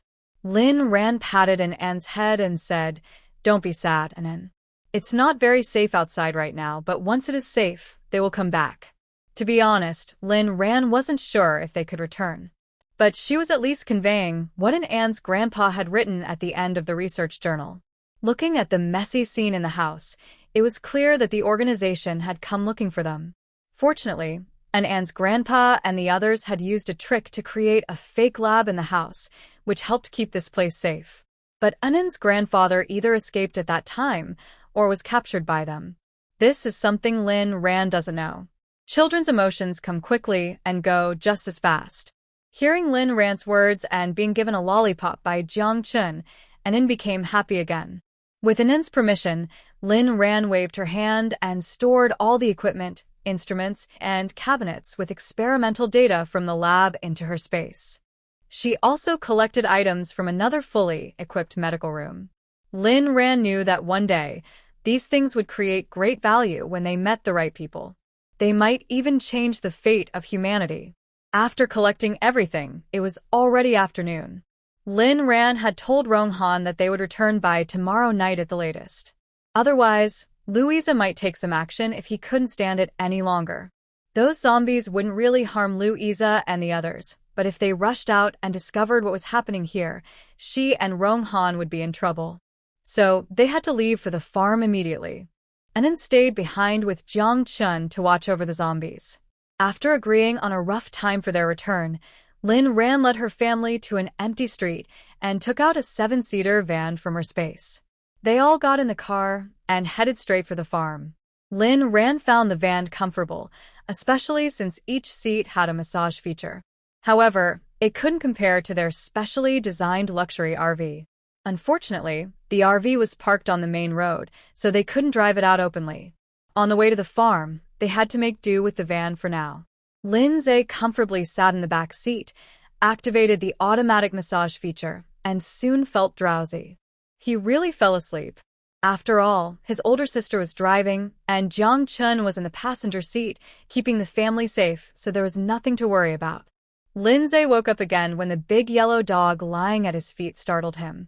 The dog, which had been sleeping soundly like him, suddenly sat up and let out a low growl, looking out the window. The two pets, Moon Shadow and Little Flower Cat, who had been sleeping on his parents' laps, also woke up. Their fur bristled slightly, and their tails stood high. After spending so much time with cats, Lindsay knew this was a sign that they were on alert. He quickly looked at the driver's seat to share his discovery with his sister. They discovered that the car under them had stopped without them noticing. "Sis, what's going on?" Lindsay asked fearfully. "We've arrived. This is the mutated beast forest." Lindsay leaned forward and looked through the windshield, confirming they were indeed in the forest. "Sis, are there really mutated beasts?" Lindsay hugged the big dog's head, feeling uneasy. He wasn't exactly scared. He just felt sick. Whenever he heard others talk about mutated beasts, he couldn't help but think of the poor creatures in the basement, used as test subjects, merged with mutated beasts, and turned into little spider-like beings. They were truly unfortunate. Lin Dad, Lin Mom, and Old Man Jiang also woke up. Soon they realized their situation just like Lindsay. Ran, do we need to get out and fight some mutated beasts?" Lin Dad said excitedly. "Let's go. I haven't had a chance to use my knife yet. I'm itching for a fight." Lin Mom added eagerly, "Me too. I want to stretch my legs." Lin Ran looked at her eager parents and smiled helplessly. "Not right now. Jiang Chun said we can drive through." Lin Mom. "Huh? Jiang Chun?" "Yes, Anton. There were indeed mutated beasts earlier, and we were ready to fight. But for some reason, my mental energy tells me they have retreated." Lin Dad. "Why did they retreat?" Jiang Chun paused for 2 seconds, sensing Lin Uncle's slightly unhappy tone. He carefully replied, "Uncle Lin, I'm not sure why. But we should be safe now." Lin Dad and Lin Mom sighed in unison. Why don't these mutated beasts come out to fight? Why hide?" Linsha. "You all are so bold. Kudos to you." The mutated beasts did not come out again, and Yueying and the others slowly relaxed. Once they left the mutated beast forest, they completely let their guard down. They lay back in their original spots and fell fast asleep. Lin Ran didn't expect to pass through the mutated beast forest so easily. The rest of the journey was quite smooth. By 8 p.m., they arrived near the farm, much earlier than she had anticipated. The farm was right in front of them, but Lin Ran wasn't in a hurry to explore. Lindsay, who had rested well during the ride, became active again and grabbed a machete, eager to get out of the car. "Sis, I'm going to catch you a cow." Lin Ran said, "No rush. Let's rest here for half an hour and eat something before we go." Lindsay then remembered that they hadn't had dinner yet. Lin Dad rubbed his belly and said, "As soon as Ran reminded me, I felt hungry." "Yes, let's eat first. Once we're full, we can go catch the pigs." Old Man Jiang, holding his AK, said, "If only we had sheep. Roasted lamb is the best, and sheep's milk is very nutritious." Then he realized something and reluctantly put down his gun. They needed to catch live animals, and he didn't want to accidentally hurt a cute little lamb. Lin Ran thought, why do they seem more excited than I am? Well, she liked cows, pigs, and sheep. Thinking about the work ahead after dinner, she decided to keep it simple for tonight's meal. Lin Ran took out a simple set of tables and chairs from her space and set them up next to the car. Once the table was ready, she brought out tonight's dinner: spicy beef soup, twice-cooked pork, fish-flavored shredded pork, braised pork with preserved vegetables, cumin lamb, mouth-watering chicken, sauerkraut with vermicelli, cold marinated beef, and ginseng chicken from her space. Finally, everyone got a serving of rice. Then they started to eat. The spicy beef soup was delicious, and the twice-cooked pork was perfectly balanced, not greasy at all. The other dishes were also very tasty, and everyone finished every last bit. Under the table, the big yellow dog and Moon Shadow, along with the little cat, were also enjoying their meal. Rhan added plenty of jerky and fish treats to their dog and cat food. While it wasn't as good as home-cooked meals, it was still pretty good. In no time, they finished the meal. Jiang Chen and Lin Zhe quickly cleaned up the bowls and chopsticks, and Rhan put them away in her space. After they got home, she would wash them in the dishwasher. For now, they were heading out to catch some cute animals. Although it was called a farm, it was different from what Rhan had imagined. This farm was located on a mountain, meaning half the mountain was the farm's territory. Before the apocalypse, this farm was famous for being natural. The animals here ate only natural grass and were all free-range. So Rhan and the others had a large area to search. They needed to search the entire half of the mountain. Fortunately, the weather had been clear for the past few days, with plenty of sunshine. Even the moonlight at night was bright, lighting up the ground. However, to be cautious, Rhan still handed out flashlights to everyone. Everyone, hold on to your flashlights and don't get separated. The crowd replied, okay. Among them, the loudest voice was from Grandpa Jiang. Rhan glanced in the old man's direction, secretly admiring how strong he still was. He walked in the middle, holding a flashlight in one hand and a big machete in the other, carefully observing the surroundings. This was his second time out with Rhan and Xiao Chun to complete a task, so he had to perform well. He wasn't the only one thinking like Grandpa. De Huang, who believed he had the best sense of smell in the team, eagerly ran to the front as soon as the mission began. With his long tongue out, he sniffed around, checking everything. Yuying glanced at De Huang's enthusiastic behavior with a slight roll of her eyes. What a silly dog. He didn't need to suffer by sticking his tongue out everywhere. The smell was everywhere. Suddenly, Yu Ying's gaze sharpened. She stared intently at a puddle ahead. Meow! Yu Ying's sharp meow broke the silence of the night.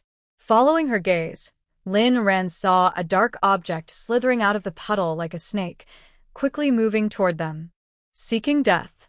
Rhan's eyes narrowed, and she was about to strike it with her lightning ability. But before she could act, flashes of red, yellow, white, and green abilities appeared in front of her. Lin Dad, Lin Mom, and Lin Zhe each unleashed their powers, fire, ice, and wooden vines, while using metal projectiles. The snake-like creature quickly became motionless. Grandpa Jiang seized the opportunity to jump out and hacked at it with his machete. With the family's combined efforts, the creature was finally completely still. Lin Dad retracted his fire ability and laughed. Finally, a chance for a hero to shine. Haha, Rhan, how did I do? Rhan gave a thumbs up. Great. You all did great. As Rhan walked closer to the creature, she wanted to see what it really was. The white flashlight beam illuminated the thing, sending chills down her spine. Oh my, how could this thing be here? Lin Zhe and Rhan both felt a shiver at the sight of the cold-blooded creature. Lin Dad took a deep breath and said, "Isn't this that? What is it called? Komodo dragon?" Lin Zhe looked at his dad with disdain and corrected him. "Dad, you mean the Komodo dragon?" Right, that's the name. Isn't this thing supposed to live in Australia? Why is it here with us?" Lin Zhe touched the goosebumps on his arm. "I don't know." Rhan kicked the giant lizard's head and found a white crystal inside. "This isn't a Komodo dragon. It's a lizard that used to live here, but it has mutated." What?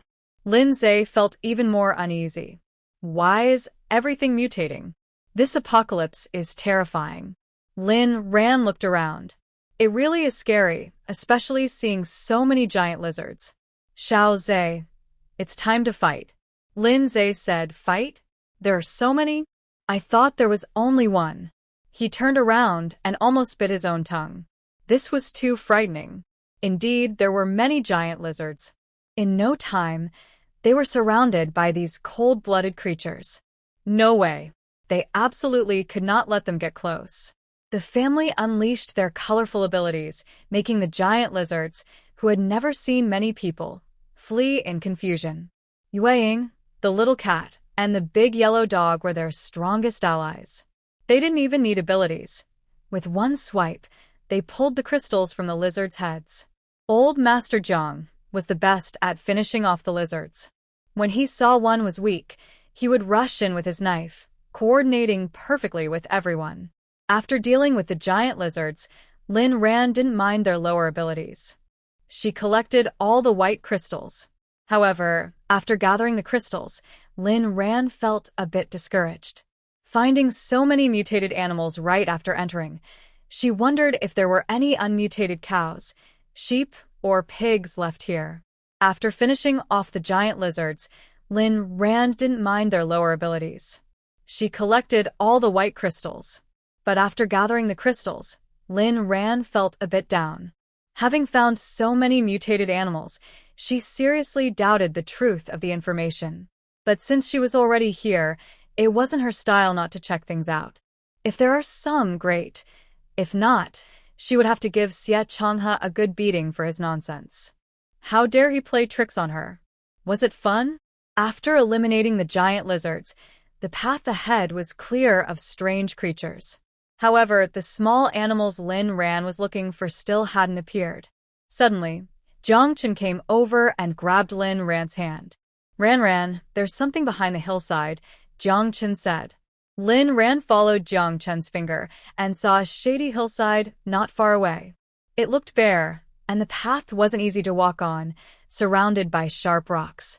Rhan handed out gloves to her family and found some good hiking shoes for everyone to wear. She initially thought it would be fine for just her and Xiaoxue to go, but unfortunately no one agreed. They hadn't had enough fun yet. Once they changed into their gear, climbing the mountain became much easier. However, when they reached the top, the scene they saw disappointed Lin's parents. The thing Xiaoxue mentioned was not the monster they imagined, but a group of adorable animals. It turned out these little creatures were hiding there. Below the hillside was a narrow valley filled with lush vegetation, and among the greenery stood about 20 cows, sheep, and pigs. Rhan's eyes lit up when she saw them. She didn't expect so many to be hiding there, and they hadn't mutated. It seemed the unique geography of the area kept them safe from the mutated beasts outside. Rhan felt grateful, especially to Sia Chonga. If these little cuties hadn't cleverly hidden here, he would have been in trouble. When the animals noticed Rhan and the others approaching, they appeared a bit panicked, with 2 cows even trying to run away. Woof, meow, Weighing, Da Huang, and Xiaohua let out low growls, and the animals that had wanted to flee stood still. Rhan noticed they were trembling, clearly very scared of them. Was this the power of advanced mutated beasts? Rhan was very pleased with the 3 little ones. She went over and petted each animal, gathering them into the ranch, while counting them. There were 8 pigs, 7 cows, and 6 sheep. According to Lin's dad, there were both males and females among them, and their ranch was finally coming to life. On the way back, a few mutated beasts appeared now and then.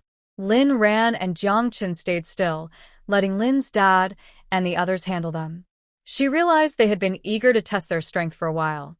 The results were impressive. They dealt with the mutated animals easily. By the time they returned to the car, it was already 1 a.m. To be safe, Rhan decided not to travel at night.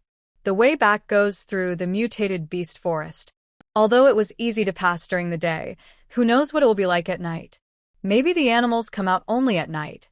So, she decided to rest here tonight. Sleeping in the car is uncomfortable, and setting up a tent outside is both troublesome and unsafe.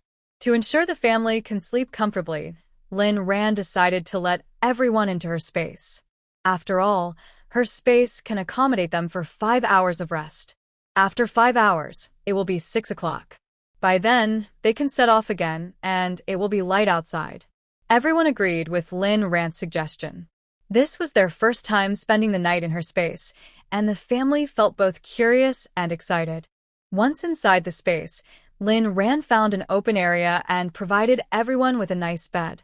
She also brought out several sets of the most comfortable bedding.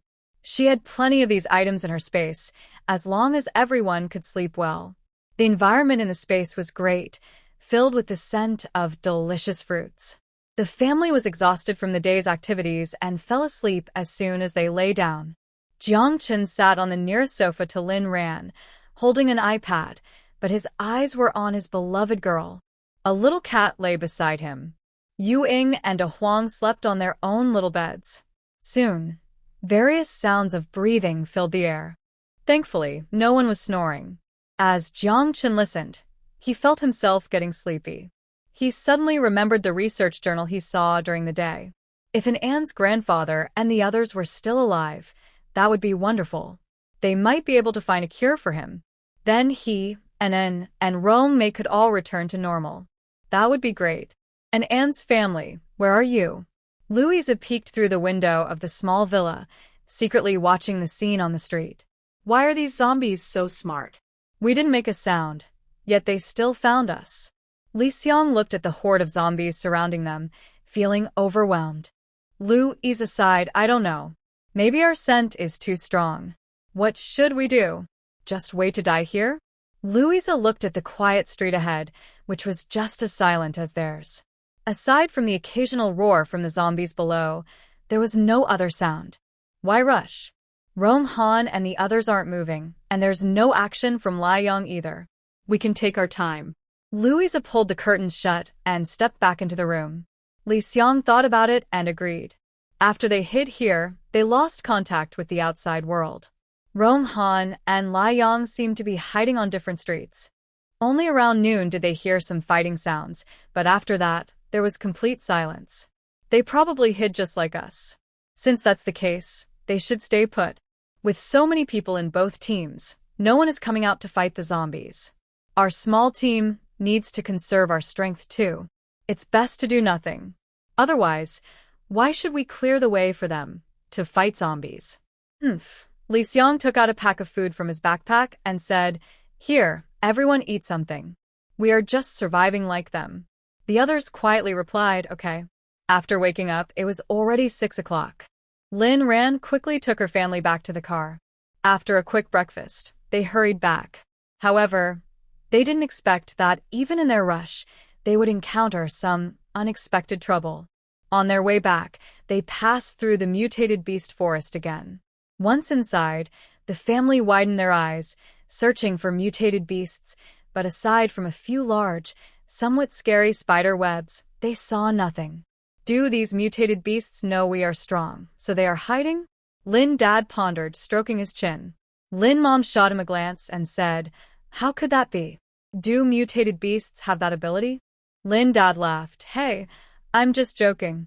Maybe they really do have that ability. After that, Lin Dad continued to look out the window, curious about what kind of animals the mutated beasts in this forest were. With such small courage, could they be mice?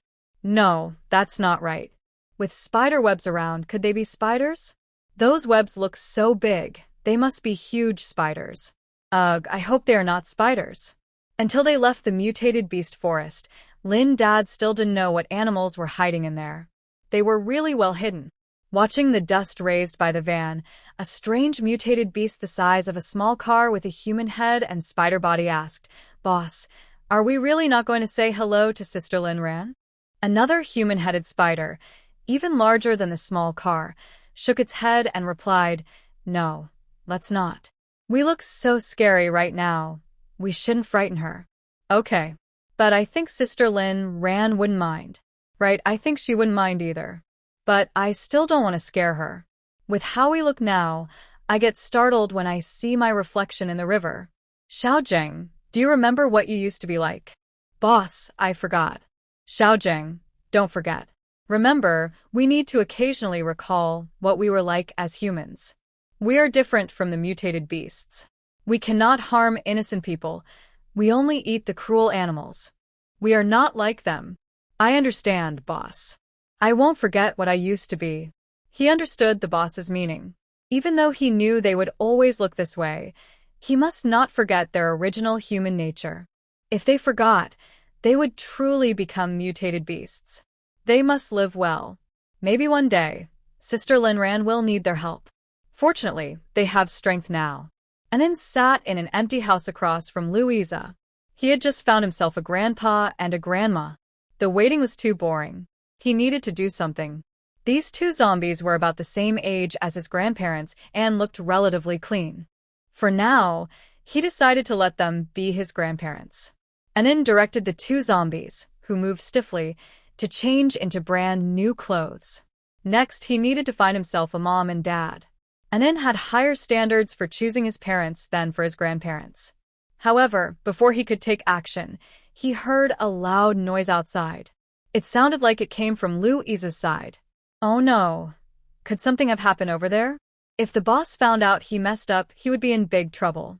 Anin hurried to the window and saw a large hole in the street caused by an explosion. Several zombies had been blown away. Were Louisa and the others trying to break through? What should he do? Sister Rhan and the boss hadn't returned yet. If they came down, should he take action or not? The boss and Sister Rhan hadn't told him.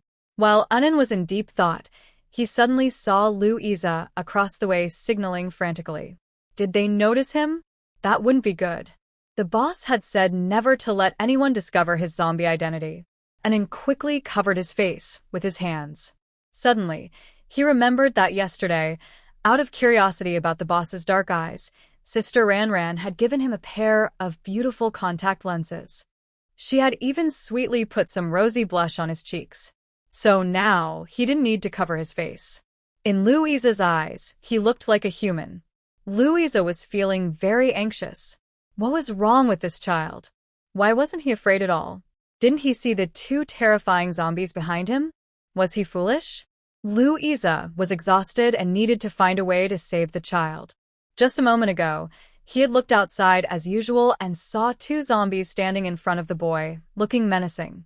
Yet, the boy remained still, seemingly unaware of the danger. With no other choice, he threw a bomb onto the street. Thankfully, the child wasn't mute, but he couldn't understand the boy's gestures. He was trying to tell him to run. Anin looked over in confusion and saw the fear on Louisa's face, especially when he noticed the zombies approaching him. His eyes widened. Run, you silly child. Louisa couldn't hold back anymore. He opened the window and shouted at Anin. Anin replied, "Run?" Why? Fortunately, he was obedient and quickly ran downstairs without hesitation. The two zombies followed Anin, as they couldn't resist their instinct to stay close to their master. Seeing this, Louisa realized he had to act. He could tolerate the zombies attacking adults like Liang and Rong Han because they were capable of protecting themselves. But this was still a child. His military instincts kicked in, urging him to jump down and save the boy. When Lin Rhan and the others arrived, they saw the scene and Jiangchen quickly used his psychic powers to contact Anin, asking what was happening. Anin stood in the middle of the street, surrounded by a large circle of zombies. Louisa hung out of the window, warning Anin to be careful. He would be there soon. Hearing Jiang Chen's voice, Anin blinked and said, "This person wants to save me, Master. He's really nice. I'm here to protect him from the zombies." To save him? Wouldn't that put Louisa in more danger? Jiang Chen urged, "You need to leave quickly." Anin glanced at Louisa and then obediently ran away. As soon as Anin left, Louisa felt even more anxious. There were too many zombies downstairs, and he didn't know where it was safe to land. Fortunately, the two zombies didn't follow the boy, so he should be safe for now. Louisa didn't know that these zombies were ordered by Jiang Chen to stay in place. So he saw that Anin was safe. Anin ran around and came towards Jiang Chen and the others. "Master, Sister Lin Rhan, you are back." Jiang Chen replied, "Yes, we are back." Anin, let the zombies retreat. "Okay, Master."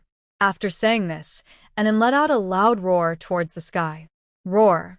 The surrounding zombies heard the command and immediately scattered away from Louisa and the others' room.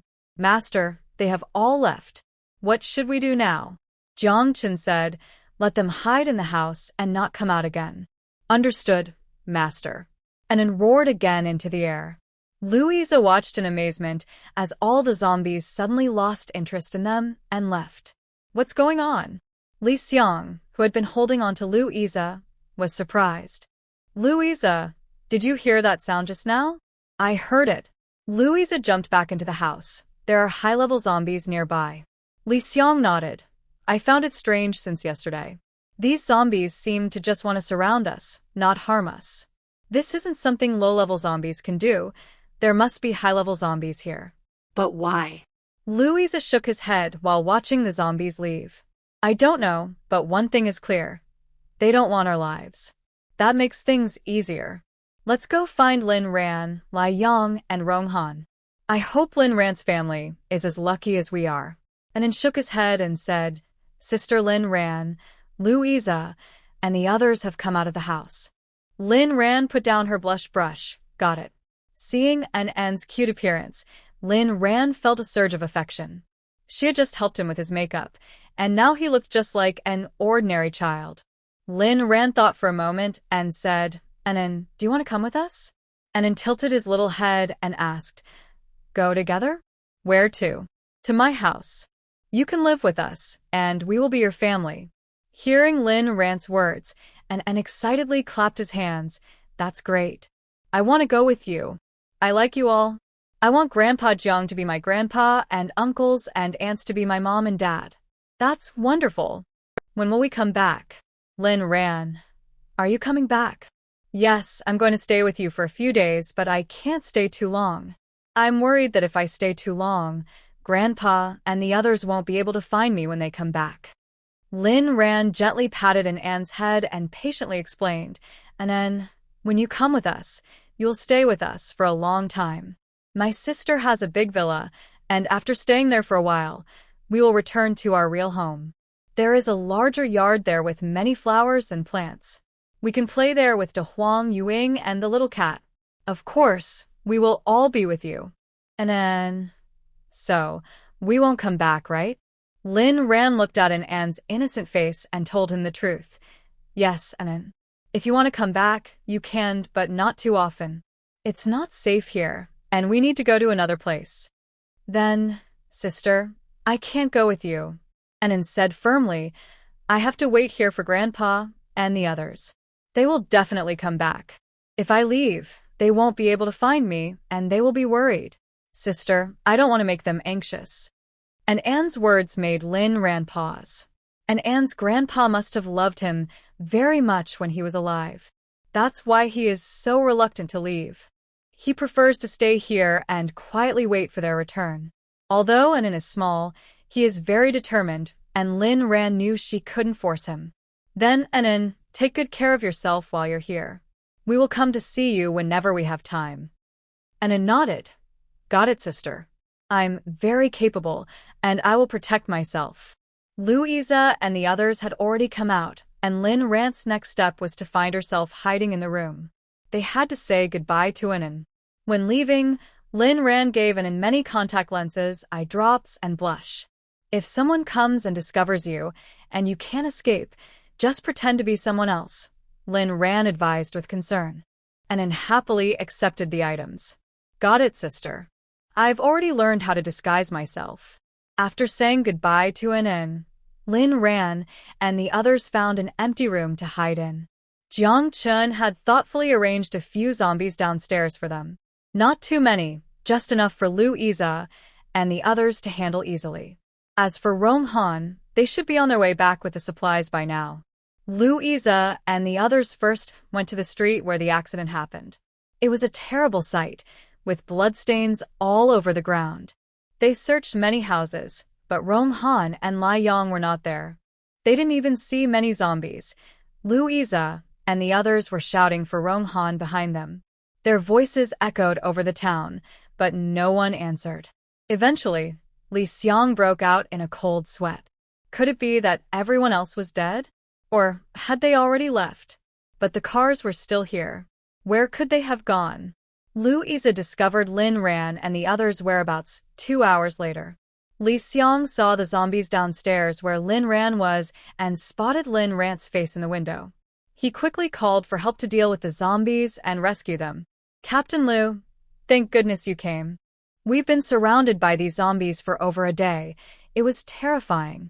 Lin Rhan said as she came out, repeatedly thanking Louisa. However, Louisa's expression was not good. He nodded absent-mindedly and asked, Captain Lin, have you seen Rong Han or Liang? Lin Rhan replied, didn't they hide in the rooms?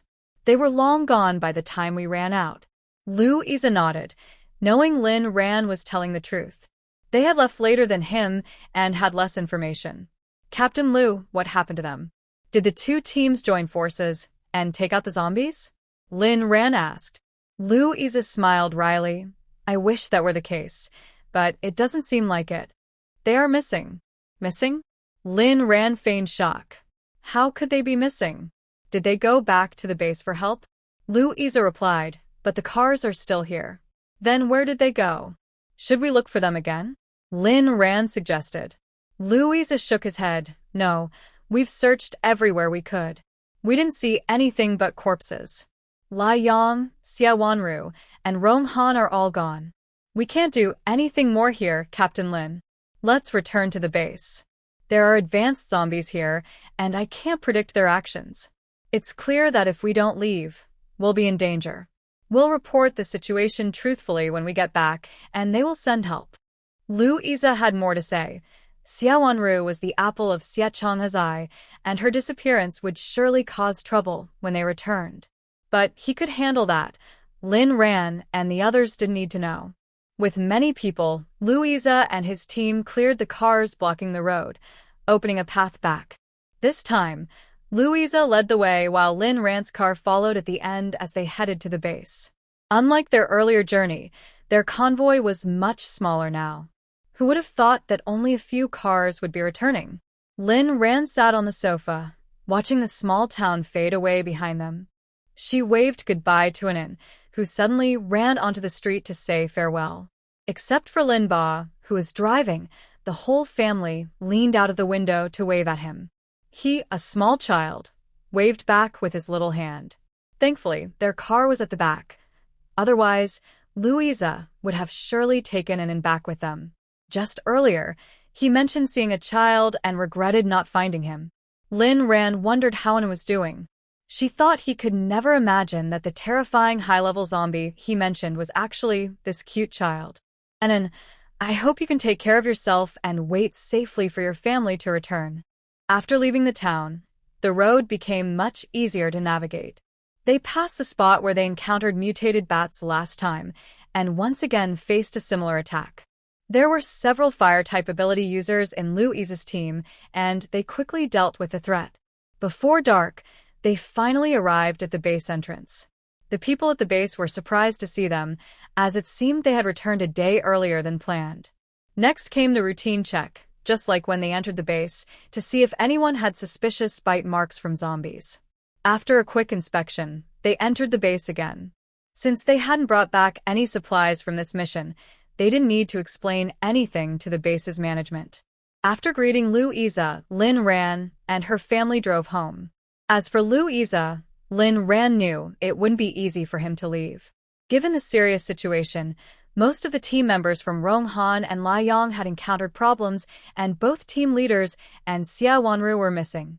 As one of the team leaders, he would need to report thoroughly to the higher-ups.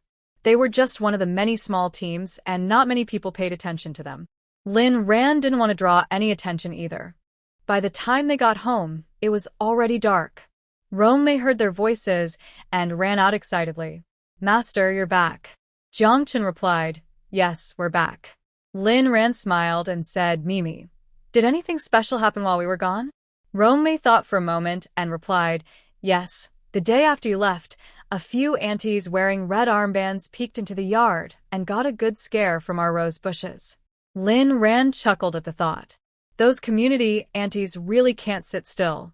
After this lesson, they probably won't dare to come back. That evening, the family had a simple meal of 10 dishes and a soup, then washed up and went to bed. Before sleeping, Rhan heard her mom say that Sia Chonga already knew about the disappearance of Liang and Sia Wanu and was going a bit crazy in his study. Rhan secretly laughed. This was just the beginning. She guessed that Rong Han and the others had returned to the base by now. If he saw the gift she sent him, he would probably go even crazier. Ma added, Rhan, Sia Chonga has organized a team to leave early tomorrow morning to search for people in Zombie Town. He wants Louisa to go along and lead the team. Rhan nodded lightly. She knew Louisa wouldn't be able to escape this. As one of the people involved, he had to go back to identify the scene. However, no matter how many people they brought, they wouldn't find the ones Sia Chonga was looking for. Luckily, before they left, they informed An about the possible events. He would be fine. Rhan smiled and said, "Let Sia Chonga do his thing. When he realizes that everything he did was in vain, that will be truly disheartening. Let's rest. Everyone has worked hard these past few days."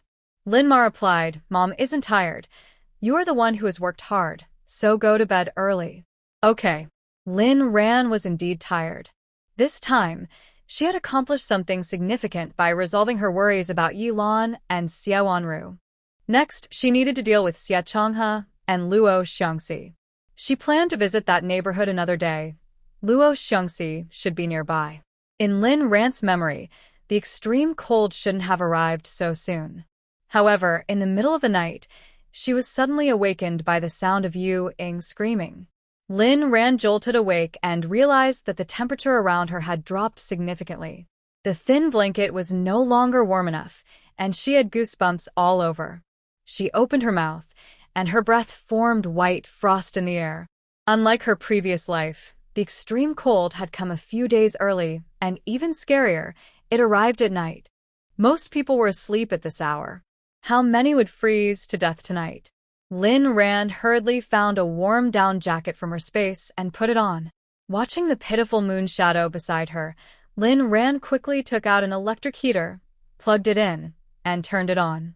"Moon shadow, come warm up by the fire. I'll go outside and wake everyone up." Meow got it, master. You're so kind. With everything set up, Rhan hurriedly opened the door and immediately saw Jiangchun sitting on the sofa outside. "Jiangchun, quickly help me knock on the door and wake everyone up." Okay. Jiangchun didn't feel the cold outside and didn't understand why Rhan was so anxious to wake everyone up in the middle of the night. But he always listened to Rhan.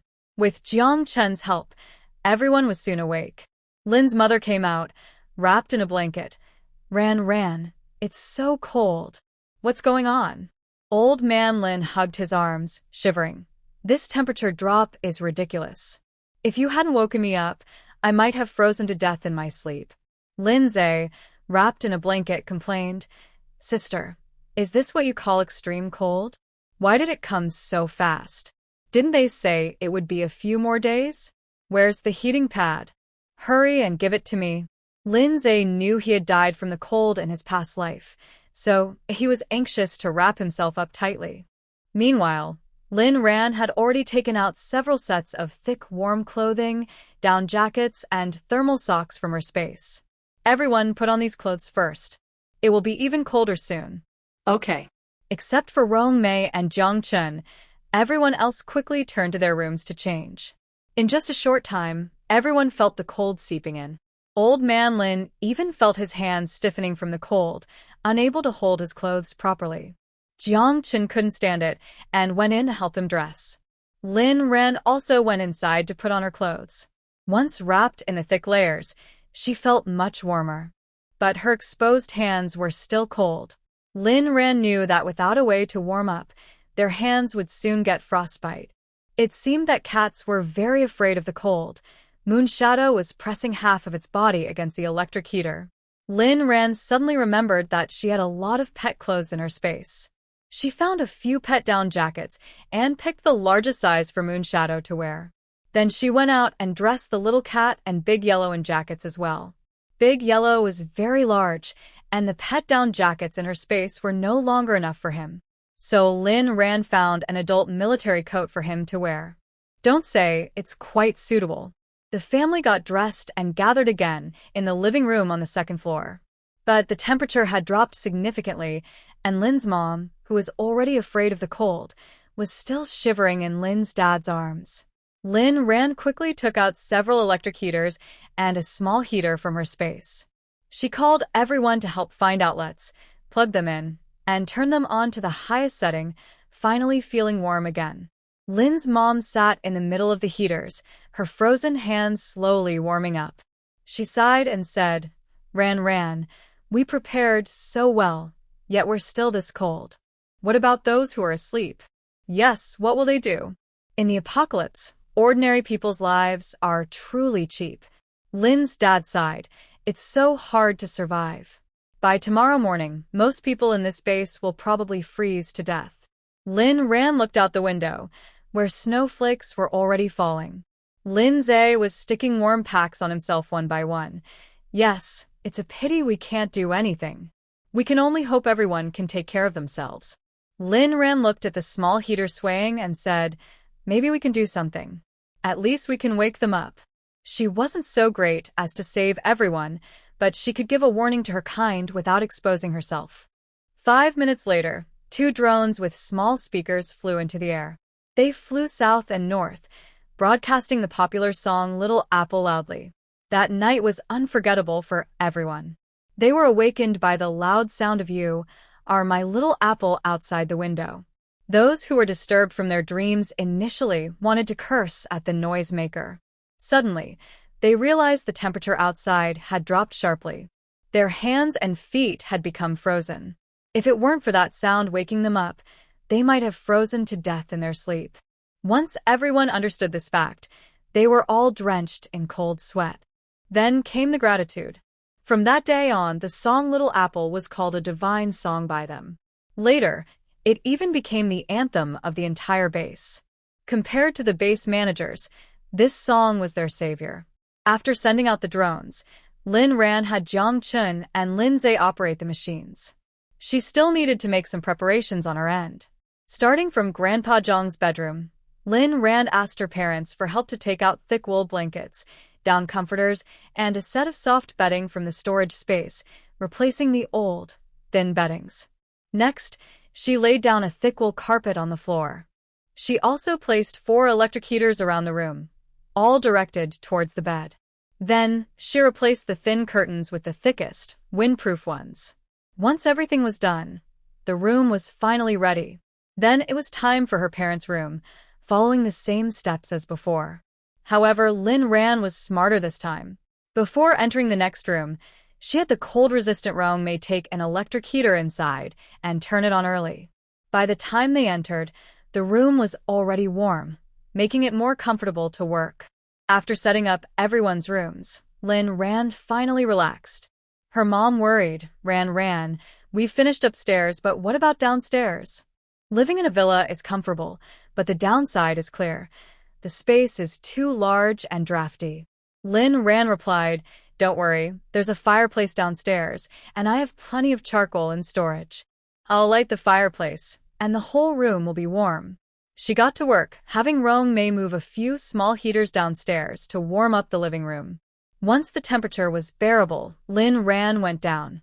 Sitting by the fireplace, she took out a pack of silver charcoal and some kindling from her storage and placed them in the fireplace. Then she used a lighter to ignite them. Before long, the silver charcoal began to glow red, and heat started to rise. Rhan finally felt alive again. The villa was just too big, especially the living room. A few heaters were not enough. Thinking it over, Rhan took out a few more heaters from her storage.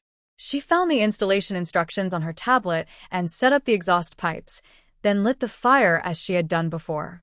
This time, she used smokeless coal instead of silver charcoal. She had collected tons of these, enough for her family to use for generations. She didn't mind using them at all. The heat from the coal stoves was much warmer than that from the small heaters.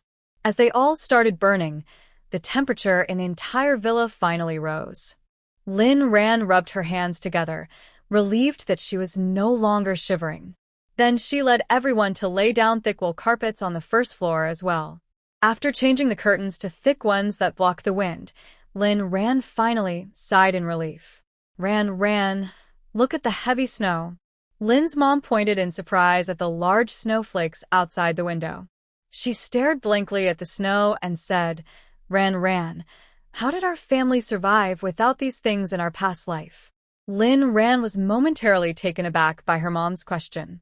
Her thoughts drifted back to the day of extreme cold in their past life. It was daytime, and luckily they were all awake. The temperature dropped little by little and they first put on all their warm clothes, but still felt cold. The family huddled tightly together. When it became unbearable, they started burning things for warmth. First, they burned furniture, then clothes. Eventually, they ran out of things to burn, and the temperature continued to drop. It seemed they were about to give up. Lindsay, the healthiest person in the family, added his clothes one by one to keep them warm. "Don't worry about me. I'm strong and not as sensitive to the cold as you are," he said, smiling to comfort them while secretly coughing. In reality, he had already caught a cold. But in their dazed state from the cold, they didn't notice anything unusual about him. It wasn't until the coldest night that they lost him forever. Xiaoxue. Lindsay heard Lin Ran call him, paused while operating the drone, and turned to look at her. "Sis, what's wrong?"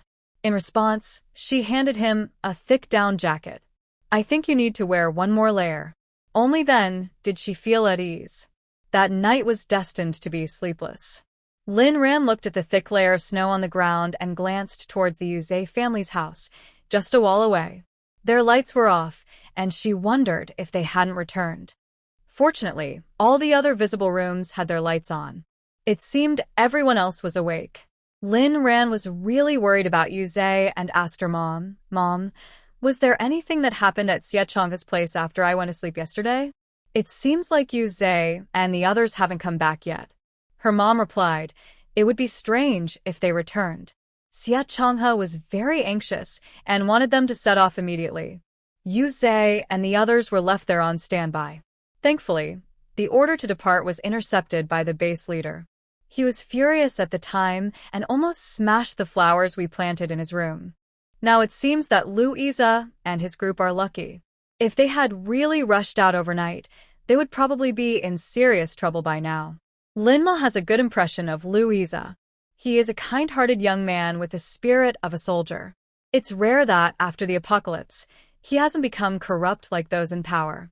Hearing that Louisa is safe, Lin Ran feels relieved. After all, Louisa has helped her before, and she appreciates that. If something had happened to him, she would truly feel guilty. Rong looks at the snowflakes falling from the sky and walks over, saying, "Sister Rhan, everyone says it's cold. Where are my brother and the others right now? Are they cold too?" Lin Ran is taken aback. She almost forgot about Rong Han. In this freezing weather, everyone needs to be concerned. However, Rong Han should be fine. In her past life, he was a tough character who could face the world alone. Someone like him would definitely be okay. Lin Ran pats Rong Mei's shoulder, saying, "Don't worry, he should have already entered the base. You know your brother's strength, he will be fine." Rong Mei nods obediently. Yes, her brother is very strong. He promised to come see her in a few days, and she absolutely believes him. The base isn't too big or too small. From Area A to Area D, Jiang Chen and Lin Zhe flew for a long time, spreading the sound of Little Apple. They only stopped when the drone ran out of battery. Lin Zhe tossed the remote aside and walked straight to the stove, placing his hands near it to absorb the warmth. "Sister, I really envy Brother Jiang. Look at him. He isn't afraid of heat or cold. He's like an invincible warrior." Lin Ran chuckles. "Why don't you ask Brother Jiang to help you become like that?" Jiang Chen raises an eyebrow, intrigued by Lin Zhe's comment. He's even started to joke around now. However, this joke isn't funny to Lin Zhe at all. No, I was just saying it's really cold." Lin Ran takes Lin Zhe's hand and warms it with hers. "If you're cold, just warm up by the fire. Don't say silly things." Feeling his sister's warmth, Lin Zhe feels cozy inside. His sister is really nice. Once the living room warms up, everyone appreciates the benefits of the coal stove. To stay warm, this is definitely the way to go. Moreover, it might be that more people in the base are using electricity, which has caused the voltage to drop. The oil heater, electric heater, and small heater are not providing enough warmth. After bundling herself up warmly, Lin Ran took the cold-resistant Jiang Chen and Rong Mei upstairs, where they installed 2 coal stoves in the second-floor living room. The only downside to this is the risk of carbon monoxide poisoning. However, as long as the ventilation system is set up properly, there shouldn't be any hazards. Once everything was ready, Lin Ran took out the smokeless coal and wood shavings, preparing to light them with a lighter. Just as she was about to use the lighter, her dad suddenly called from downstairs. Ran, wait. Let Dad do it." Did her dad, Want to use the lighter? Well, okay. Confused, Rhan put down the lighter and waited for her dad to come up to light the fire. However, when he arrived, he showed no interest in the lighter. Instead, he opened his mouth and blew a flame into the stove. The flame instantly turned the black coal a bright red. Haha, Rhan, we were so cold that we lost our minds. Her dad laughed. You were going to use that primitive method to light a few stoves downstairs. I almost forgot that we have fire abilities in our family. Hearing her dad say this, Rhan also laughed. How could she forget that they had fire users at home? Besides her dad, Jiang Chen and a Huang could also breathe fire. How could she have overlooked that? In the end, the extreme cold had left a significant impact on them. Xiaoxue had died from the extreme cold in his past life, so everyone was naturally on high alert when they encountered it again. They couldn't afford any mistakes and even forgot about their abilities. They needed to be more cautious in the future. The second floor quickly warmed up. Once it was warm, Rhan turned off the unused electrical appliances. Resources were tight at the base, and she didn't want to compete with ordinary people for them. When Ewing saw that the second floor living room was warm, she quickly abandoned the electric heater in Rhan's room and ran to the living room, snuggling with De Huang and the little cat by the stove, falling asleep peacefully.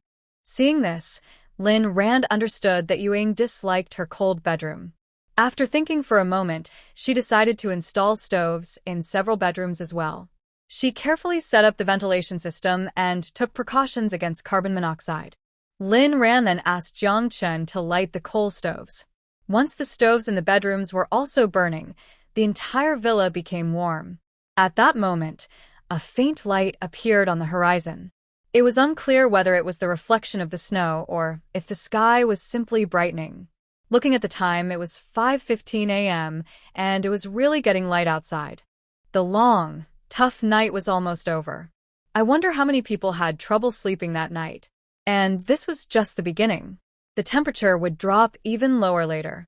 Grandpa Jiang, Mom and Dad, Xiaoxue, the room is warm now. You all should come up and rest a bit more, she called. The situation outside was unclear, and it seemed the only thing they could do was to get some good sleep. Hearing this, everyone wrapped their down jackets tighter and went upstairs. Although the coal stove was now burning, the room was still cold. They didn't dare to take off their clothes. Luckily, there were 2 people in the house who didn't need to sleep. Rhan took a basket downstairs and filled it with coal. She reminded Rong Mei and Jiang Chen to keep an eye on the fire, adding more coal if it started to die down. After they nodded in agreement, Rhan felt relieved and went back inside. As for the 3 little ones, they were all cuddled up together, sleeping on a soft wool mat next to the big coal stove in the living room. They were warm and cozy. Rhan smiled at the sight. Although she felt a bit strange without Ewing around, she couldn't be a strict owner. If they wanted to sleep, then let them sleep. Rhan went inside, took off her coat, and wrapped herself tightly in a soft down blanket. Birar. Even though she moved quickly, a chill still crept into her body, making her shiver. What a mistake! How could she forget that essential item? Just as Dadlin said, she was a bit forgetful. At this time, she should have plugged in the electric blanket. Remembering how in past winters she would plug it in before bed so that by the time she went to sleep, the whole blanket would be warm and cozy, she decided to do just that. She quickly put her down jacket back on and took out a few large electric blankets from her storage. Then she called Jiang Chen to help her spread them out. After knocking on doors to set them up for Mom Lin, Grandpa Jiang, and Lindsay, she finally felt ready to sleep again. Lying back down, Rhan noticed that the cold bed now felt a bit warmer. She couldn't fall asleep right away, so she cleared her mind and thought about her past memories. Besides Xiaoxue's tragedy, her impressions of the extreme cold were not very deep. Perhaps it was because when people are in great pain, they tend to avoid those painful memories. That's why she has so few memories of the extreme cold. Lost in her thoughts, Rhan felt extremely tired. She set the electric blanket to low, turned over, and fell asleep. She slept until noon before waking up. When she woke up, the room felt noticeably cold. Startled, Rhan jumped onto the carpet without putting on a coat, wrapping herself in a blanket. She checked the stove and saw there were only a few coal left. If they burned out, she would probably freeze. Rhan quickly added more coal to the stove. After that, she didn't care about the cold. She put on her down jacket, hat, and gloves, and stepped out of her bedroom. The living room was much warmer than her room. It seemed Jiang Chen had taken good care of the stove. Rhan felt she could manage without a hat. When Jiang Chen saw her, he smiled and said, "Good afternoon, Rhan." Rhan felt a bit shy from his sincere greeting. Sleeping until noon was indeed a bit excessive. But in this weather, what else could she do but sleep? When she asked, she found that everyone else was still asleep. Worried they might face the same situation as her, not knowing the stove had gone out and risking catching a cold, Rhan decided to wake them up. She knocked on each door. Zhe was sleeping the soundest, and his stove was almost out of coal, just like hers. While adding coal to his stove, she urged him to get up and warm up in the living room. Grandpa John's room was in the same situation. After Jiang Chen helped the elderly man out, he also hurried to add coal. Only Dad and Mom's stove was fine. When she asked, she learned that Dad, caring for his wife, had gotten up twice during the night to add coal. He was worried about his cold-sensitive wife. Rhan felt both grateful and like she and Zhe were adopted. Why didn't Dad remind them about the risk of the stove going out? Sigh. Fatherly love is rare. Outside, the snow was thick, and heavy flakes continued to fall, accompanied by a strong wind. It was unclear when it would stop. Dad held a thermos filled with red goji berries and jujubes. In this weather, he wasn't worried about getting overheated. While sipping his goji berry and jujube tea, he sighed, "This really feels like the end of the world. Look at how cold it is outside. I wonder what the temperature is." Hearing this, Rhan took out a thermometer from her bag and placed it in the room. It read 2 degrees above zero. With so many coal stoves on, it's only 2 degrees.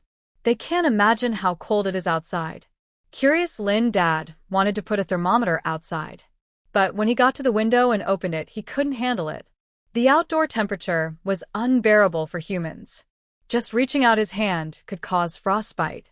He quickly put away his curiosity, closed the window, and ran back to the stove. Dad isn't curious anymore. It's much better inside. In such weather, nothing can be done. Sure enough, Mom laughed and said, "Sia Chonga is as anxious as an ant on a hot pan right now. The wind and snow are too strong for him to go out. He must be going crazy. He deserves it. Let Sia Chonga worry a bit." Staying indoors means that Louisa and the others are safe. They are currently at the base, which is well-stocked and might even be safer than home. After listening to Mom share the latest news, Rhan felt a bit hungry. She got up too late and didn't eat breakfast. She went straight to lunch. In such cold weather, how could they not enjoy a delicious hot pot? The coal stove was the best tool for it. Rhan found a red hot pot that she had packed from a hot pot restaurant and placed it on the coal stove. Then she added some fresh spring water. While the pot was still cold, she poured in some cold pot noodles and duck blood. Next, she took out all the ingredients they would eat. Everyone must have a portion of beef tripe. Whether it's the white steamed tripe or the green fresh tripe, everyone gets a share. Thinly sliced yellow throat is also a must. Duck intestines and goose intestines are everyone's favorites. She also took out 2 portions each of braised chicken feet, pig trotters, taro, fatty intestines, and spicy fish. Then she added everyone's favorites: fresh bean curd skin, fried tofu skin, squid, konjac, crab sticks, spicy beef, enoki mushrooms with beef, freshly sliced lamb, baby squid, catfish, cod, kelp, gluten, and fresh bamboo shoots, each in 1 portion. After preparing most of the ingredients, Rhan took out various hot pot sauces from her space.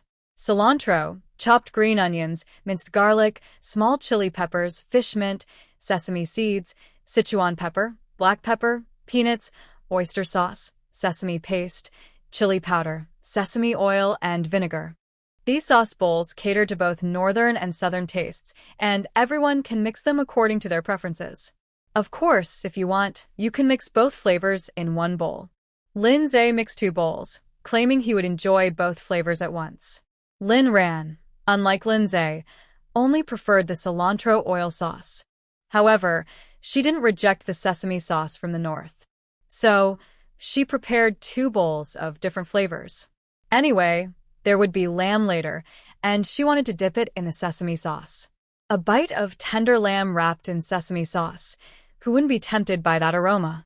Once the sauce was ready, they all sat neatly by the stove with their chopsticks. The pot finally started bubbling. Rhan picked up her chopsticks, knowing the cold noodles inside must be cooked by now. Everyone hurry and eat, the noodles are ready. As she said this, Rhan picked up a bunch of crystal-clear sweet potato noodles. Dipped in cilantro oil, she took a bite. Yum!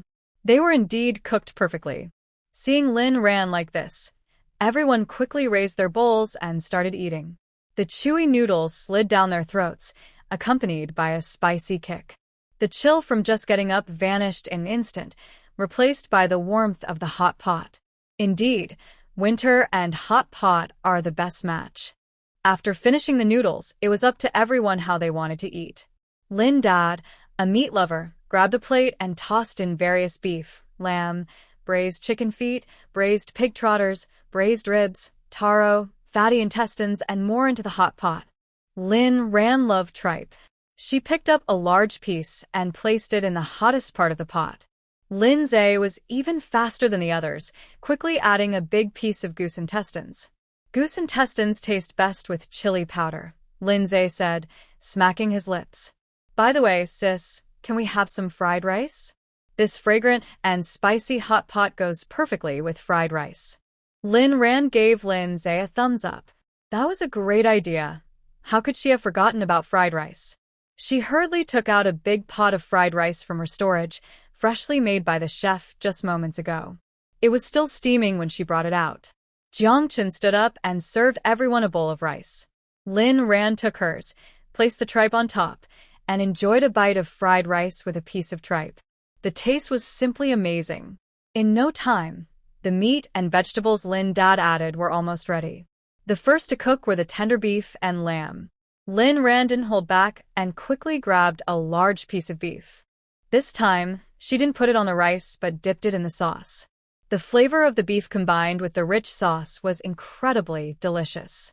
Next, there were various kinds of marinated meats. They were already tender from the marinade, and once cooked in the spicy hot pot broth, they were ready to eat right away. Rhan's favorite was the tender chicken feet and pig trotters cooked in the pot. They were soft and sticky in the mouth, making them hard to resist. Grandpa Jiang also particularly loved these dishes, as they melted in his mouth, perfect for him. The temperature in the room rose because of the hot pot, and everyone started to sweat a little. Lin Zhe regretted eating this dish later on.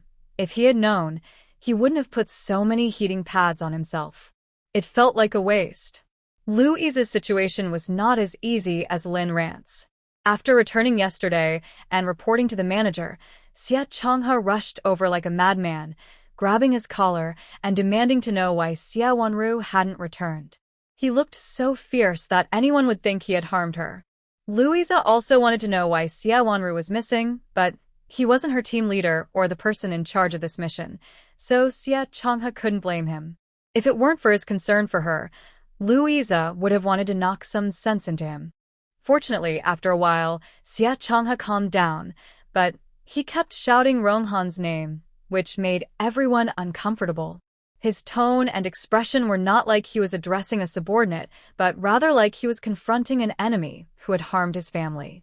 Louisa couldn't help but wonder what had happened between Rong Han and Sia Chonga. Was there some hidden reason for their disappearance? Sia Chonga mobilized many people for the rescue, but at first no one wanted to go.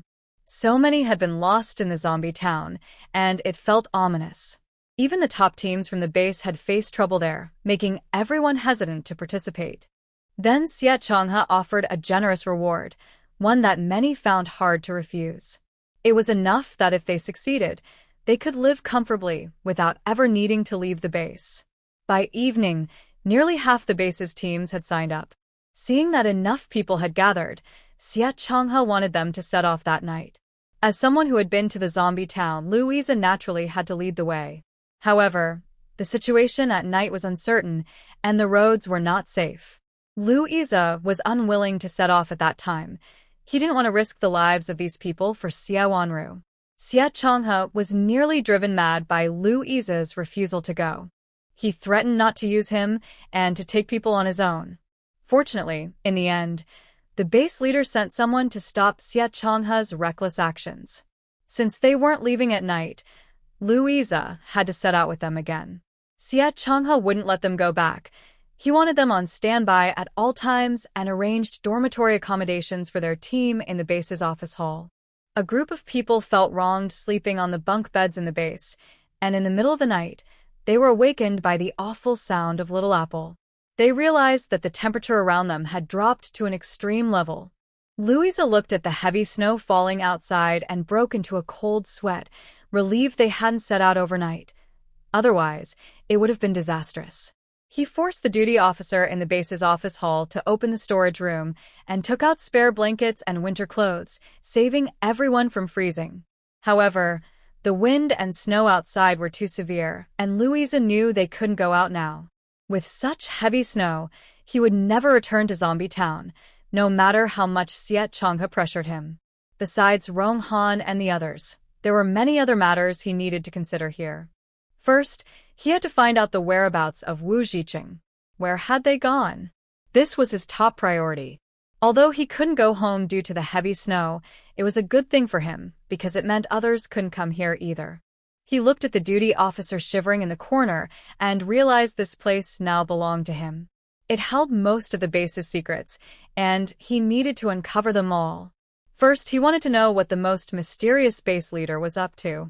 After finishing the hot pot, the wind and snow outside not only didn't stop but intensified.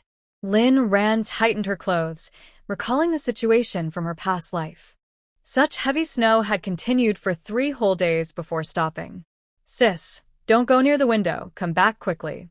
Zhe was now like a startled bird, afraid of getting cold himself and worried others would too. So, he refused to help with the dishes because the kitchen was too cold, and he was afraid of catching a cold. Fortunately, there were 2 people in the house who weren't afraid of the cold, Jiang Chun and Rong Mei, who took care of the dishes. They even went outside to shovel some snow to prevent Lin Ma's flowers from being crushed. After eating, everyone felt a bit drowsy. However, it didn't seem right to sleep right after a meal. But without sleep, in such cold weather, nothing felt right. Everyone was so cold that they didn't even want to absorb the crystal cores. Rhan saw everyone like this and suddenly thought of a great idea. "How about we go to my space to relax a bit?" Rhan's space is like spring all year round, making it a perfect place to spend the winter. Everyone became excited when they heard the suggestion. Rhan took everyone's hands and led them into the space. She also brought the 3 little ones inside. Seeing them shivering at home made Rhan feel very uncomfortable. As soon as they entered the space, everyone noticed something was off. It was too hot. Zhe didn't care about his appearance and started taking off his clothes layer by layer. The others followed suit and began to undress as well. After all, they still had clothes on underneath, so there was nothing to be embarrassed about. Rhan took off her jacket and found it quite inappropriate to see everyone like this. Remembering that there were a few mobile fitting rooms in the space, she used her thoughts to locate them. Sure enough, they were inside. She brought out the mobile fitting rooms and found each of them a light sports shirt, solving their urgent need. The 3 little ones were less shy now. After entering, Ying, with a fiery temper, didn't wait for her to help take off her clothes. She tore a big hole in her outfit and then felt free. De Huang, wearing a military coat, jumped around in the space until his coat came off. The little cat was the most well-behaved. It seemed to understand the importance of things and held back, letting Jiang Chun help it take off its clothes. In comparison, it seemed like only Ying was acting recklessly. Rhan shook her head helplessly, but fortunately, there were plenty of pet clothes in the space, so the home could handle it. After changing into lighter clothes, Grandpa Jiang could wait to run to the wheat field to check on the new plots he had opened a few days ago. The others laughed and followed him. Grandpa Jiang looked at the tall wheat seedlings and said with a smile, "Anin, don't worry. Look at our land. It will soon bear wheat ears." His tone was filled with joy and excitement for the upcoming harvest. "This is truly a great place. Rhan, you have created a wonderful space here," Grandpa Jiang said, looking at Rhan with admiration. Jiang Chen watched his grandfather and said, "Grandpa, we actually have a space too. It's the prayer beads you gave me, but we can't farm there." Grandpa Jiang sighed. "You can't farm there. So what's the point? Those prayer beads are just for storing things. They can't compare to Rhan's space. I still prefer this place. If only there were no time limits, I could farm here forever." "Rhan, bring out the harvester for me. I need to harvest that field," said Grandpa Jiang, pointing to a patch of golden rice. Rhan smiled and nodded, bringing out the harvester for him. Grandpa Jiang really loves farming. Ma picked a plump rice ear and said, "Rhan, we haven't eaten the rice we grew ourselves. How about we harvest them today?" Rhan's eyes lit up. Sure. They had eaten vegetables and fruits from their space, but they hadn't tried their own wheat and rice yet. Since they had nothing else to do today, they decided to process some and enjoy the fruits of their labor. They got to work. The wheat was easy to handle. There were plenty of dried wheat grains from a recent harvest in their space. Rhan had all kinds of farming machines in her space. She took out the flour mill, sifter, bran machine, and grinder, setting them up according to the instructions. Then she connected them to the diesel generator, added the wheat grains, pressed the switch, and soon white flour was coming out. Along with the flour, there was also wheat bran. "Don't waste this. We can feed it to the pigs," said Dad. "Right? Pigs love this," he added. He had grown up as a farmer's son and was familiar with these things, so he had more say than Rhan. Hearing her parents talk about the pigs made Rhan want to check on her livestock. She had just put them in not long ago and wondered if they had adjusted. Rhan asked Lindsay and Rong Mei to help her parents and took out the dehuller from her space for them to use on the rice. Once everything was arranged, she headed toward the pasture. The scent of fruits filled the air. The fruits in her space grew very quickly. She had just picked some, and now another batch was ripe. As she walked, she picked a bunch of ripe yellow bananas, eating them while heading to the pasture. In the pasture, the rabbits were quietly munching on the grass. Rhan noticed that no matter how clean the rabbits ate the grass the day before, it would grow back neatly the next day. The waste they produced was the best fertilizer for the pasture. Overall, the pasture was always clean the next day, and the grass grew noticeably thicker than before. This well-managed pasture saved Rhan a lot of worry. Even if she didn't visit her little animals for 10 days or more, they would be just fine. Rhan noticed that the rabbits had adapted very well to the farm environment. They had already had 5 or 6 litters of baby rabbits. The chickens, ducks, and geese were also producing eggs steadily every day. There were the most chicken eggs and the least goose eggs, but the goose eggs were the largest.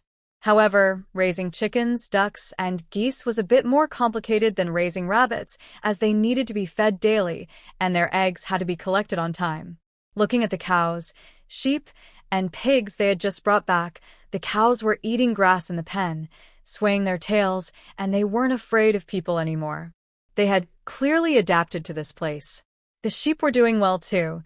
There was enough grass for them, and the environment was much better than before. They were all grazing with their heads down, and even bleated a couple of times when they saw Rhan. The pig pen, however, did not look as good as the others. The environment was lacking, and the pigs were very greedy eaters, having cleaned up all the grass on the ground. Now, well-fed and content, they were lying on the ground, sound asleep. Fortunately, the farm had good self-cleaning features, so there wasn't much smell from them. Rhan tossed a banana to a little fat pig, which sniffed and swallowed it in one bite. After finishing, it looked at Rhan with its big eyes, eagerly waiting. Rhan smiled and threw the whole bunch of bananas from her shoulder into the pen. The little fat pigs immediately got up and rushed to eat the bananas. Seeing them with such good appetites made Rhan very happy. With these little eaters around, she had a place to handle her excess fruits and vegetables. Meanwhile, Rhan and her companions were enjoying a peaceful life in their space, while Luo Shing was suffering from hunger and cold right under Luo Shing's nose. She looked at the bedroom door with her watery, fox-like eyes. Suddenly, she saw the door lock move. Luo Shing's eyes lit up as she looked at the newcomer. "Brother-in-law, I knew you would come to save me." "Shoo, be quiet. Xing just went to take a nap," Zhu Zhen said cautiously. "I know," Luo Shing whispered. "I know it's difficult for you, but if you can help me escape, I promise I will never appear in front of Xing again." She spoke sweetly to Zhu Zhen while inching closer to him, secretly planning how to use this level 3 ability user to her advantage. This trip out wouldn't be a loss for her. Zhu Zhen was wearing a thick cotton coat, but still felt cold and shivery. However, the place where Luo Shing was touching felt frighteningly hot. He cleared his throat and moved aside. Luo Shing's little face instantly looked wronged. "Brother-in-law, do you also look down on me like Xing does, thinking I'm just a seductress?" "Of course not. How could I look down on you?" Zhu Zhen quickly explained, his face turning red. He was never good at dealing with women. After being upset by Luo Shing last time, he had decided not to get involved in the troubles between her and her sister anymore. As a man, he wanted to live freely and not be tied down. But if only it were easy to forget a woman. While he was out on a mission, he would think about whether she had enough to eat. Living alone, would she go hungry or be bullied? So, he foolishly returned. It turned out he was right to come back. Xing was very happy to see him, her face glowing. This had never happened before. Although she had tried hard to show her love for him in the past, it was never like this. She relied on him more now. Except for one thing, she still treated her sister Luo Shing the same as before. He couldn't understand why Xing was so harsh to her sister. She wouldn't allow him to ask or interfere, keeping her locked away. But Luo Shing, a weak woman, being kept here in such cold weather. What if something happened to her? He knew that Xing didn't truly want to harm Luo Shing. So why make things difficult for himself? What if something happened to her and she regretted it later? Thinking this, Zhu Zhen couldn't help but want to intervene. Seeing Luo Shing's wronged expression, he quickly shared his plan. "The snow has been heavy these days. I promise to send you away as soon as the storm calms down. You and Xing are sisters, and I don't want to see you two hurt each other." "Thank you, brother-in-law. I knew Xing had good taste. You're a good person," Luo Shing said, blinking her eyes to hide her cunning thoughts. So she would wait and let this fool live a few more days. On the third day, the snow outside finally began to slow down. Sia Chonga, with red eyes, looked at the lightning snowfall and shouted, "Great. The weather is finally clearing up. My Wanru's father will send someone to rescue you soon." He turned to the chubby butler and said, "I don't care how you do it. You must get the car out today and help me call for people." The chubby butler, wrapped in a thick coat, looked worried and said, "Deputy base leader, the snow is too heavy on the road, and our car doesn't have anti-slip measures. It would be dangerous to go out. Even if the snow stops, with such a sudden drop in temperature, many people will surely get into trouble. Can we really find people willing to go out with us?" Sia Chonga smashed a cup on his desk and sneered, "Don't give me this nonsense. If we can't find anyone, just offer them a good reward. A generous reward will attract brave people. I don't believe no one will go. For example, if I ask you to drive and you refuse anyone in this house who is willing to go, I will offer them your position as butler. I'm sure many would be eager to go." As soon as Sia Chonga finished speaking, the chubby butler shivered, unsure if it was from the cold or fear. He quickly said, "Deputy base leader, I didn't say I was unwilling to go. It's just driving out to find someone. I'll go right now." The butler left Sia Chonga's study, but immediately regretted it. Going out in such heavy snow felt like a death wish. However, if he didn't go, given that person's temperament, he wouldn't survive either. Sigh. He decided to take a chance. He pulled out a bottle of alcohol that a couple had given him long ago and took a big swig. It felt good. But it was too little. If they were still around, they could have brought him more good stuff. Not knowing if he would have it tomorrow, the butler drank half the bottle in a few gulps. After finishing, he bravely opened the door. The snow rushed in immediately.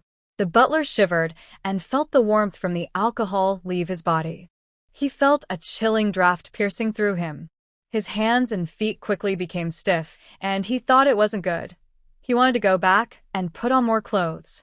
Looking down, he tried to close the door again but noticed that along with the snow, two dark shapes had come in.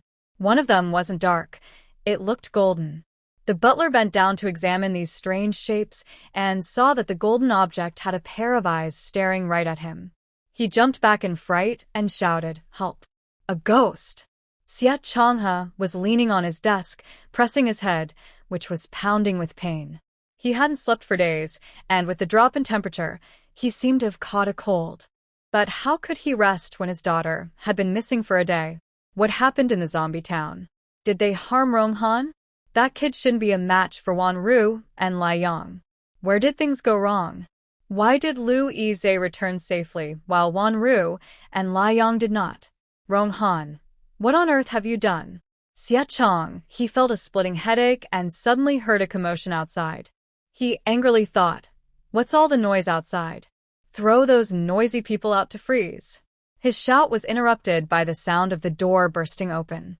Bang! The plump butler stumbled into the study, looking as if he had lost his mind. Sia Chonga, he looked at his useless subordinate with disdain and narrowed his eyes dangerously. Butler Wu, you better give me an explanation. If you don't want to go out, that's fine, but there are plenty of others who will. Butler Wu shook his head frantically. Deputy base leader, it's not what you think. What is it? It's the young lady and Captain Liang. They. What happened to them? Sia Chonga, he suddenly jumped up from his chair and stepped in front of the plump butler. Butler Wu stammered, They were sent back. What? Wanru and the others returned? Who brought them back? Sia Chonga, he rushed outside, only to find no one in the living room. He quickly looked toward the entrance, and that glance nearly cost him his life. At the entrance of his villa lay two round shapes. Perhaps it was too cold, as they were covered in frost. But Sia Chonga, he recognized them immediately. One was his daughter Sia, Wanru's head. The other, with blonde hair, was Liang. They had been killed and brought to his doorstep. Wanru, Liang. A heart-wrenching scream echoed through the villa. Not far from the villa, a figure stood there.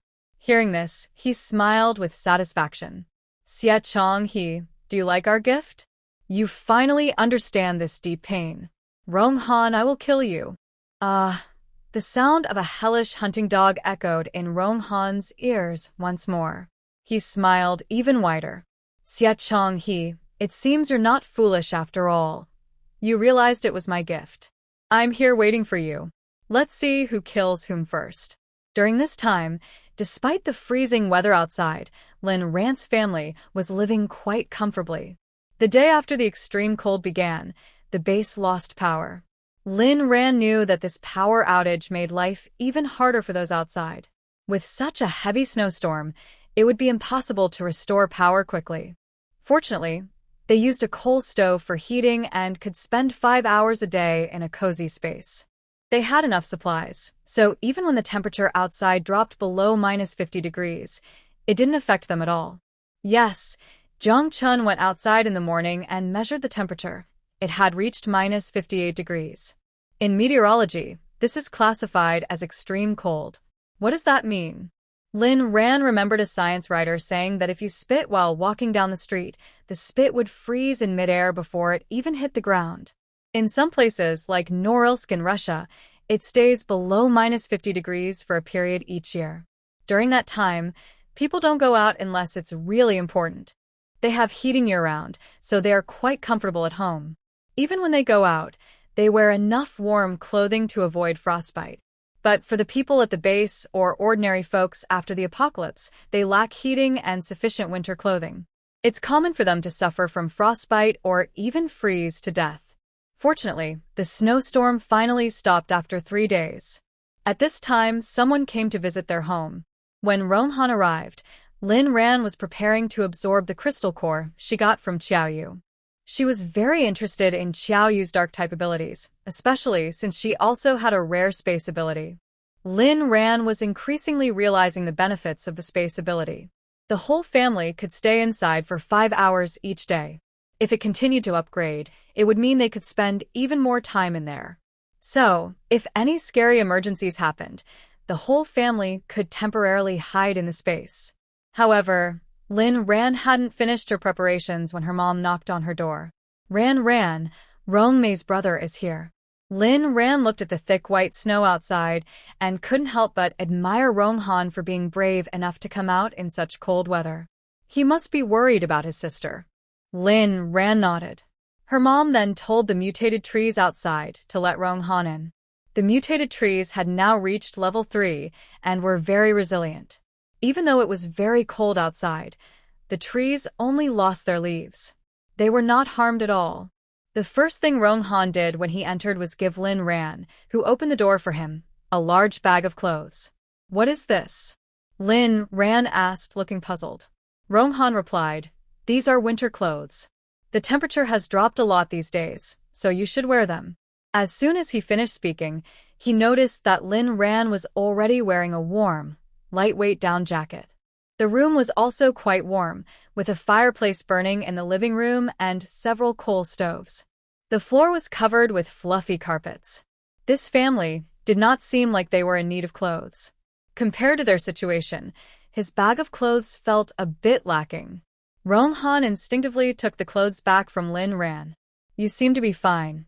I was being too forward." Rhan chuckled softly. She seemed to have never seen Rong Han looking so awkward. "It looks like you've been doing well these days. I was worried you might be too cold." Rong Han smiled wryly. "I almost froze, but thankfully, there's always a way out." "Brother, you finally came." Before Rong Han could finish his sentence, Rong Mei ran out of the house upon hearing his voice. Rong Han patted his sister's back and said, "I'm here, Mei. Have you been well these days?" Yes, Rong Mei nodded, counting the good things that had happened. She had been eating well, sleeping well, and having fun. Every day they had hot pot, fries, and barbecue. Life was great. Rong Han looked gratefully at Rhan. He knew this family was special, but he didn't expect them to be so capable. People who could live so well in a post-apocalyptic world were not ordinary. He appreciated Rhan and their kindness towards his sister, but kept to his principle of not asking too many questions. He quietly listened to Rong Mei talk without probing further. "By the way, brother, what are you doing?" Rong Han said, Mei, I'm here to get revenge for you. I won't let any of those who harmed you go." Rong Mei nodded silently. Rhan then asked, "Did you give the gift to Sia Chonga?" Rong Han smiled lightly. "I delivered it." He was very pleased. In fact, he was very satisfied with Sia Chonga's reaction. Rhan and Rong Han exchanged smiles. "Where have you been hiding during this time? Do you need help?" Rhan asked again. Rong Han shook his head. "No, we have enough. We've been staying in Zone D. The living conditions there are very poor. When the extreme cold arrived, everyone was on the verge of freezing to death. We led them to capture the camp of the D Zone's manager. We also took over 2 of their warehouses. They had food, drinks, and clothes inside, so everyone is doing quite well now." Rhan didn't expect Rong Han to be so capable. He actually led the people of D Zone in a revolution. This aligned perfectly with their earlier plans. Rhan asked, "What do you need to do next?" Rong Han replied, "Next, I need to eliminate Sia Chonga and gather information about the base leader." "Okay." Rhan smiled. Rong Han was a great teammate and got things done efficiently. "If you need help, just call me. I'm happy to cause trouble for them." Rong Han nodded. "All right, I plan to find someone first. Once I have a plan, I'll come to you." Rhan said, "It's settled then." When Rong Han left, Rhan not only returned his clothes but also gave him a bag of supplies. Most of it was medicine. Rong Han mentioned that many children in D Zone were sick, so Rhan decided to give him some medicine. At this moment, within her ability, she wanted to help everyone as much as she could. After seeing Rong Han off, Rhan hurriedly closed the door. It was too cold outside. She forgot to ask how Rong Han would get back. He wouldn't walk back, would he? In such cold weather, it would take a lot of courage to be outside. As Lin Ran thought, in such weather, only someone like Luo Shing would have the courage to walk outside. She woke up to a shocking realization. Luo Shing and Zhu Zhan were both missing. She knew she shouldn't have trusted that man. She should have known that believing in men would lead to a bad outcome. She thought Zhu Zhan was good, the only warmth she had in this apocalypse. But he ran away with Luo Shing, the woman she hated the most. How ridiculous. She shouldn't have searched for sweetness in broken glass. Luo Shing wandered aimlessly on the cold street, her heart colder than the weather. She didn't know what her future held. Revenge? But Luo Shing was gone, along with her own man. She realized she couldn't compete with Luo Shing, whether in ruthlessness or cunning. She had captured her, yet she couldn't bring herself to kill her. Now, she had turned into this miserable state. Indeed, those with soft hearts are the most doomed. She deserved to suffer. She truly deserved it. Suddenly, Luo Shing was hit by a strong gust of wind and sneezed loudly. It was then that she realized she had rushed out without wearing enough clothes. The sudden chill made her wrap herself tightly. At that moment, she strongly felt that she did not want to die. Yes. The ones who deserve to die are never her. What had she done wrong? Those who harmed and betrayed her were still alive. How could she die? She wanted to live well and work hard to grow stronger. Then she would take revenge on herself. After coming to this realization, Luo Shing stopped feeling conflicted. She hugged her thin body and ran toward home. Just when she didn't feel it before, now that she was more aware, she felt cold all over, and her hands and feet were frozen stiff and numb. Then she suddenly weakened and fainted in the deep snow. Once Rong Han left, Lin Ran continued with what she was doing. The next step was to face the base leader and Sia Chonga, so she needed to absorb the crystal core well and improve her abilities. She never fought without preparation, especially now that her whole family was around her. She had to handle things carefully. Holding tightly onto Xiaoyu's crystal core, Lin Ran began her upgrade. In her past life, she had encountered Dark-type ability users but had never obtained a Dark-type crystal core. Lin Ran did not know that the power of this Dark-type crystal core was so great. Almost the moment she started absorbing it, illusions appeared in her mind. For the first time during an upgrade, her thoughts became so complex. She saw events from her past life. The hardships she endured alone during the apocalypse, and those who had harmed her tried to pull her into darkness. She also saw Yilon. He was holding the charming Luo Shing and mockingly said to her, Lin Ran, "Do you think this space still belongs to you? Do you think I need you? You have no value to me now." Godi. Luo Shing nestled in Yilan's arms and sneered at her, reaching out to drag her into darkness. Ah! Lin Ran nearly bit her own teeth in anger.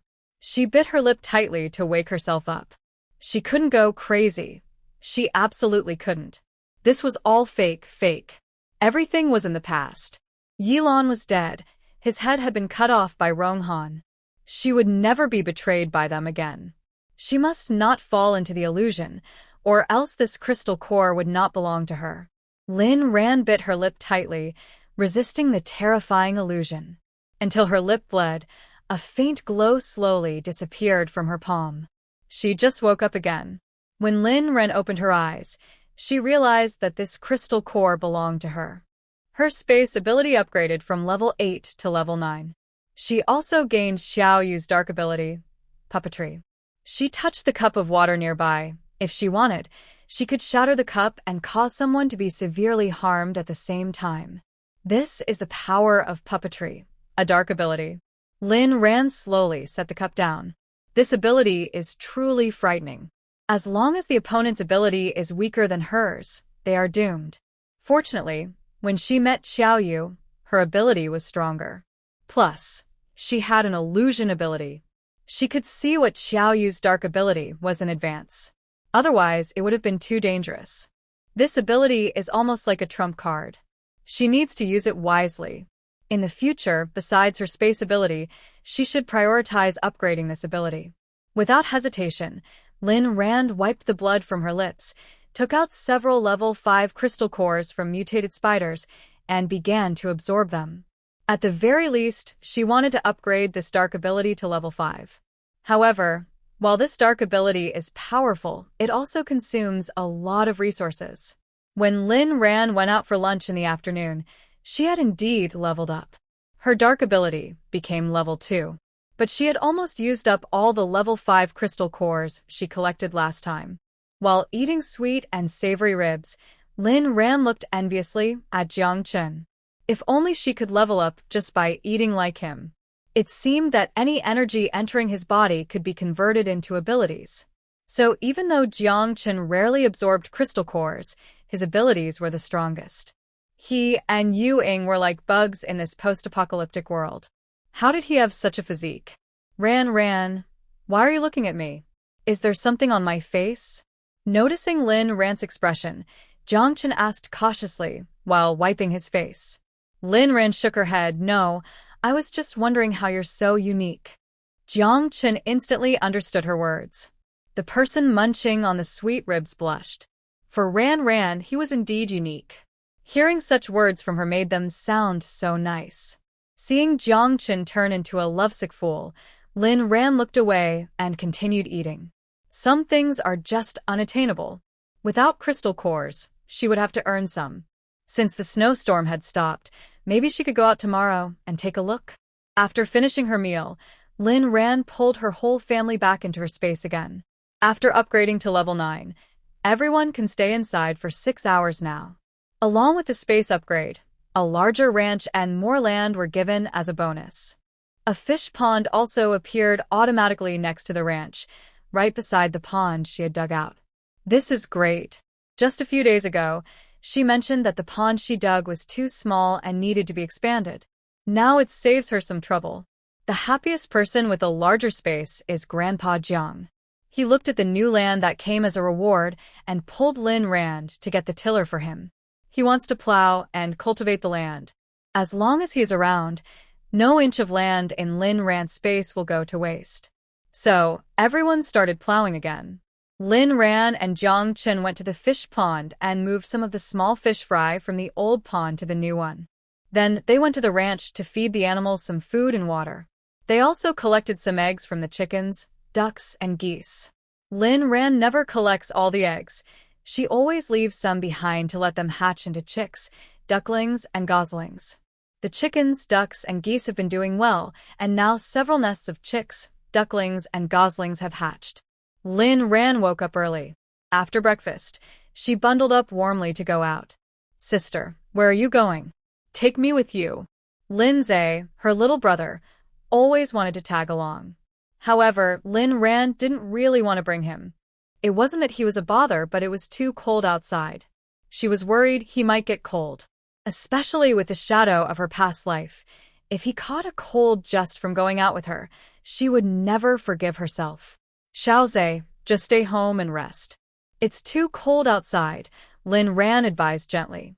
Sister, I'm not afraid of the cold, Zhe said eagerly, smiling. I'm all prepared.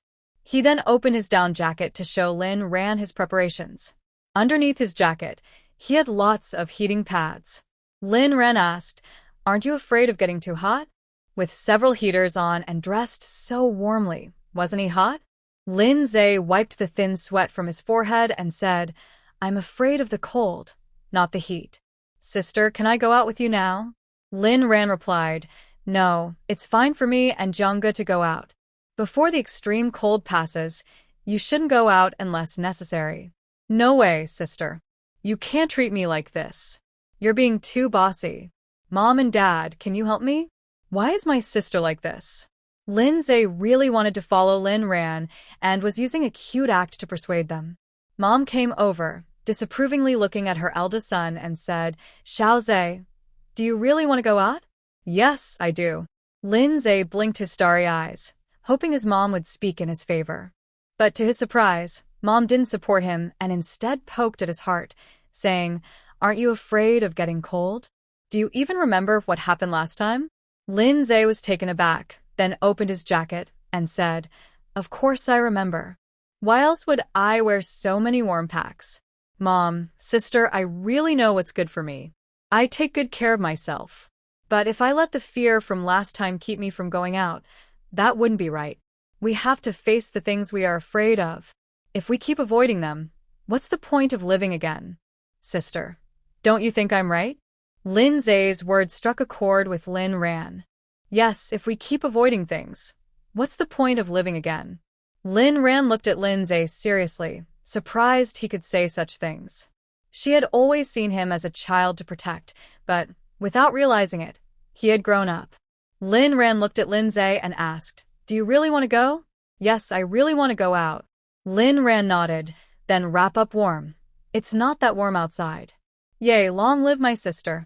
In the end, Lin Zhe went out with Lin Rhan and the others. The air outside was so cold it felt suffocating, but luckily they were well-equipped and bundled up, so they could withstand the chill. Once they got in the car, Lin Rhan quickly started it. As the car warmed up, she turned on the heater. Jiang Chun, wearing the down jacket Lin Rhan had given him, was outside putting on the snow chains.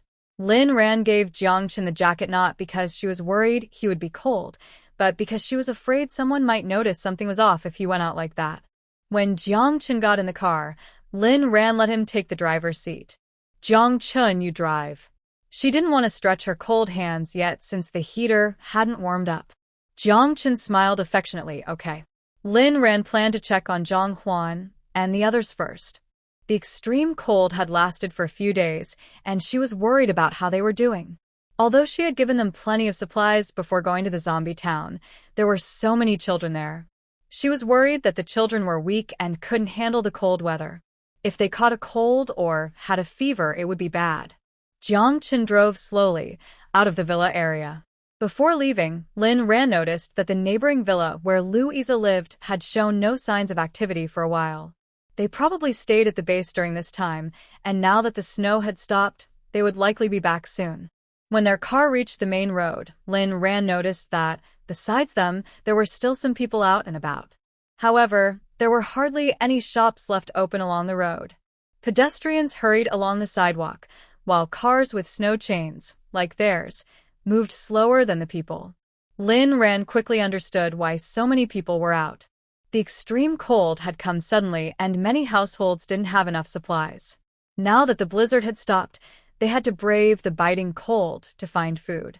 After an hour's drive, Jiang Chun brought the car to the area where Zhang Huan and the others were.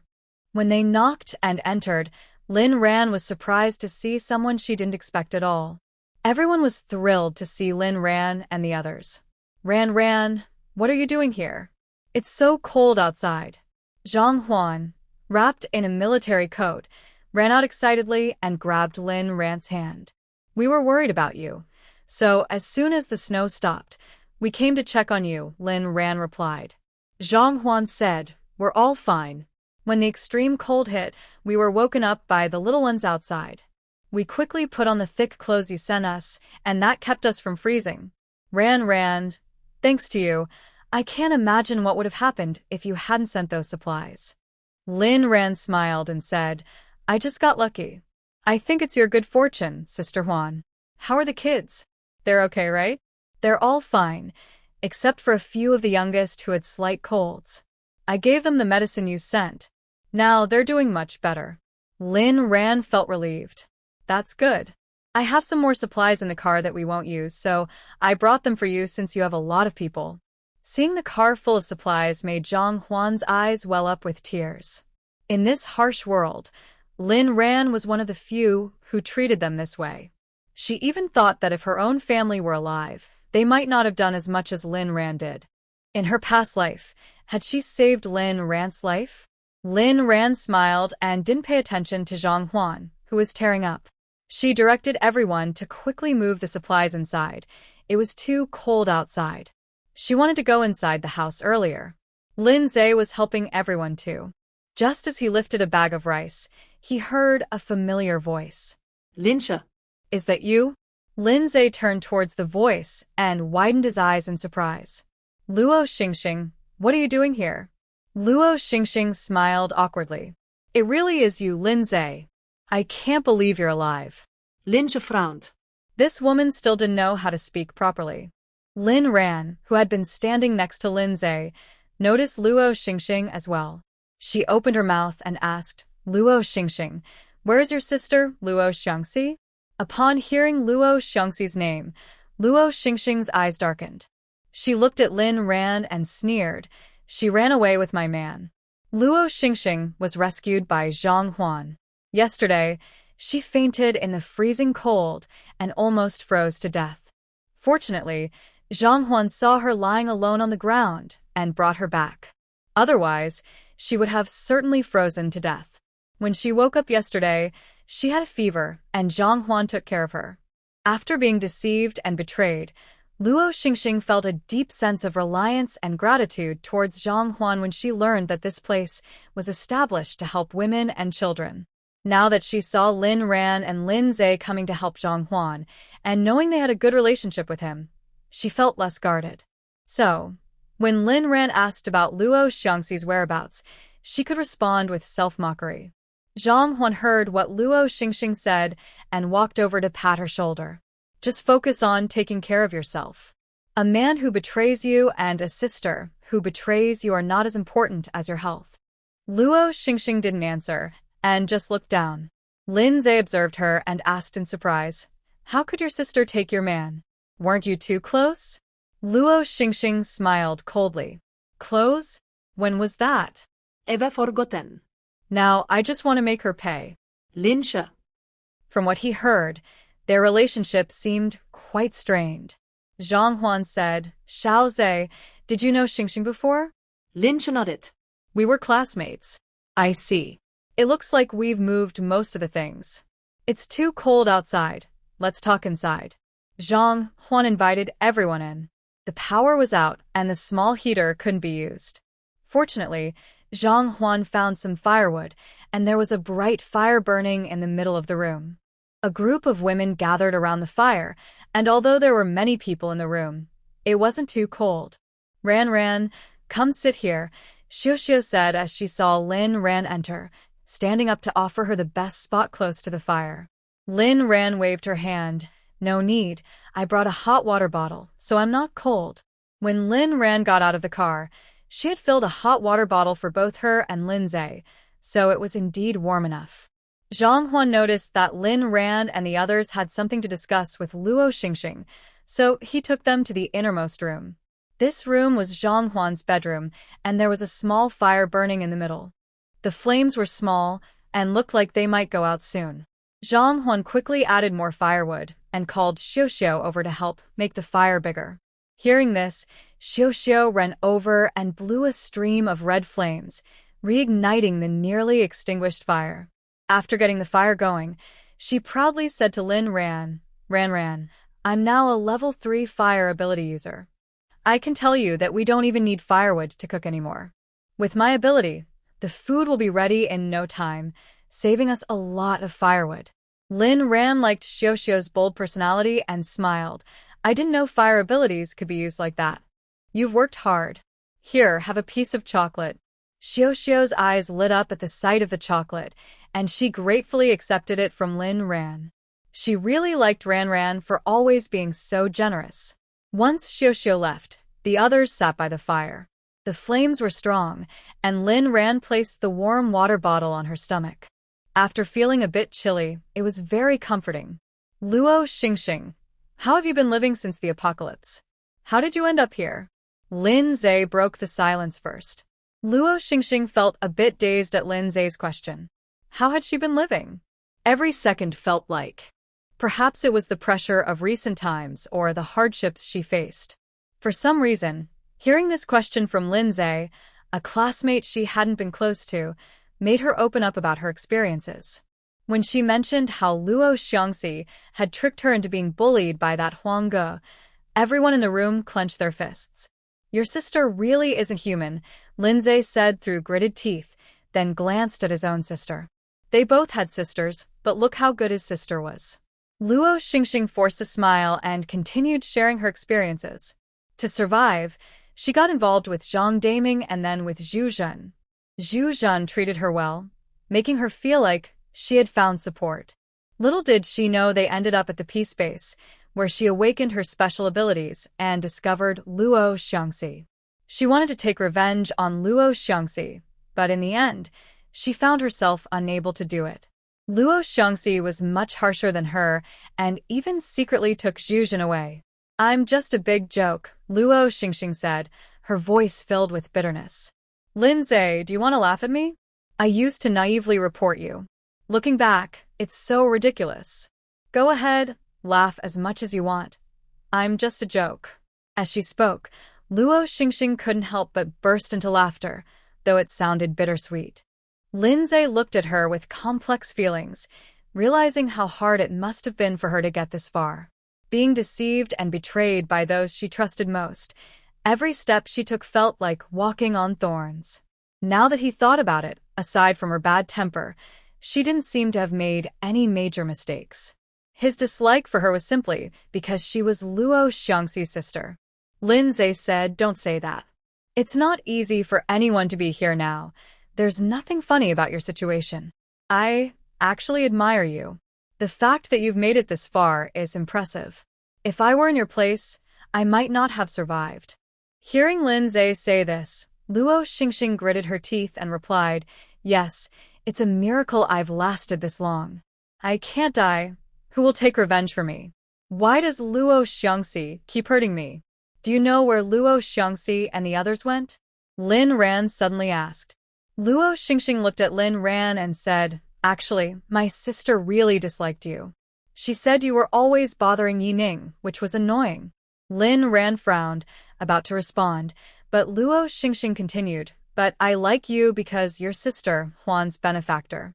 Plus, I tend to like the people she dislikes. I have a rough idea of where Luo Shing and the others are." Rhan was surprised. "How do you know?" Luo Shing took something out of her pocket. "This is something Zhuzhen left at home. He said he was going to this place and told me not to worry, he would be back soon. He gave me a sleeping pill, and I slept for a full 5 hours. When I woke up, he still hadn't returned. He broke his promise." It was a small note that Rhan took and looked at. It had an address written on it. It was on a street in Area C, not far from here. "You didn't go look for it?" Luo Shing scoffed. "Of course I did, but that street doesn't have that house number. Either Zhuzhen tricked me, or Luo Shing tricked him. No matter what, he betrayed me. It's unforgivable." After saying this, Luo Shing broke a stick in her hand. Rhan asked, "Do you have any other clues? Is Luo Shing alone at the base?" Hearing this, Luo Shing's eyes lit up. Right, Luo Shing wasn't alone at the base. There was another man. She should have thought of this earlier. She was really frustrated yesterday. Luo Shing said to Rhan, "She's not alone. I think I know where to find her." It was still early, and since Luo Shing knew where Luo Shing was, they decided to go check it out together. So, Zhang Chen drove them off again, and this time, Zhang Huan and Luo Shing joined them. When they arrived at the place Luo Shing mentioned, Lindsay asked, "Is this where you caught Luo Shing last time?" Luo Shing nodded and pointed to a 3-story villa in front of them, saying, "Yes, it's right here." Rhan was surprised to find out that this place was actually in Area A. The people living here looked wealthy. Who was Luo Shing with to be living in such a nice place? "Look, sis, this is the supply exchange hall of the base." Rhan followed Lindsay's gaze, and indeed saw the word supply exchange hall across from the building. "I came here last time to exchange supplies and found Luo Shing. She was with a man, but they didn't seem too close. It was more like..." Lindsay asked, "Like what? Like a superior and a subordinate?" "Yes, that's it. Luo Shing was the superior because she spoke to that man in a very harsh tone." Rhan asked, "So, how did you catch her?" Luo Shing chuckled softly. "I waited here for 3 days. You must not underestimate a woman's determination for revenge. For those 3 days, I didn't even blink. I kept my eyes open the whole time. I waited and waited until finally, Luo Shing was alone. Then I took her back." Rhan was genuinely impressed by Luo Shing now. She is the same age as Lindsay, but she has experienced a lot. She seems grateful and respectful towards Zhang Huan. Much better than her sister Luo Shing.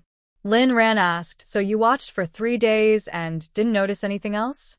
Luo Shing thought seriously and replied, now that you mention it, I do remember some strange things. People often go in here. Many of them are ability users coming to exchange supplies. They're usually brought in by others. After they go in, I haven't seen them come out. At one point, I even wondered if there was a back door, which made me lose some confidence. Rhan looked thoughtfully at the house. Ability users who come to exchange supplies are invited inside. What exactly is this place? Have you been holding your sister for so long and not asked her what this place is? Zhe asked. Luo Shing replied, I forgot. Linse responded. Today, the supply exchange center is closed, and it feels especially quiet. Rhan and the others stayed near the house for a while, seeing no one go in or out.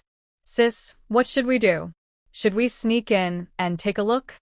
Zhe said, glancing at Jiang Chun. He remembered that his brother-in-law was quite capable and could quickly use his wit abilities to create a ladder for them to get in easily. Jiang Chun didn't notice Zhe's expression and said, Rhan, people from Louisa are coming. People from Louisa? Rhan quickly looked ahead and saw 2 people approaching from the street. One was unfamiliar, and the other was not a familiar face from Louisa or Li Xiang, but rather a rather inconspicuous member of his team, whose name Rhan didn't know. If Jiang Chun hadn't reminded her, she would have almost forgotten this person was part of Louisa's team. What is this person doing here?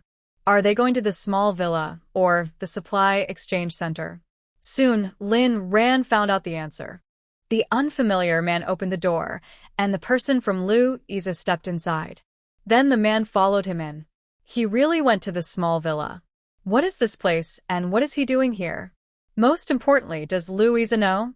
Rhan's mind was filled with questions, and the others in the car felt the same. Sis, what should we do now? Rhan said, let's go in and take a look. Zhe's eyes lit up. Great. Let's sneak over the wall. Jiang Chun said, there are quite a few people inside, and climbing over the wall won't be easy. I can sense that there are 3 lookout points within 5 meters of us. Rhan, we need to move the car first. If we stay here too long, we might alert them. Rhan replied seriously, then let's move the car out first. Since Jiang Chun said so, they had no choice but to leave. However, Rhan was not discouraged. Instead, she felt a bit excited. The more guarded and mysterious the house was, the more secrets it likely held. She knew she had come to the right place this time. But Rhan was a bit concerned about why Louisa's people were here. Where had he been during these past few days? Meanwhile, Louisa, who was on Rhan's mind, was sitting with Rong Han. Rong Han frowned at the smiling Louisa and said disdainfully, if you have something to ask, just ask directly. Why are you being so fidgety? Louisa's expression darkened instantly upon hearing this. You, Rong Han. If it weren't for me, you would have been caught by the crazed Sia Chonga today. You don't even thank me, and you act like this. I must be blind to have helped you. Louisa vented, but Rong Han remained silent, looking at him with emotionless eyes, making Louisa feel defeated. You're such an emotionless person. Fine, I won't beat around the bush. Did you really take care of Sia Wanu and Liang? Rong Han's expression suddenly became lively at Louisa's question. Just as you think, yes. Wow, Rong Han, you're something else. Rong Han's expression turned cold as he glared at Louisa. Louisa laughed and said, My bad. I misspoke. You're a very deep person. I thought you had really become Sia Chonga's lackey, but it turns out you're enduring for a greater purpose. Since you're Sia Chonga's opponent, we are still brothers. With Louisa's words, Rong Han's previously tense demeanor softened. Louisa noticed this change and took a deep breath, saying seriously, Rong Han, do you want to cooperate with me? I now know a big secret about a base.